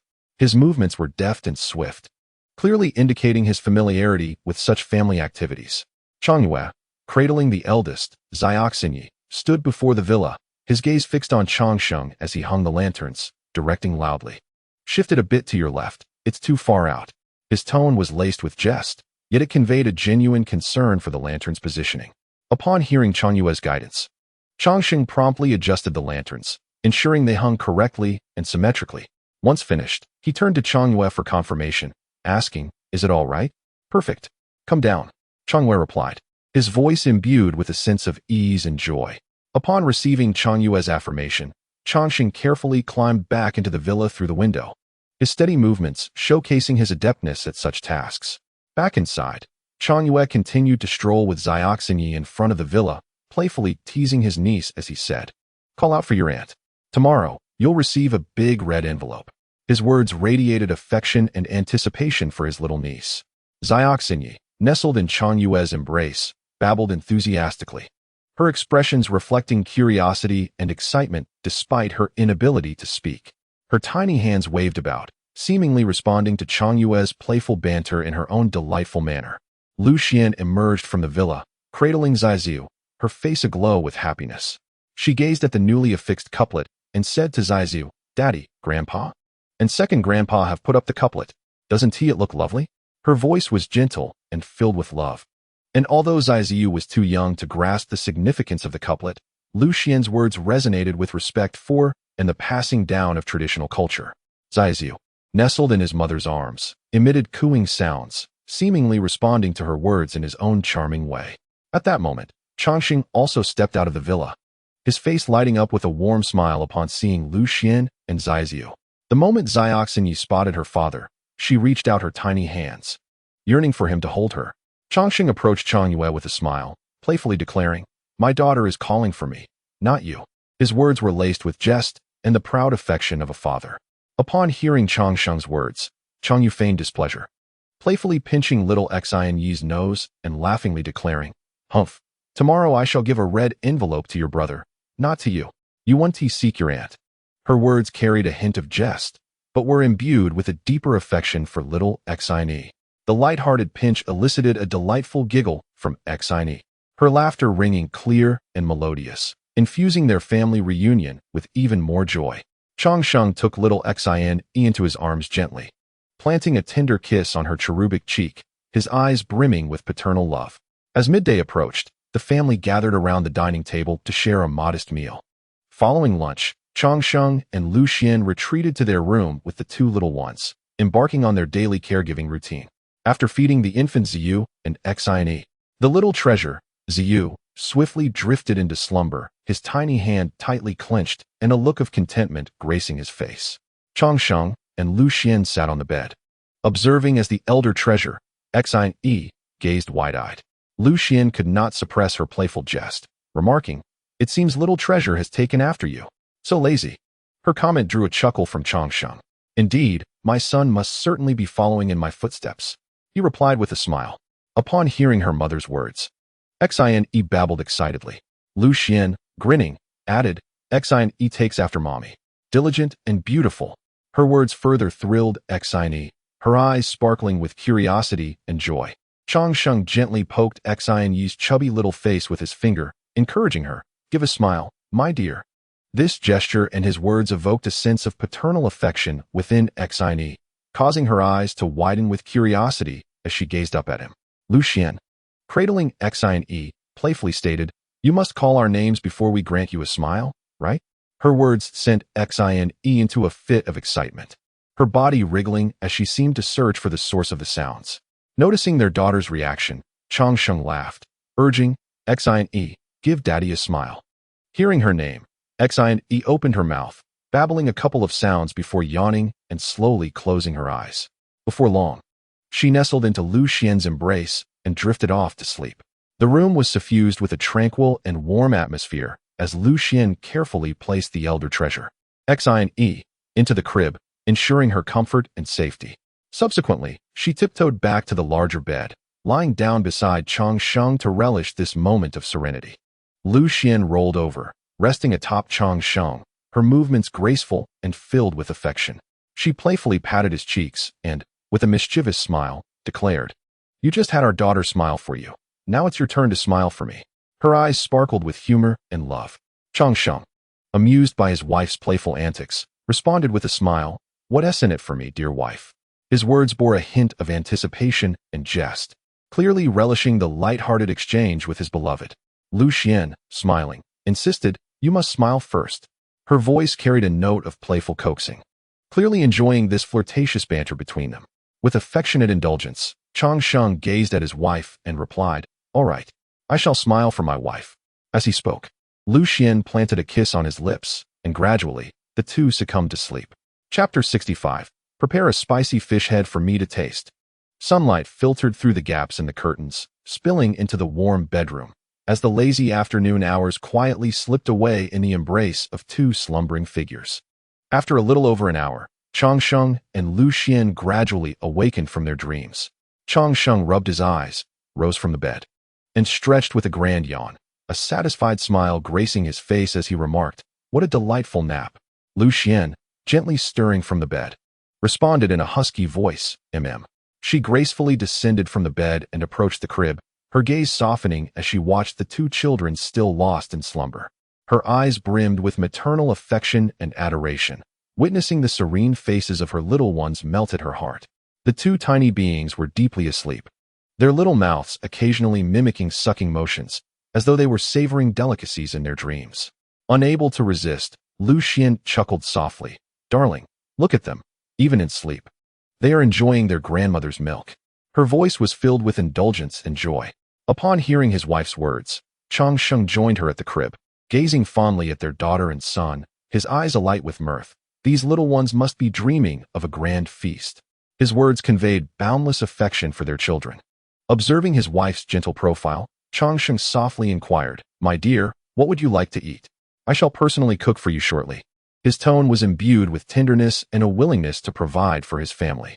Lu Xian tilted her head, her eyes shimmering with contemplation, and smiled. "Let me think." She seemed to be rummaging through her mind for the dish she most desired. After a moment, a look of anticipation illuminated her face. "Darling, I crave stir-fried lamb with scallions." There was a hint of coaxing in her voice, a clear indication of her fondness for this dish. Immediately, upon hearing his wife's request, Chang Sheng responded with a grin, "Absolutely. I will prepare stir-fried lamb with scallions for you." The couple tiptoed out of the bedroom, careful not to disturb their sleeping children. They descended the stairs slowly and arrived in the living room. There, Chang Yu sat on the sofa, engaged in a game of chess with her grandfather. In one hand, she clutched a bright red apple, nibbling on it while concentrating intently on the chessboard. Her brow furrowed, her small face reflected seriousness. Noticing their approach, Chang Yu glanced up, offering a slight smile before redirecting her focus back to the game, pondering her next move. Chang Sheng and Lu Xian stood quietly behind her, observing the unfolding situation on the board, refraining from speaking so as not to interrupt Chang Yu's concentration. Before long, Chang Yu suddenly declared, "I'm done playing. Grandpa never lets me win." A hint of dissatisfaction and grievance tinged her voice, clearly indicating her frustration with the outcome of the game. Hearing his granddaughter's words, her grandfather erupted into hearty laughter, his eyes brimming with affection and indulgence. "Ha!" His laughter revealed his warmth and encouragement towards her. Chang Sheng, noticing Chang Yu's indignant expression, couldn't help but tease. "Oh, the young lady is quite upset about losing." His words carried a hint of playful sarcasm, yet were predominantly infused with encouragement and support for Chang Yu. Upon hearing her brother's remarks, a glint of mischief flickered in Chang Yu's eyes as she provocatively retorted, "Humph. If you think you're capable, then step up." Her tone was laced with amusement, clearly not harboring high expectations for her brother's prowess in the game. Chang Sheng chuckled and waved his hand dismissively, responding with nonchalance, "I won't. I can't compete." His demeanor was both relaxed and humorous, evidently unbothered by showcasing his shortcomings in front of family. At that moment, their grandfather interjected, laughingly proclaiming, "Your brother is no match. He is even more of a trickster than you." His words brimmed with affection for his grandchildren and playful teasing towards his son, illuminating the warmth of the familial atmosphere in that instant. Chang Yu, upon hearing her grandfather's comment, felt a surge of pride and turned to Chang Sheng, inquiring, "I heard you can cook? I didn't get the chance to taste your cooking last time." Chang Sheng raised an eyebrow, responding with curiosity, "Oh, what is up?" His voice carried a note of anticipation, seemingly awaiting Chang Yu's next words. With a gleam of pride in her eyes, Chang Yu smiled at Chang Sheng and commanded, "Go. I wish to savor steamed fish head with chopped chili tonight. Prepare a dish for me to relish." Her tone was tinged with a hint of authority, but was predominantly filled with eager anticipation for her brother's culinary skills. Upon hearing her request, Chang Sheng exaggeratedly inhaled, feigning shock as he exclaimed, "Wow, you've really gotten bold, haven't you?" His words were laced with jest, clearly devoid of any genuine irritation. Chang Yu continued to provoke him, laughingly saying, "What is the matter? Are you going to hit me in front of Grandpa and my sister-in-law?" Her tone was mischievous, fully aware that her brother would not truly retaliate. After speaking, she darted over to her grandfather and seated herself beside him, gleefully declaring, "Look, Grandpa, Chang Sheng is going to hit me." Her antics and words were filled with playful mockery, eliciting laughter from everyone present. The old man, upon hearing Chang Yu's words, beamed brightly and half-jokingly, half-seriously remarked, "I'd like to see him try. We only have 2 little girls in this family. Let us see who dares." His words revealed a protective affection for the young girls, while simultaneously showcasing the authority and humor of the elder. Changsheng, hearing his father's words, nodded with a smile and said to Changyu, "All right, I will cook for you. You better finish it. If you can't, you'll have to answer to me." His tone bore a playful threat, but was predominantly filled with indulgence and jest toward his sister, clearly unconcerned about whether she could finish the meal. Changyu, with a satisfied hum, then approached Lu Xian, affectionately asking, "Sister-in-law, are the little ones still sleeping?" Her voice carried a note of concern, revealing her fondness for the two young children in the family. Observing the closeness between Changyu and Lu Xian, Changsheng feigned irritation, exclaiming, "Get away. Stay away from my wife." His words were playful, clearly not genuinely upset about their camaraderie, but rather engaging in light-hearted banter with his sister. Changyu cheekily replied, "I want tea." As she spoke, she linked her arm with Lu Xian's and settled down, urging Changsheng, "Go. Hurry up and prepare the New Year's Eve dinner." Her words carried a hint of command, yet they were imbued with a greater sense of reliance and anticipation towards her elder brother, clearly reflecting her excitement for the forthcoming New Year's Eve dinner. Chapter 66. How wonderful it is to snow. A good omen for a prosperous year. In Changsheng's gaze, there was a subtle warning. His eyes were fixed intently on Changyue, as if conveying an unspoken message. His lips moved slightly, and though no sound emerged, Changyue could distinctly decipher his meaning. "Wait for me." Rather than feeling intimidated by her brother's implied threat, Changyue revealed a triumphant smile. Her charming face lifted in a silent retort to his challenge. Soon after, Changsheng turned and entered the kitchen, where his mother and second aunt were bustling about. His presence undoubtedly infused the small kitchen with vitality. "Ah, are you planning to cook for yourself?" Changyue's mother inquired with a teasing tone, a smile gracing her lips. "I came to help because I saw you and Mom working so hard," Changsheng replied, rolling up his sleeves in a manner that suggested he was ready for a grand endeavor. "Oh my, your tongue rivals your sister's when it comes to asking for money." Changyue's mother continued her playful banter, her smile radiating affection and fondness for Changsheng. At that moment, the harmonious atmosphere was abruptly disrupted by the sound of a child crying from upstairs. "The little ones are awake," Changsheng's mother said with a smile, her voice brimming with love and joy. As soon as the words left her lips, Lu Xian and Changyue hurriedly ascended to the second-floor bedroom, their footsteps quick and vigorous, reflecting their concern and care for the children. Moments later, each descended the stairs cradling a child. Changyue carefully settled little treasure onto the sofa, her movements tender and meticulous, cautious not to disturb the child. Meanwhile, Lu Xian brought big treasure to the kitchen, her eyes filled with maternal affection. "Don't cry, Cindy. Look, Daddy, Grandma, and second aunt are cooking." Lu Xian softly reassured her daughter, her voice gentle and warm, as if imbued with a soothing magic. She lightly patted Big Treasure's back, attempting to calm the child's unease. The little one had tears still glistening in her eyes, leaving distinct trails on her face that evoked a profound sense of compassion. Her large eyes, still moist from crying, widened in curiosity as they gazed towards the bustling figures in the kitchen, embodying a child's innate innocence and yearning for comfort and warmth. Upon witnessing her granddaughter's state, Changsheng's mother immediately set aside her tasks and approached swiftly. Her voice brimmed with concern and tenderness as she gently remarked, "Oh dear, Cindy was crying just now." Her words radiated boundless love for her granddaughter. In Lu Xian's embrace, the little one felt her grandmother's concern, softly responding with a gentle mm and extending her tiny arms as if silently requesting a hug from her grandmother. Though her gesture was simple, it was rich with a profound longing for familial affection. "Grandma is busy. Let your mother hold you." Although Changsheng's mother was busy, her tone was devoid of impatience, instead infused with warmth and affection. She understood that, despite her longing to embrace this adorable little one, the tasks in the kitchen could not be neglected. The little one seemed to truly comprehend her grandmother's words. Her tender heart appeared to sense the busyness and challenges faced by the adults. Thus, she did not insist, but instead obediently nestled her head into Liu Xuan's embrace, seeking the comforting warmth of her mother. Her tiny hands clutched tightly to Liu Xuan's clothing, as if in search of safety. Lu Xian felt her daughter's dependence, and a surge of warmth filled her heart. She gently patted the little one's back, softly reassuring her, "Cindy, be good. Mommy is here." Little Cindy is so well-behaved. Changyue's mother joined in the praises, her smile brimming with adoration for the child. In this cozy family, each member expressed their love and encouragement for the next generation in their own unique way. Lu Xian held the elder child in her arms for a while in front of the kitchen, observing her busy family and savoring the warmth of home. Soon, she decided to take the children to the sofa in the living room, where it was more spacious and comfortable, allowing the little ones to rest better. The two children were quickly embraced by their great-grandparents, relishing the affection and nurturing of their elders. In this family, every generation conveyed love and care, creating a warm cycle of support.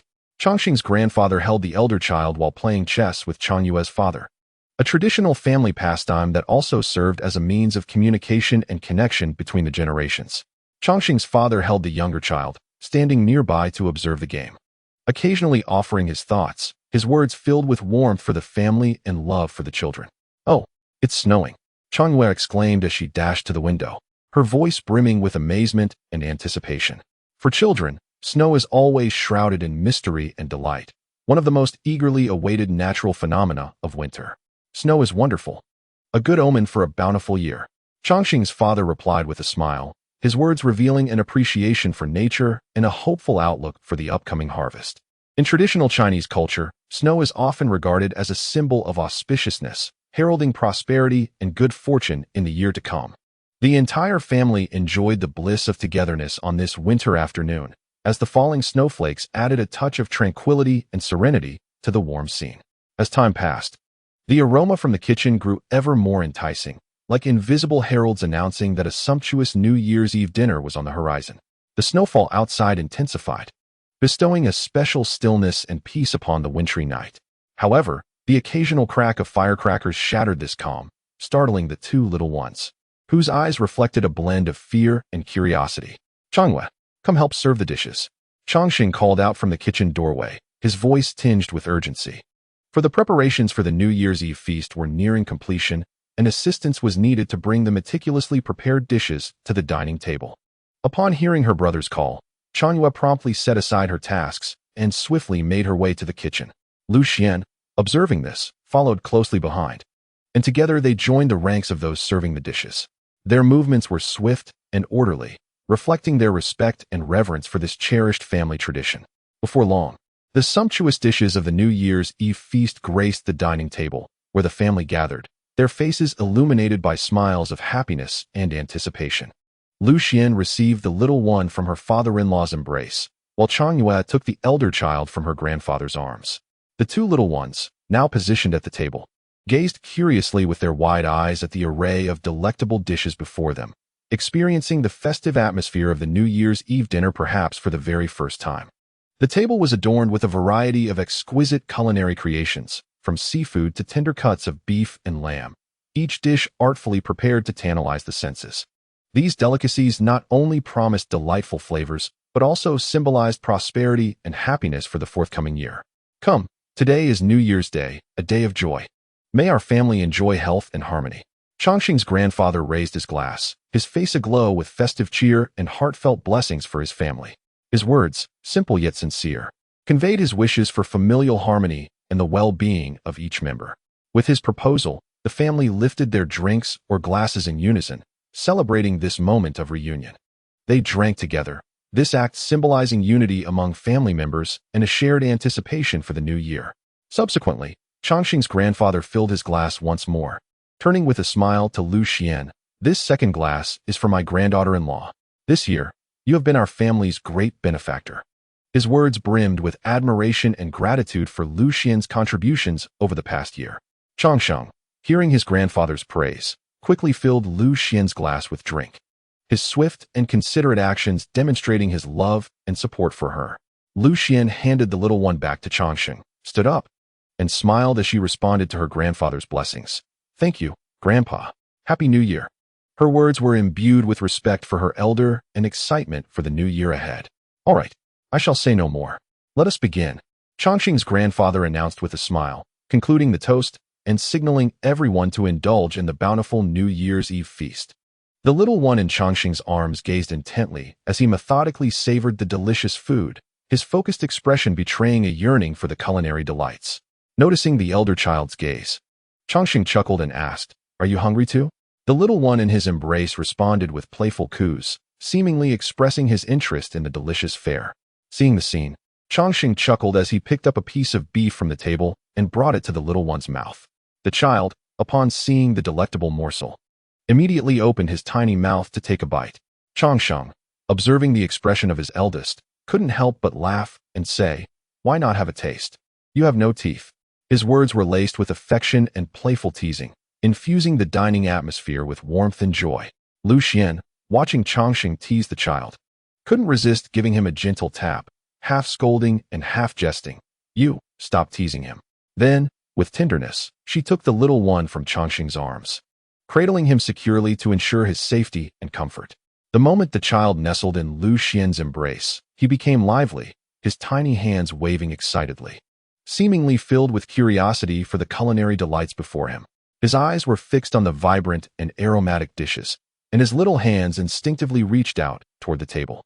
Chongqing, witnessing this delightful sight, smiled and carefully cut the earlier piece of beef into smaller bits, gingerly placing it into the child's hand. His movements were gentle and attentive, ensuring the size was appropriate for the little one to avoid choking. Grasping the beef, the child eagerly brought it to his mouth. And although he had no teeth, he savored the flavor with great delight. His expression radiated wonder and contentment, as if he were exploring and experiencing the world in this very moment. Lu Xian gazed at the child, her eyes reflecting the warmth and indulgence of a mother's love. Softly, she advised, "Eat slowly, be careful." The child's spirited demeanor added a great deal of joy to the New Year's Eve dinner. Every time Chongqing picked up a dish, the little one would excitedly reach out, brimming with curiosity and interest in these novel foods. Chongqing was more than happy to indulge the child's curiosity, carefully placing a small piece of meat in his hand, allowing him to eat it himself. Though the child's movements were somewhat clumsy, the focus and satisfaction etched on his face filled Chongqing's heart with warmth. The two little ones, one nestled in their mother's arms and the other sitting on their aunt's lap, were both engrossed in savoring the festive meal. They munched happily while casting their eyes towards the bowl, their greedy expressions evoking laughter from the entire family. After the New Year's Eve dinner, Chongqing and Lu Xian, holding the two little ones, followed Chongqing outside to the villa's front. The world outside was blanketed in falling snow, a stunning display of winter-esque beauty. Chongqing, captivated by the enchanting snowy landscape, excitedly exclaimed to Chongqing, "That one over there. Quickly, make a snowman for our two little treasures." Her voice carried a hint of mischief and anticipation. Chongqing shot a mock stern glance at his sister, but she quickly retorted with a triumphant grin, "What are you doing? Your son is in my hands. I suggest you be kind, you know." Her words elicited a resigned smile from Chongqing, who had no choice but to acquiesce to her request. "Just for a while. Don't let the little ones catch a chill." Chongqing's mother called from the doorway, her voice tinged with concern. After saying this, she retreated into the villa, leaving the family to relish this rare winter delight in the snow. Two little ones were filled with curiosity about the snow, stretching out their tiny hands to scoop up a handful from the car. Little Bao, after seizing the snow, impulsively attempted to shove it into his mouth. Observing this, Chongyu quickly intervened with a laugh, exclaiming, "Oh no, you can't eat that." Chongqing, with swift and practiced movements, soon fashioned two charming little snowmen in the snow. He excitedly called out to Xiao Sinny, eager for her to behold his creation. "Sinny, look, Daddy made a snowman." His tone was imbued with anticipation and pride. However, the attention of the two little ones seemed to be drawn elsewhere. Their eyes were fixed on the sky, where vibrant fireworks occasionally burst forth, illuminating the night and reflecting in the children's curious gazes.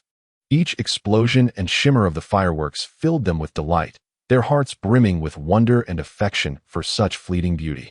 Lu Xian, noticing the children's fascination, gently suggested, "Do you like watching fireworks? How about we ask Daddy to set off some for us?" Her voice carried a hint of allure and expectation, hoping to bring even more joy to the children. Dabao, hearing Lu Xian's words, immediately responded with enthusiastic babbling, as if to say, "Yes, yes." His reaction made Lu Xian chuckle. "Darling, your daughter wants to see fireworks." Lu Xian turned to Chongqing, her words laced with playfulness and familial warmth. "All right, let us set off some fireworks." Chongqing promptly replied, his smile revealing his love for family and affection for the children. Chapter 68. We have two little red envelope harvesters. Chong, Sheng carefully transported the pre-prepared fireworks to a nearby open space, ensuring a safe distance. Holding a lighter, he steadily ignited the fuse and then swiftly and cautiously returned to his family. As the fuse ignited, the fireworks began to bloom in the night sky, twinkling like stars against the snowy backdrop, casting a kaleidoscope of colors upon the surrounding snow. The two little ones, witnessing the ascent of the fireworks, waved their tiny hands in excitement from the embrace of Changyu and Lu Xian, their faces radiant with joy. The initial fear of the firecracker sounds had completely evaporated, replaced by curiosity and affection for the fireworks. The children's reactions were always direct and genuine. Their love for beauty was refreshingly pure. Changyu and Lu Xian held the children closely, shielding them from the cold and any unforeseen mishaps while sharing in the joy of the moment. Their gazes flitted between the children and the fireworks, ensuring their safety while savoring the splendor of this enchanting occasion. Each explosion of the fireworks was accompanied by the laughter of the children, echoing in the frigid night air, creating the warmest melody of this New Year's Eve. The warmth of family, the festive spirit, and the laughter of children wove together the most unforgettable memories of the night. On this special evening, everyone felt the joy of the festival and the warmth of family. After setting off 5 consecutive fireworks, Changsheng sensed the children's excitement and thrill, while also becoming aware of the chill in the air. He resolved to cradle the 2 little ones and return indoors to shield them from the biting cold. Upon re-entering the warmth of their cozy villa, the family gathered together, continuing their delightful conversation while basking in the festive spirit and joy of reunion. Before long, Lu Xian and Changsheng decided to escort the 2 little ones back to the bedroom, preparing to give them a bath. Lu Xian gently said to Changsheng, "Darling, could you please run some warm water? I'll take care of the little ones." Her words were imbued with affection for the children and a genuine enjoyment of their family life. Changsheng softly responded to Lu Xian before stepping into the bathroom. With practiced ease, he filled the bathtub with water at a suitable temperature, ensuring it was both warm and safe for the delicate skin of the children. As soon as the little ones touched the water, they erupted with excitement, splashing vigorously, their tiny hands sending droplets sparkling in the light. Their laughter rang out, clear and melodious, echoing in the bathroom, infusing their home with even more joy and vitality. The couple began bathing the children, their movements tender and attentive, ensuring that the little ones could relish the experience while being cleaned. As Lu Xian and Changsheng bathed the children, they spoke softly to them, eliciting giggles. This was one of the most relaxing and enjoyable moments of their day. Lu Xian wrapped the 2 little ones snugly in soft towels and carried them out of the bathroom. She tenderly remarked to the eldest, "Oh dear, how do my 2 little treasures smell so delightful?" Her words were brimming with maternal love and indulgence. The children's skin, nourished by the warm water and bath gel, became smooth and delicate, exuding a subtle fragrance. Upon hearing their mother's words, the little ones seemed to bask in the warmth and affection, chattering away in their own way as if responding to her. Their cherubic faces radiated happiness and contentment, marking the most serene moment of the day. Lu Xian turned to Changsheng and said, "You've worked hard all day. Why don't you go wash up too? I'll keep an eye on the kids." Her smile reflected her care and consideration for her husband. After a day filled with busyness, she recognized that Changsheng must also be quite weary and in need of relaxation. "Thank you, my dear," Changsheng replied with a smile, his eyes filled with gratitude and love for Lu Xian. With that, he entered the bathroom, ready to indulge in a soothing hot bath to wash away the day's fatigue. The sound of water filled the bathroom as Lu Xian sat by the bedside, gently rocking the little ones in her arms while humming a soft lullaby. They gradually quieted in her embrace, their eyelids growing heavy until they soon drifted off to sleep. When Changsheng emerged from the bathroom, he found the 2 little ones peacefully slumbering on the bed, their breaths steady and deep, clearly lost in sweet dreams. He approached the bedside quietly, gazing at their serene, sleeping faces, a warm wave of emotion swelling in his heart.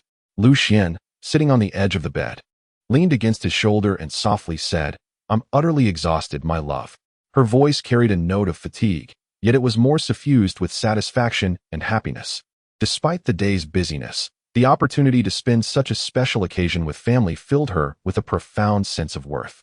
Changsheng smiled warmly at Lu Xian, his voice gentle and considerate. "The water is still warm. You should wash up as well. We shall retire for the night."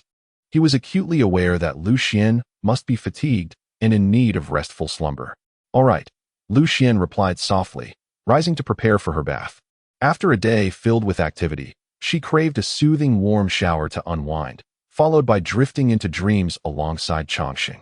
As Lu Xian entered the bathroom, Changxing tenderly tucked the children under their blankets, ensuring their warmth and comfort. His movements were gentle and meticulous, careful not to disturb their slumber.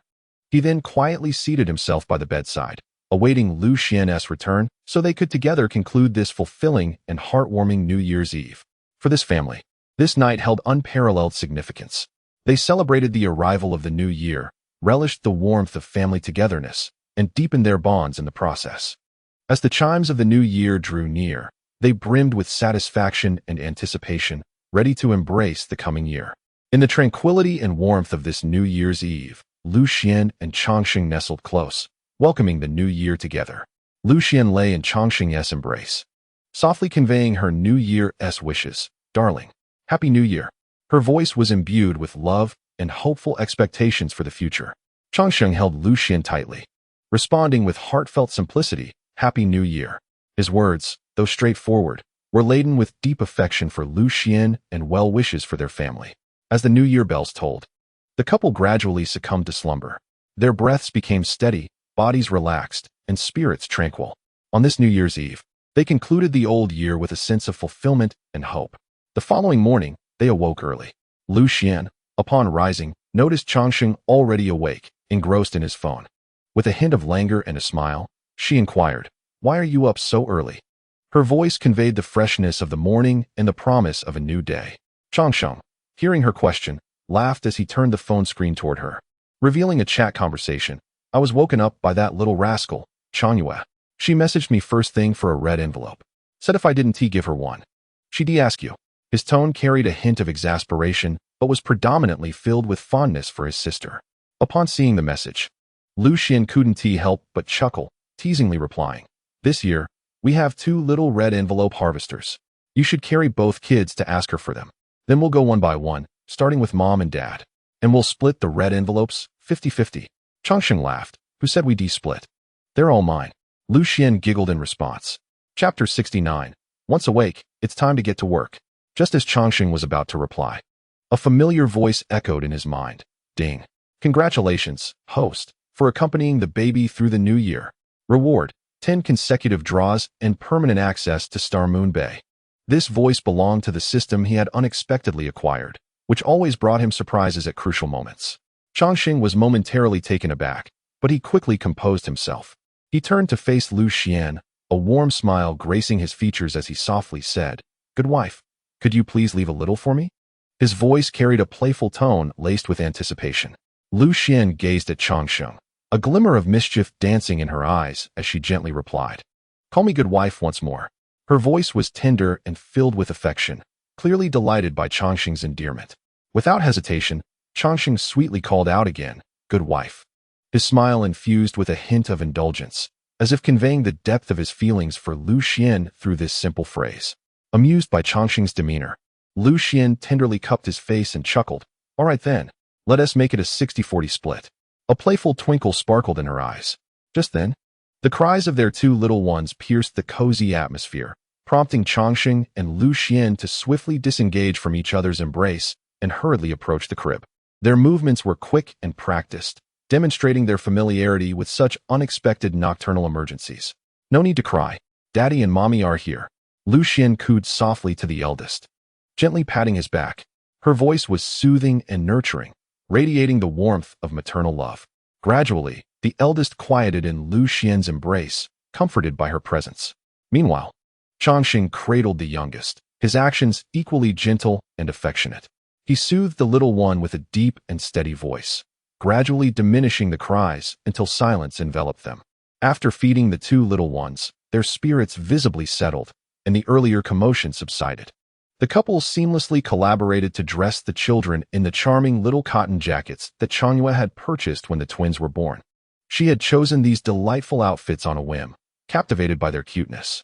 Dressed in their new attire, the 2 little ones appeared even more adorable, their cherubic faces flushed and their eyes sparkling with curiosity and innocence. As Lu Xian and Changxing beheld their children, An indescribable sense of happiness surged within them. They recognized that these tiny lives were the fruits of their love, as well as their shared responsibility and joy. Changxing gently lifted the eldest, while Lu Xian cradled the youngest, and they settled on the edge of the bed, savoring the morning of the New Year's first day. The little one's eyes widened in wonder, brimming with curiosity about their surroundings and excitement for what was to come. They exchanged glances, as if communicating in their own special way. Now that you're awake, it's time to get to work. Soon, we'll take you to collect your red envelopes. Changxing playfully pinched the youngest's nose, his face aglow with a smile.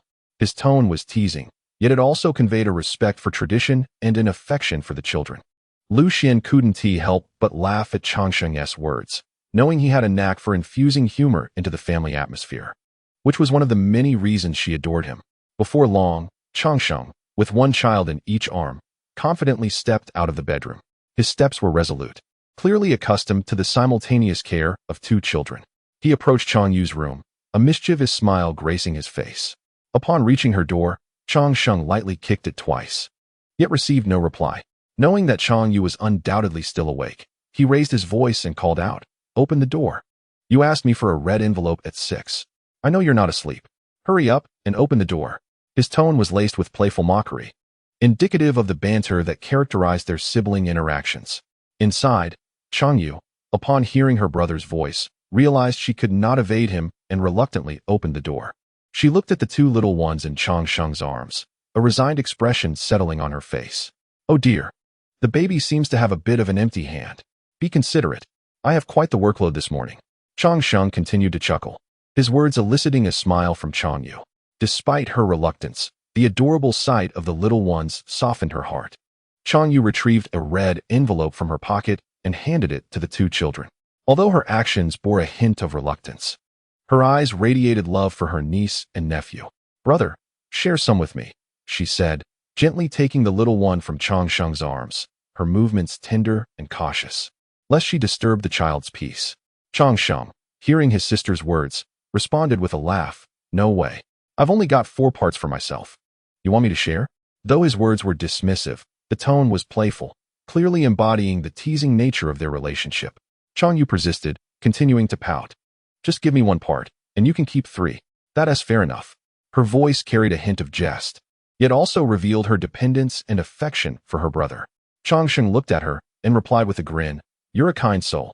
You are trying to openly divide their New Year's money in front of your niece and nephew." Changyu persisted in her teasing. "But you've already divided it with my sister-in-law, haven't you? Good brother. Give me back my son." Changxing laughed, as he swiftly reclaimed his child into his embrace. At that moment, Lu Xian approached, holding a red envelope in her hand. Upon seeing her sister-in-law with the envelope, Changyu instantly beamed, fully aware of whom it was intended for. "Hey, sister-in-law. Happy New Year. Wishing you joy every day," Changyu exclaimed, her words imbued with respect and New Year wishes.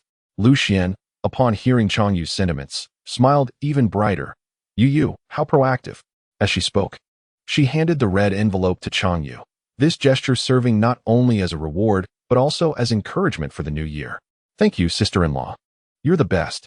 Changyu accepted the envelope, her smile widening, clearly delighted by Lu Xian's generosity. Just then, Changxing interjected, "What about me? Am I not good enough? You asked me for a red envelope at 6, and I did send it over. You're receiving too." His tone was teasing, yet it also revealed his fondness for his sister. "You only transferred me 8 yuan. How can you be so shameless?" Changyu retorted with mock annoyance. Changyu's complaints and Changxing's responses filled the morning with warmth and joy, embodying the essence of familial affection. With a light-hearted demeanor, Changxing cheerfully replied, seemingly unfazed by his sister's grievances. He then cradled the two little ones in his arms, confidently descending the stairs. In his embrace, the children curiously gazed around, brimming with anticipation for the elders they were about to meet. The elders had already risen, seated in the living room, eagerly awaiting the dawn of the new year. Their faces radiated with expectant smiles, ready to welcome both the new year and the next generation of their family. "Oh, quite the assembly," Changxing remarked, grinning at the gathered relatives. Chapter 70. Dad has saved for you. You two little ones want tea, spend it all. This New Year's morning was filled with joyful interactions among Changxing's family. Upon seeing her son emerge with the two little ones, His mother immediately rose to greet them, her face aglow with happiness. "Mom, just holding them. Aren't you going to give something?" Changsheng playfully teased, patting his pocket to imply a red envelope. His words elicited laughter from his mother, who promptly understood and placed a generous red envelope into his pocket. Next, Changsheng approached his father, placing the little one in his arms while mimicking his earlier gesture. Changsheng's father chuckled, bestowing upon him another red envelope.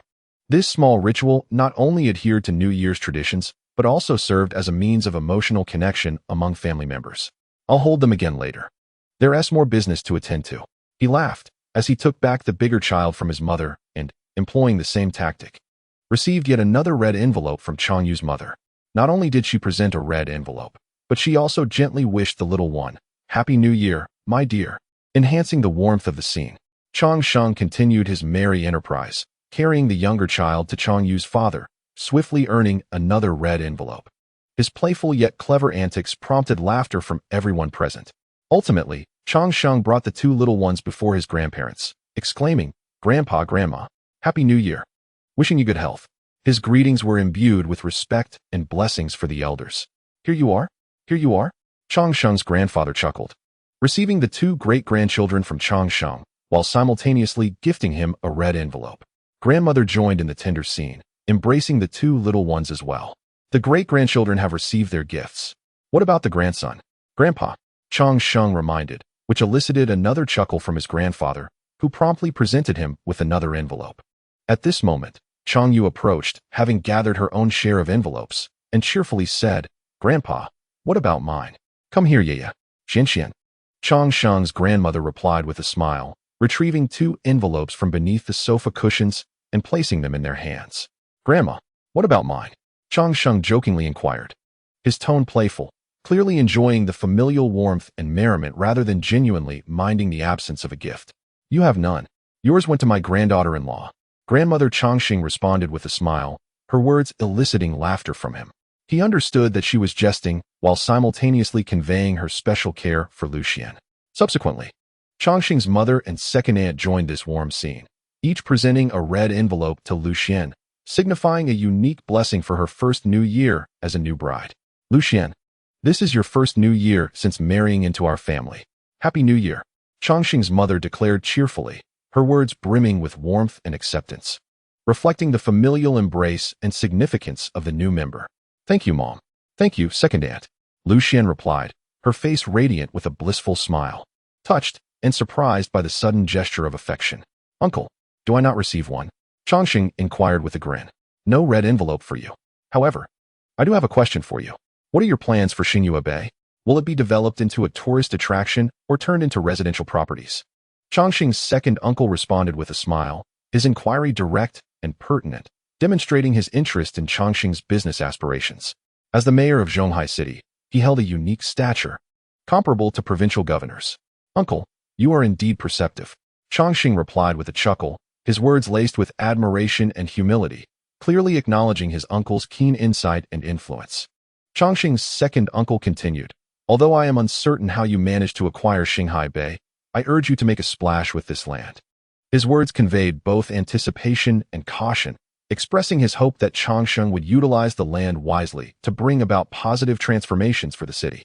"Understood, uncle," Changsheng replied with a smile, his demeanor earnest, indicating his comprehension of his uncle's expectations and readiness to embrace the responsibility. "You are quite bothersome. It's the new year, and yet you bring up work." Changsheng's second aunt playfully scolded, her tone a mix of jest and reproach. The elders in Changsheng's family exchanged banter, creating a relaxed yet affectionate atmosphere. Her gentle reprimand reflected the elders' fondness for the younger generation and their commitment to maintaining the festive spirit. "I'm merely reminding the child." Changsheng's second uncle responded with a smile, his demeanor kind, signifying his concern for Changsheng. Changsheng's father joined the conversation, chuckling, "Sister-in-law, the second one is right. One must speak to their own child." His words revealed his expectations for Changsheng and support for his brother's perspective. Changsheng's grandfather was even more forthright, exclaiming, "You two are relentless. It's the new year, and you're educating my grandson." He continued, "Changsheng has grown. Let him make his own mistakes. It's not as though he is engaged in illegal activities." His remarks were protective of Changsheng, affirming his capabilities. Grandfather Chongqing further stated, "Did my grandson acquire Xingyue Bei through you or through you?" His words pointedly directed at Chongqing's father and second uncle, emphasizing Chongqing's own abilities and achievements. Both Chongqing's father and second uncle shook their heads in response, indicating that they had not been involved in the process of Chongqing acquiring Xingyue Bei. "Isn't it true that my grandson achieved this through his own abilities? You two needn't worry," Grandfather Chongqing asserted firmly, his words imbued with unwavering trust and pride in his grandson.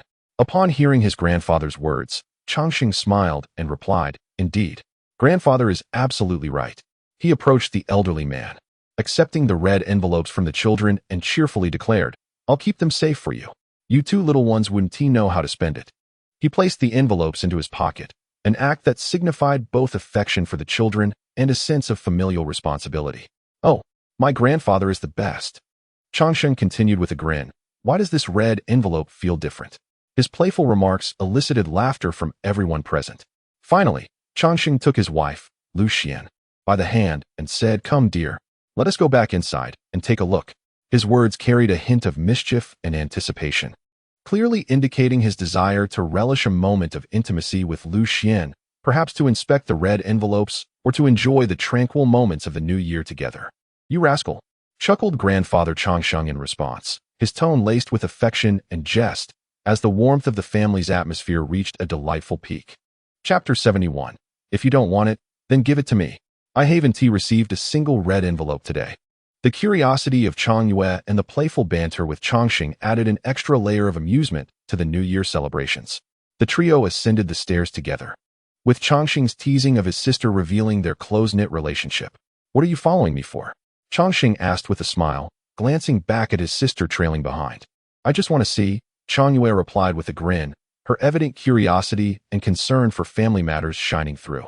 As they entered the bedroom, Chongqing placed the 8 red envelopes he had received on the table. Notably, the envelopes from his grandparents made a clattering sound as he set them down, capturing their attention. "Wife, I think the envelope from grandfather feels like a gold bar," Chongqing exclaimed excitedly to Lu Xian, his voice tinged with surprise and anticipation. He then opened the 2 thinnest envelopes and remarked with a smile, "This thinnest one is obviously yours. Next time, stuff it with something thicker." His teasing revealed his affection for his sister. "Is this too little? Give me more." Chongyue feigned displeasure, which brought laughter from both Chongqing and Lu Xian. "Not enough. Not enough. I apologize, dear brother." Chongqing quickly retorted with a grin, his demeanor lighthearted, indicating that this was merely sibling banter. Soon after, Chongqing opened the envelopes from his grandparents intended for the 2 little ones, and, as he had anticipated, discovered 2 gold bars weighing 300 grams each within.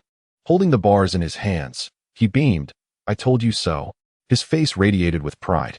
"Grandfather is biased. What I received is nothing." Chongyue pretended to complain, her words laced with jest, clearly not genuinely upset, but merely teasing her brother.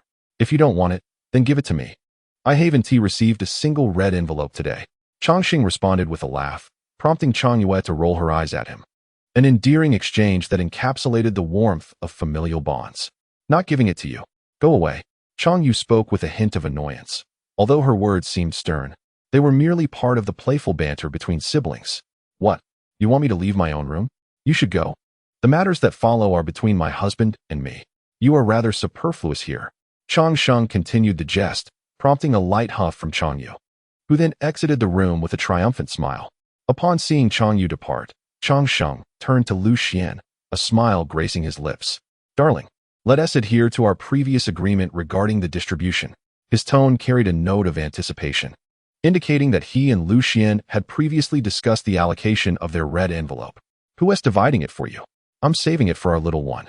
Lu Xian replied with a laugh, her words reflecting a responsible attitude as she intended to set aside the money for their children, showcasing her deep care for the family.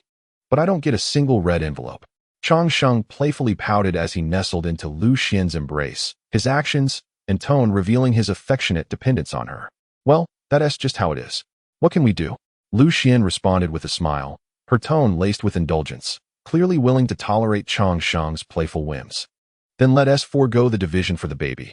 How about you give me half of yours?" Chongqing half-jokingly proposed, his words brimming with mischief. clearly enjoying the light-hearted exchange with his wife rather than genuinely concerning himself with the envelope's distribution. All right, I'll give you half.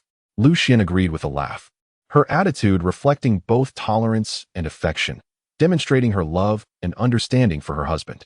You're the best, my dear, Chang Sheng exclaimed, immediately expressing gratitude and admiration, planting a kiss on Lu Xian's cheek, a gesture both warm and filled with love. Oh, so I'm not usually good? Lu Xian teased in return, her words infused with playful banter as she continued the light-hearted jest with Chang Sheng. How could that be? My wife is wonderful at all times.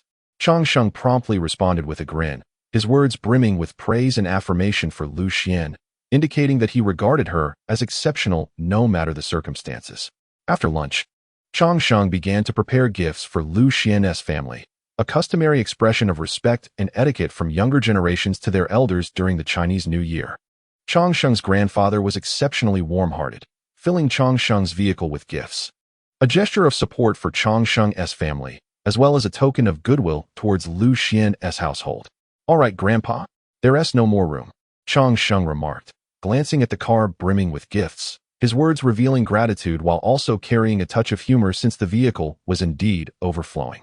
Next time, make sure to drive a bigger car when visiting your father-in-law. His grandfather chuckled, his words reflecting concern for Chang Sheng and an appreciation for traditional customs. Grandpa, if you keep saying that, I'll have to drive a truck next time, Chang Sheng humorously replied, eyeing the stuffed trunk of his luxury SUV. His remark elicited laughter from everyone present, while the luxury vehicle typically wouldn't be compared to a truck in this context. Chang Sheng's humor rendered the suggestion both practical and amusing. As the second day of the Lunar New Year dawned, the Changsheng family rose early. After enjoying a hearty breakfast, they set out on their journey back to Liu Xuan's maternal home. This excursion not only served as a visit to Liu Xuan's parents, but also symbolized the emotional exchange and connection between the two families. While en route, Lu Xian thoughtfully retrieved a pack of pristine red envelopes from the glove compartment. She carefully divided the money she had received the previous day, placing 800 yuan into each of the 6 envelopes. In Chinese tradition, this figure typically signifies good fortune and prosperity, reflecting Liu Xuan's affection for her family and her respect for the customs of the new year. De Bao and Xiao Bao, seated securely in their child safety seats, were filled with excitement upon witnessing their mother preparing the red envelopes. The children's innate curiosity and eagerness to imitate their surroundings were palpable as they expressed their delight. Do you also want one, De Bao and Xiao Bao? Mommy will give you one soon, Lu Xian replied with a gentle smile, her words imbued with maternal warmth. She placed 2 empty envelopes into the little one's hands, an act that instantly quieted them. Although the children did not fully grasp the true significance of the red envelopes, they could undoubtedly sense the joy and security that this gift from their mother brought them. The envelopes, though devoid of contents, had transformed into treasures in the eyes of the children. In Chapter 72, Liu Xuan's laughter rang out. What are you so happy about, my dear? The 2 little ones continued to shake their empty envelopes, occasionally uttering joyful sounds. Whenever one child made a noise, the other would respond with an even louder cheer, as if engaged in a silent competition. The car was alive with their laughter and mirth, despite the brevity of the journey. Their exuberance and innocence infused the atmosphere with vitality. Gradually, the children succumbed to sleep, their tiny hands still clutching the envelopes, their faces adorned with serene smiles, perhaps dreaming of the warmth and joy of family. By nearly 10 o'clock, the family arrived at Liu Xuan's parents' residence. As the vehicle came to a halt, the little ones immediately began to cry, as if instinctively aware that they had reached their destination. Upon hearing the baby's cries, Liu Xuan's mother rushed outside, her face a canvas of eagerness and affection. Mother, Lu Xian exclaimed, her face radiating happiness. Don't cry, my darlings. We have arrived at Grandma's house. Liu Xuan's mother cooed gently as she cradled De Bao, her voice tender and loving. The 2 mothers embraced the children tightly as they entered the home, which instantly filled with warmth and comfort. Wang Ku, Liu Xuan's cousin, also emerged from the house, accompanied by other relatives from Liu Xuan's side of the family. They greeted the family warmly, assisting with the unloading of gifts from the car, and the entire home resonated with laughter and joy. Changsheng, come and have a sip of hot water, Liu Xuan's father called out with a smile, his voice rich with familial affection. Sure thing, Dad, Changsheng replied cheerfully, settling down across from Liu Xuan's father. As he took a sip of the warm tea before him, he felt enveloped by the warmth of home. Lu Xian gently cradled the baby in her arms, relishing the warmth of the child's small body, her heart brimming with tranquility and contentment. Beside her, her mother held another little one, a radiant smile of happiness illuminating her face.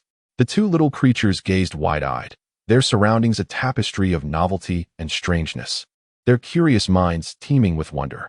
"Cinny, this is your great-grandmother," Lu Xian softly whispered to the baby, attempting to etch this new title and the visage of the kind elder into the child's memory.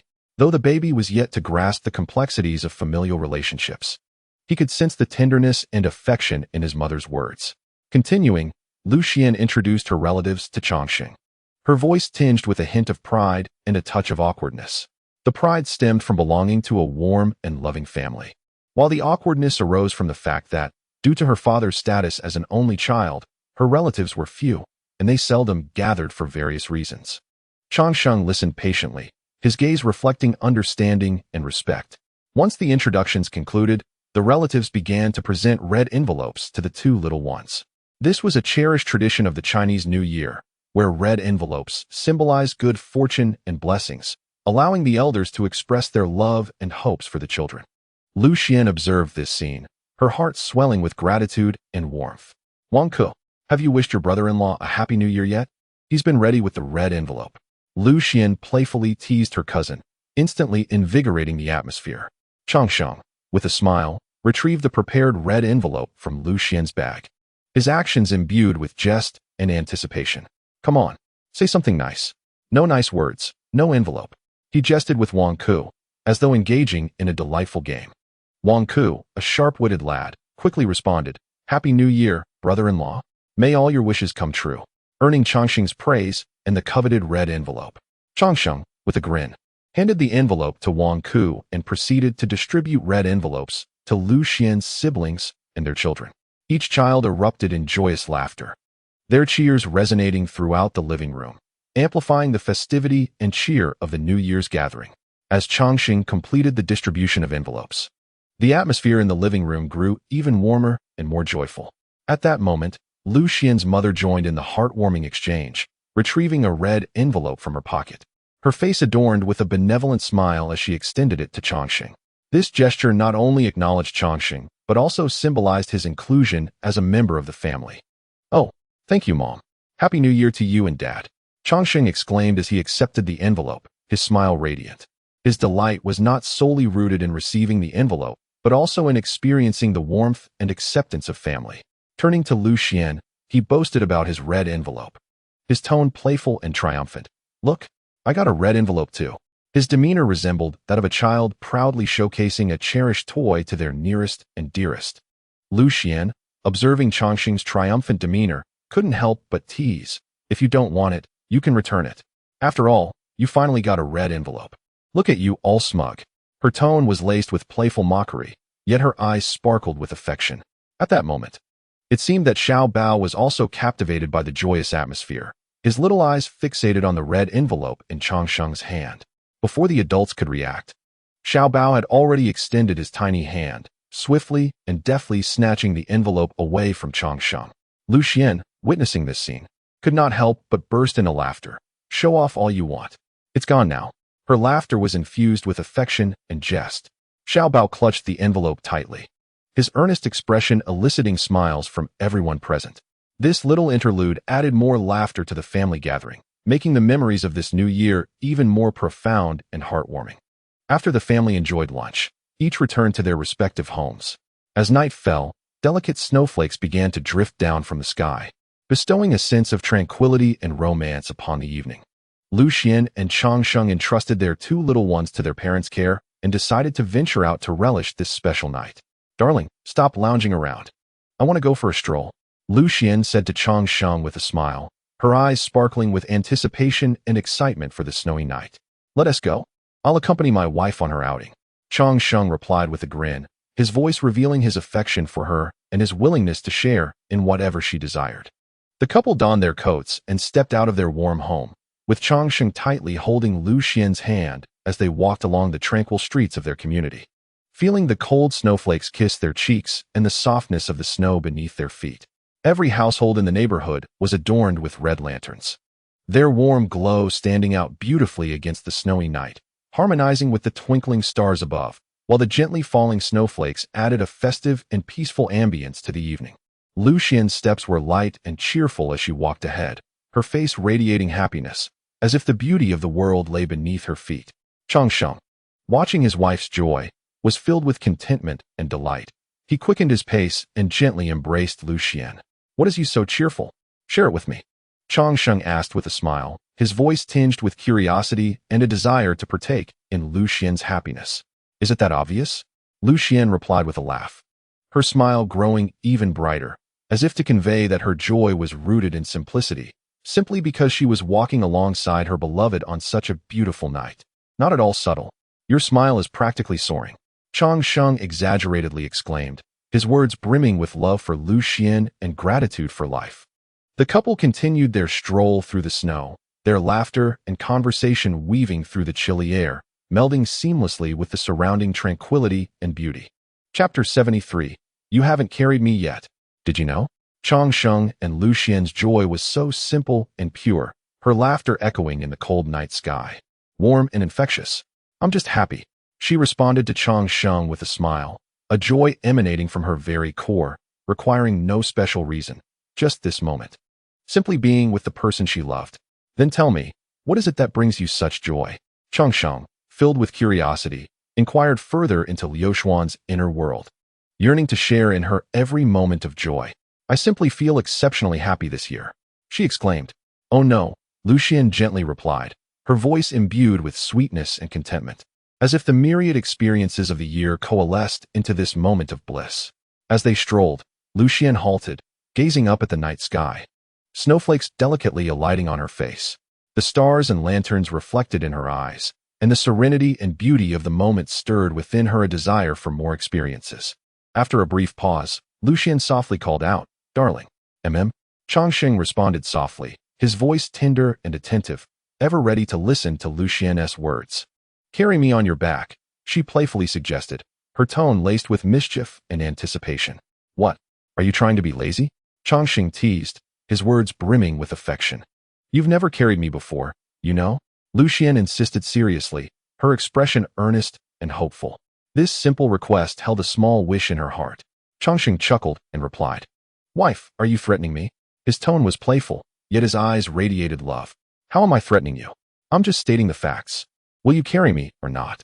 Lu Xian laughed, her eyes sparkling with challenge and eagerness. "Of course. How could I refuse?" Chang Sheng replied, then bent down, ready to fulfill Liu Xuan's wish. Seeing this, Lu Xian promptly climbed onto Chang Sheng's back, wrapping her arms tightly around his neck, her face aglow with happiness. Chang Sheng steadied her, and their footsteps left a trail of prints in the snow, marking the essence of their love. On this tranquil snowy night, their laughter and footsteps became the most enchanting melody, warming each other's hearts. With her curiosity piqued, Lu Xian, nestled on Chang Sheng's back, asked, "Darling, have you ever carried anyone else besides me?" Her tone mingled jest with inquiry. "A girl?" Chang Sheng laughed, seemingly anticipating her question, his voice light and teasing. "Of course," Lu Xian replied, her tone revealing a hint of excitement and curiosity. "When I was little, I carried Chang Yue, and there's another girl you know," Chang Sheng said, his response both humorous and clever, deftly sidestepping any potentially confusing topics. "Who is she?" Lu Xian asked, her interest further piqued. "Your daughter, of course. Who else? If there are other beauties wanting a ride in the future, I wouldn't mind." Chang Sheng jested, his words playful, aiming to amuse Lu Xian. However, Liu Xuan's reaction caught him off guard as she playfully twisted his ear, feigning anger. "I didn't hear you. Say it again." Her actions and tone were filled with jest, yet sufficient to alert Chang Sheng to adjust his humor. "Wife, I was wrong. I won't carry anyone else. Just you and our daughter." Chang Sheng immediately smiled and spoke, his voice infused with a blend of pleading and affection, signifying his willingness to relinquish any potential misunderstandings for Lu Xian's sake. Upon hearing Chang Sheng's response, Lu Xian beamed with satisfaction. She understood that he was jesting, and his swift reply enveloped her in a sense of love and respect. "That's more like it," Lu Xian softly replied. In this small interlude, their interaction brimmed with affection and humor, an integral part of their marriage and a testament to their profound bond. Chang Sheng continued to carry Lu Xian through the snow, their laughter and chatter resonating in the cold night air, warm and joyous. Gradually, they arrived at their doorstep. "Put me down," Lu Xian said with a laugh, her tone laced with both jest and a hint of shyness. Worried that being seen in such a manner by her parents might lead to unnecessary misunderstandings. "Why not? You've been carried this far.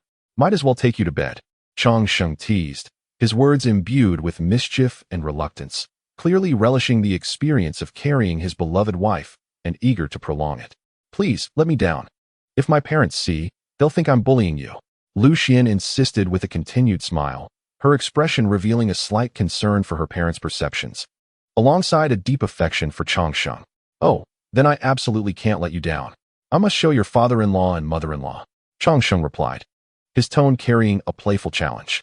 At that moment, Chang Sheng's mother, holding their child, hurriedly opened the door upon seeing them return, her face radiating warmth. Lu Xian shyly buried her head into Chang Sheng's neck, as if trying to evade the impending reprimand. "You naughty child, always picking on Chang Sheng," Lu Xian's mother chided playfully, her words carrying a hint of reproach, yet more so imbued with humor and tenderness. This was a unique expression of a mother's affection for her daughter. The superficial admonishment concealed a deep-seated love. "Don't worry, Mom. She said she was tired." Chang Sheng laughed as he defended Lu Xian, his voice brimming with protectiveness and affection for his wife. His smile and words conveyed to his mother that their playful banter was merely a charming aspect of their marital relationship, a facet of their affection. While speaking, Lu Xian playfully struggled on Chang Sheng's back, sliding down with a mischievous grin, seemingly enjoying this little domestic comedy. "Tired?" she asked. "Just lazy." Lu Xian's mother continued to chuckle, her words reflecting her understanding and tolerance of her daughter's nature, and she delighted in joining the light-hearted jest. "You've carried her all the way back. You might as well scold me in front of your granddaughter." Lu Xian laughed, as she took their child from her mother's arms, her expression shifting from playful to tender and maternal. Chapter 74. Go sleep on the sofa. "Don't take my daughter with you." Upon hearing her daughter's words, Lu Xian's mother couldn't help but burst into laughter. A family entered the room, their laughter filling the air. Dao Bao, nestled in Lu Xian's embrace, yawned, revealing a hint of drowsiness, while Changxing carefully received Xiaobao from Lu Xian's father. The couple tenderly cradled their two little ones as they made their way to the bedroom. Half an hour later, under the watchful care of their parents, the two children gradually drifted into slumber, their breaths steady and serene, little hands clutching the corner of the blanket, exuding an aura of tranquility. Lu Xian and Changxing had completed their evening routines and lay down on the bed. Lu Xian rested her head on Changxing's chest, her voice laced with playful jest. "You got me scolded by my mother."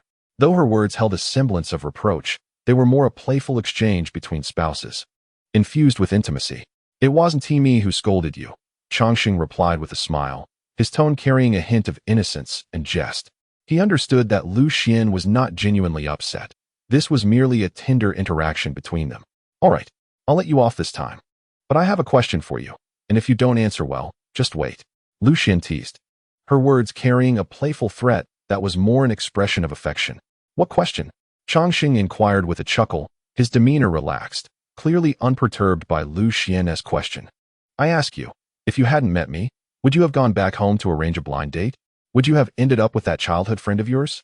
Lu Xian asked, her query direct yet whimsical, a typical playful banter among couples, tinged with curiosity and jest. "Isn't that a question that girls always ask?" Changxing responded with a laugh, attempting to counter Lu Xian's question with humor while also sharing his perspective on the matter. "Just answer me," Lu Xian urged, her gaze on Changxing filled with anticipation, eager to hear his response. "Impossible. Besides, your husband is so exceptional, and there are so many who admire me. If I were to reciprocate everyone's affection, I would surely be exhausted. So, I prefer you," Changxing replied with a grin, his words bringing laughter and satisfaction to Lu Xian. His wit and humor enveloped her in happiness, as he conveyed that his heart belonged solely to her amidst all others. "Humph, that is more like it," Lu Xian responded with a smile, her eyes narrowing into slits of joy, a reflection of contentment and bliss. She lay quietly on Changxing's chest, listening to his heartbeat and basking in his warmth. Morning sunlight streamed through the gaps in the curtains, gently illuminating the bedroom and heralding the dawn of a new day. The two little ones seemed to sense the arrival of morning, waking early and lying quietly in their cribs, awaiting their parents' rise. As Lu Xian got up to use the restroom, she noticed the two already awake little ones. She carefully lifted them from their cribs, gently placing them beside her and Changxing's bed. This simple act was imbued with the warmth and tenderness of a mother's love. Feeling Lu Xian's movements, Changxing stirred from his slumber. His eyes were still clouded with the remnants of sleep, but he was quickly drawn to the sounds of the children. Move over. Don't squash Zayu. Lu Xian gently patted Changxing, urging him to make some space for the children. Her tone carried a hint of jest and a note of command, yet predominantly reflected a mother's instinct to protect and care for her offspring. Changxing rubbed his eyes and, with a smile, shifted closer to the edge of the bed, allowing room for the little ones. Nestled between their parents, the two small cherubs lay side by side. Xiaobao turned his tiny head, meeting Changxing's gaze with his clear, bright eyes, while his little hand instinctively reached out to touch Changxing's face, exploring with innocent curiosity. Changxing felt the warmth beside him and realized the little one might have wet the bed. A mix of helplessness and amusement flickered across his face as he promptly clambered out of bed. What's wrong? Lu Xian, roused by his movement, sleepily inquired. Our son has had an accident. Changxing replied with a smile, his voice tinged with affection and a playful tone, clearly indicating that such occurrences were no longer novel for novice parents.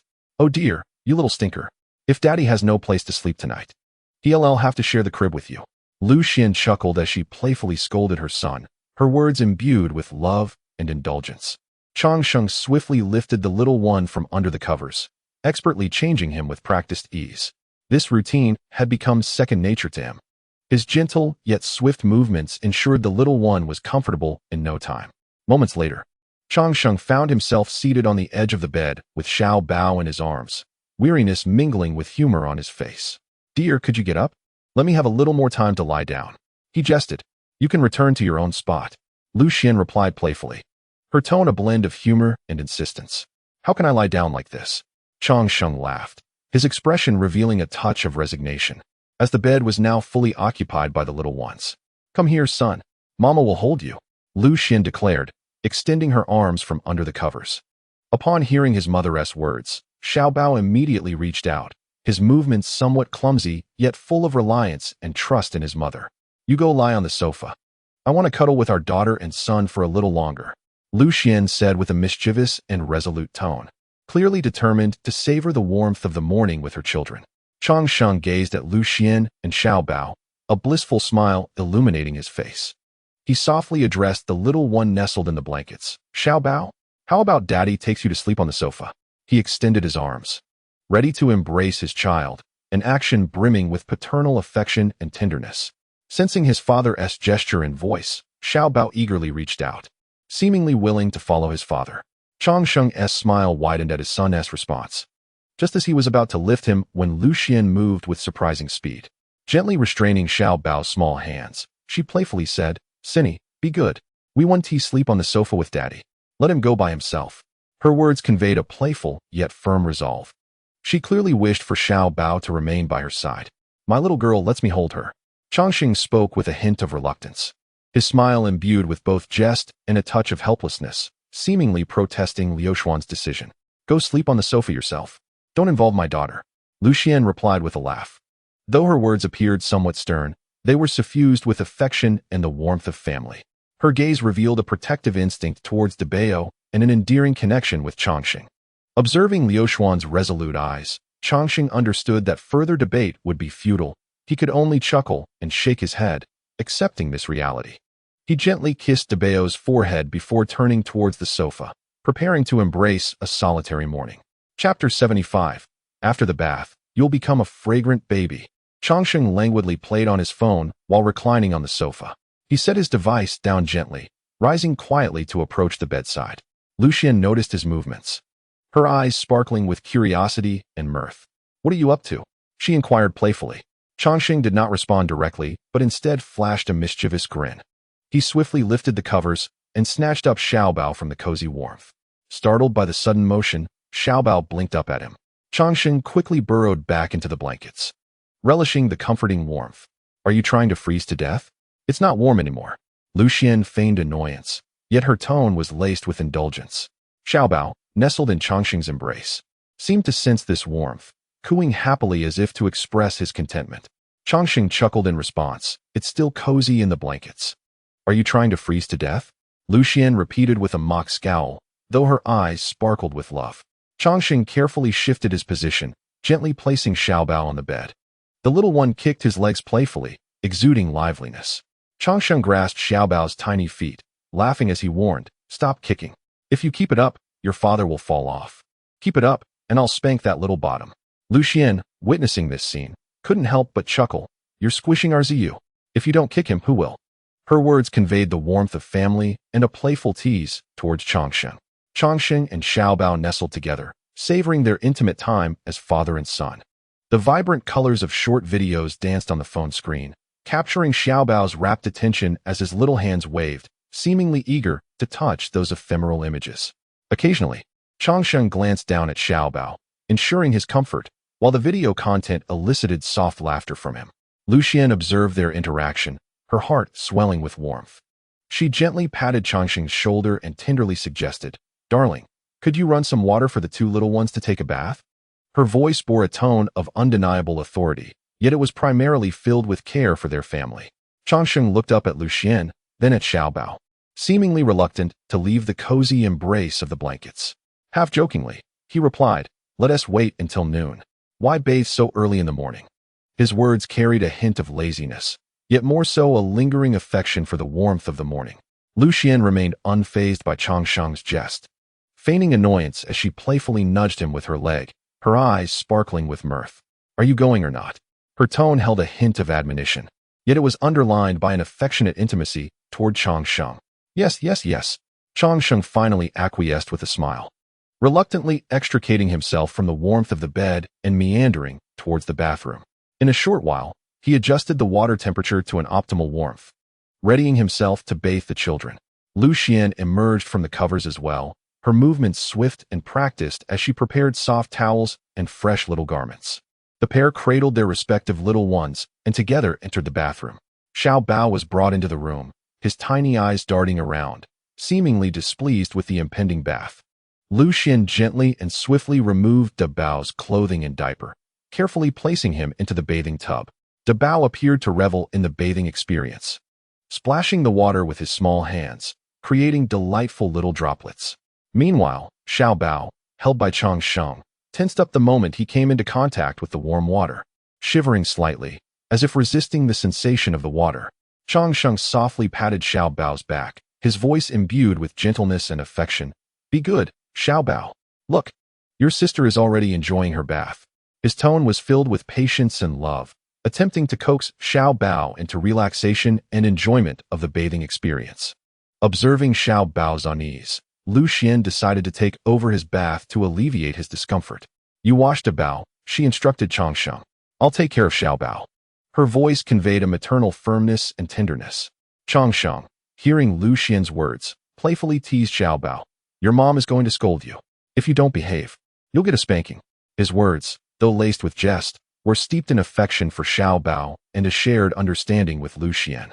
Once Lucian took Xiaobao into her arms, he seemed to sense his mother's warmth and security, quieting down instantly. Lucian spoke softly to him. "Be good, baby. Mommy will give you a bath, and soon you'll smell as sweet as your sister." Her voice was soothing and filled with love, instilling a sense of calm in Xiaobao.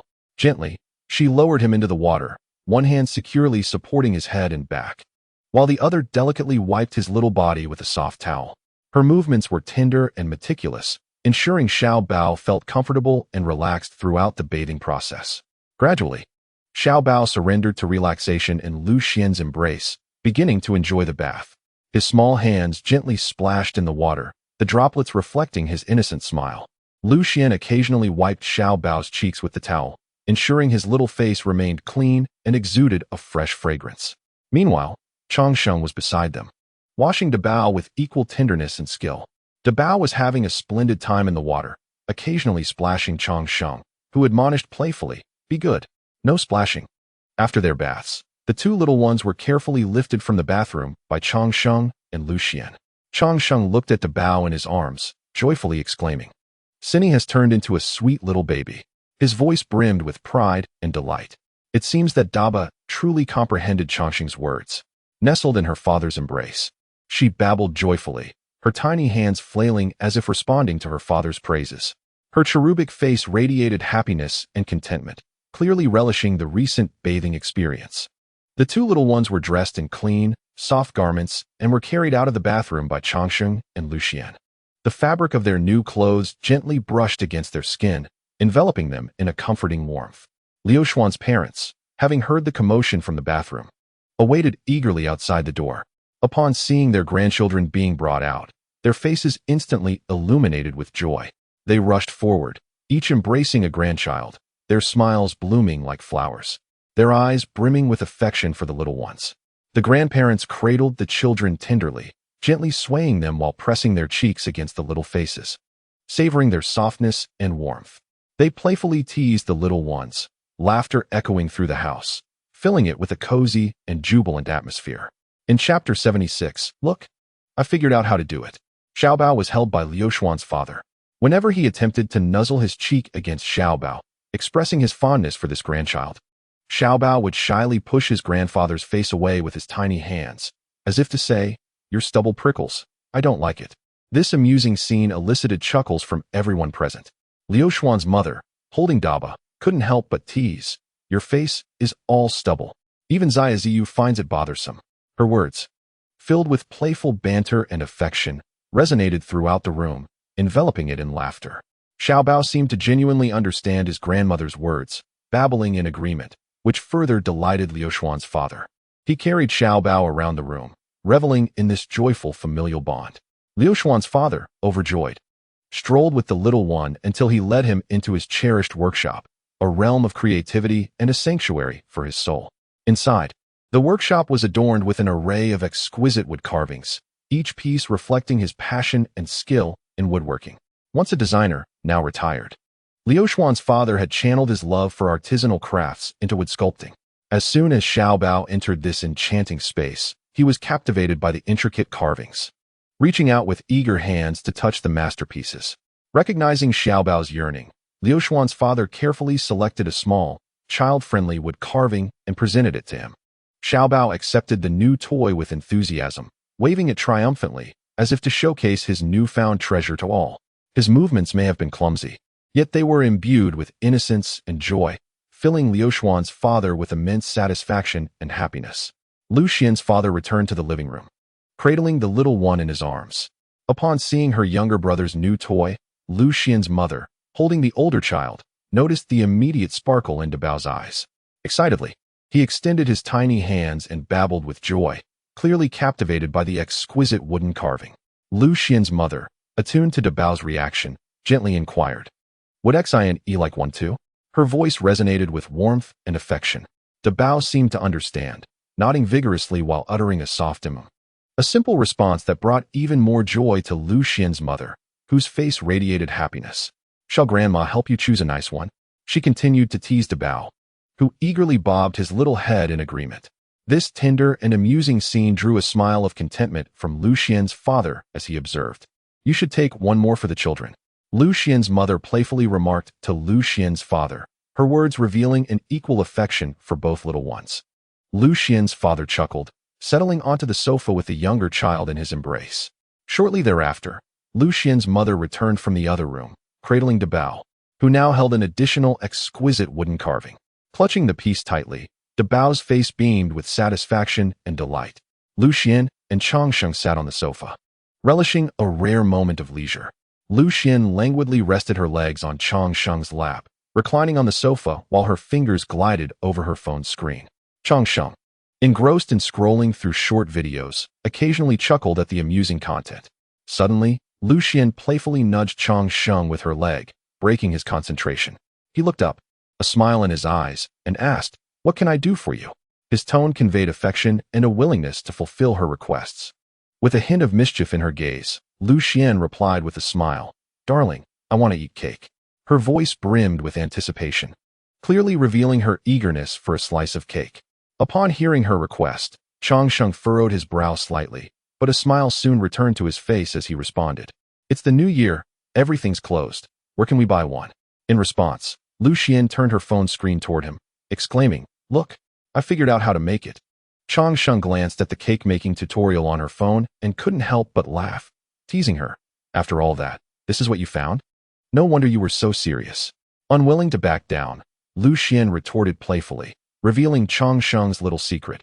I saw you glancing at those dancing beauties several times. Her tone was laced with jest and lightheartedness. With a decisive tone, she declared, I will make it. You assist me. Changsheng, amused by Lu Xian's enthusiasm, playfully patted her leg and affectionately said, all right. They both quickly rose from the sofa, eager to embark on their cake-making adventure. Their movements caught the attention of Lu Xian's mother, who, still holding the bow, curiously asked, where are you two off to? With a playful smile, Lu Xian replied, oh, nothing much, just going to make a cake.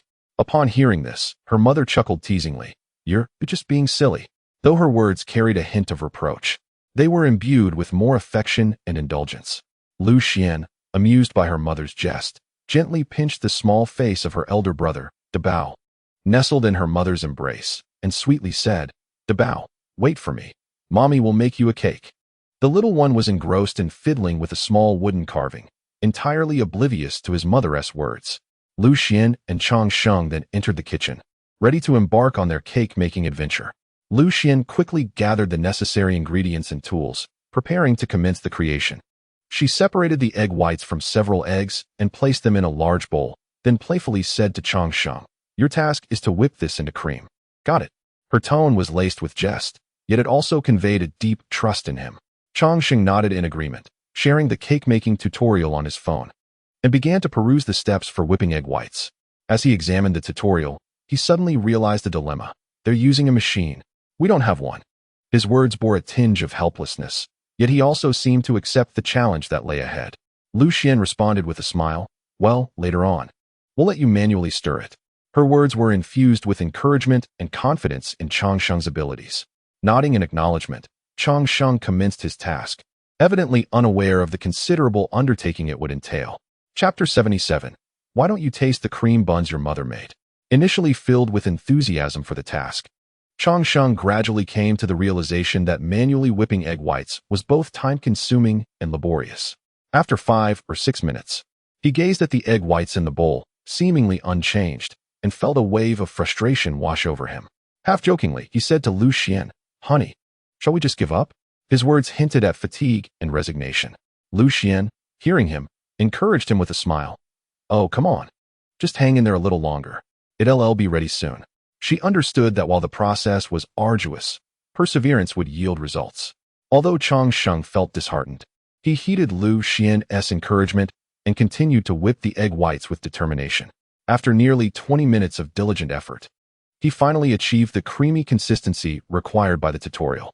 Setting down the large bowl, he exaggeratedly declared, honey, next time, you can beat me to a pulp. But I want to do this again. Though his words were hyperbolic, they expressed the genuine toil he had endured. Lu Xian, witnessing Changsheng's accomplishment, gratefully smiled and said, thank you, darling. You're the best. Her words were brimming with appreciation for his hard work. Meanwhile, Lu Xian busied herself in the kitchen, meticulously following the tutorial step by step to ensure the cake would turn out successfully. I'll assign you a simple task. Please wash and chop the fruits, dear. Lu Xian cheerfully suggested. Upon hearing the task, Changsheng felt a considerable sense of relief. He smiled and replied, all right, this task is manageable. He then busied himself washing and slicing the fruits. During this process, he made sure to sample a few pieces, savoring the freshness and sweetness of the fruits. As time passed and noon approached, Lu Xian's cake was finally completed. Changsheng, cradling the baby in his arms, sat on the sofa, continuing to play with a small wooden carving, while Lu Xian, glancing at the clock, eagerly approached the oven, anticipating the cake's emergence. Changsheng, brimming with curiosity, followed Lu Xian closely. As the oven door swung open, the delightful aroma of the cake wafted into the air. However, upon seeing the cake inside, Changsheng couldn't help but chuckle, exclaiming, dear, is this a steamed bun you made? His words were laced with humor, likely stemming from the cake's shape or color differing from his expectations. Lu Xian shot him an annoyed glance and emphatically stated, it's a cake. This is a cake. Her voice carried a hint of determination and pride, as she remained confident in her creation despite its unexpected appearance. With great care, Lu Xian retrieved the cake from the oven, beginning to spread cream over its surface and artfully arranging the sliced fruits. Although her technique might not have been the most professional, the even application of cream and the meticulous decoration of fruits gradually revealed an enticing appearance, transforming it into a cake. Lu Xian gazed at her creation with satisfaction and cheerfully remarked to Changsheng, "Look, now it looks like a cake, doesn't it?" Her voice was filled with pride and anticipation, seeking affirmation from Changsheng. Just then, the baby's small hand shot out, grasping the cream, instantly smearing it all over her tiny fingers. Lu Xian, witnessing this scene, felt a mix of exasperation and amusement. She playfully scolded the little one. "Oh dear. You little rascal. Mommy hasn't taken a picture yet, and you've already ruined it." Despite the cake's pristine appearance being marred, her tone held no real reproach, only a tender indulgence for her daughter's innocent antics. Changsheng, holding the baby, noticed the cream on her hands and gently guided her hand towards her mouth, allowing her to taste the cream. This small gesture was filled with affection and provided the baby with a chance to experience something new. After a taste of the cream, the little one squealed with excitement, extending her tiny tongue and licking her cream-covered fingers like a little horse drinking water. This adorable and amusing act elicited laughter from both Lu Xian and Changsheng. Lu Xian carefully placed the cake, now adorned by the baby's touch, on the coffee table in the living room. Although the cake had been slightly disfigured by the baby's hands, it still emanated an alluring fragrance, appearing quite tempting. Upon seeing the cake that his mother had brought out, the little boy's eyes sparkled with excitement. He eagerly reached out from his grandmother's embrace, babbling with anticipation, clearly eager to grasp the delightful treat. His cherubic face radiated a longing for the sweet delicacy, brimming with curiosity. Changsheng observed the reaction of the little one, and a spark of inspiration struck him. With a playful gesture, he gently smeared a bit of cream from De Bao's tiny, creamy hands on his Xiao Bao's face. While doing so, he chuckled, saying, "Ziu, why not taste the cream buns your mother made? Aren't they delightful?" His words brimmed with jest and humor, transforming this minor incident into a joyous moment within the family.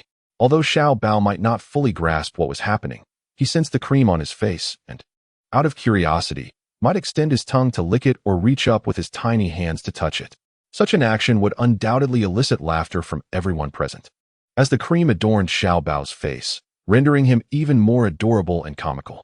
This scene was infused with warmth and merriment, encapsulating the essence of family. Despite the cake's decoration being disrupted by the children's enthusiastic hands, this very disruption contributed to the familial joy and intimacy. Lu Xian might have taken out her phone to capture this amusing moment, while Changsheng and Lu Xian's parents shared in the laughter, watching the innocent antics of the children. The cream on the cake, under the eager participation of the two little ones, quickly became unrecognizable, revealing the underlying cake layers, indeed reminiscent of buns. Lu Xian's father, observing this amusing transformation, chuckled and remarked, "Earlier, Changsheng called it buns, and I felt that wasn't he quite right. Now it does resemble buns." His words conveyed humor and an appreciation for the delightful scene. Hearing her father's comment, Lu Xian responded with a smile, "Oh dear. It's my first attempt. It turned out pretty well." Her attitude was relaxed, embodying both pride and self-deprecation regarding her baking results. For the joy of family far outweighed the pursuit of perfection. Changsheng continued the playful banter, laughingly proclaiming, "Darling, eating buns without any side dishes isn't enjoyable." His words lightened the atmosphere, transforming this little episode into a family joke. Lu Xian, feigning irritation, retorted, "It's all your fault. It's clearly a cake. You insisted it was buns. Are you just going to eat it plain, did you hear?" Her words carried a hint of playful reproach, yet more so a response to Changsheng's jest, as she recognized he was merely trying to amuse everyone. In Chapter 78, "No more, my dear. I shall never dare again." Changsheng gently pinched off a small piece of cake, carefully feeding it to De Bao and Xiao Bao. The eyes of the two little ones sparkled with curiosity and excitement.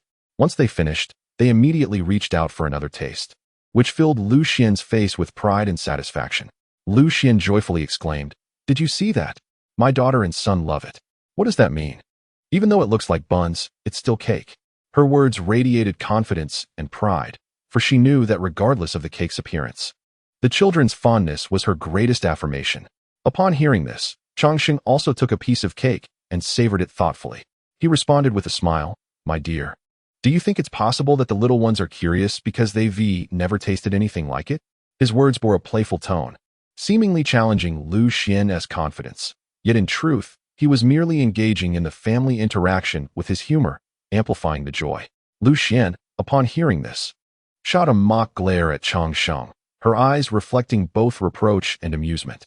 She was aware that Changsheng was merely joking, yet she would not easily let go of this opportunity for playful banter. Laughing as she remarked, "It's a privilege for me to prepare meals for you. Yet you still have the audacity to be picky. Next time, you shall cook for me, understood?" Upon hearing this, Changsheng chuckled softly. As the night gradually descended, the festive atmosphere of the third day of the new year lingered warmly within their home. Changsheng reclined on his bed, savoring the rare tranquility that followed a day filled with activity. Beside him, Daba and Xiaobao were immersed in their world of toys, their joyous laughter echoing throughout the room. The interaction between Daba and Xiaobao was imbued with the innocence and playfulness of childhood. They babbled excitedly, their words still somewhat unclear, yet their communication was seamless.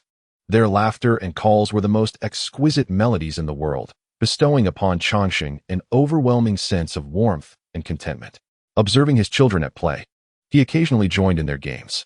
He would gently snatch a toy from Daba or Xiaobao's hands, a small action that never failed to capture their attention. They would immediately halt their activities, turning their focus towards the toy in Changsheng's grasp.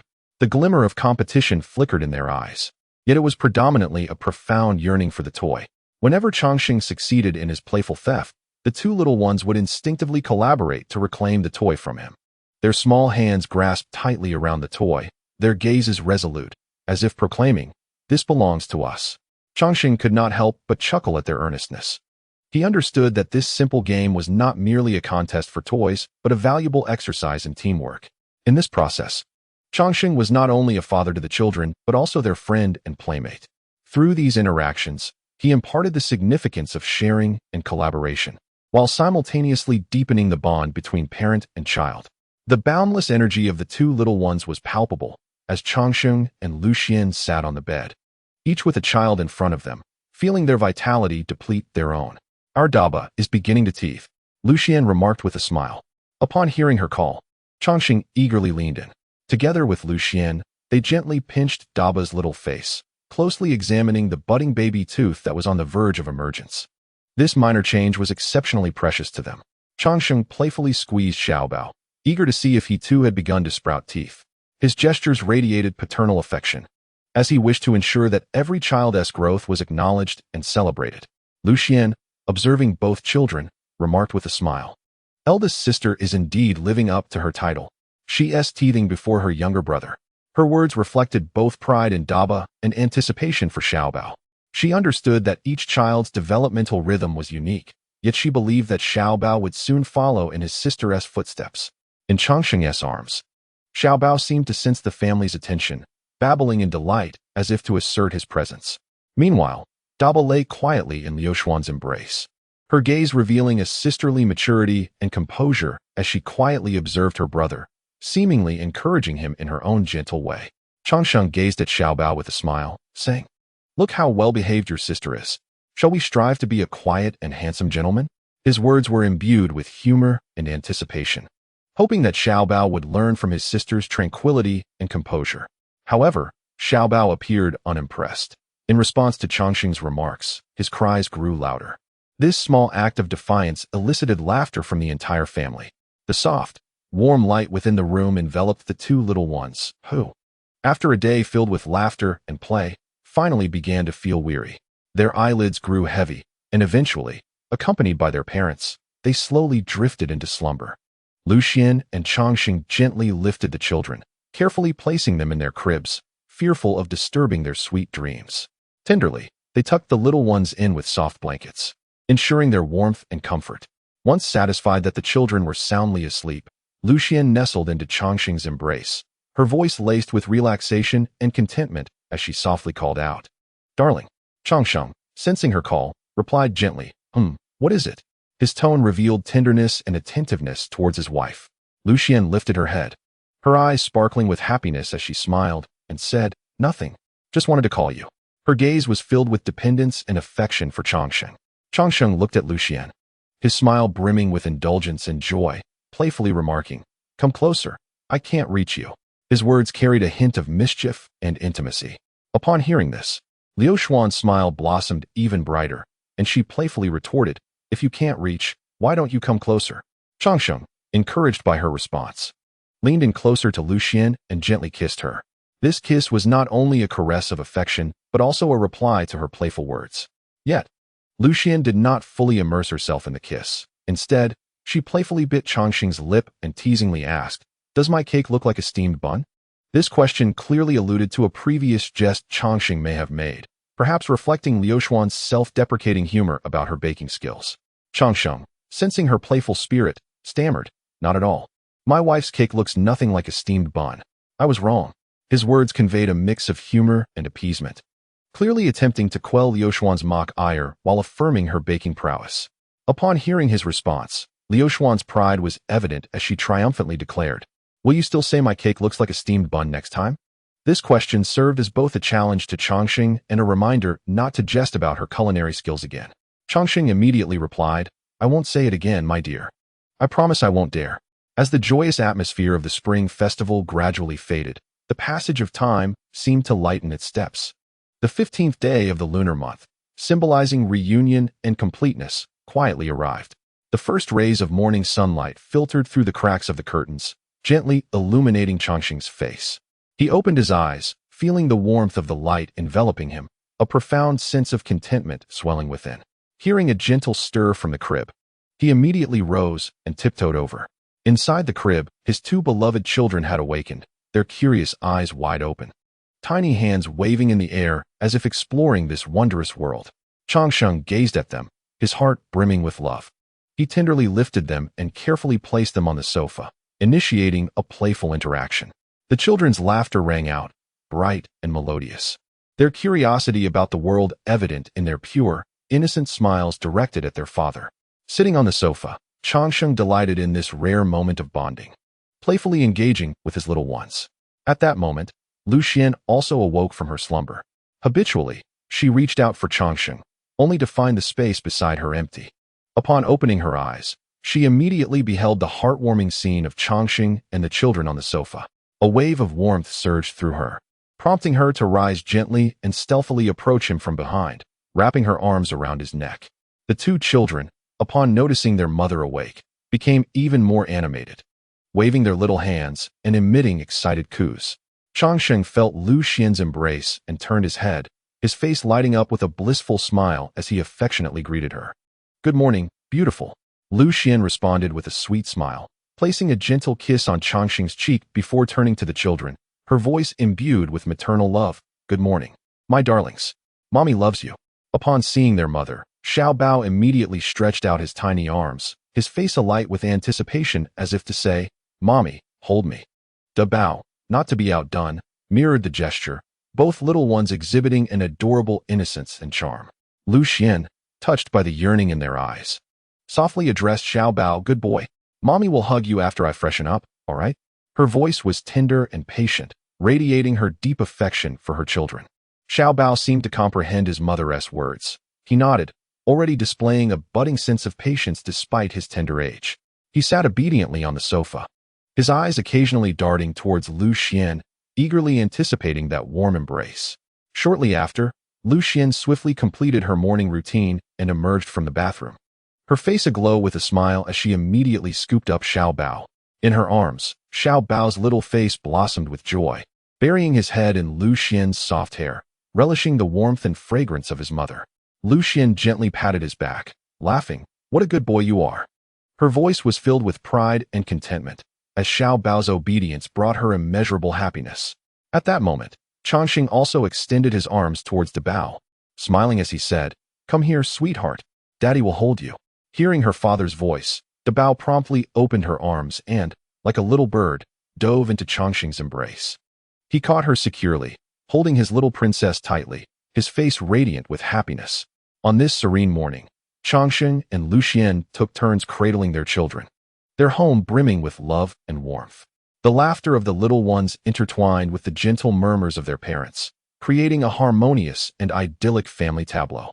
On this 15th day of the Lunar New Year, They celebrated their familial joy and unity in their own unique way. As the couple, having washed up with their two little ones, stepped out of their room, they descended the stairs with light-hearted steps. At that moment, Liu Xuan's mother emerged from the kitchen, bearing a steaming breakfast, her face radiating a nurturing smile. "The little ones are awake," she exclaimed, her eyes sparkling with affection as she gazed at the children in Changsheng and Liu Xuan's arms. Her voice resonated with limitless love for her grandchildren, as if their presence alone could evoke the purest joy of the day. Upon hearing their grandmother's voice, the two little ones seemed to sense the warmth and delight, babbling joyfully and waving their tiny hands in the air, as if responding to her. "We're up." Their innocent voices and gestures were utterly endearing. Lu Xian's parents' adoration for these little ones was palpable. Each encounter brought them immense joy. Lu Xian's father could hardly contain himself, swiftly taking his granddaughter from Changsheng's arms, cradling her with utmost care. A look of contentment and happiness graced his face, as if he held the most precious treasure in the world. "Come here for a hug from Grandpa," he gently urged, his tone laced with tenderness and anticipation. Held in her grandfather's embrace, the granddaughter felt an overwhelming sense of security and comfort, her little hands tenderly caressing his face, a gesture that melted Liu Xuan's father's heart. As the family basked in this warmth, they gradually enjoyed their splendid lantern festival. In the afternoon, Changsheng and Lu Xian busied themselves in the kitchen preparing dinner. While diligently working, Changsheng cheerfully remarked to Lu Xian, "Dear, you should rest. I can manage this myself." His words reflected his concern and thoughtfulness, wishing for her to enjoy a moment of relaxation on this special day. Lu Xian, unable to resist a playful retort, replied, "Oh, why didn't you say that when I was giving birth?" Her tone held a hint of teasing, yet it was imbued with love for Changsheng and contentment for their family. Changsheng, responding with a chuckle, cleverly quipped, "If I had that ability, I certainly wouldn't let you endure such pain." His humor and wit elicited laughter from Lu Xian, their joyful sounds reverberating through the kitchen, filled with happiness and sweetness. As night fell, the family gathered around the dining table, savoring the meticulously prepared dinner by Changsheng and Lu Xian. The table was adorned with an array of delectable dishes, and every face beamed with blissful smiles. This lantern festival was not merely a traditional celebration, but a beautiful moment of reunion and shared love for this family. Within this loving home, each individual felt embraced by warmth and happiness. Chapter 80. Darling, shall we move out tomorrow? On the second day after the Mid-Autumn Festival, Changsheng and Lu Xian awoke to the serenity of the morning, embarking on the hustle and bustle of a new day. They were acutely aware that today marked a day of farewell. Despite the lingering reluctance in their hearts, the rhythm of life must continue. After enjoying breakfast, Lu Xian's parents cradled the two little ones, their eyes reflecting a profound affection for their grandchildren. The children, seemingly oblivious to the taste of parting, babbled joyfully, their innocent faces alight with pure smiles, bubbling with excitement for the journey ahead. Changsheng and Lu Xian busily packed their luggage, ensuring that all necessities were meticulously prepared.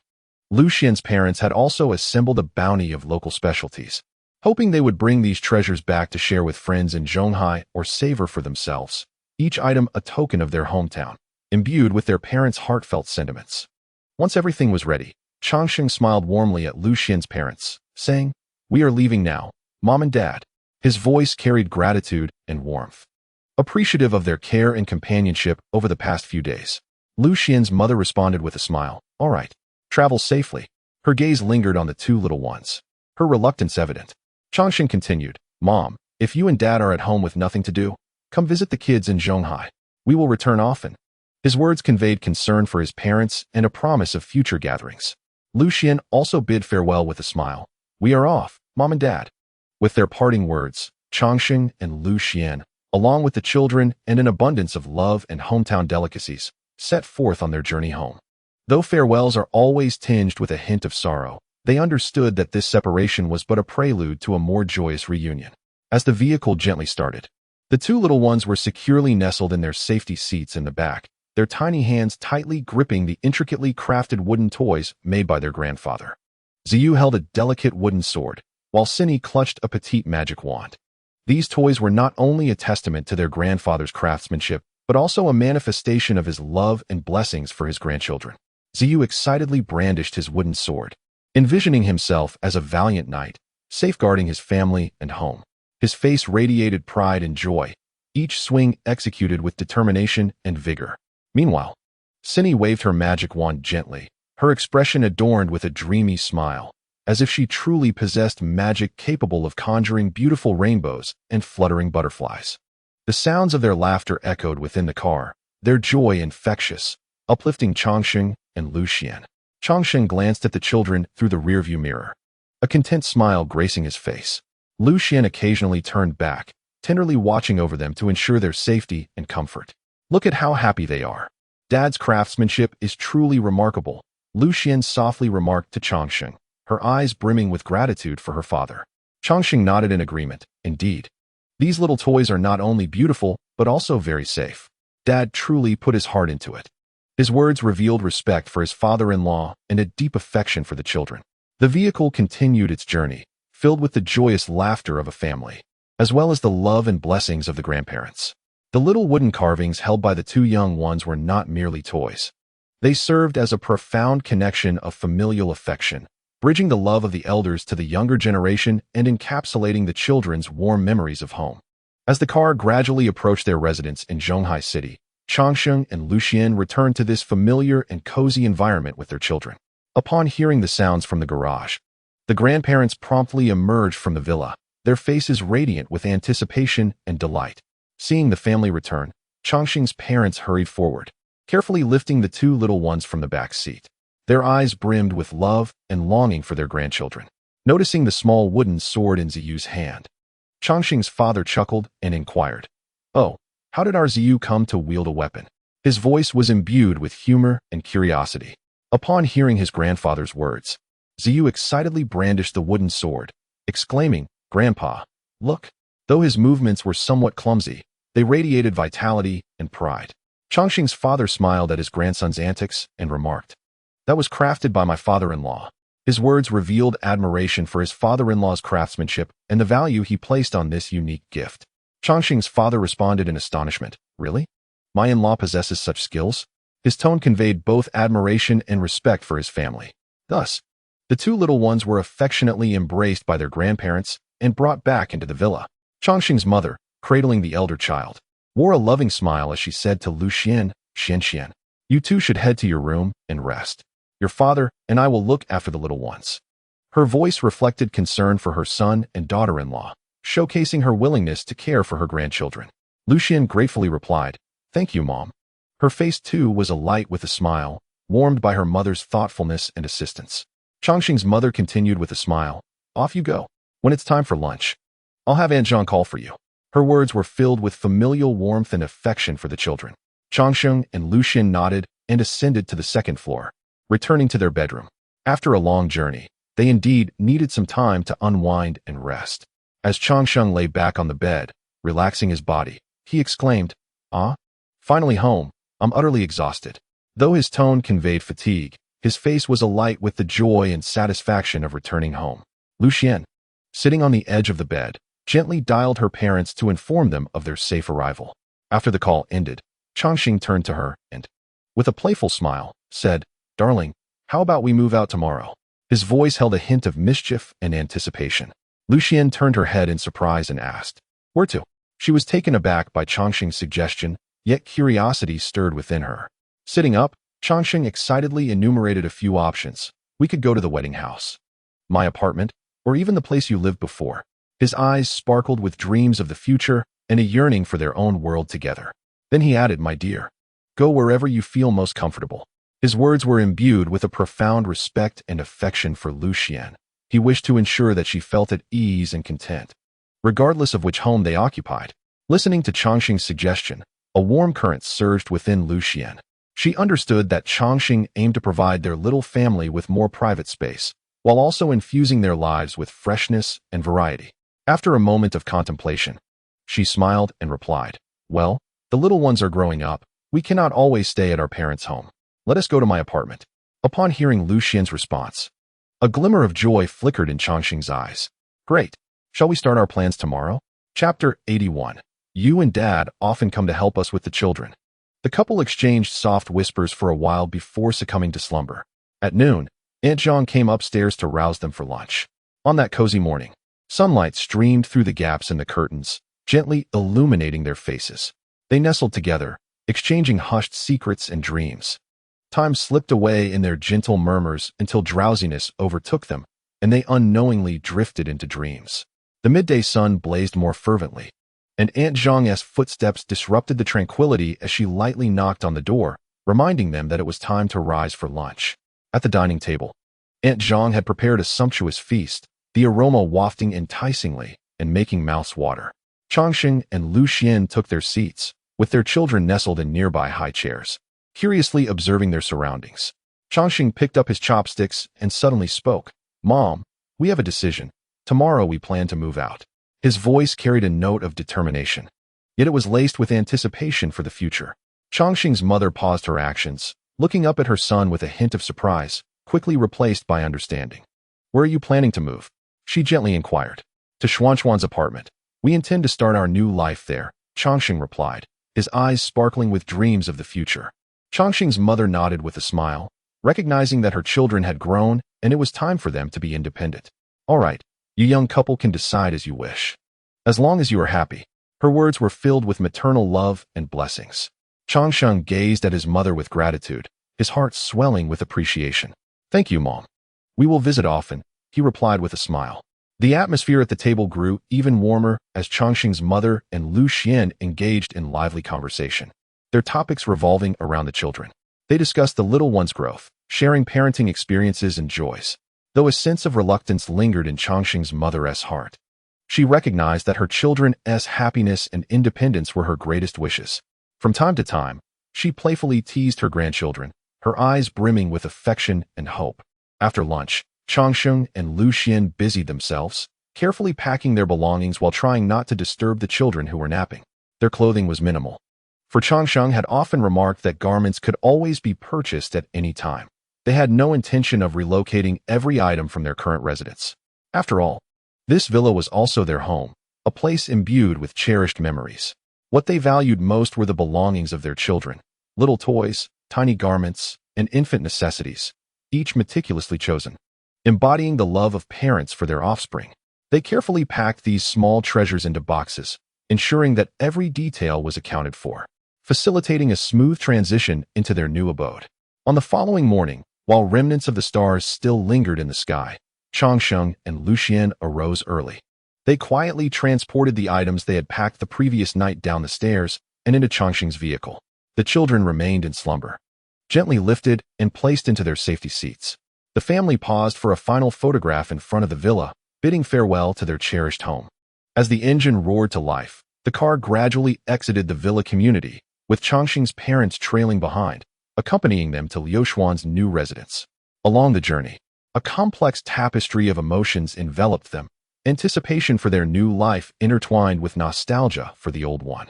Soon, they arrived at their destination. Lu Xian retrieved the key and unlocked the door to their new home.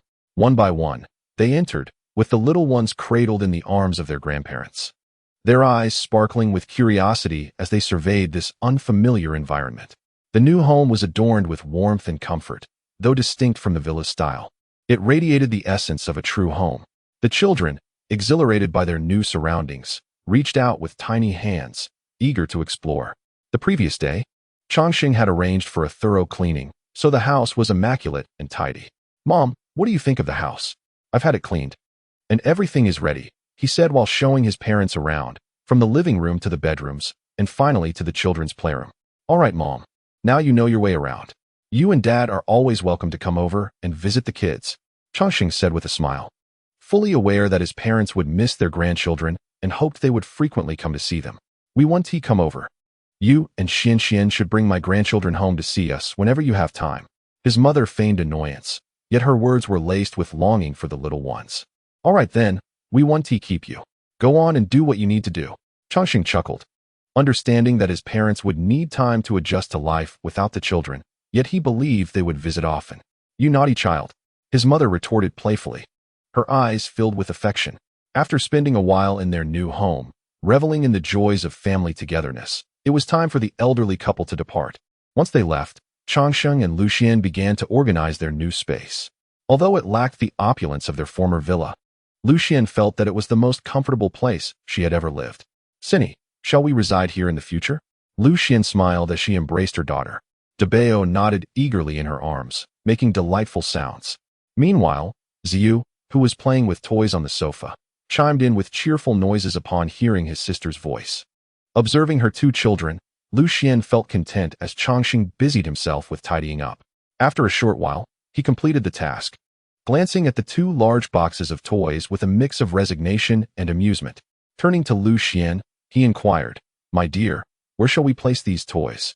His voice carried a hint of plea. Lu Xian pondered for a moment and replied with a smile, "Let us put them in the living room. After all, we don't have as many rooms as before." Her words conveyed an optimistic adaptation to their new home. Changxing nodded and began arranging the toys in a vibrant corner of the living room, creating a colorful play area for the children. Before long, the corner was filled with an array of toys, bright and brimming with childlike joy. After finishing the task, Changxing collapsed onto the sofa, exhaling deeply. "I'm utterly exhausted."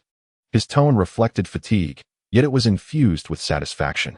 Upon seeing his father sit down, Ziyu immediately scampered over with a toy, chattering excitedly as if inviting him to join in play. Lu Xian, witnessing this scene, chuckled and said, "Then you keep an eye on the little ones. I shall prepare dinner. What would you like to eat, dear?" Changxing gazed at Lu Xian with gratitude and affection. He contemplated briefly before responding with a smile. "Just make whatever you like. I enjoy everything you cook." He understood that Lu Xian had been busy throughout the day and wished to spare her further toil. Lu Xian nodded with a smile and turned to the kitchen, commencing the dinner preparations. Her movements were swift and practiced, and soon the kitchen resonated with the sounds of pots and pans, accompanied by mouth-watering aromas. Chapter 82. I consider myself the happiest woman in the world. Sunlight streamed through the gaps in the curtains, illuminating the cozy dining area and adding warmth to the lunchtime atmosphere. The two little ones, Debeo and Xiaobao, were carefully seated in their specially designed high chairs, their tiny feet joyfully swinging in the air, seemingly anticipating the delights of the forthcoming meal. Changxing and Lu Xian, the attentive parents, had prepared a nutritious lunch of steamed egg custard for their children. Each held a small bowl, patiently feeding their little ones spoonful by spoonful. The enticing aroma of the egg custard filled the air, making it irresistible. Debeo, the child who always seemed more mature than his peers, exhibited remarkable focus while eating. His eyes were fixed intently on the spoon in his parents' hands, and whenever the spoon approached, he eagerly opened his mouth, as if to say, "Hurry, I can hardly wait." His intense focus and eagerness brought both amusement and warmth to Changxing and Lu Xian. Meanwhile, Xiaobao, the household's mischievous one, was never content with the food in his bowl. He frequently glanced curiously at his sister's bowl, as if it concealed some treasure. His little hands would reach out intermittently, eager to explore his sister's domain. Such mischievous behavior often prompted Changxing to remind him, "Xiaobao, if you don't eat soon, Daddy might take a bite." At these moments, Xiaobao would flash a sly grin before promptly opening his mouth wide, devouring his food as if competing with his father to see who could eat faster. Lu Xian watched the two children with eyes brimming with tenderness and affection. She gently stroked Debeo's head, encouraging him to eat slowly and without haste. However, her gaze toward Xiaobao was one of both indulgence and helplessness, as if to say, "Oh, little rascal, when will you ever grow up?" As lunch came to a close, the two little ones' bellies had rounded into plump spheres. Changxing gently lifted them and carried them to the newly arranged play area. This vibrant little realm was adorned with an array of toys, from blocks to plush dolls, from drawing boards to miniature cars. Everything imaginable was present. The moment the children laid eyes on these treasures, their eyes sparkled with delight as they eagerly settled onto the soft carpet, ready to explore this wondrous world. Debeos picked up a block, intently studying it, seemingly pondering how to assemble these various shapes into the castle or tower of his dreams. Xiaobao, on the other hand, was captivated by a quacking little duck that made sounds. He curiously pressed the button, giggling at the resulting quack, quack. Changxing and Lu Xian observed the children reveling in their play, feeling reassured enough to return to the dining table to enjoy their meal. Lu Xian had prepared 2 bowls of simple noodles with egg sauce. Though modest, each bite was infused with the comforting taste of home, warm and satisfying. While eating, Lu Xian proposed, "Darling, after we finish eating, how about we take a little rest and then head to the supermarket? It's been ages since we stocked up on groceries. Her eyes sparkled with anticipation, clearly excited by the suggestion. Changxing nodded, responding with a smile. Yes. This will be our first time taking the little ones to the supermarket. His voice carried a hint of novelty and eagerness. After all, this was their first outing as a family of 4. Lu Xian continued, exactly.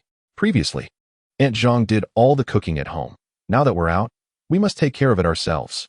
Her words conveyed a sense of ease and freedom, clearly relishing the opportunity to personally care for their household. As they discussed their upcoming plans, they quickly finished their lunch. The two reclined on the sofa, with Lu Xian leaning against Changxing's shoulder, her eyes filled with contentment as she watched de Beos and Xiaobao playing with their toys nearby. Darling, are you finding it uncomfortable living in such a small house?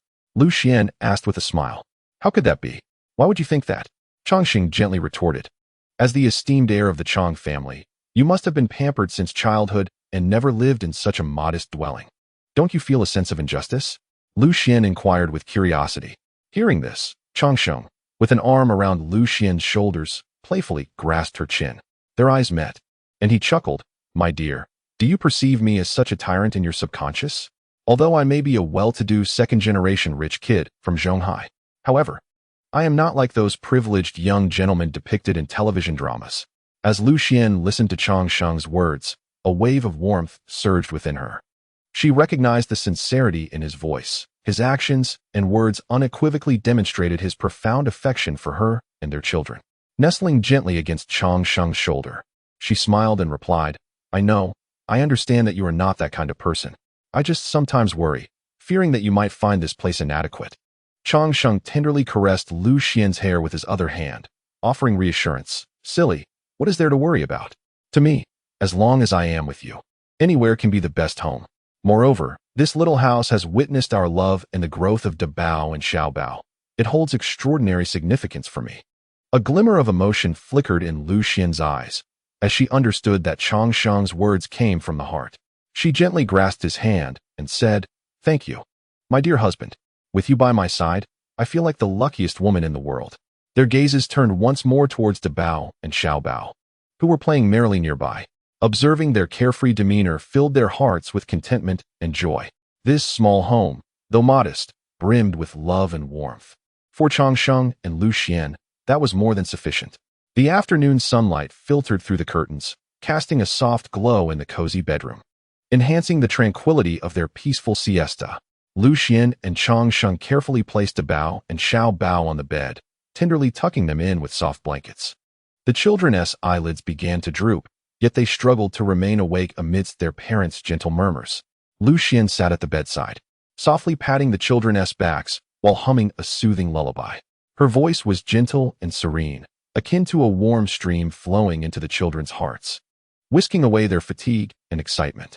Gradually, de Bao and Xiaobao's eyes closed, their breathing becoming even and deep as they drifted into sweet slumber. Changsheng sat on the opposite side of the bed, his gaze tenderly fixed on the children, a contented smile gracing his face. He gently stroked their hair, savoring their warmth and softness. Before long, Changsheng too felt a hint of drowsiness. He leaned back against the headboard, closed his eyes, and soon succumbed to an afternoon nap. The bedroom was tranquil and peaceful, punctuated only by the occasional whisper of the breeze and the melodic chirping of birds outside. Chapter 83. I hope you are a soaring canary in the sky. The afternoon sun streamed through the gaps in the curtains, casting mottled patterns of light on the warm wooden floor. Lu Xian awoke during this serene and beautiful moment, carefully sitting up in bed, mindful not to disturb the two sleeping children or her husband beside her. Slipping on her slippers, she tiptoed out of the bedroom, anxious not to interrupt their sweet dreams. In the living room, Lu Xian opened her laptop, the screen casting a gentle blue light upon her face. She browsed through online job postings, her fingers lightly tapping on the keyboard as she searched for potential employment opportunities that might suit her. Her gaze was focused and earnest, as if she were in pursuit of a new beginning in life. Time quietly passed, and as the clock approached 2 in the afternoon, Changxing awoke from his slumber. He tiptoed out of the bedroom and spotted Lu Xian sitting cross-legged on the sofa, intently gazing at the computer screen. He quietly approached her, and upon sensing his presence, Lu Xian lifted her head, revealing a gentle smile as she softly inquired, "You're awake?" Changxing nodded and, filled with curiosity, asked, "Darling, what are you looking at?" Lu Xian turned her gaze from the screen to him, saying, "I'm perusing some job listings."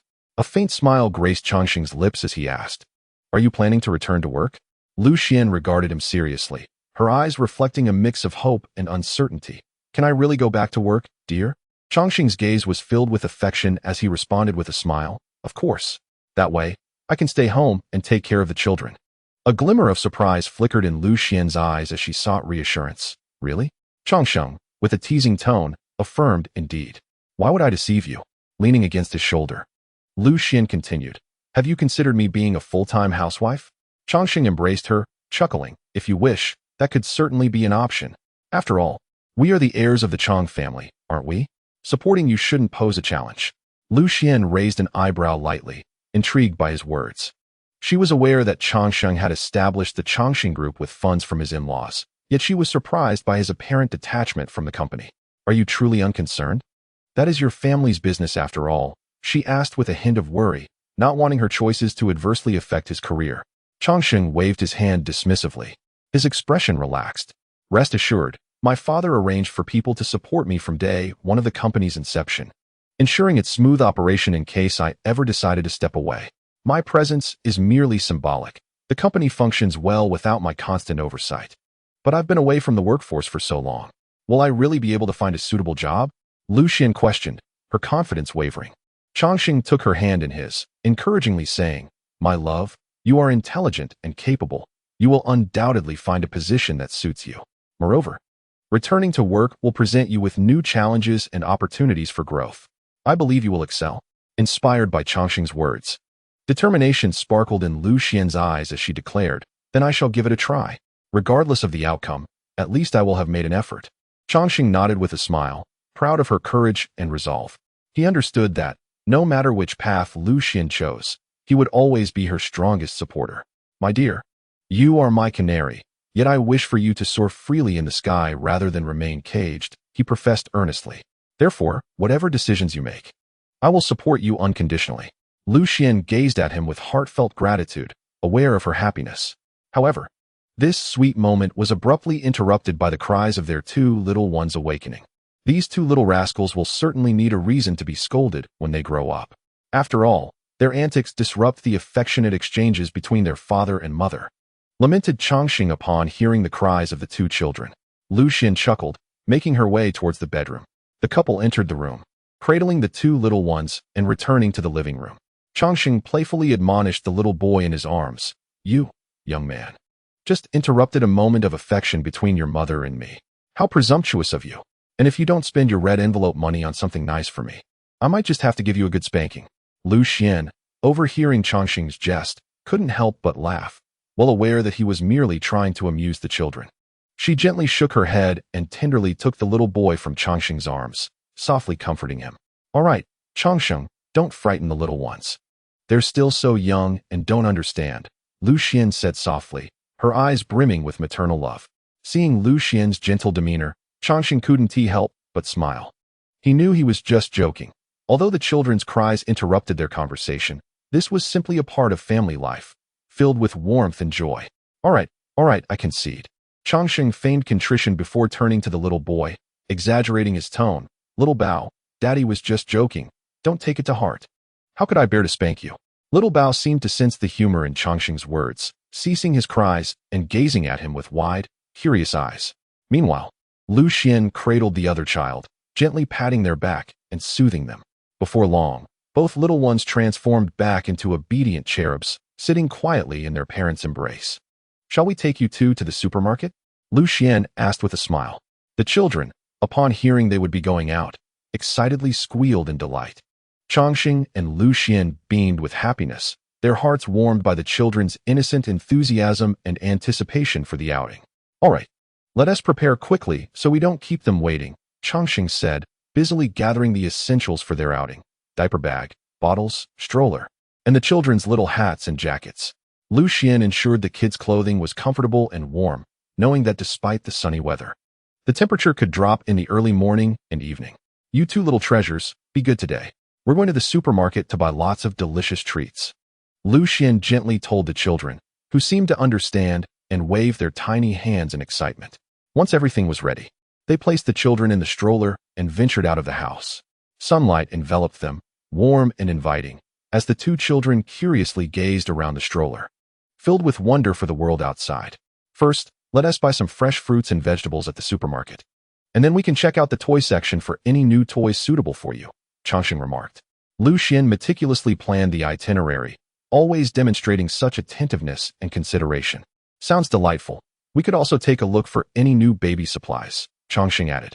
Chapter 84, is it that you cannot resolve this? The two little ones nestled in their stroller were wheeled into the underground parking lot in front of the Cullinan. The moment they settled into the vehicle, their excitement erupted into cheerful cries. Changsheng took his place in the driver's seat, skillfully igniting the engine. The Cullinan glided out of the parking area, moving smoothly and quietly towards a large supermarket near Lu Xian's residence. Inside the car, the two little ones gazed around with wide-eyed curiosity, their eyes sparkling with a thirst for exploration in this fascinating new world. Before long, the Cullinan gently entered the supermarket parking area. The little ones were tenderly lifted from the car and repositioned in their stroller. The surrounding atmosphere buzzed with life. The sounds of bustling traffic and the ebb and flow of people filled the air, creating a vibrant tableau of everyday life. Captivated by the lively scene, the little ones beamed with innocent smiles. Lu Xian, their mother, gazed at their joyful faces and couldn't help but inquire, "What makes you two so happy?" Her voice brimmed with maternal love and indulgence. The little ones seemed to comprehend her words, their smiles growing even more radiant. Changsheng pushed the stroller while Lu Xian followed closely behind, and the family ventured into the bustling supermarket, imbued with a sense of joy. Inside, a cornucopia of products dazzled the eye, while throngs of customers bustled about, accompanied by intermittent promotional announcements that painted a vivid picture of lively commerce. The little ones' eyes sparkled with curiosity and excitement as they absorbed the kaleidoscopic world around them. As the family navigated through the aisles, selecting everyday necessities, they savored this simple yet heartwarming family time. The laughter of the little ones intertwined with the gentle chatter of Lu Xian and Changsheng, harmonizing into the most delightful melody of the morning. "Dear, go take a look over there." Lu Xian beamed, pointing towards the snack section. With her cheerful call, Changsheng's gaze followed hers to the vibrant snack aisle.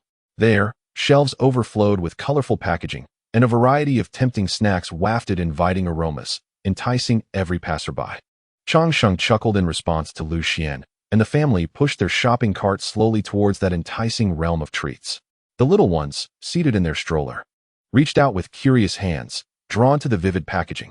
Upon reaching the snack section, Lu Xian transformed into a liberated shopping enthusiast, her eyes swiftly scanning the shelves, eagerly selecting the snacks she had longed for. Chocolates, chips, candies, and cookies, all were her beloved indulgences. Her hands moved swiftly, tossing these delights into the cart, and soon it brimmed with an array of delectable goodies. Changsheng stood by, watching Lu Xian's excitement, and couldn't resist teasing her. "My dear, are you planning to relocate the supermarket to our home?" His words were laced with affection and playful jest. Lu Xian paused her actions, turned her head, pouted playfully, and said with a hint of pride, "I have abstained from these treats for over a year for the sake of these little ones." Her eyes sparkled with a sense of liberation. Changsheng nodded in understanding. He was aware that Lu Xian had long refrained from indulging in these snacks for the children's health. With gentle affection, he replied, "All right, let us indulge today. Once we finish, I will buy you more." His words were laden with support and love for his wife. Upon hearing this, Lu Xian's smile blossomed even brighter. She knew that although Changsheng jested, his heart was always in support of her, willing to do anything for her. Looking at the shopping cart nearly overflowing with her chosen snacks, she said with satisfaction, "Darling, let us buy some steaks. I'll make you braised beef with scallions tonight." "Sure," Changsheng responded, pushing the two little ones along with a smile.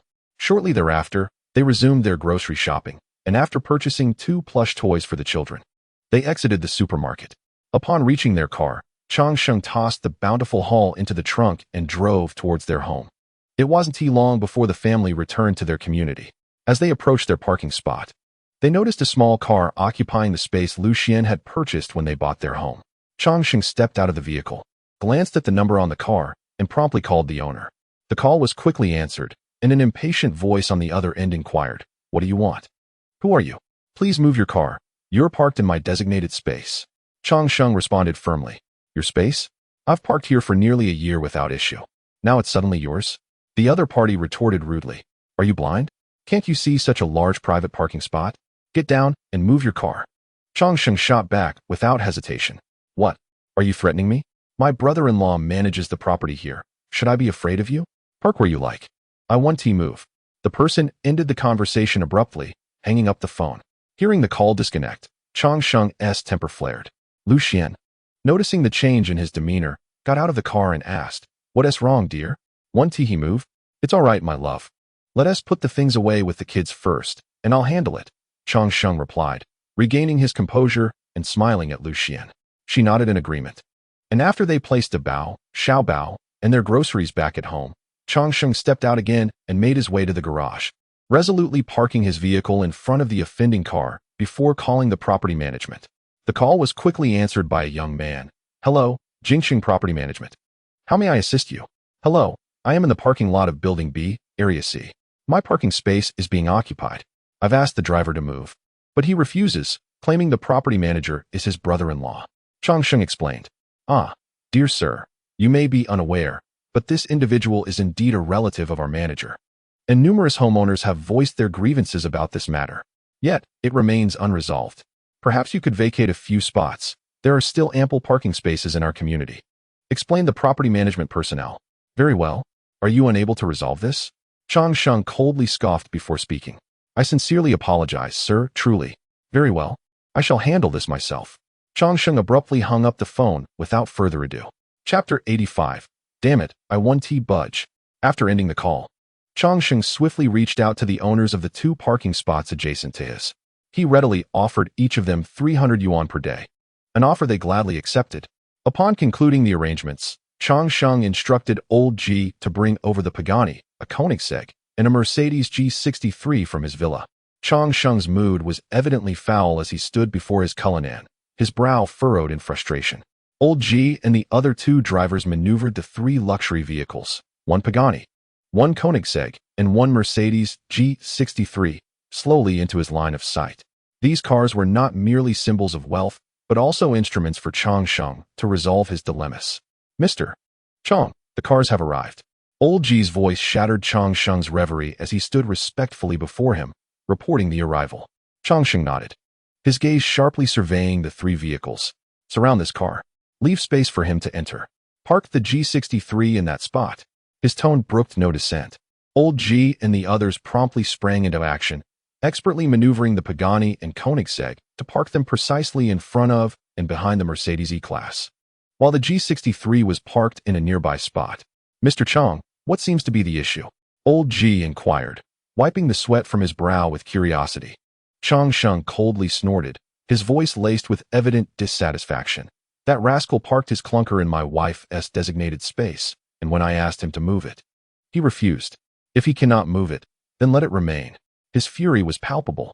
Upon hearing this, Old G's face revealed a hint of helplessness, as he understood his boss's resolute nature. Mr. Chang, would you like me to handle this for you? He tentatively offered. Chang Sheng waved his hand, dismissing Old G's suggestion. No need. Just transfer the child seat from the Cullinan to the G63 and then return. He replied nonchalantly. Understood, Mr. Chang. Old G immediately complied, swiftly coordinating with the other 2 to transfer the child seat from the Cullinan to the Mercedes G63. Their movements were efficient and practiced, demonstrating their familiarity with such tasks. Before long, all arrangements were in order, and Chang Sheng nodded in satisfaction before turning to ascend the stairs. Old G and the others also departed the scene. Upon returning home, Lu Xian approached Chang Sheng with concern, immediately asking, did he move it? Chang Sheng smiled slightly, a glint of mischief in his eyes. No, but now he cannot choose to move it at will. He replied with a hint of pride in his voice. Lu Xian's brows slightly furrowed, her voice betraying a hint of concern. What happened?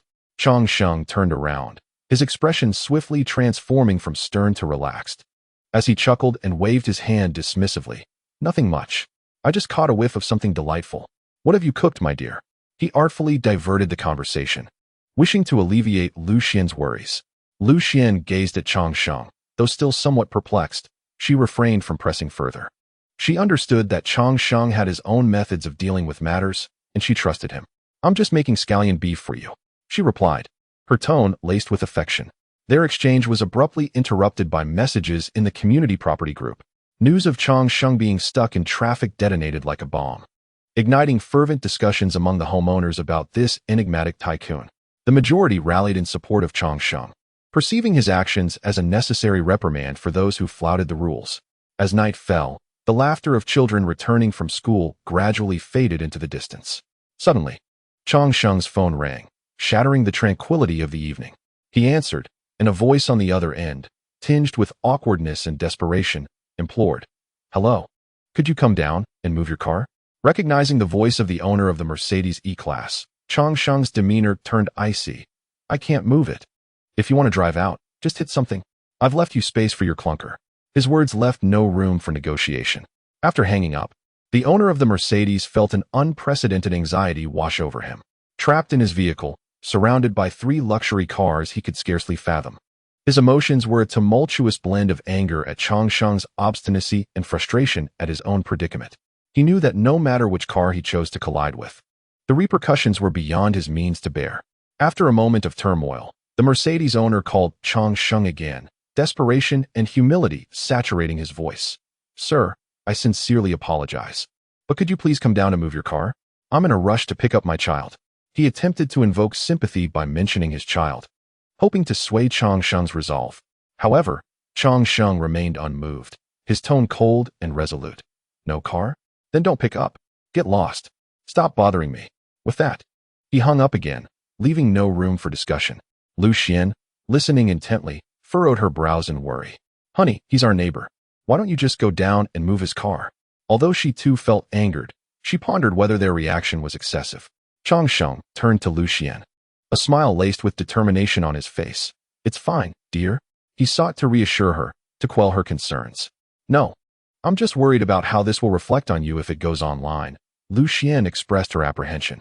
Changsheng gently patted her hand, his eyes radiating confidence. "My love, rest assured, those who elicit pity often harbor loathsome traits.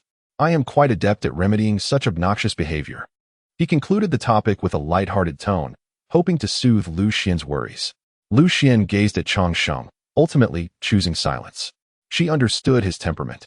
Once he resolved upon a matter, altering his decision proved exceedingly difficult. After dinner, Changsheng entertained the 2 little ones in the play area he had set up in the living room, while Lu Xian sat on the sofa, perusing job listings. The tranquility of their family evening was abruptly disrupted by the sound of the doorbell. Rising to answer the door, Lu Xian found the property manager alongside the owner of a Mercedes E-Class waiting outside. "Good evening, Miss Lu. Might I trouble your husband to move his vehicle?" the property manager inquired. "Absolutely not." Changsheng's voice resonated from within as he approached Lu Xian's side. "You are the property manager, aren't you? You're the one causing this trouble," he said bluntly. "Good evening, sir," the property manager replied courteously. "How splendid. Now you decide to address the issue? Didn't your management claim it was insurmountable? I'll resolve it for you. Now you wish to move the car? Not a chance," Changsheng retorted. "I apologize, sir. I was a bit distressed this afternoon. I'm truly sorry. This is my only vehicle, and I still need it. Could you kindly move it just enough for me to exit?" The owner of the Mercedes pleaded. "Why apologize now? What do you need the police for? You were so brazen this afternoon, and now you want to move your car? I've already told you. If you want to leave, just ram through. You may have only this one car, but I have plenty. I can play this game." Chapter 86. You've brought this upon yourself. Resolve it yourself. Changsheng's decision was evidently made, his stance resolute, leaving no room for further discussion. He shut the door, effectively isolating himself from the world outside, signaling his unwillingness to be disturbed by this matter any longer. The property manager, confronted with Changsheng's unwavering demeanor, felt an unprecedented pressure. He realized that Changsheng was not an individual one could easily offend, leaving him feeling helpless and anxious. Outside Changsheng's door, the property manager shook his head in resignation, acknowledging his inability to resolve this thorny issue, and thus shifted the responsibility back onto Changsheng. "Brother-in-law, I cannot handle this. You brought this upon yourself. You deal with it." With that, he hastily departed, eager to extricate himself from the dispute. The owner of the Mercedes, witnessing the property manager's exit, felt his anger intensify, yet he recognized his disadvantaged position unable to confront Chang Sheng directly. Driven by despair and fury, he resolved to express his dissatisfaction in another manner. He recorded a video, publicly denouncing Chang Sheng's actions, hoping to garner the support and sympathy of other residents in the community. In the video, he passionately accused Chang Sheng, asserting that wealth should not be wielded to bully others. Soon after, both Chang Sheng and Lu Xian encountered the video in the owner's group chat. The accusations within it irked Chang Sheng, prompting him to respond through Lu Xian's phone in order to assert his position. He sent a voice message, exuding a tone of blatant provocation and disdain. Yes, I am wealthy, and yes, I will bully you. Aren't you fond of parking your clunky vehicle in other spaces? Then don't drive it. I have plenty of cars. It doesn't concern me. Just leave it there. The voice message undoubtedly stirred a significant uproar within the homeowners group. Changxing's response not only affirmed his unwavering stance, but also revealed his disdain for the owner of the Mercedes E-Class. The dispute, ignited by a parking space issue, seemed to reach a new crescendo under Changxing's resolute reply. The atmosphere within the group grew increasingly fervent due to his comments. Some individuals expressed their support for Changxing's actions, viewing them as a necessary lesson for those who disregard rules. Many among them may have previously been victims of the uncivil parking behavior exhibited by the Mercedes E-Class owner, thus finding solace in Changxing's actions. However, a faction attempted to play the role of peacemakers, arguing that as neighbors, mutual understanding should prevail, and matters should not be taken to extremes. Changxing responded to these well-meaning individuals without reservation, asserting that he would not alter his decision due to moral coercion. His words were sharp, directly challenging those who sought to compel him to relent. You self-righteous individuals should silence your incessant chatter. If your compassion knows no bounds, let him park in your space. However, I cannot move my vehicle. If you are unhappy, gather your funds and purchase my car to relocate it to your space.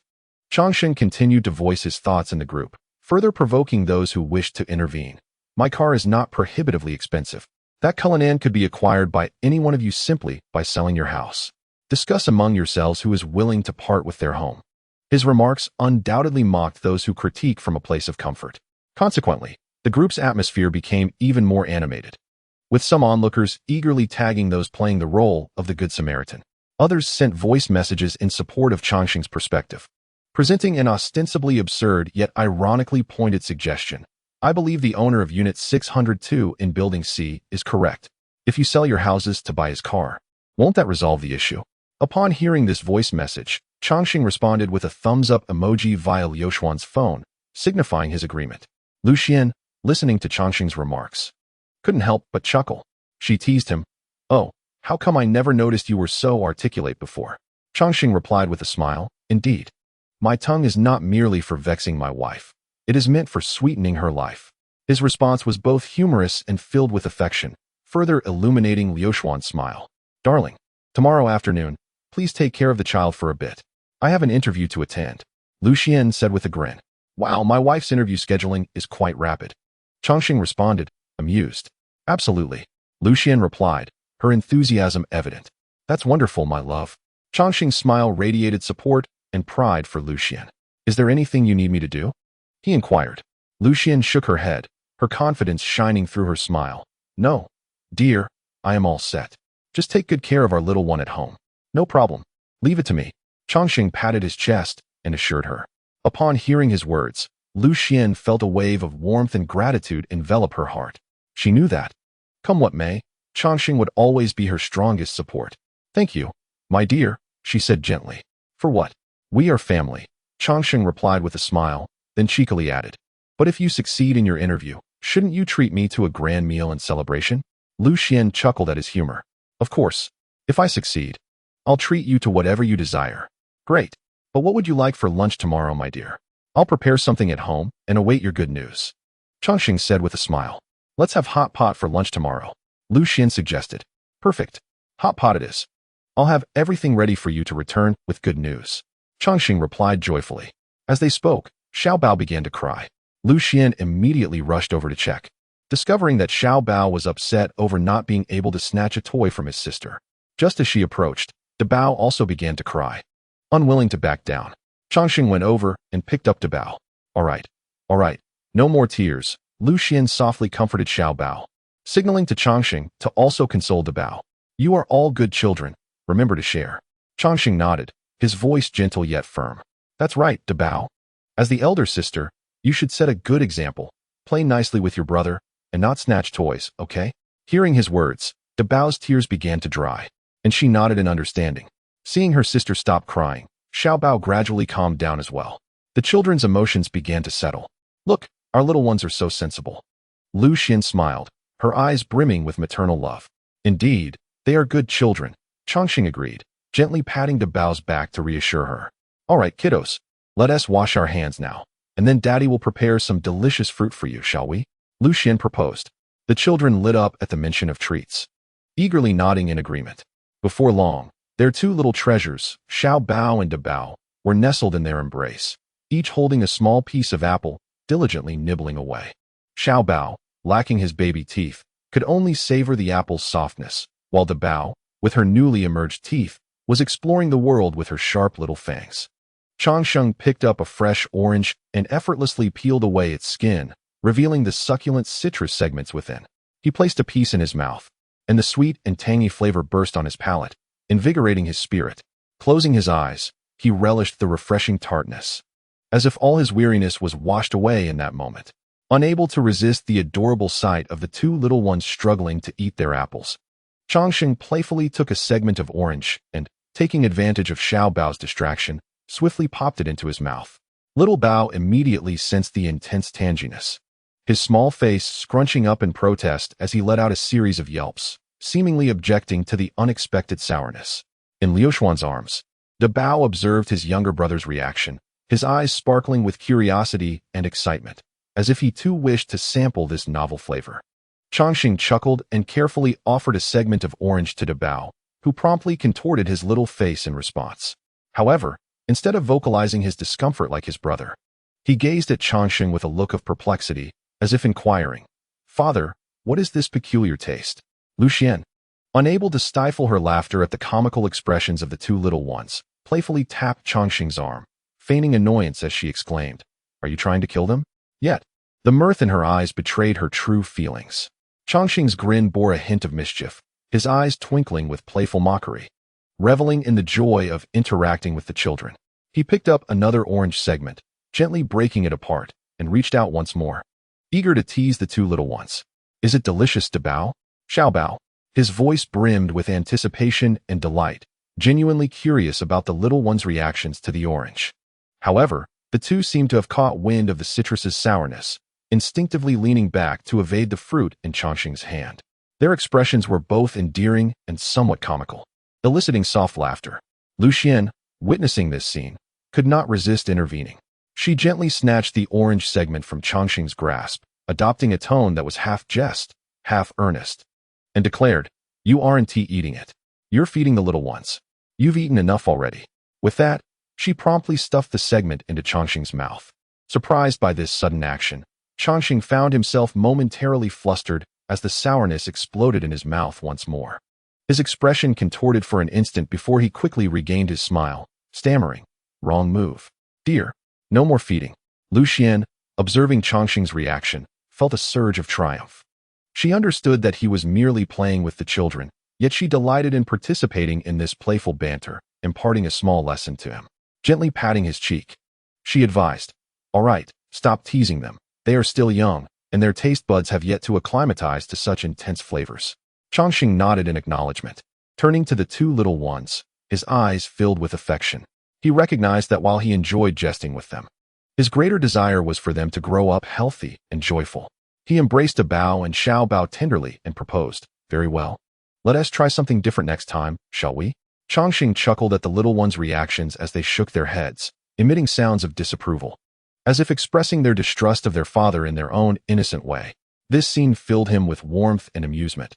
He understood that the children were still young, and their responses were the epitome of sincerity and purity. "See, Cinny and Ziyu are rejecting you too." Lu Xian continued to tease Changxing, her tone laced with playful sarcasm. Yet her gaze radiated affection. She understood that Changxing was merely engaging in playful activities with the children. Such interactions were a source of joy for them, and a means of strengthening their parent-child bond. As time passed, the two little ones began to exhibit signs of fatigue. Their eyelids grew heavy, and they occasionally stifled yawns. Both Changsheng and Lu Xian noticed the children's weariness, exchanging knowing smiles. Realizing it was time for the little ones to rest, they gently lifted Cinny and Ziyu, carefully carrying them back to the bedroom. The room was adorned with warmth and comfort, a perfect sanctuary for the children to rest peacefully.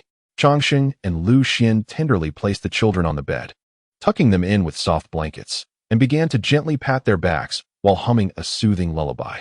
"My dears, it is time for sleep. May you have sweet dreams," Lu Xian whispered, her voice soft and calming. Changsheng joined in, softly murmuring, "Good night, Cinny. Good night, Ziyu. Tomorrow is a new day." With their parents' gentle whispers and tender pats, the two little ones gradually drifted into slumber, their breathing becoming steady and deep, their small faces reflecting contentment and tranquility. Changsheng and Lu Xian quietly sat by the bedside, gazing at the serene expressions of their children, their hearts brimming with happiness and fulfillment. This moment, for Changsheng and Lu Xian, was the most peaceful and beautiful part of their day. After lulling the two little ones to sleep, they settled in the living room, where Lu Xian gently rested her head on Changsheng's shoulder, their intimacy evident in this small gesture. The soft glow of the computer screen illuminated their faces, adding a touch of warmth to the tranquil night. Changsheng's gaze fell upon the screen, intrigued by the job positions Lu Xian had submitted, his tone laced with playful banter. "Investment consultant, an investment manager," he softly read aloud, his voice infused with support and pride for Lu Xian. He recognized her capability to excel in these roles and felt elated about her professional development. Upon hearing his words, Lu Xian turned to him, her eyes sparkling with mischief. "It's all your fault. I have a year of blank space on my resume," she half-jokingly chided him. Changsheng couldn't help but laugh at her words.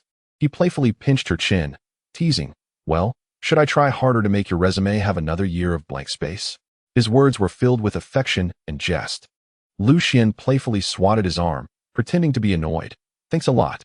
Yet her eyes danced with laughter. She knew he was merely jesting, and their conversations were always filled with lightheartedness and humor. Chapter 88. Waking up to a surprise, the morning arrived, as the gentle light of dawn filtered through the curtains, softly caressing the room, heralding the arrival of a new day. Lu Xian woke from her sweet dreams, stirred by the first rays of sunlight. Her eyes gradually focused through the haze, embracing the tranquility and freshness of the morning. She carefully sat up in bed, mindful not to disturb Changsheng, who was still peacefully asleep beside her. However, at the very moment she prepared to rise from the bed, Changsheng seemed to sense her movement, slowly opening his eyes, a hint of drowsy confusion lingering in his gaze. "You're up so early, my dear."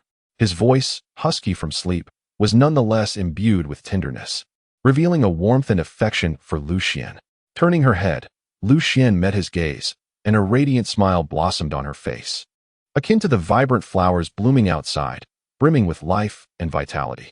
"Did I wake you?" she softly replied, her tone laced with a touch of apology and a dash of playfulness. Changsheng rubbed his eyes and sat up, his body appearing particularly warm and solid in the morning light. He looked at Lu Xian, a playful glint flickering in his eyes. "Indeed. So a kiss is in order for comfort," he teased, a mischievous smile curling at the corners of his lips. Lu Xian chuckled at his words. She leaned in gently and bestowed upon him a tender morning kiss. "Are you getting up, or do you wish to sleep a little longer?" she inquired with a smile. Changsheng perched on the edge of the bed, his eyes twinkling with mischief. "Did you not feel that? Perhaps another kiss is warranted?" Lu Xian, unfazed, laughed and playfully pinched the soft flesh at his waist, applying just enough pressure to express her discontent without causing him genuine pain. "Did you notice that?" she teased. "Ouch. My dear wife, I did feel that." Changsheng exaggerated his reaction, his voice tinged with a mix of exasperation and affectionate jest. Witnessing his antics, Lu Xian couldn't help but laugh. She released her grip, stood up, and sauntered toward the bathroom. Changsheng yawned, groggily rising to his feet, his body languid in the crisp morning air. He made his way to the bathroom, where he found Lu Xian standing at the sink, a toothbrush in her mouth, white foam bubbling at the corners of her lips. Her movements were swift and practiced, clearly part of her morning ritual. Changsheng approached her, playfully wiggling his hips as he gently bumped into her, his smile radiating the vitality of the morning and his affection for his wife. "Scoot over. I need to brush my teeth too." His words carried a playful tone, revealing the harmony and joy of their shared life. Hearing his request, Lu Xian smiled softly, shifting her body to grant him ample space. Standing side by side at the sink, they commenced their morning ablutions. The mirror reflected their figures in a scene both ordinary and warm, a small vignette from their daily lives, yet overflowing with love and understanding. Before long, they both finished washing up and exited the bathroom together. Chongqing made his way to the crib, gazing at the two little ones still peacefully slumbering, his heart swelling with paternal love and satisfaction. He gently poked the chubby cheek of the eldest, his touch tender and cautious, careful not to disturb the children's sleep. Lu Xian approached his side, leaning close to his ear and whispering, "If you wake them, I shall have to scold you." Her words carried a hint of menace, yet were predominantly laced with jest and affection.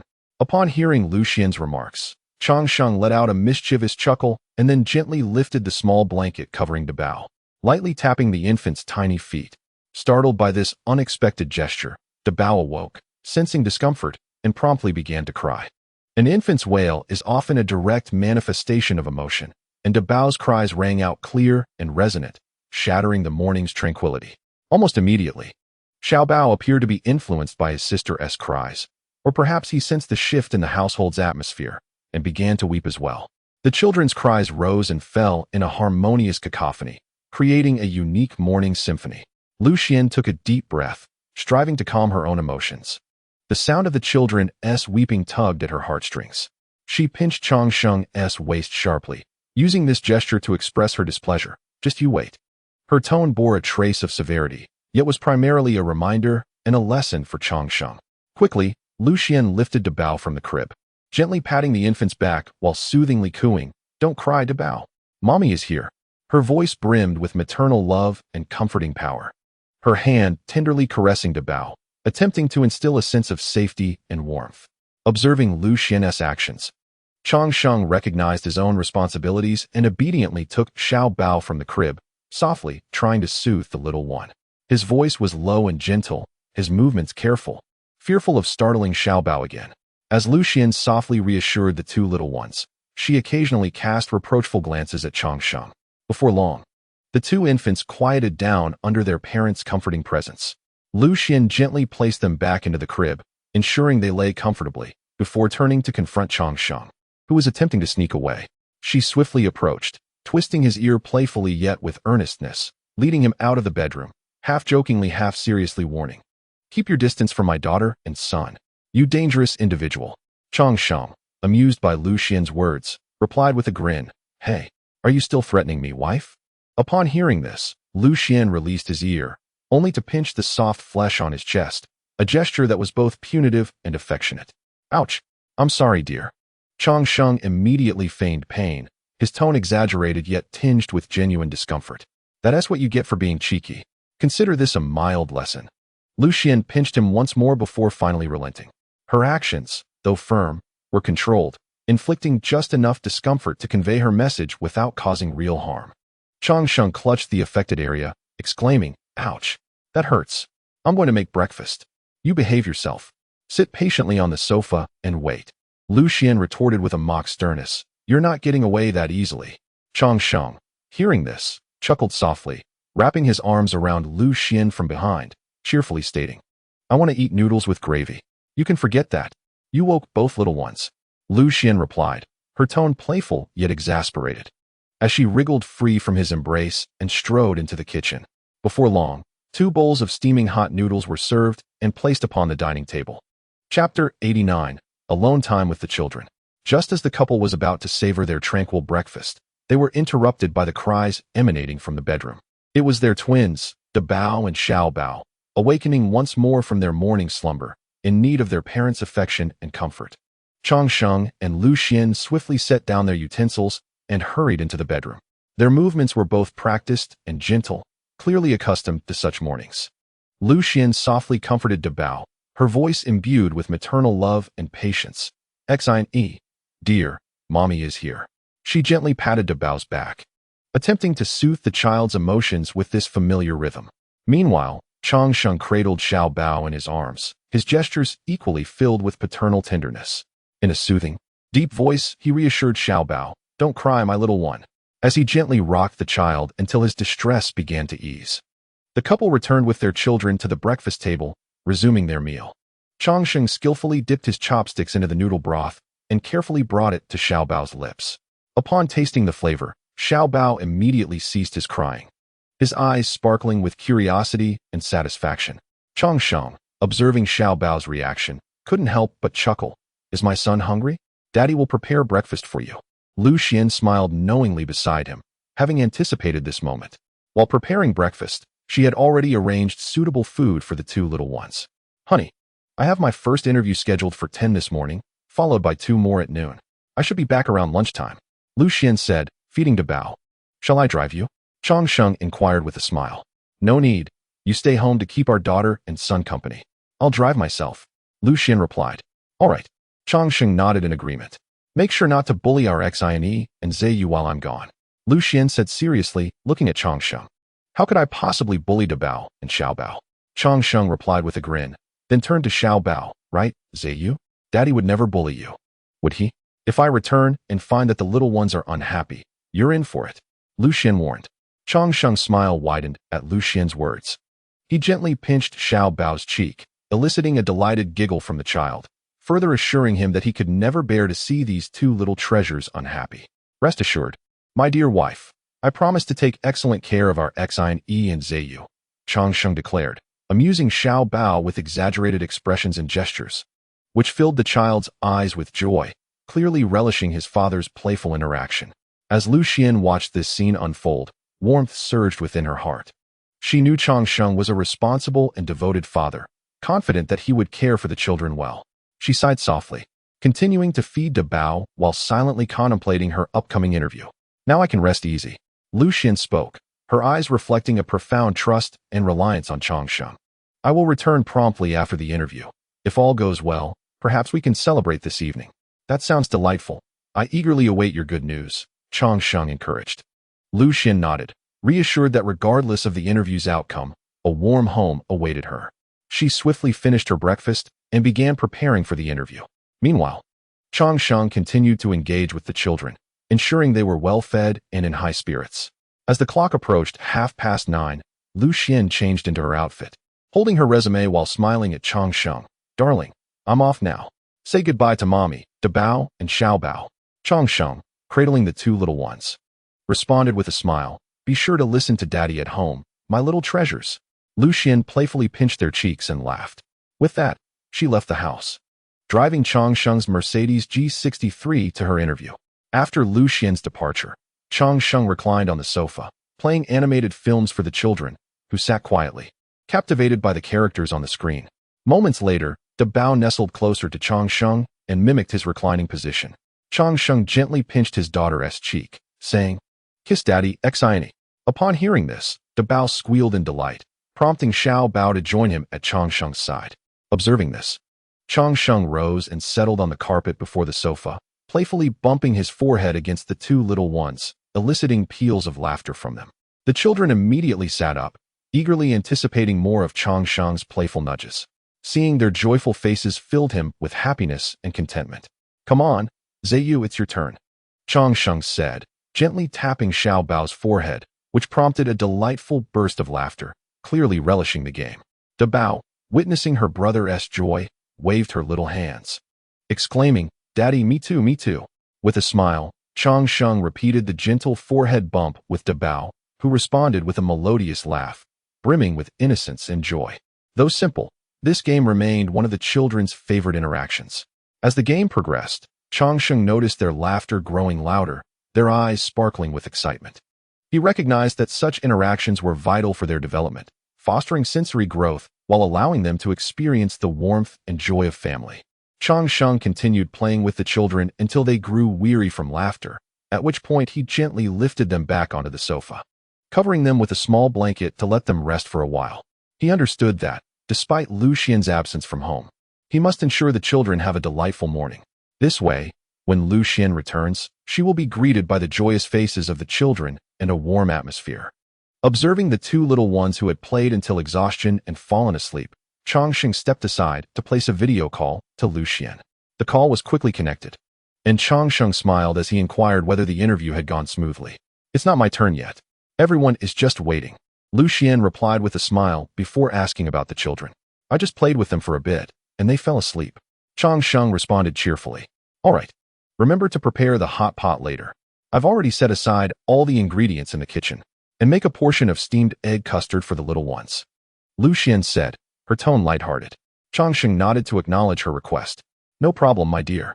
I'll take care of both the hot pot and the steamed egg custard, he assured her, his voice exuding a sense of ease and confidence. Clearly unfazed by the culinary tasks ahead. That's great. I'll head home as soon as I finish here, Lu Xian expressed, a hint of anticipation in her voice, indicating her concern for the interview's outcome. Don't worry, dear. You will do wonderfully, Chang Sheng encouraged. Well aware of the effort Lu Xian had invested in preparing for this interview. Yes, I hope so, Lu Xian replied with a smile. Feeling a wave of relief from Chang Sheng's support, despite the uncertainty of the interview results. All right, I won't disturb your preparations any longer. You must do your best too, Chang Sheng said, understanding that Lu Xian needed to focus. Okay, I'll hang up now. Love you, Lu Xian said gently. Love you too, my dear, Chang Sheng responded before ending the call. Chapter 90. The Memory of a Piano Master After Disconnecting the Call. Chang Sheng slowly walked into the kitchen, where the vibrant essence of life lingered, and the symphony of pots and pans was about to commence. In the kitchen, Lu Xian had already arranged fresh vegetables neatly on the countertop. Chang Sheng meticulously washed each leaf under the flowing water, carefully plucking away any yellowing leaves, ensuring that every bite would be the freshest delight. His movements were gentle and rhythmic, as if partaking in a silent ritual. The cleaned vegetables were neatly placed in a clean basket, awaiting their splendid transformation in the hot pot. Once he had finished with the vegetables, Chang Sheng did not rush to start cooking. Instead, he took a moment to sit on the sofa and relish the tranquil atmosphere. In his hands, he gently held the little foot of his eldest child, a sensation both warm and reassuring. The child lay on the sofa, lost in a sweet slumber, occasionally emitting soft breaths. Time slipped by in silence, and soon, the child awakened, slowly opening his eyes, still bearing a hint of drowsiness. He gently squeezed Chang Sheng's hand, as if verifying the reality of this warm embrace. Chang Sheng sensed the movements of his eldest child, lowering his gaze to tenderly observe the little treasure in his arms. In a soft, soothing tone, he inquired, Has Cindy woken up? His voice brimmed with affection and indulgence. The small one, upon hearing Chang Sheng's voice, obediently nodded, eyes glimmering with trust and reliance on his father. He then nestled back into Chang Sheng's embrace, relishing the tranquility and warmth. Chang Sheng gently caressed the back of his eldest, savoring the intimacy shared between father and child. With utmost care, Chang Sheng rose from the sofa, cradling his eldest securely in his arms, exuding a sense of profound comfort. His movements were soft yet assured, mindful not to disturb the precious little one he held. Approaching the water dispenser, he adeptly adjusted the temperature, ensuring it was neither too hot nor too cold, suitable for the delicate stomach of his child. He understood that his eldest favored warm water, as it provided a sense of ease and reassurance. As the gentle sound of water flowed, a cup of perfectly tempered water was quickly prepared. Chang Sheng presented the bottle to his eldest, who immediately grasped it tightly with both small hands, as if it were his most cherished possession. He began to suckle the water from the bottle, his tiny mouth moving adorably. Let us be good while your little brother is still asleep, shall we? Chang Sheng softly murmured to his eldest, his voice imbued with tenderness and patience. He knew that although his eldest was still young, he could comprehend simple words and emotions. Upon hearing Chang Sheng's words, his child paused, lifting his gaze with wide, earnest eyes, seemingly conveying understanding and compliance. After a moment, he nodded in agreement, resuming his drinking but with noticeably gentler motions, cautious not to awaken his sleeping brother. As the clock approached 11, the little one stirred after an hour's slumber. Waking with a loud wail, Chang Sheng gently lifted him, offering comfort through his broad shoulders and warm embrace. He softly reassured the child, Ziyu, don't cry. Shall we play with your sister's toys for a while? His voice resonated with calm and encouragement, aiming to redirect the little one's attention and soothe his distress. Seated on the sofa, Chang Sheng casually selected a brightly colored, whimsically shaped toy from the nearby pile. He handed it to the little one, hoping to captivate his interest and distract him from his tears. Observing this, the eldest child eagerly raised his own toy, emitting joyful sounds. seemingly welcoming his brother's awakening and attempting to share in the joy. The little one's gaze fixated on the toy in his hands, his small fingers grasping it tightly, as if he had uncovered a new world. His expression transformed from sorrow to curiosity and excitement, eyes sparkling with the novelty of his surroundings. The toy's vivid colors and unique shape fascinated him, prompting him to explore it with his tiny hands, touching and shaking it, eager to discover every aspect of this newfound delight. Chongqing observed as Xiaobao's emotions stabilized and gently placed him on the sofa, allowing him to sit alongside Daba. The siblings sat side by side, with Daba eagerly beginning to showcase his toys to his younger brother, while Xiaobao remained engrossed in his newfound discovery. The interaction between the two little ones was imbued with childlike innocence and joy, their world brimming with boundless imagination and exploration. Chongqing rose and approached the water dispenser, preparing warm water for Xiaobao once more. He was aware that Xiaobao might be thirsty upon waking, and warm water would not only quench his thirst, but also aid in his digestion. He meticulously adjusted the water temperature to ensure it was just right, then filled a bottle with the warm liquid. Upon returning to the sofa, he handed the bottle to Xiaobao, who immediately embraced it with his tiny hands and began to suckle. As Xiaobao drank the warm water, a contented expression spread across his little face. He occasionally glanced up at his sister and then back at the toy in his hands, seemingly savoring this heartwarming family moment. Suddenly, a notification chimed in Chongqing's mind. Detection of host's first independent childcare. Reward. 1 tenfold draw. Master-level driving skills to enhance outings with the baby. The unexpected announcement took him by surprise, as he hadn't anticipated that managing childcare alone could trigger a system reward. The voice continued. Host has a tenfold draw available. Would you like to proceed? Chongqing silently affirmed his decision. Instantly, a large spinning wheel materialized before him, whirling wildly until the system's prompt resonated. Congratulations, host, for acquiring master-level memory, luck value 9. Master-level memory? Chongqing queried, perplexed. Indeed, host. A random type of master memory will be implanted into your mind. Proceed with the implantation, he commanded. With that, a ringing in his ears accompanied by a throbbing headache engulfed him, causing immediate agony. Fortunately, this discomfort lasted only 3 minutes, and he recovered with the system's notification. Piano master memory transmission complete. System, can we opt for a painless input next time? That was excruciating. Chongqing lamented. Apologies, host. The system currently lacks this feature. Please anticipate future upgrades. As the system's voice faded, the door swung open, and Lu Xian's voice resonated. I'm back. Daba Xiaobao, do you miss Mama? Chongqing snapped back to reality at Lu Xian's call, while the two little ones eagerly stretched out their arms, yearning for their mother's embrace. Seeing this, Lu Xian's face illuminated with a gentle smile as she bent down to scoop them up, one on each side, and settled onto the sofa. She tenderly kissed their foreheads, eliciting gales of laughter from the two, who appeared utterly delighted. Chongqing, witnessing this scene, felt a profound warmth in his heart, and, with a smile, inquired, "Oh, seeing my wife so happy, did you succeed in the interview?" Lu Xian nodded, her eyes sparkling with joy. Is it that obvious? Indeed. Almost unable to contain her joy, Chongqing teased, his eyes brimming with affection. Lu Xian gently patted the backs of the two little ones, softly saying, "You two sit quietly for a moment. Mama will help Daddy prepare dinner." Observing this, Chongqing quickly rose and declared, "You take a break. We're having hot pot tonight." With that, he strode into the kitchen, bringing out the prepped ingredients and placing them on the coffee table. Lu Xian gazed at the bountiful spread and smiled. "Darling, I'm going back to work on Monday." While arranging the ingredients, Chongqing chuckled, "Already talking about weekends before you've even started working?" Lu Xian pretended to glare at him, playfully responding, "What's that? You seem not to want me at home. How could that be?" Chongqing hurriedly replied, "I most certainly wish for you to stay at home." Just then, the eldest child in Lu Xian's arms pointed at her chest, and then at his own open mouth. Seeing this, Lu Xian chuckled, gently pinching his cheek. "Are you hungry? Dear, Mama has no milk. How about we let Daddy feed you?" The little one nodded obediently, settling back comfortably in Lu Xian's embrace. The other child, holding a small blue block, was intently occupied, unfazed by his parents' conversation. Chongqing watched this scene, his heart swelling with contentment. He moved closer to Lu Xian, wrapping an arm around her shoulder, and tenderly said, "My love, you've worked hard. Once you return to work, I will take good care of the children." Leaning against Changxing's shoulder, Lu Xian felt his warmth and her heart brimmed with happiness. She nodded gently and whispered, "Thank you, darling." Changxing smiled as he took the eldest from Lu Xian's arms, exclaiming, "Daddy will feed you." He then presented 2 bowls of velvety egg custard, its golden hue wafting an irresistible aroma that whetted the appetite.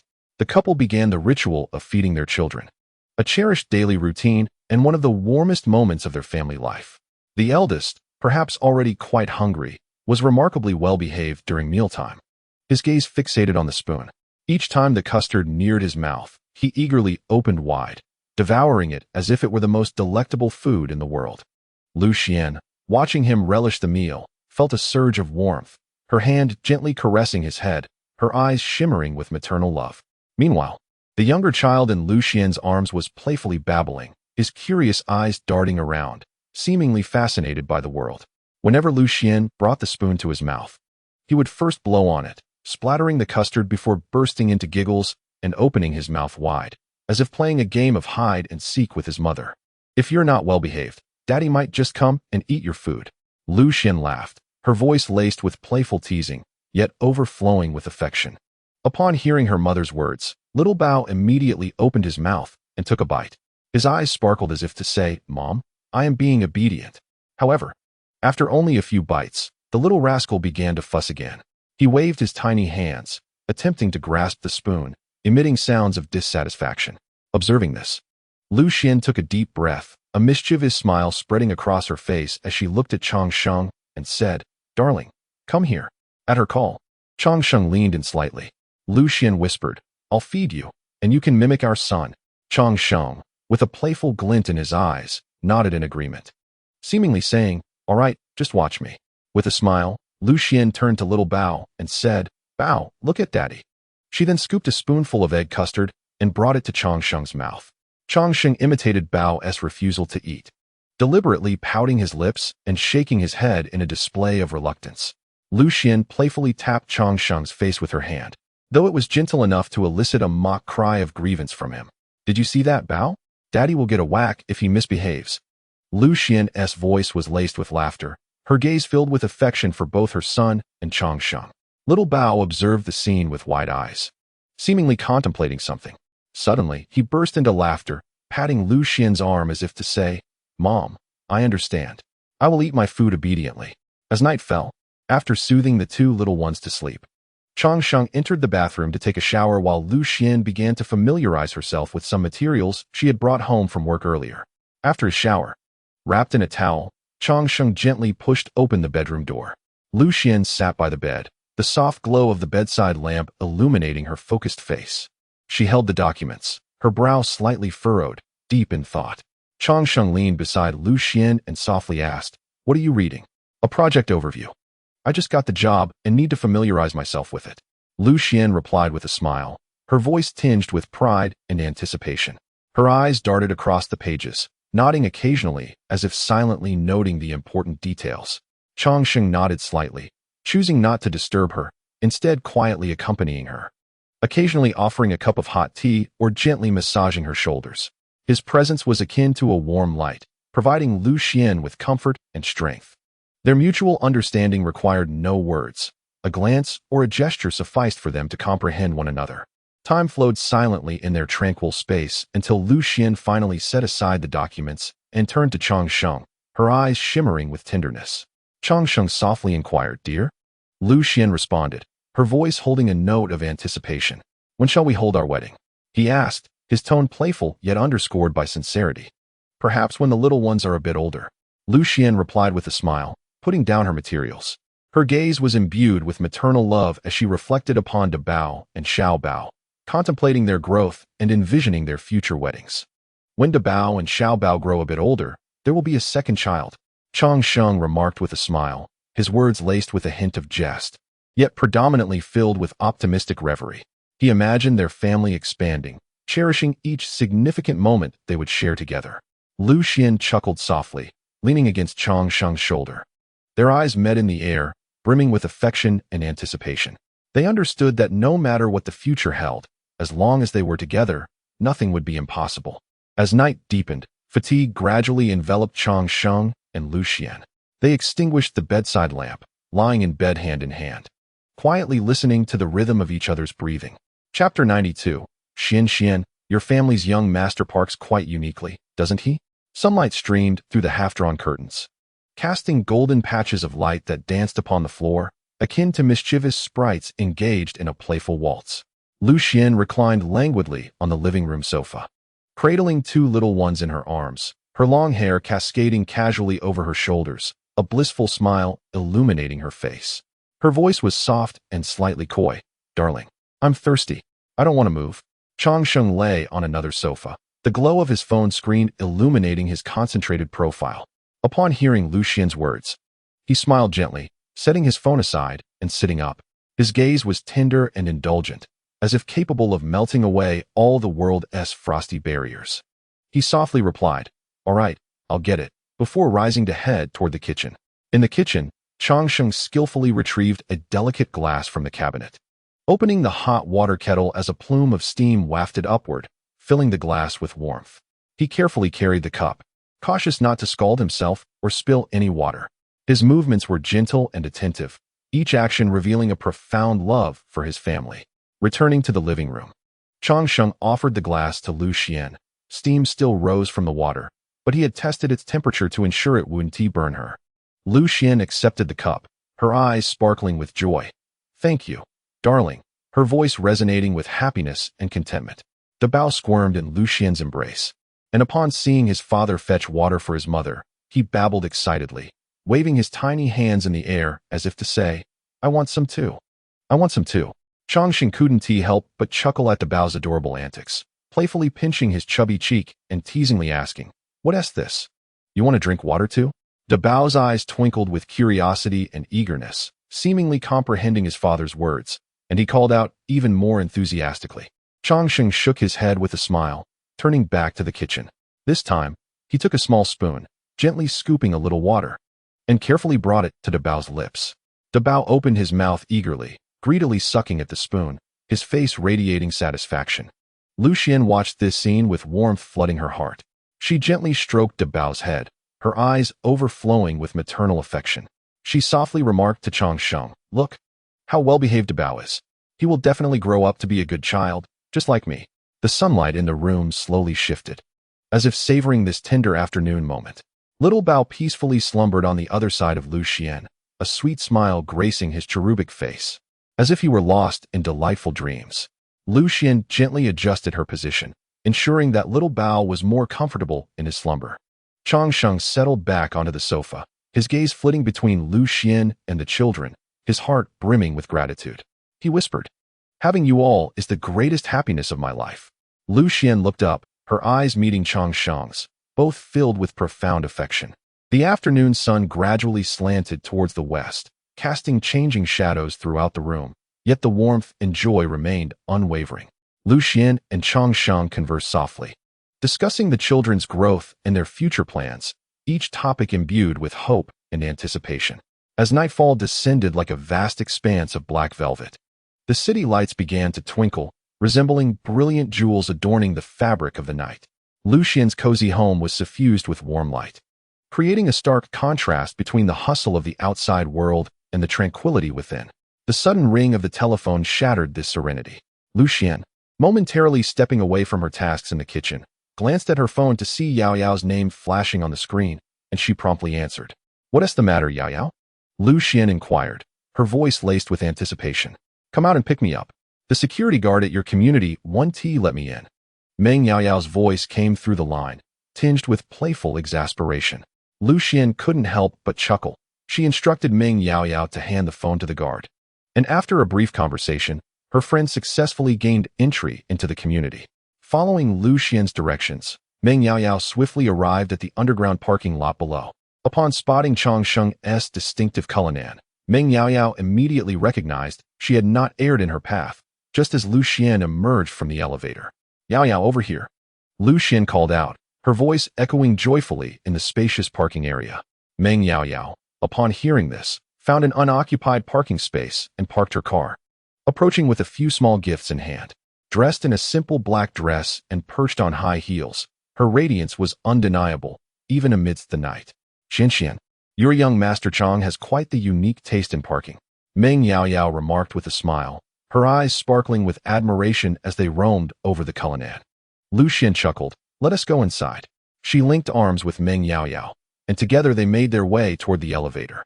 As the elevator doors slowly closed, Lu Xian pressed the button for their floor, and the elevator began its smooth ascent. Meng Yao Yao curiously surveyed the elevator's interior. She seldom visited Lu Xian's home, and each occasion brought new discoveries. How have you and Changsheng been lately? Meng Yao Yao asked, her gaze resting on Lu Xian's face, concern reflected in her eyes. Lu Xian smiled faintly, pretty well, though work has been a bit hectic lately. Her voice carried a hint of fatigue, but was predominantly filled with contentment and happiness.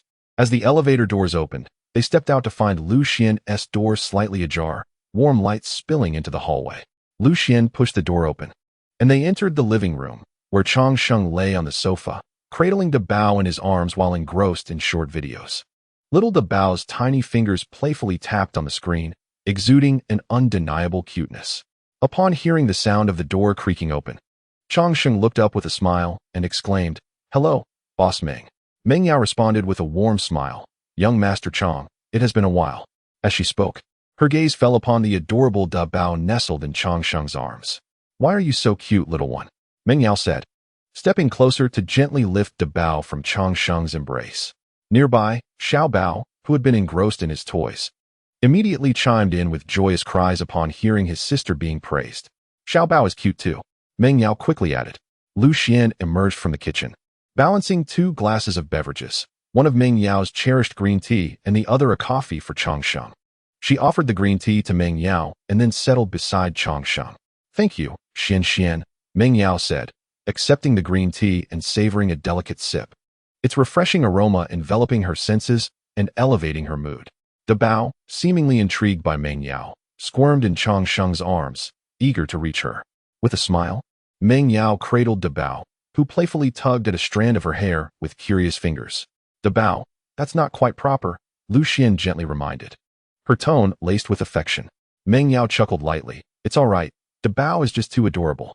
Her gaze lingered on De Bao's face, a flicker of maternal tenderness shining in her eyes. Changsheng observed the interaction between Meng Yao and De Bao, a smile gracing his lips. He was well aware of Meng Yao's fondness for children, yet her busy career had prevented her from starting her own family. By the way, Yao Yao, what brings you here so unexpectedly today? Lu Xian inquired, her eyes scanning Meng Yao's face, as if searching for an explanation. Meng Yao set down her green tea, a glint of mischief appearing in her eyes. I happened to be nearby and thought I would drop by to see you both. Additionally, I have some exciting news to share. Chapter 93. If you bully me, I have someone to complain to. Beneath the night sky, the city sparkled with lights, neon signs tracing vibrant arcs across the darkness. Lu Xian's cozy abode was enveloped in this warm glow, radiating an inviting charm. Meng Yao's presence infused new energy and surprise into this little home. Do tell, Yao Yao. Stop keeping us in suspense, Lu Xian urged, her eyes shimmering with curiosity and anticipation. Meng Yao placed her green tea down, her smile blossoming even brighter. I have transferred my family's shop and will be opening a cat cafe in Zhonghai.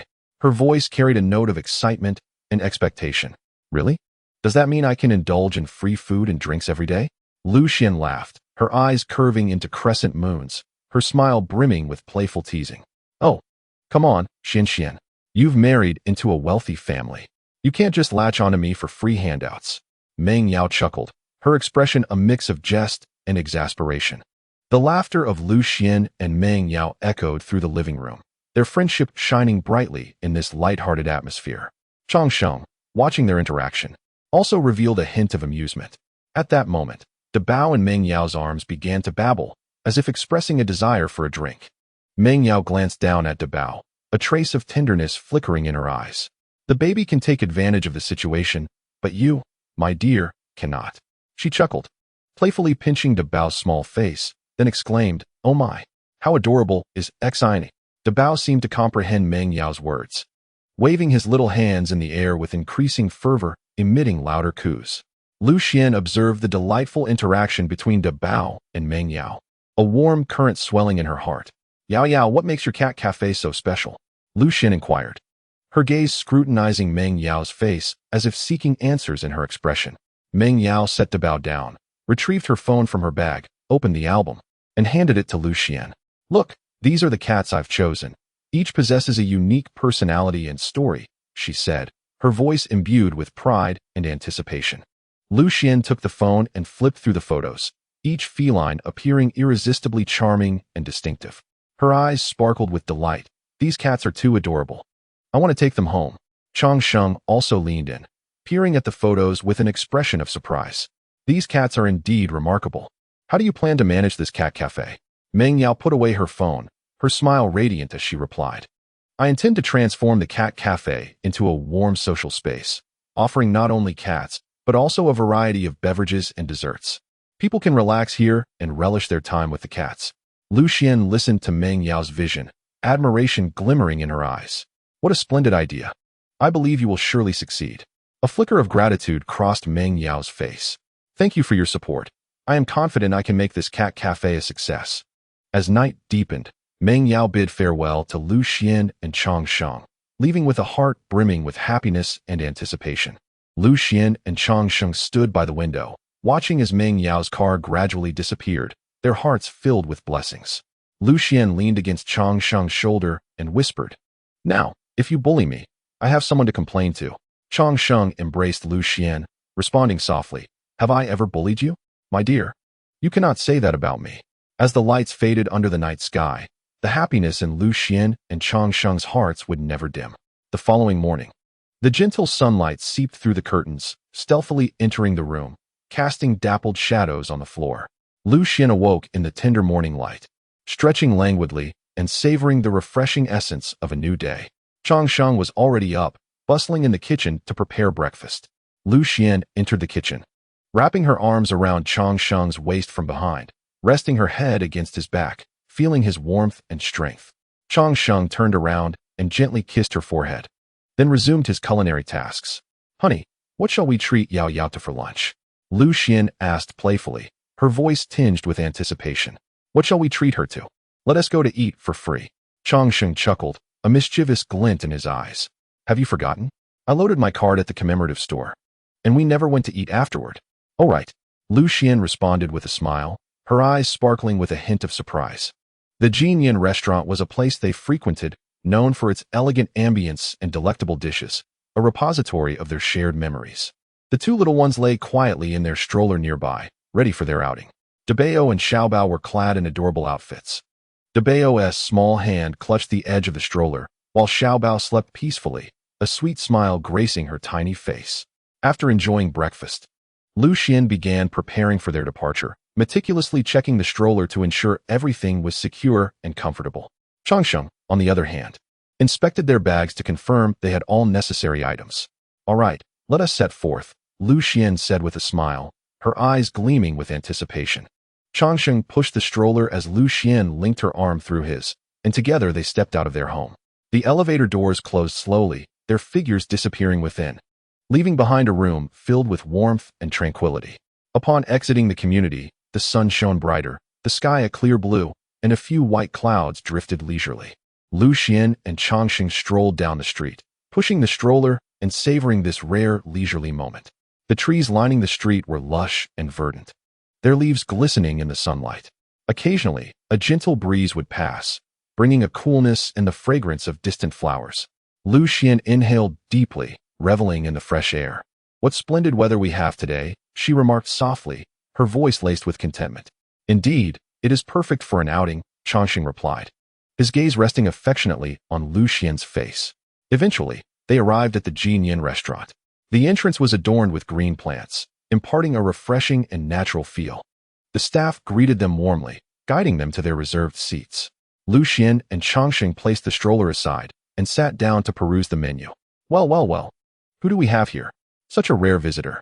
Jin Yin exclaimed as he emerged from within, a smile illuminating his face. My wife's best friend will be joining us shortly. Do serve some delightful dishes. Chang Sheng replied with a grin. Is your sister-in-law's friend attractive? If so, I might just treat her to a complimentary meal. Jin Yin laughed. Very attractive. I will have you come and enjoy some food. Chang Sheng chuckled in response. Hearing this, Jin Yin playfully lifted Xiaobao from the stroller, asking, "Are you de Bao or Xiaobao?" Xiaobao, being lifted, protested with tiny cries, prompting Jin Yin to say, "You are Xiaobao. Your sister is not as disdainful of me." Soon, Meng Yao arrived. Upon entering the restaurant, she immediately spotted Lu Xian and Changxing. She approached them with a smile. Taking a seat opposite them, "You two arrived quite early," Meng Yao remarked cheerfully, surprise glimmering in her eyes. Lu Xian presented a bouquet to Meng Yao, saying, "These are for you. May your cat cafe blossom as beautifully as these flowers." Her voice carried a note of blessing. Meng Yao accepted the flowers, a flicker of emotion crossing her face. "Thank you both. These flowers are truly lovely." Her voice resonated with gratitude. They commenced their meal, relishing the exquisite cuisine while savoring each other's company. The restaurant resonated with joyous laughter, and their camaraderie was splendidly manifested within this cozy ambience.